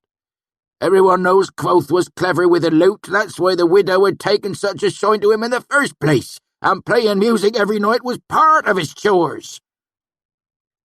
Cobb took a quick drink and continued. So, one day, Kvothe was out running errands for the widow, when a fella pulls out a knife and tells Kvothe if he doesn't hand over the widow's money, he'll spill Kvothe's guts all over the street. Cobb pointed an imaginary knife at the boy and gave him a menacing look. Now you've got to remember, this is back when Kvothe was just a pup. He ain't got no sword, and even if he did, he ain't learned to fight proper from the autumn yet. So what did Kvothe do? The smith's apprentice asked. Well, Cobb leaned back. It was the middle of the day, and they were smack in the middle of Amory's town square. Kvothe was about to call for the constable, but he always had his eyes wide open, you see, and so he noticed that this fellow had white teeth. The boy's eyes grew wide. He was a sweet-eater? Cobb nodded. And, even worse, the fellow was starting to sweat like a hard-run horse. His eyes were wild, and his hands— Cobb widened his own eyes and held out his hands, making them tremble. So Kvothe knew the fella had to hunger something fierce, and that meant he'd stab his own mum for a bent penny. Cobb took another long drink, drawing out the tension. Whatever did he do? Bast burst out anxiously from the far end of the bar, wringing his hands dramatically. The innkeeper glared at his student. Cobb continued. Well, first he hesitates, and the man comes closer with the knife, and Kvothe can see the feller ain't going to ask again. So Kvothe uses a dark magic that he found locked away in a secret book at the university. He speaks 3 terrible secret words and calls up a demon. A demon? The apprentice's voice was almost a yelp. Was it like the one? Cobb shook his head slowly. Oh, no. This one weren't spiderly at all. It was worse. This one was made all of shadows, and when it landed on the fella, it bit him on the chest, right over his heart. And it drank all the blood out of him like you'd suck the juice out of a plum. Blackened hands, Cobb, Carter said, his voice thick with reproach. You're going to give the boy nightmares. He'll be carrying around that damn iron stick for a year with all your nonsense stuffed in his head. That's not how I heard it, Graham said slowly. I heard there was a woman trapped in a burning house, and Kvothe called up a demon to protect him from the fire. Then he ran inside and pulled the lady out of the fire, and she wasn't burned at all. Listen to yourselves, Jake said, disgusted. You're like kids at midwinter. Demons stole my doll. Demons spilled the milk. Kvothe didn't meddle with demons. He was at the university learning all manner of names, right? The fellow came at him with a knife and he called out, 'Fire and lightning, just like Taborlin the Great.'" "It was a demon, Jake," Cobb said angrily. "Otherwise the story don't make a lick of sense. It was a demon he called up, and it drank up the fella's blood, and everyone who saw was powerful shook by it. Someone told a priest, then the priest went to the constable, and the constable went and pulled him out of the widow's inn that night. Then they slapped him into jail for consorting with dark forces and such." "Folk probably just saw the fire and thought it was a demon," Jake persisted. "You know how folk are." "No, I don't, Jacob," Cobb snapped, crossing his arms in front of his chest and leaning back against the bar. "Why don't you tell me how folk are? Why don't you just go ahead and tell this whole damn story?" "Well," Cobb stopped at the sound of heavy boots clumping on the wooden landing outside. After a pause, someone fumbled with the latch. Everyone turned around to look at the door, curious, as all the regular customers were already there. "2 new faces in one day," Graham said gently, knowing he was touching on a delicate subject. "Looks like your dry spell might be over, Coat." "Rose must be getting better," Shep said into his drink, a hint of relief in his voice. "About time we got a touch of luck." The latch clicked and the door swung slowly open, moving in a slow arc until it struck the wall. A man stood outside in the dark as if deciding whether or not to come in. "Welcome to the Waystone," the innkeeper called out from behind the bar. "What can we do for you?" The man stepped into the light, and the farmer's excitement was smothered by the sight of the piecemeal leather armor and heavy sword that marked a mercenary. A lone mercenary was never reassuring, even in the best of times. Everyone knew that the difference between an unemployed mercenary and a highwayman was mostly one of timing. What's more, it was obvious this mercenary had fallen on hard times. Brown burr clung thick to the bottoms of his trousers and the rough leather of his boots' laces. His shirt was fine linen dyed a deep royal blue but mud-spattered and bramble-torn. His hair was a greasy snarl. His eyes were dark and sunken, as if he hadn't slept in days. He moved a few steps farther into the inn, leaving the door open behind him. "Looks like you've been on the road a while," Kvothe said cheerily. "Would you like a drink or some dinner?" When the mercenary made no reply, he added, "None of us would blame you if you wanted to catch a bit of sleep first, either. It looks like you've had a rough couple of days." Kvothe glanced at Bath, who slid off his stool and went to close the inn's front door. After slowly looking over everyone sitting at the bar, the mercenary moved to the empty space between chronicler and old Cobb. Kvothe gave his best innkeeper smile as the mercenary leaned heavily against the bar and mumbled something. Across the room, Bast froze, with his hand on the door handle. "Beg your pardon?" Kvothe asked, leaning forward.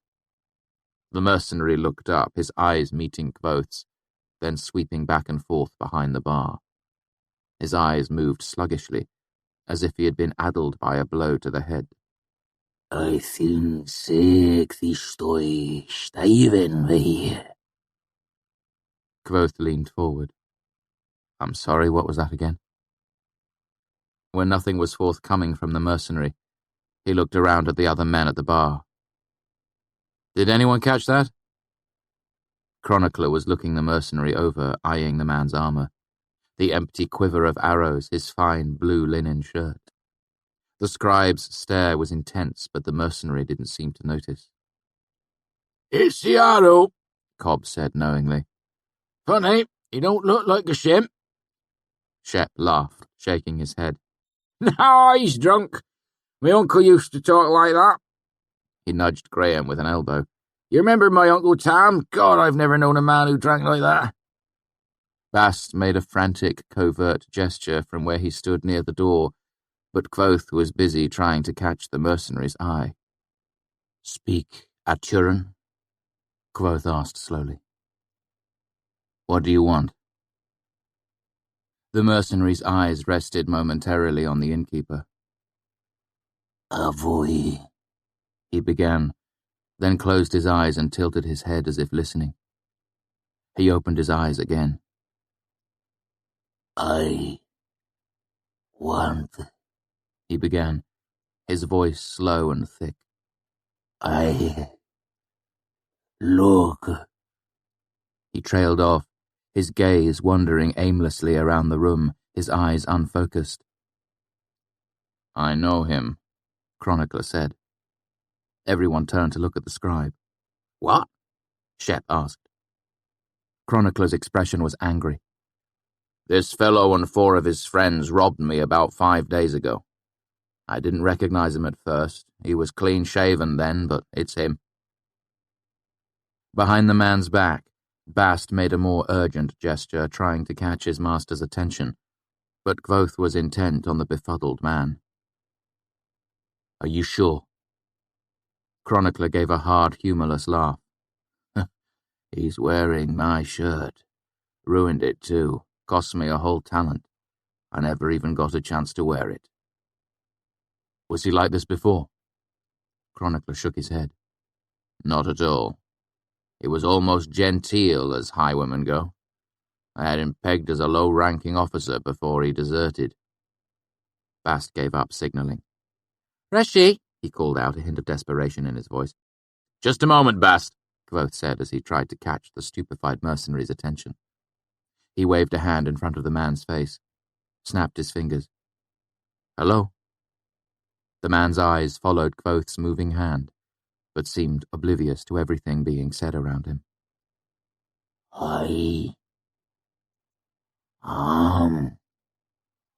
Look, he said slowly. Look. What? Kvothe demanded testily. What are you looking for? Looking. The mercenary echoed vaguely. I imagine he's looking to give me my horse back, Chronicler said calmly as he took a half-step closer to the man and grabbed the hilt of his sword. With a sudden motion he yanked it free, or rather he tried to. Instead of sliding easily free of its scabbard, it came halfway out and stuck. No! Bast cried from across the room. The mercenary stared vaguely at Chronicler but made no attempt to stop him.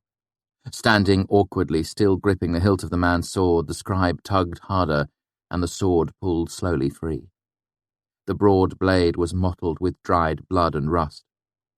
Taking a step back, Chronicler regained his composure and levelled the sword at the mercenary. And my horse is just for starters. Afterwards, I think he's looking to give me my money back and have a nice chat with the constable.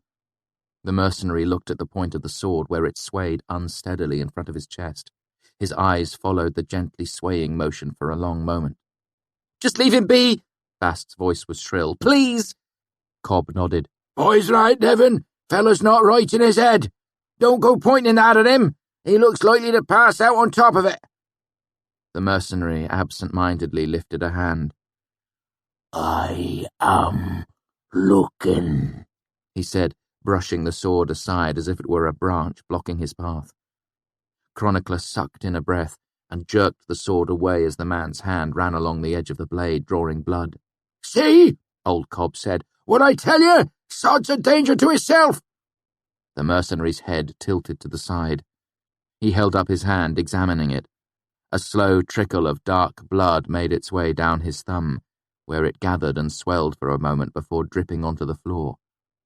The mercenary drew a deep breath through his nose, and his glassy, sunken eyes came into sudden, sharp focus.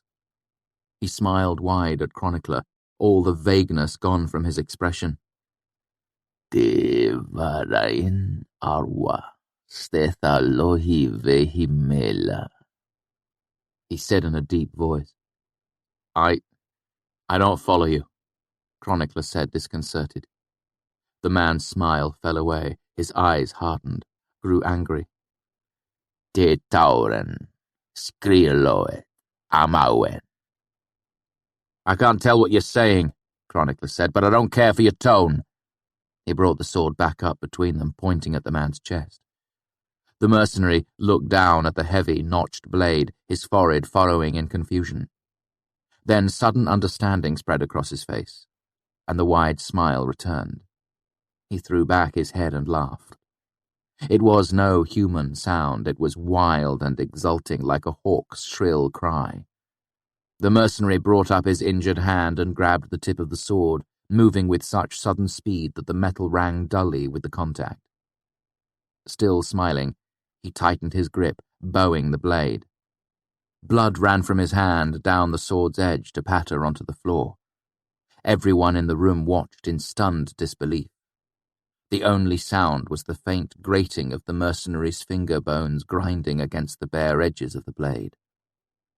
Looking Chronicler full in the face, the mercenary twisted his hand sharply and the sword broke with a sound like a shattered bell. As Chronicler stared dumbly at the ruined weapon, the mercenary took a step forward and laid his empty hand lightly on the scribe's shoulder. Chronicler gave a choked scream and jerked away as if he had been jabbed with a hot poker. He swung the broken sword wildly, knocking the hand away and notching it deep into the meat of the mercenary's arm. The man's face showed no pain or fear or any sign of awareness that he'd been wounded at all. Still holding the broken tip of the sword in his bloody hand, the mercenary took another step toward Chronicler. Then Bast was there, barreling into the mercenary with one shoulder, striking him with such force that the man's body shattered one of the heavy bar stools before slamming into the mahogany bar. Quick as a blink, Bast grabbed the mercenary's head with both hands and slammed it into the edge of the bar. Lips pulled back in a grimace, Bast drove the man's head viciously into the mahogany, once, twice. Then, as if Bast's action had startled everyone awake, chaos erupted in the room. Old Cobb pushed himself away from the bar, tipping his stool over as he backed away. Graham began shouting something about the constable. Jake tried to bolt for the door and tripped over Cobb's fallen stool, sprawling to the floor in a tangle. The smith's prentice grabbed for his iron rod and ended up knocking it to the floor, where it rolled in a wide arc and came to rest under a table.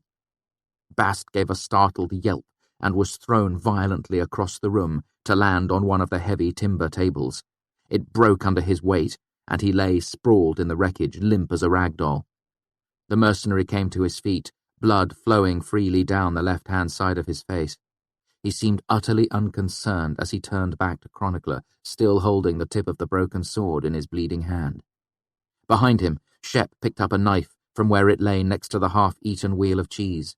It was just a kitchen knife, its blade about a handspan long. Face grim, the farmer stepped close behind the mercenary and stabbed down hard, driving the whole of the short blade deep into the mercenary's body where the shoulder meets the neck.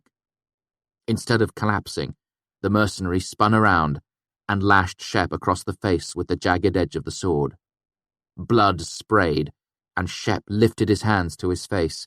Then, moving so quickly it was little more than a twitch, the mercenary brought the piece of metal back around, burying it in the farmer's chest.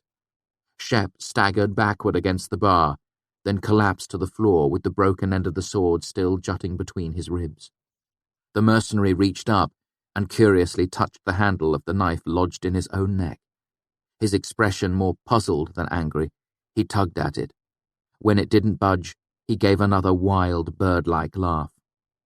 As the farmer lay gasping and bleeding on the floor, the mercenary's attention seemed to wander, as if he had forgotten what he was doing. His eyes slowly wandered around the room, moving lazily past the broken tables, the black stone fireplace, the huge oak barrels. Finally, the mercenary's gaze came to rest on the red-haired man behind the bar. Kvothe did not blanch or back away when the man's attention settled onto him. Their eyes met. The mercenary's eyes sharpened again, focusing on Kvothe. The wide, humorless smile reappeared, made macabre by the blood running down his face. Teatien, said Aloal, he demanded.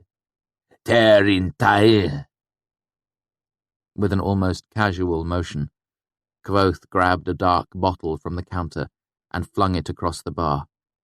It struck the mercenary in the mouth and shattered, the air filled with the sharp tang of elderberry dousing the man's still grinning head and shoulders. Reaching out one hand, Kvothe dipped a finger into the liquor that spattered the bar. He muttered something under his breath, his forehead furrowed in concentration. He stared intently at the bloody man standing on the other side of the bar. Nothing happened. The mercenary reached across the bar, catching hold of Kvothe's sleeve. The innkeeper simply stood, and in that moment his expression held no fear, no anger or surprise. He only seemed weary, numb, and dismayed. Before the mercenary could get a grip on Kvothe's arm, he staggered as Bast tackled him from behind. Bast managed to get one arm around the mercenary's neck, while the other raked at the man's face. The mercenary let go of Kvothe and laid both hands on the arm that circled his neck, trying to twist away. When the mercenary's hands touched him, Bast's face became a tight mask of pain. Teeth bared, he clawed wildly at the mercenary's eyes with his free hand. At the far end of the bar, the smith's apprentice finally retrieved his iron rod from under the table and stretched to his full height. He charged over the fallen stools and strewn bodies on the floor. Bellowing, he lifted the iron rod high over one shoulder. Still clinging to the mercenary, Bast's eyes grew wide with sudden panic as he saw the smith's apprentice approaching. He released his grip and backed away, his feet tangling in the wreckage of the broken bar stool. Falling backward, he scuttled madly away from the both of them. Turning, the mercenary saw the tall boy charging. He smiled and stretched out a bloody hand. The motion was graceful, almost lazy. The smith's apprentice swatted the arm away. When the iron bar struck him, the mercenary's smile fell away. He clutched at his arm, hissing and spitting like an angry cat. The boy swung the iron rod again, striking the mercenary squarely in the ribs. The force of it knocked him from the bar, and he fell to his hands and knees, screaming like a slaughtered lamb. The smith's apprentice grabbed the bar with both hands and brought it down across the mercenary's back like a man splitting wood. There was the grisly sound of bones cracking. The iron bar rang softly like a distant fog-muffled bell. Back broken, the bloody man still tried to crawl toward the inn's door. His face was blank now, his mouth open in a low howl as constant and unthinking as the sound of wind through winter trees. The apprentice struck again and again, swinging the heavy iron rod lightly as a willow switch. He scored a deep groove in the wooden floor, then broke a leg, an arm, more ribs. Still the mercenary continued to claw his way toward the door, shrieking and moaning, sounding more animal than human.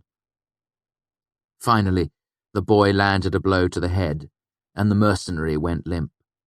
There was a moment of perfect quiet. Then the mercenary made a deep, wet, coughing sound, and vomited up a foul liquid, thick as pitch and black as ink. It was some time before the boy stopped battering at the motionless corpse, and even when he did stop, he held the bar poised over one shoulder, panting raggedly and looking around wildly. As he slowly caught his breath, the sound of low prayers could be heard from the other side of the room, where old Cobb crouched against the black stone of the fireplace. After a few minutes, even the praying stopped, and silence returned to the Waystone Inn. For the next several hours, the Waystone was the centre of the town's attention. The common room was crowded, full of whispers, murmured questions, and broken sobbing. Folk with less curiosity or more propriety stayed outside, peering through the wide windows and gossiping over what they'd heard. There were no stories yet, just a roiling mass of rumour. The dead man was a bandit come to rob the inn. He'd come looking for revenge against chronicler who deflowered his sister off in Abbott's Ford. He was a woodsman gone rabid. He was an old acquaintance of the innkeeper come to collect a debt. He was an ex-soldier gone tabard mad while fighting the rebels off in Resavic. Jake and Carter made a point of the mercenary smile, and while dinner addiction was a city problem, folk had still heard of sweet-eaters here. Three-Finger Tom knew about these things as he'd soldiered under the old king nearly 30 years ago. He explained that with 4 grains of denner resin, a man could have his foot amputated without a twinge of pain. With 8 grains, he'd saw through the bone himself. With 12 grains, he'd go for a jog afterward, laughing and singing Tinker Tanner. Shep's body was covered with a blanket and prayed over by the priest. Later, the constable looked at it as well, but the man was clearly out of his depth and was looking because he felt he should rather than because he knew what to look for. The crowd began to thin after an hour or so. Shep's brothers showed up with a cart to collect the body. Their grim, red-eyed stares drove away most of the remaining spectators who were idling about. Still, There was much to be done. The constable tried to piece together what had happened from witnesses and the more opinionated onlookers. After hours of speculation, the story finally began to coalesce. Eventually it was agreed that the man was a deserter and denner addict come to their little town just in time to go crazy. It was clear to everyone that the smith's apprentice had done the right thing, a brave thing in fact. Still, the iron law demanded a trial, so there'd be one next month, when the Kvothe court came through these parts on its rounds. The constable went home to his wife and children. The priest took the mercenaries' remains off to the church. Bast cleared the wrecked furniture away, stacking it near the kitchen door to be used as firewood. The innkeeper mopped the inn's hardwood floor 7 times, until the water in the bucket no longer tinged red when he rinsed it out. Eventually, even the most dedicated gawkers drifted away, leaving the usual felling night crowd, -1. Jake, Cobb, and the rest made halting conversation, speaking of everything other than what had happened, clinging to the comfort of each other's company. One by one, exhaustion drove them out of the waystone. Eventually, only the smith's apprentice remained, looking down into the cup in his hands. The iron rod lay near his elbow on the top of the mahogany bar. Nearly half an hour passed without anyone speaking. Chronicler sat at a nearby table making a pretense of finishing a bowl of stew. Kvothe and Bast puttered about, trying to look busy. A vague tension built in the room as they snuck glances at each other, waiting for the boy to leave.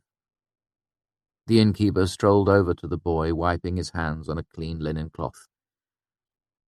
"Well, boy, I guess—" "Aaron," the smith's apprentice interjected, not looking up from his drink.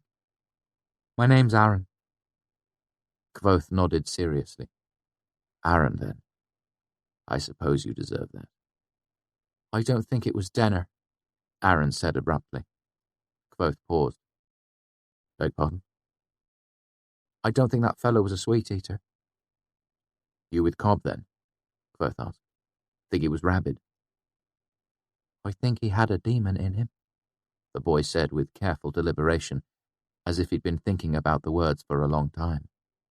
"I didn't say anything before, because I didn't want folk to think I'd gone all cracked in the head like Crazy Martin." He looked up from his drink. "But I still think he had a demon in him." Kvothe put on a gentle smile and gestured to Bast and Chronicler. "Aren't you worried we'll think the same?" Aaron shook his head seriously. "You aren't from around here. You've been places. You know what sort of things are out in the world." He gave Kvothe a flat look. "I figure you know it was a demon too." Bast grew still where he stood, sweeping near the hearth. Kvothe tilted his head curiously without looking away. "Why would you say that?" The smith's apprentice gestured behind the bar. "I know you got a big oak drunk thumper under the bar there. And, well," his eyes flickered upward to the sword hanging menacingly behind the bar, "there's only one reason I can think you'd grab a bottle instead of that. You weren't trying to knock that fellow's teeth in. You were going to light him on fire. Except you didn't have any matches. And there weren't any candles close by. My ma used to read to me from the Book of the Path," he continued. "There's plenty of demons in there. Some hide in men's bodies like we'd hide under a sheepskin. I think he was just some regular fella who'd got a demon inside him. That's why nothing hurt him. It'd be like someone poking holes in your shirt. That's why he didn't make no sense either. He was talking demon talk." Aaron's eyes slid back to the cup he held in his hands, nodding to himself. "The more I think, the better it makes sense. Iron and fire. That's for demons." "Sweet eaters are stronger than you'd think," Bast said from across the room. "Once I saw—" "You're right," Kvothe said. "It was a demon." Aaron looked up to meet Kvothe's eye, then nodded and looked down into his mug again. And you didn't say anything because you're new in town, and business is shy enough. Kvothe nodded. And it won't do me any good to tell folk, will it? Kvothe drew a deep breath, then let it out slow. Probably not. Aaron drank off the last swallow of his beer and pushed the empty mug away from himself on the bar. All right. I just needed to hear it. Needed to know I hadn't gone all crazy. He came to his feet and picked up the heavy iron rod with one hand, resting it on his shoulder as he turned toward the door. No one spoke as he made his way across the room and let himself out, closing the door behind him. His heavy boots sounded hollowly on the wooden landing outside. Then there was nothing. There's more to that one than I would have guessed, Kvothe said at last. It's because he's big, Bast said matter-of-factly as he gave up the pretense of sweeping. You people are easily confused by the look of things. I've had my eye on him for a while now. He's cleverer than folk give him credit for, always looking at things and asking questions. He carried the broom back toward the bar. He makes me nervous. Kvothe looked amused. Nervous? You? The boy reeks of iron, spends all day handling it, baking it, breathing its smoke, then comes in here with clever eyes. Bast gave a profoundly disapproving look. It's not natural. Natural? Chronicler finally spoke up. There was a tinge of hysteria in his voice. What do you know about natural? I just saw a demon kill a man. Was that natural? Chronicler turned to face Kvothe. What the hell was that thing doing here anyway? Chronicler asked. Looking, apparently, Kvothe said. That's about all I got. How about you, Bast? Could you understand it? Bast shook his head. I recognized the sound more than anything, Reshi. Its phrasing was very old, archaic. I couldn't make heads or tails of it. Fine, it was looking, Chronicler said abruptly. Looking for what? Me, probably, Kvothe said grimly. Reshi, Bast admonished him. You're just being maudlin. This isn't your fault. Kvothe gave his student a long, weary look. You know better than that, Bast. All of this is my fault. The Scrael, the war, all my fault. Bast looked like he wanted to protest, but couldn't find the words.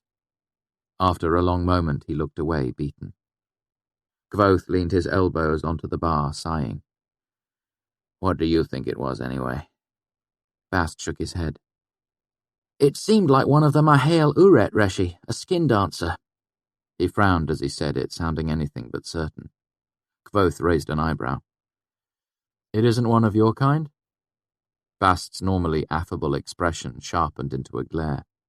It was not my kind, he said indignantly. The male doesn't even share a border with us. It's as far away as anywhere can be in the Fae. Kvothe nodded a hint of an apology. I just assumed you knew what it was. You didn't hesitate to attack it. All snakes bite, Reshi. I don't need their names to know they're dangerous. I recognized it as being from the male, that was enough. So, probably a skin dancer, Kvothe mused. Didn't you tell me they'd been gone for ages and ages? Bast nodded. And it seemed sort of dumb, and it didn't try to escape into a new body, Bast shrugged. Plus, we're all still alive. That seems to indicate that it was something else.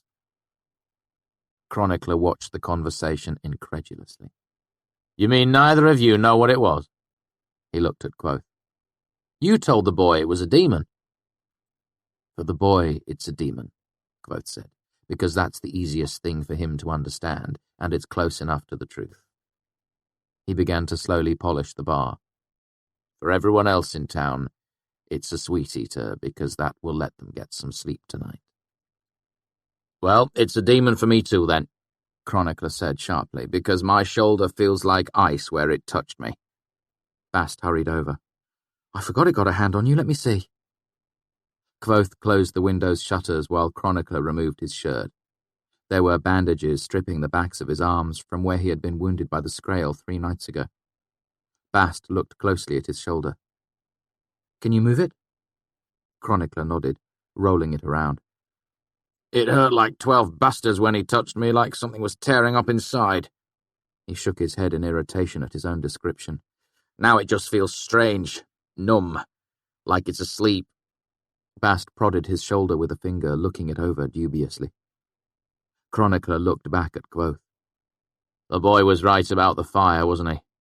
Until he mentioned it, I didn't Ah! The scribe shouted, jerking away from Bast. What in God's name was that? He demanded. Your brachial nerve plexus, I'm guessing, Kvothe said dryly.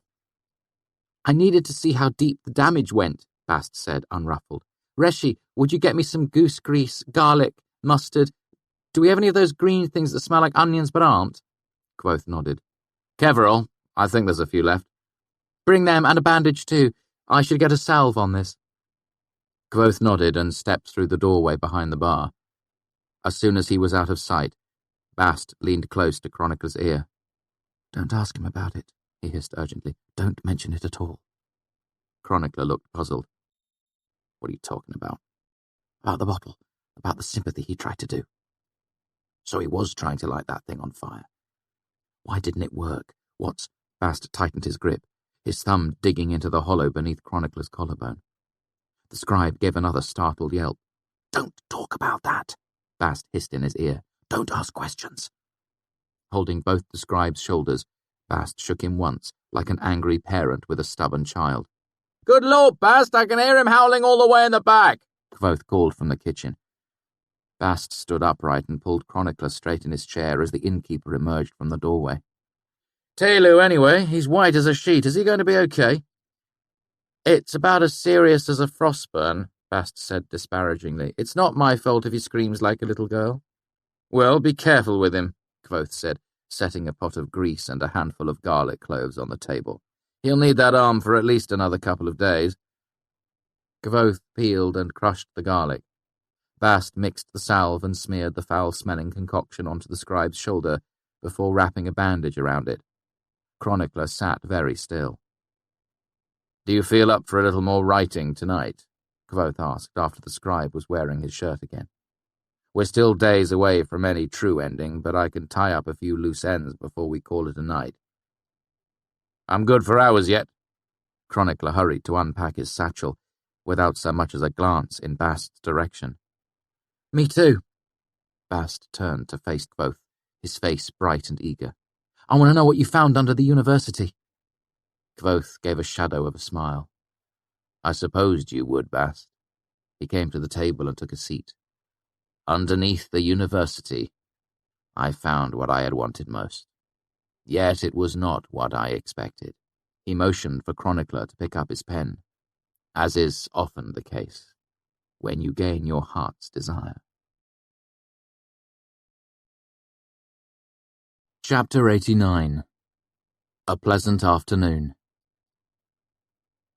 The next day, I was whipped in the wide cobblestone courtyard that used to be called the Kvothe Hail, the House of the Wind. I found it oddly appropriate. As predicted, there was an impressive crowd for the event. Hundreds of students filled the courtyard to overflowing. They peered out of windows and doorways. A few even found their way onto the rooftops for a better view. I don't blame them, really. Free entertainment is hard to pass by. I was lashed 6 times, singly across the back. Not wanting to disappoint, I gave them something to talk about, a repeat performance.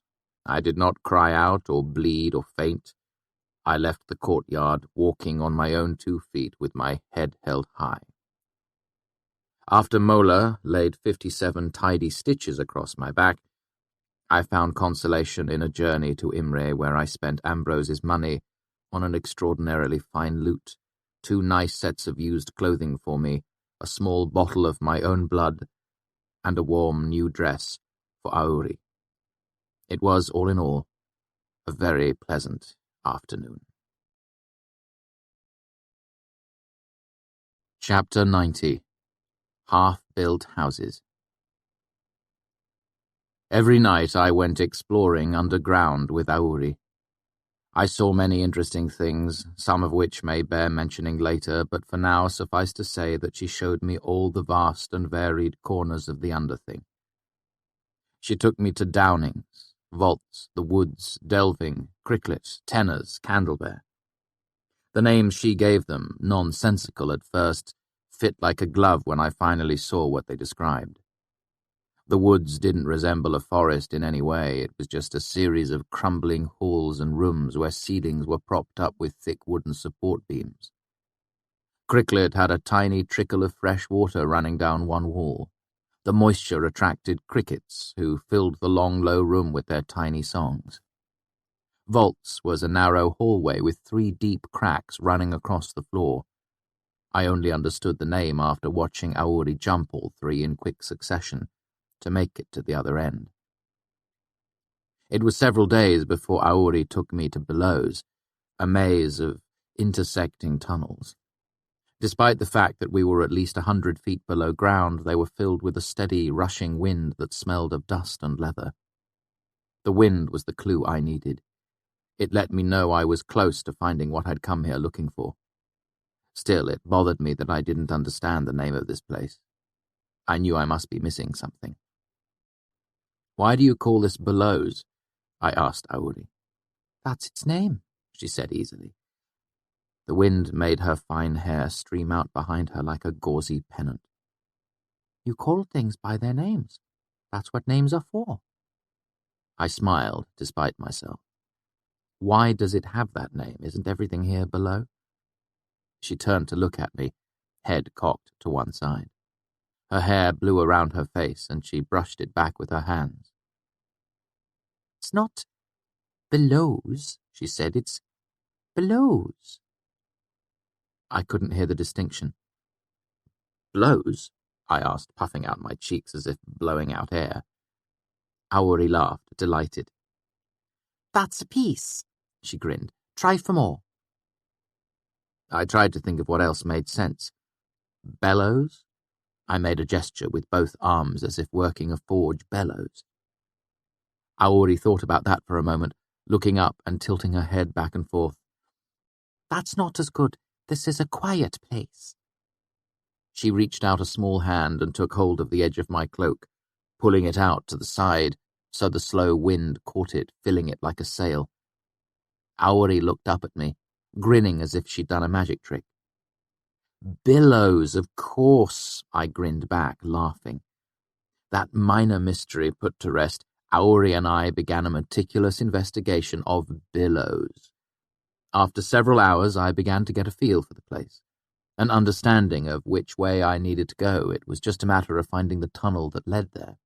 It was maddening. The tunnels twisted, leading in wide, unhelpful detours.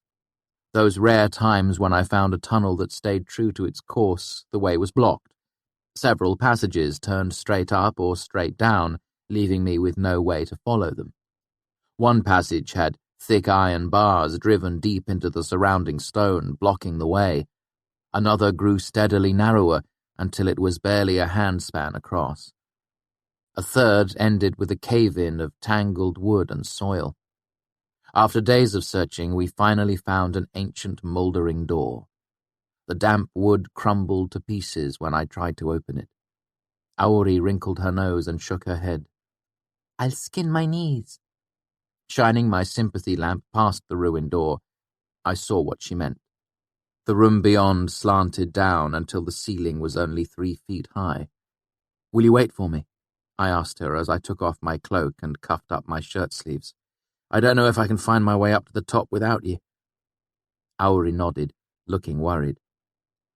"Ins are easier than outs, you know. There's tight places you can get stuck." I was trying not to think of that. "I'm just going for a look. I'll be back in half an hour." She cocked her head. "What if you're not?"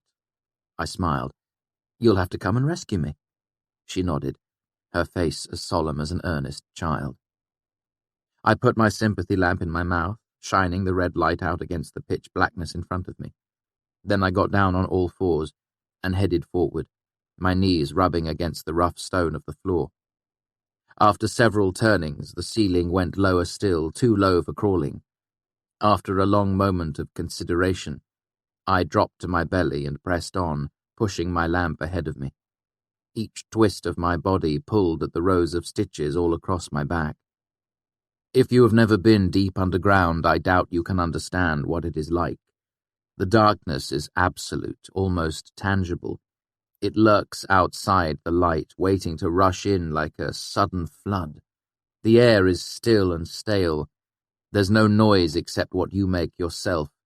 Your breathing becomes loud in your own ears. Your heart thumps, and all the while there is the overwhelming knowledge that thousands of tons of earth and stone are pressing down above you. Still, I continued to worm my way ahead, moving by inches. My hands were grimy, and sweat dripped into my eyes. The crawlway grew smaller yet, and I foolishly let one of my arms get pinned to my side. Cold sweat burst out across my whole body as I panicked. I struggled, trying to get it stretched out in front of me. After several terrifying minutes, I managed to get my arm free. Then, after lying there for a moment, trembling in the dark, I pressed ahead and found what I'd been looking for. After emerging from the underthing, I made my careful way through a window and a locked door into the women's wing of the mews. I knocked softly on Fela's door, not wanting to wake anyone accidentally. Men were not allowed unescorted in the women's wing of the mews, especially not during the late hours of night. I knocked 3 times before I heard a gentle stirring in her room. After a moment, Fela opened the door, her long hair in wild disarray. Her eyes were still half closed as she peered into the hallway with a puzzled expression.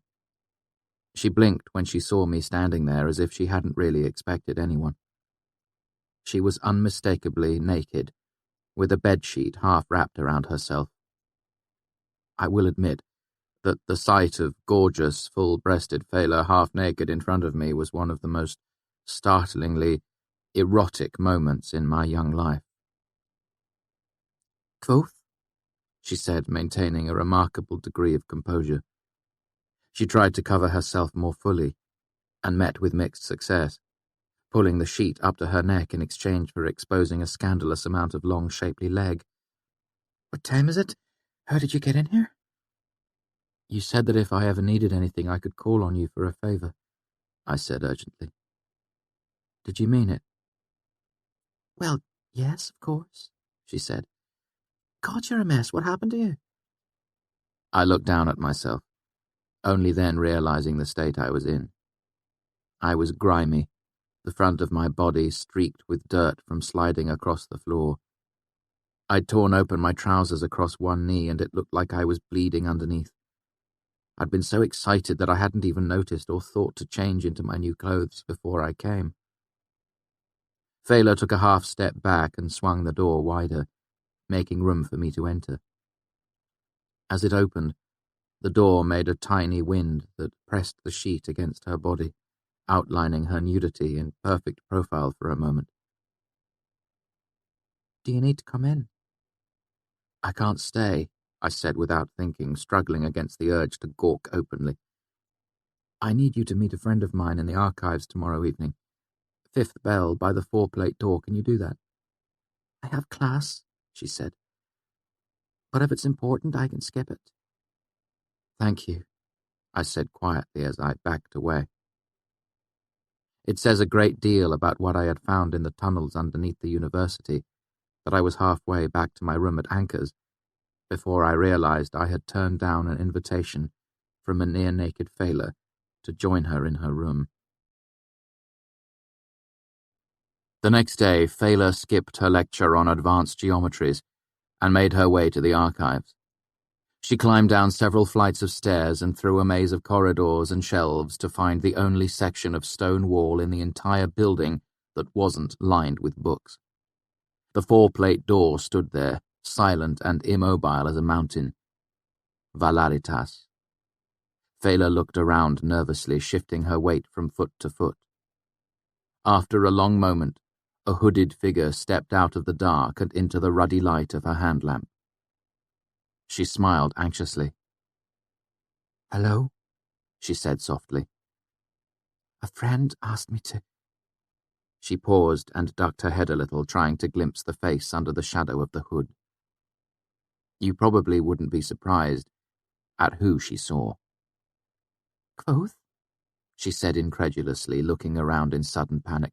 My God, what are you doing in here? Trespassing, I said flippantly. She grabbed hold of me and pulled me through a maze of shelves until we came to one of the reading holes scattered throughout the archives. She pushed me in and closed the door firmly behind us and leaned against it. How did you get in here? Lauren will burst a vessel.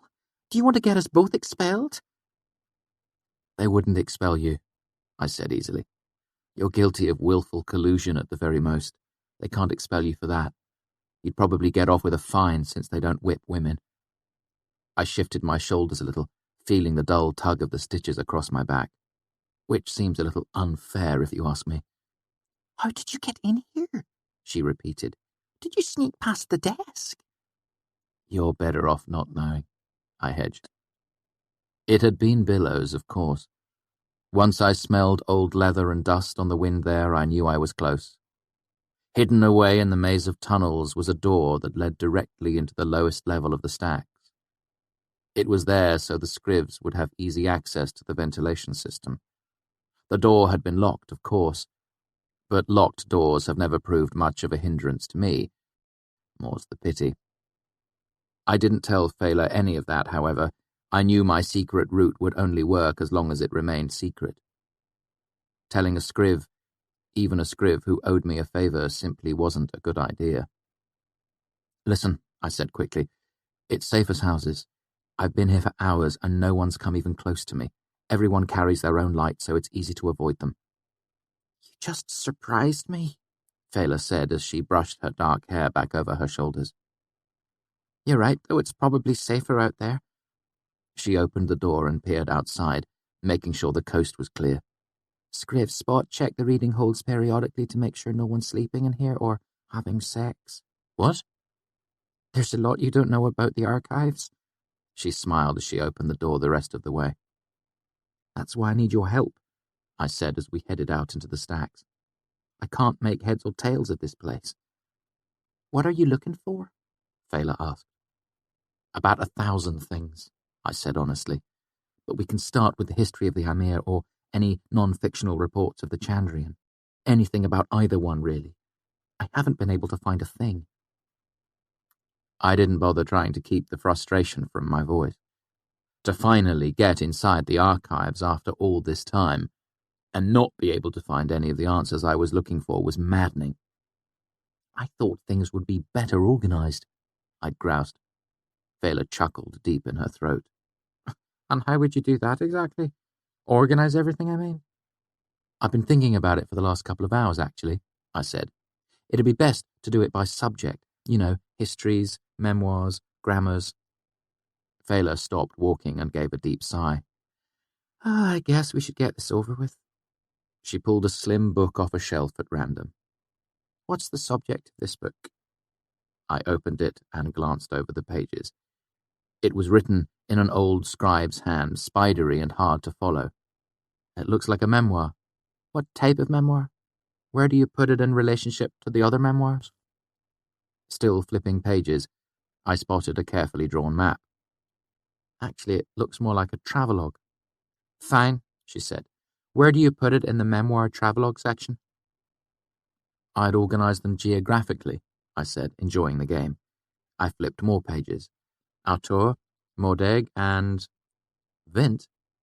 I frowned and looked at the spine of the book. How old is this? The Turan Empire absorbed Vint over 300 years ago.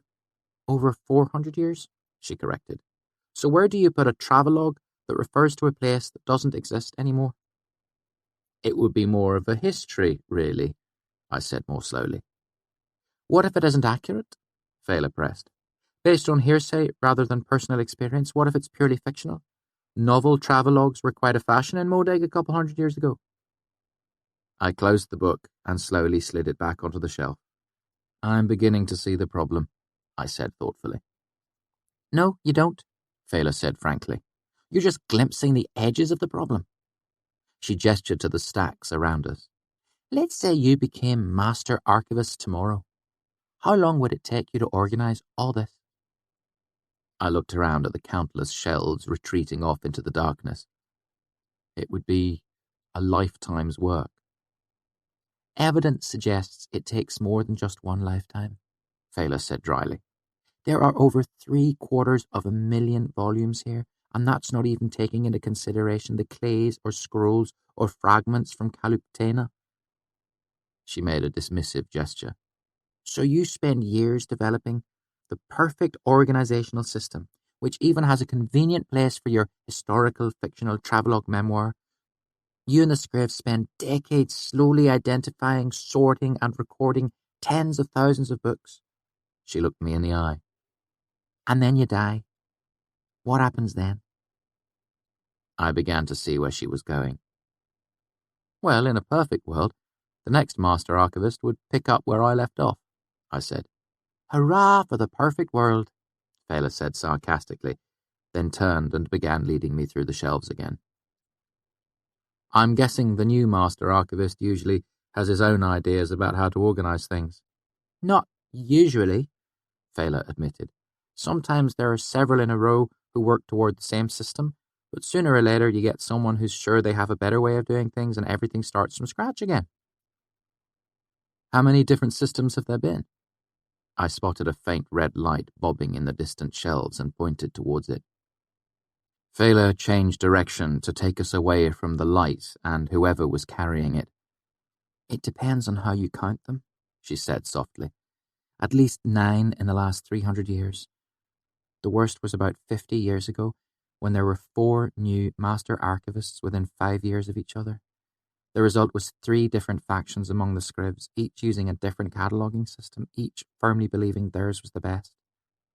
Sounds like a civil war, I said. A holy war, Fela said. A very quiet, circumspect crusade where each side was sure they were protecting the immortal soul of the archives. They would steal books that had already been catalogued in each other's systems. They would hide books from each other or confuse their order on the shelves. How long did this go on? Almost 15 years, Fela said. It might still be going on today if Master Tolem's scribes hadn't fully managed to steal the Larkin ledger books and burn them. The Larkins couldn't keep going after that.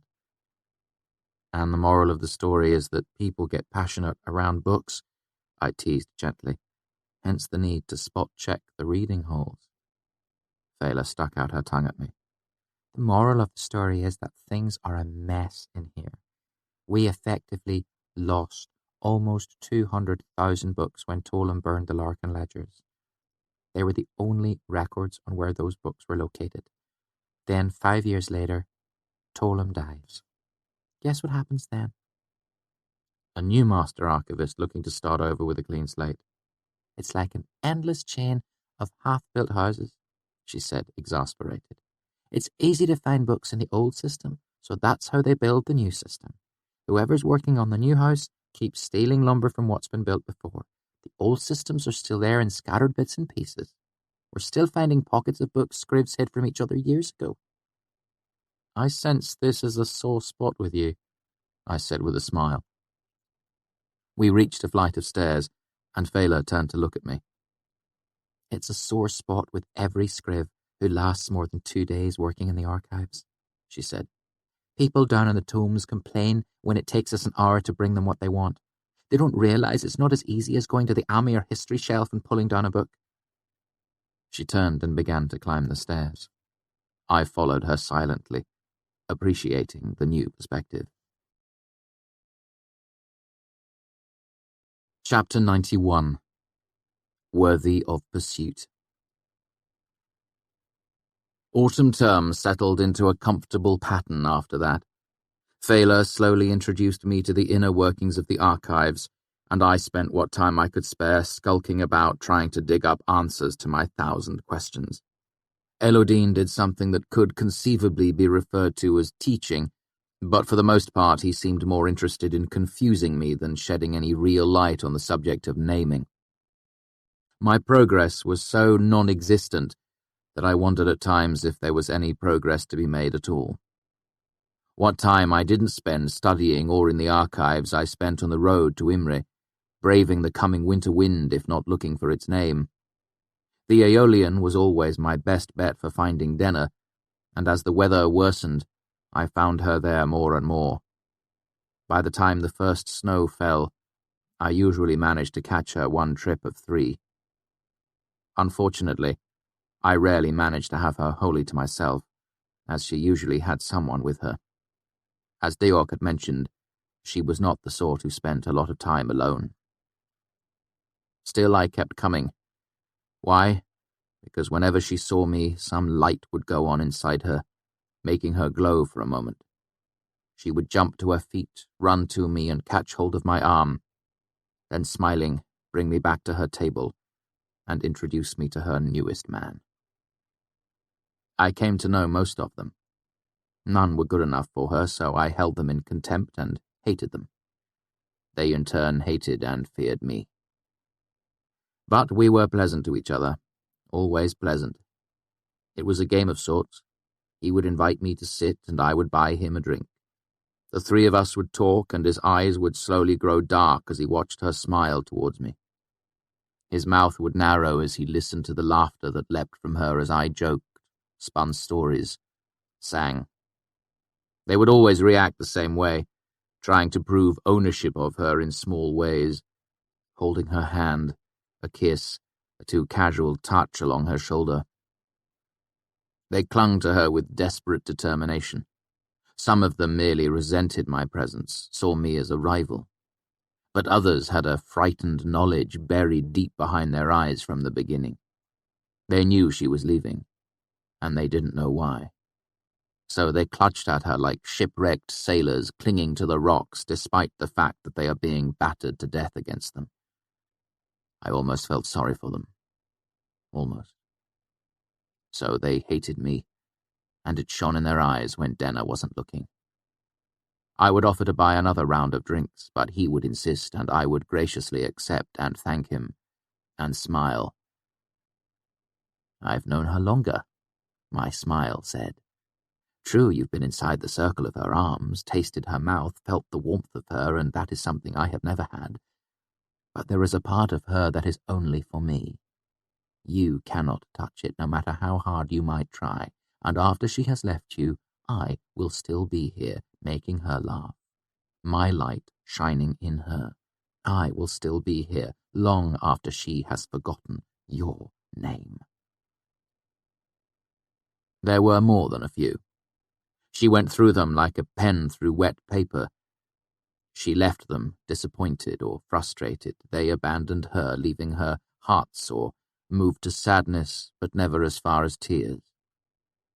There were tears once or twice, but they were not for the men she had lost, or the men she had left. They were quiet tears for herself, because there was something inside her that was badly hurt. I couldn't tell what it was and didn't dare to ask. Instead, I simply said what I could to take the pain away, and helped her shut her eyes against the world. Occasionally I would talk about Denner with Willem and Simon. Being true friends, they gave me sensible advice and compassionate sympathy in roughly equal amounts. The compassion I appreciated, but the advice was worse than useless. They urged me toward the truth, told me to open my heart to her, to pursue her, write her poetry, send her roses. Roses. They didn't know her. Despite the fact that I hated them, Denner's men taught me a lesson that I might never have learned otherwise. "What you don't understand," I explained to Simon one afternoon as we sat under the pennant pole, "is that men fall for Denner all the time. Do you know what that's like for her? How tiresome it is? I'm one of her few friends. I won't risk that. I won't throw myself at her. She doesn't want it. I will not be one of the 100 cow-eyed suitors who go mooning after her like love-struck sheep." "I just don't understand what you see in her," Sim said carefully. "I know she's charming, fascinating and all of that, but she seems rather—" He hesitated. "Cruel." I nodded.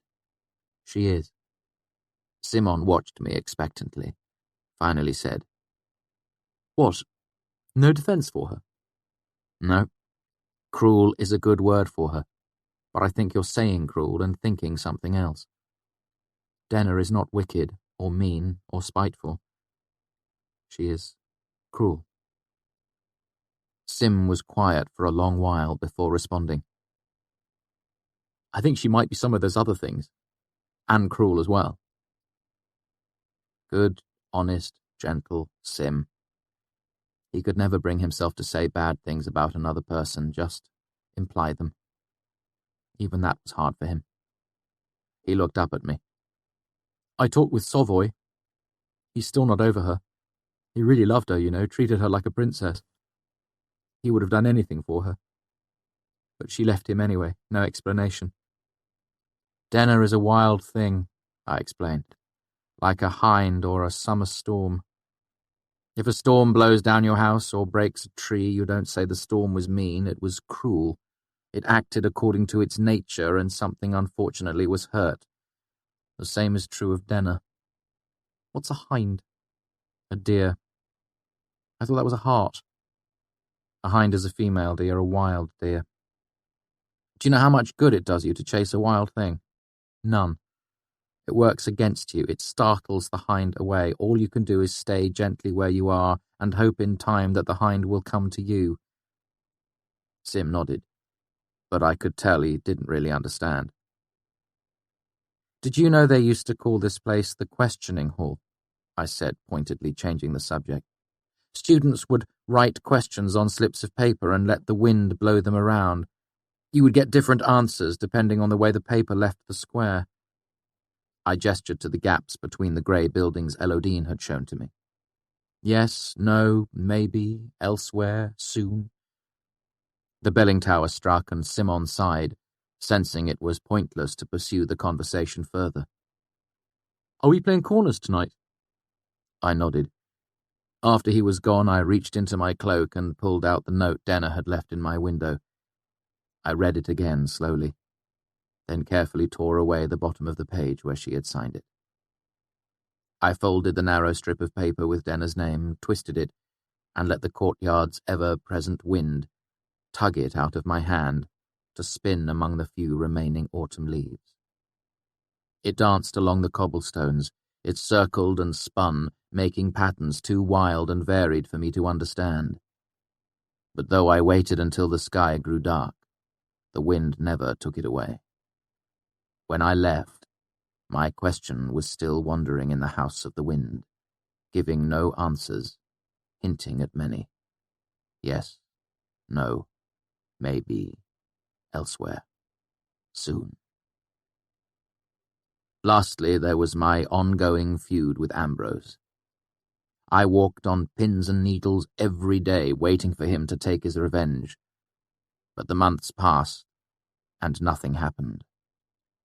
Eventually, I came to the conclusion that he had finally learned his lesson and was keeping a safe distance from me. I was wrong, of course. Perfectly and completely wrong. Ambrose had merely learned to bide his time. He did manage to get his revenge, and when it came, I was caught flat-footed and forced to leave the university. But that, as they say, is a story for another day.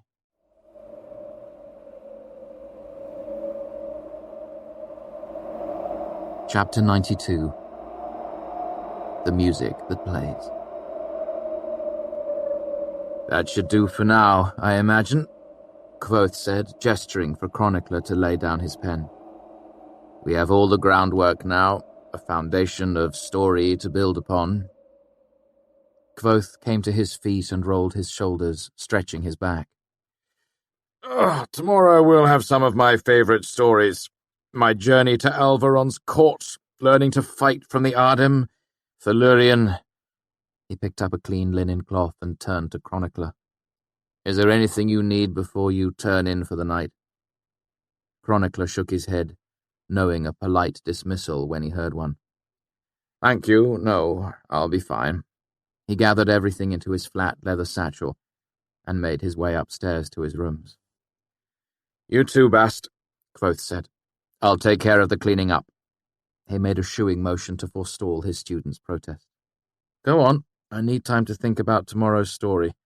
These things don't plan themselves, you know. Shrugging, Bast headed up the stairs as well, his footsteps sounding hard on the wooden stairs. Kvothe went about his nightly ritual. He shovelled ashes out of the huge stone fireplace and brought in wood for tomorrow's fire. He went outside to extinguish the lamps beside the Waystone sign, only to find that he'd forgotten to light them earlier that evening. He locked the inn, and after a moment's consideration left the key in the door so Chronicler could let himself out if he woke early in the morning. Then he swept the floor, washed the tables, and rubbed down the bar, moving with a methodical efficiency. Last came the polishing of the bottles. As he went through the motions, his eyes were far away remembering. He did not hum or whistle. He did not sing. In his room, Chronicler moved about restlessly, tired but too full of anxious energy to let sleep take him. He removed the finished pages from his satchel and stowed them safely in the heavy wooden chest of drawers. Then he cleaned all his pen's nibs and set them out to dry.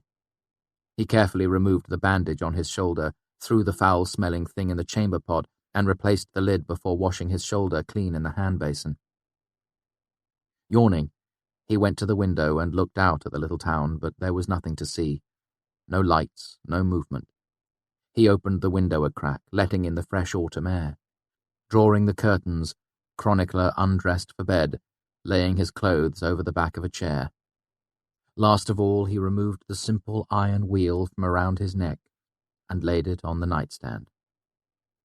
Turning down his bed, Chronicler was surprised to see the sheets had been changed some time during the day. The linen was crisp and smelled pleasantly of lavender. After a moment's hesitation, Chronicler moved to the door of his room and locked it. He laid the key on the nightstand, then frowned and picked up the stylized iron wheel and put it back around his neck, before snuffing the lamp and crawling into bed. For the better part of an hour, Chronicler lay sleepless in his sweet-smelling bed, rolling restlessly from side to side. Finally, he sighed and threw off the covers. He relit the lamp with a sulphur match and climbed back out of bed. Then he walked over to the heavy chest of drawers beside the window and pushed at it.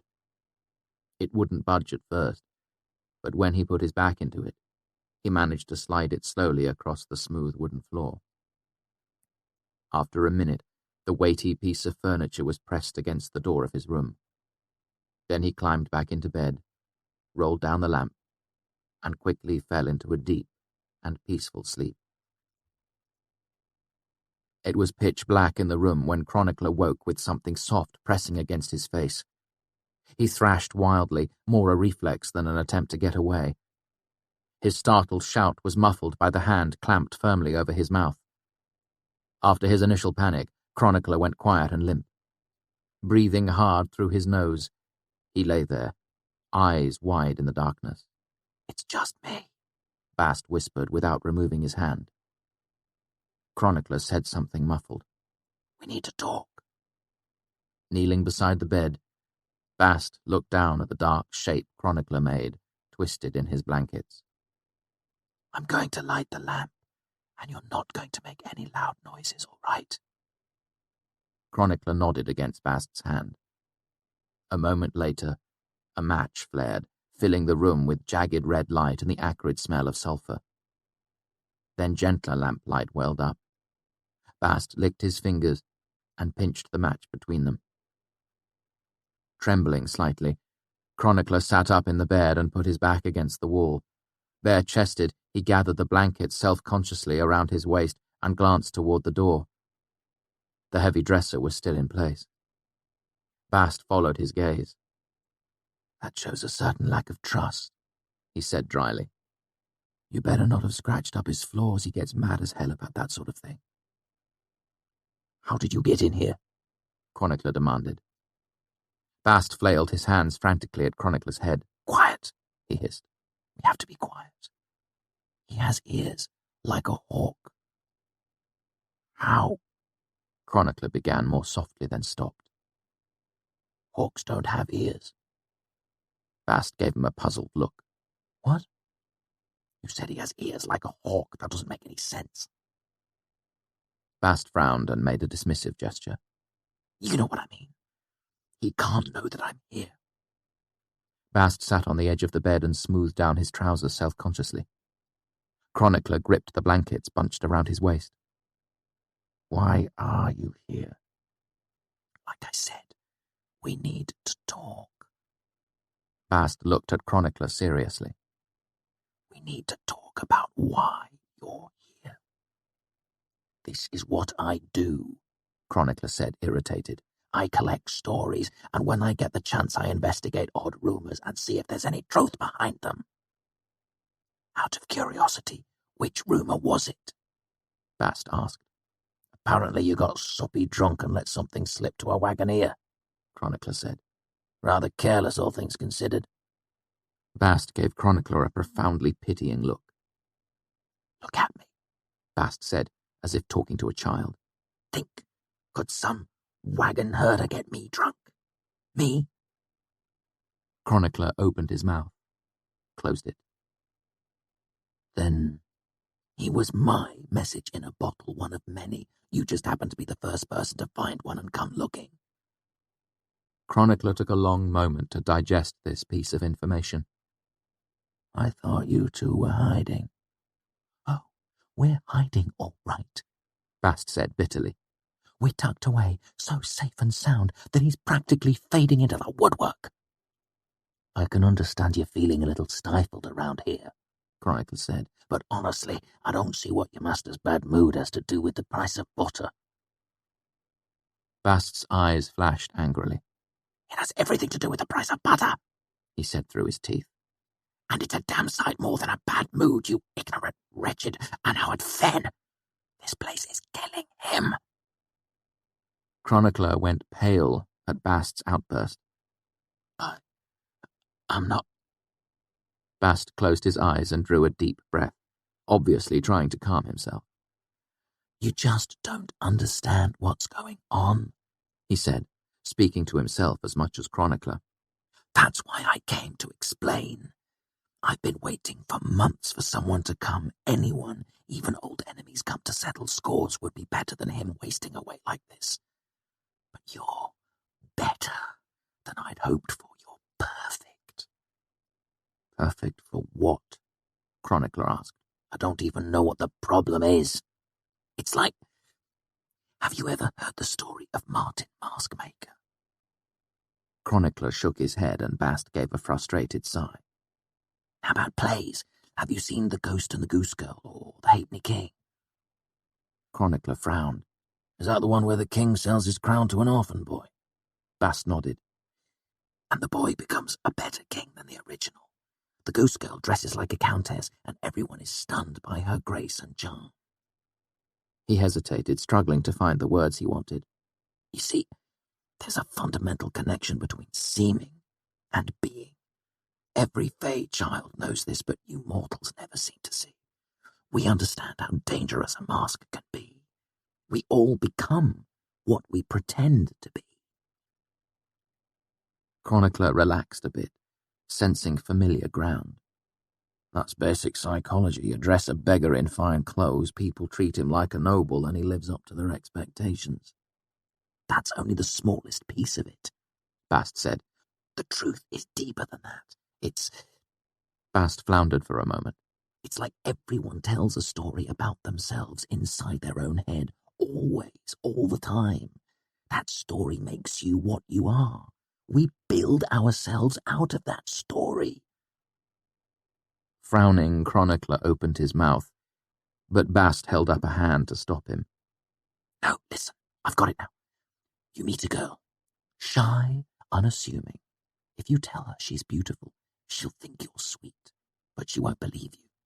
She knows that beauty lies in your beholding. Bast gave a grudging shrug. And sometimes that's enough. His eyes brightened. But there's a better way. You show her she's beautiful. You make mirrors of your eyes, prayers of your hands against her body. It's hard, very hard, but when she truly believes you. Bast gestured excitedly. Suddenly the story she tells herself in her own head changes. She transforms. She isn't seen as beautiful. She is beautiful. Seen. What the hell is that supposed to mean? Chronicler snapped. You're just spouting nonsense now. I'm spouting too much sense for you to understand, Bast said testily, but you're close enough to see my point.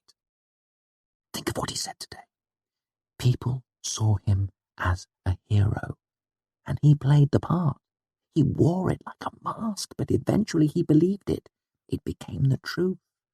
But now, he trailed off. Now people see him as an innkeeper, Chronicler said. No, Bast said softly. People saw him as an innkeeper a year ago. He took off the mask when they walked out of the door. Now he sees himself as an innkeeper, and a failed innkeeper at that. You saw what he was like when Cobb and the rest came in tonight. You saw that thin shadow of a man behind the bar tonight. It used to be an act. Bast looked up excited. But you're perfect. You can help him remember what it was like. I haven't seen him so lively in months. I know you can do it. Chronicler frowned a bit. I'm not sure. I know it will work, Bast said eagerly. I tried something similar a couple of months ago. I got him to start a memoir. Chronicler perked up. You wrote a memoir? Started a memoir, Bast said. He was so excited, talked about it for days, wondering where he should begin his story. After his first night's writing, he was like his old self again. He looked 3 feet taller with lightning on his shoulders. Bast sighed. But something happened. The next day, he read what he'd written and went into one of his dark moods, claimed the whole thing was the worst idea he'd ever had. What about the pages he wrote? Bast made a crumpling motion with his hands and tossed imaginary papers away. What did they say? Chronicler asked. Bast shook his head. He didn't throw them away. He just threw them. They'd been lying on his desk for months. Chronicler's curiosity was almost palpable. Can't you just... He waggled his fingers. Tidy them up? Bowen, no! Bast looked horrified. He was furious after he read them. Bast shivered a little. You don't know what he's like when he's really angry. I know better than to cross him on something like that. I suppose you know best, Chronicler said dubiously. Bast gave an emphatic nod. Exactly. That's why I came to talk to you, because I know best. You need to keep him from focusing on the dark things. If not... Bast shrugged and repeated the motion of crumpling and throwing away a piece of paper. But I'm collecting the story of his life. The real story. Chronicler made a helpless gesture. Without the dark parts, it's just some silly... Chronicler froze halfway through the word, eyes darting nervously to the side. Bast grinned like a child catching a priest mid-curse. Go on, he urged. His eyes were delighted and hard and terrible. Say it! Like some silly fairy story. Chronicler finished, his voice thin and pale as paper. Bast smiled a wide smile. You know nothing of the Fae if you think our stories lack their darker sides. But all that aside, this is a fairy story because you are gathering it for me. Chronicler swallowed hard and seemed to regain some of his composure. What I mean is that what he's telling is a true story, and true stories have unpleasant parts. His more than most, I expect. They're messy and tangled and... I know you can't get him to leave them out, Bast said, but you can hurry him along. You can help him dwell on the good things, his adventures, the women, the fighting, his travels, his music. Bast stopped abruptly. Well, not the music, don't ask about that. Or why he doesn't do magic anymore. Chronicler frowned. Why not? His music seems... Bast's expression was grim. Just don't, he said firmly. They're not productive subjects. I stopped you earlier. He tapped Chronicler's shoulder meaningfully. Because you were going to ask him what went wrong with his sympathy. You didn't know any better, now you do.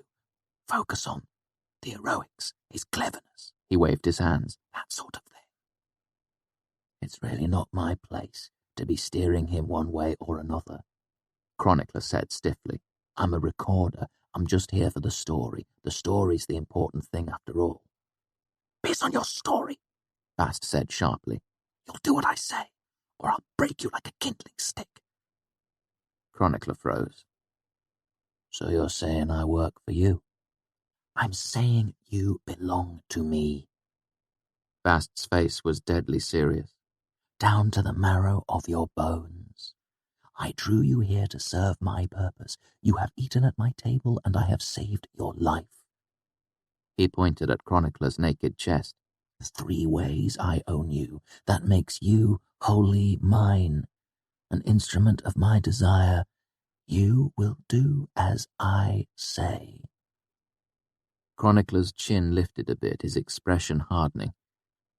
I will do as I see fit, he said, slowly raising a hand to the piece of metal that lay against his naked chest. Bast's eyes flickered down, then up again. Think I'm playing at some game? His expression was incredulous. You think iron will keep you safe? Bast leaned forward, slapped Chronicler's hand away, and grabbed the circle of dark metal before the scribe could move. Immediately, Bast's arms stiffened, and his eyes clenched shut in a grimace of pain. When he reopened them, they were solid blue, the color of deep water or the darkening sky. Bast leaned forward, bringing his face close to Chronicler's. The scribe panicked and tried to scrabble sideways out of bed, but Bast took hold of his shoulder and held him fast. Hear my words, manling, he hissed. Do not mistake me for my mask. You see light dabbling on the water and forget the deep, cold dark beneath. The tendons in Bast's hand creaked as he tightened his grip on the circle of iron. Listen, you cannot hurt me. You cannot run or hide. In this I will not be defied. As he spoke, Bast's eyes grew paler until they were the pure blue of a clear noontime sky. I swear by all the salt in me, if you run counter to my desire, the remainder of your brief mortal span will be an orchestra of misery. I swear by stone and oak and elm, I'll make a game of you. I'll follow you unseen and smother any spark of joy you find. You'll never know a woman's touch, a breath of rest, a moment's peace of mind. Bast's eyes were now the pale blue-white of lightning, his voice tight and fierce. And I swear by the night sky and the ever-moving moon, if you lead my master to despair, I will slit you open and splash around like a child in a muddy puddle. I'll string a fiddle with your guts and make you play it while I dance. Bast leaned closer until their faces were mere inches apart, his eyes gone white as opal, white as a full-bellied moon. You are an educated man. You know there are no such things as demons. Bast smiled a terrible smile.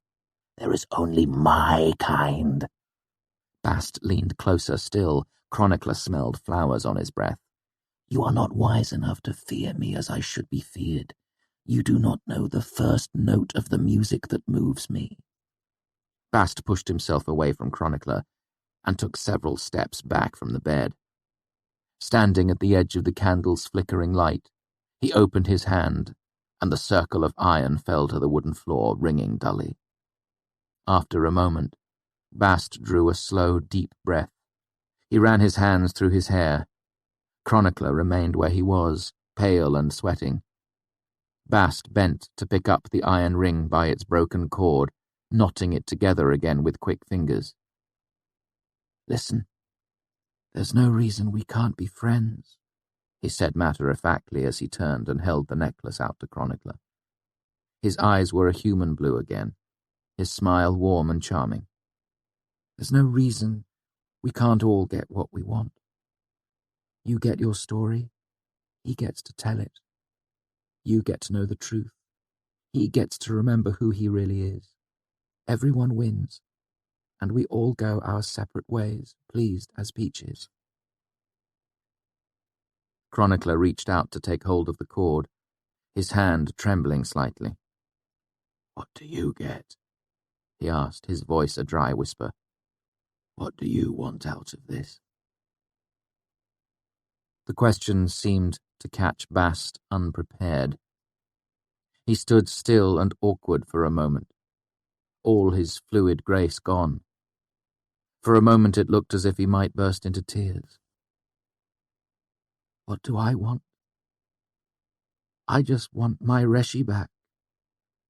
His voice was quiet and lost. I want him back, the way he was. There was a moment of awkward silence. Bast scrubbed at his face with both hands and swallowed hard. I've been gone too long, he said abruptly, walking to the window and opening it. He paused with one leg over the sill and looked back at Chronicler. Can I bring you anything before you go to sleep? A nightcap? More blankets?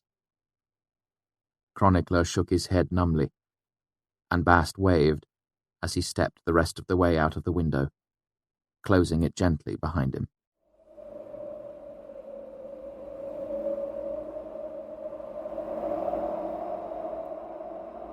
Epilogue.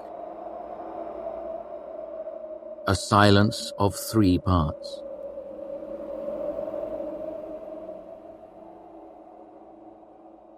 It was night again. The Waystone Inn lay in silence, and it was a silence of 3 parts. The first part was a hollow, echoing quiet made by things that were lacking. If there had been horses stabled in the barn, they would have stamped and champed and broken it to pieces. If there had been a crowd of guests, even a handful of guests, bedded down for the night, their restless breathing and mingled snores would have gently thawed the silence like a warm spring wind. If there had been music. But no, of course there was no music. In fact, there were none of these things. And so the silence remained. Inside the Waystone, a man huddled in his deep, sweet-smelling bed, motionless, waiting for sleep. He lay wide-eyed in the dark. In doing this, he added a small, frightened silence to the larger, hollow one. They made an alloy of sorts, a harmony. The third silence was not an easy thing to notice. If you listened for an hour, you might begin to feel it in the thick stone walls of the empty taproom, and in the flat, grey metal of the sword that hung behind the bar. It was in the dim candlelight that filled an upstairs room with dancing shadows. It was in the mad pattern of a crumpled memoir that lay fallen and unforgotten atop the desk. And it was in the hands of the man who sat there, pointedly ignoring the pages he had written and discarded long ago. The man had true red hair, red as flame.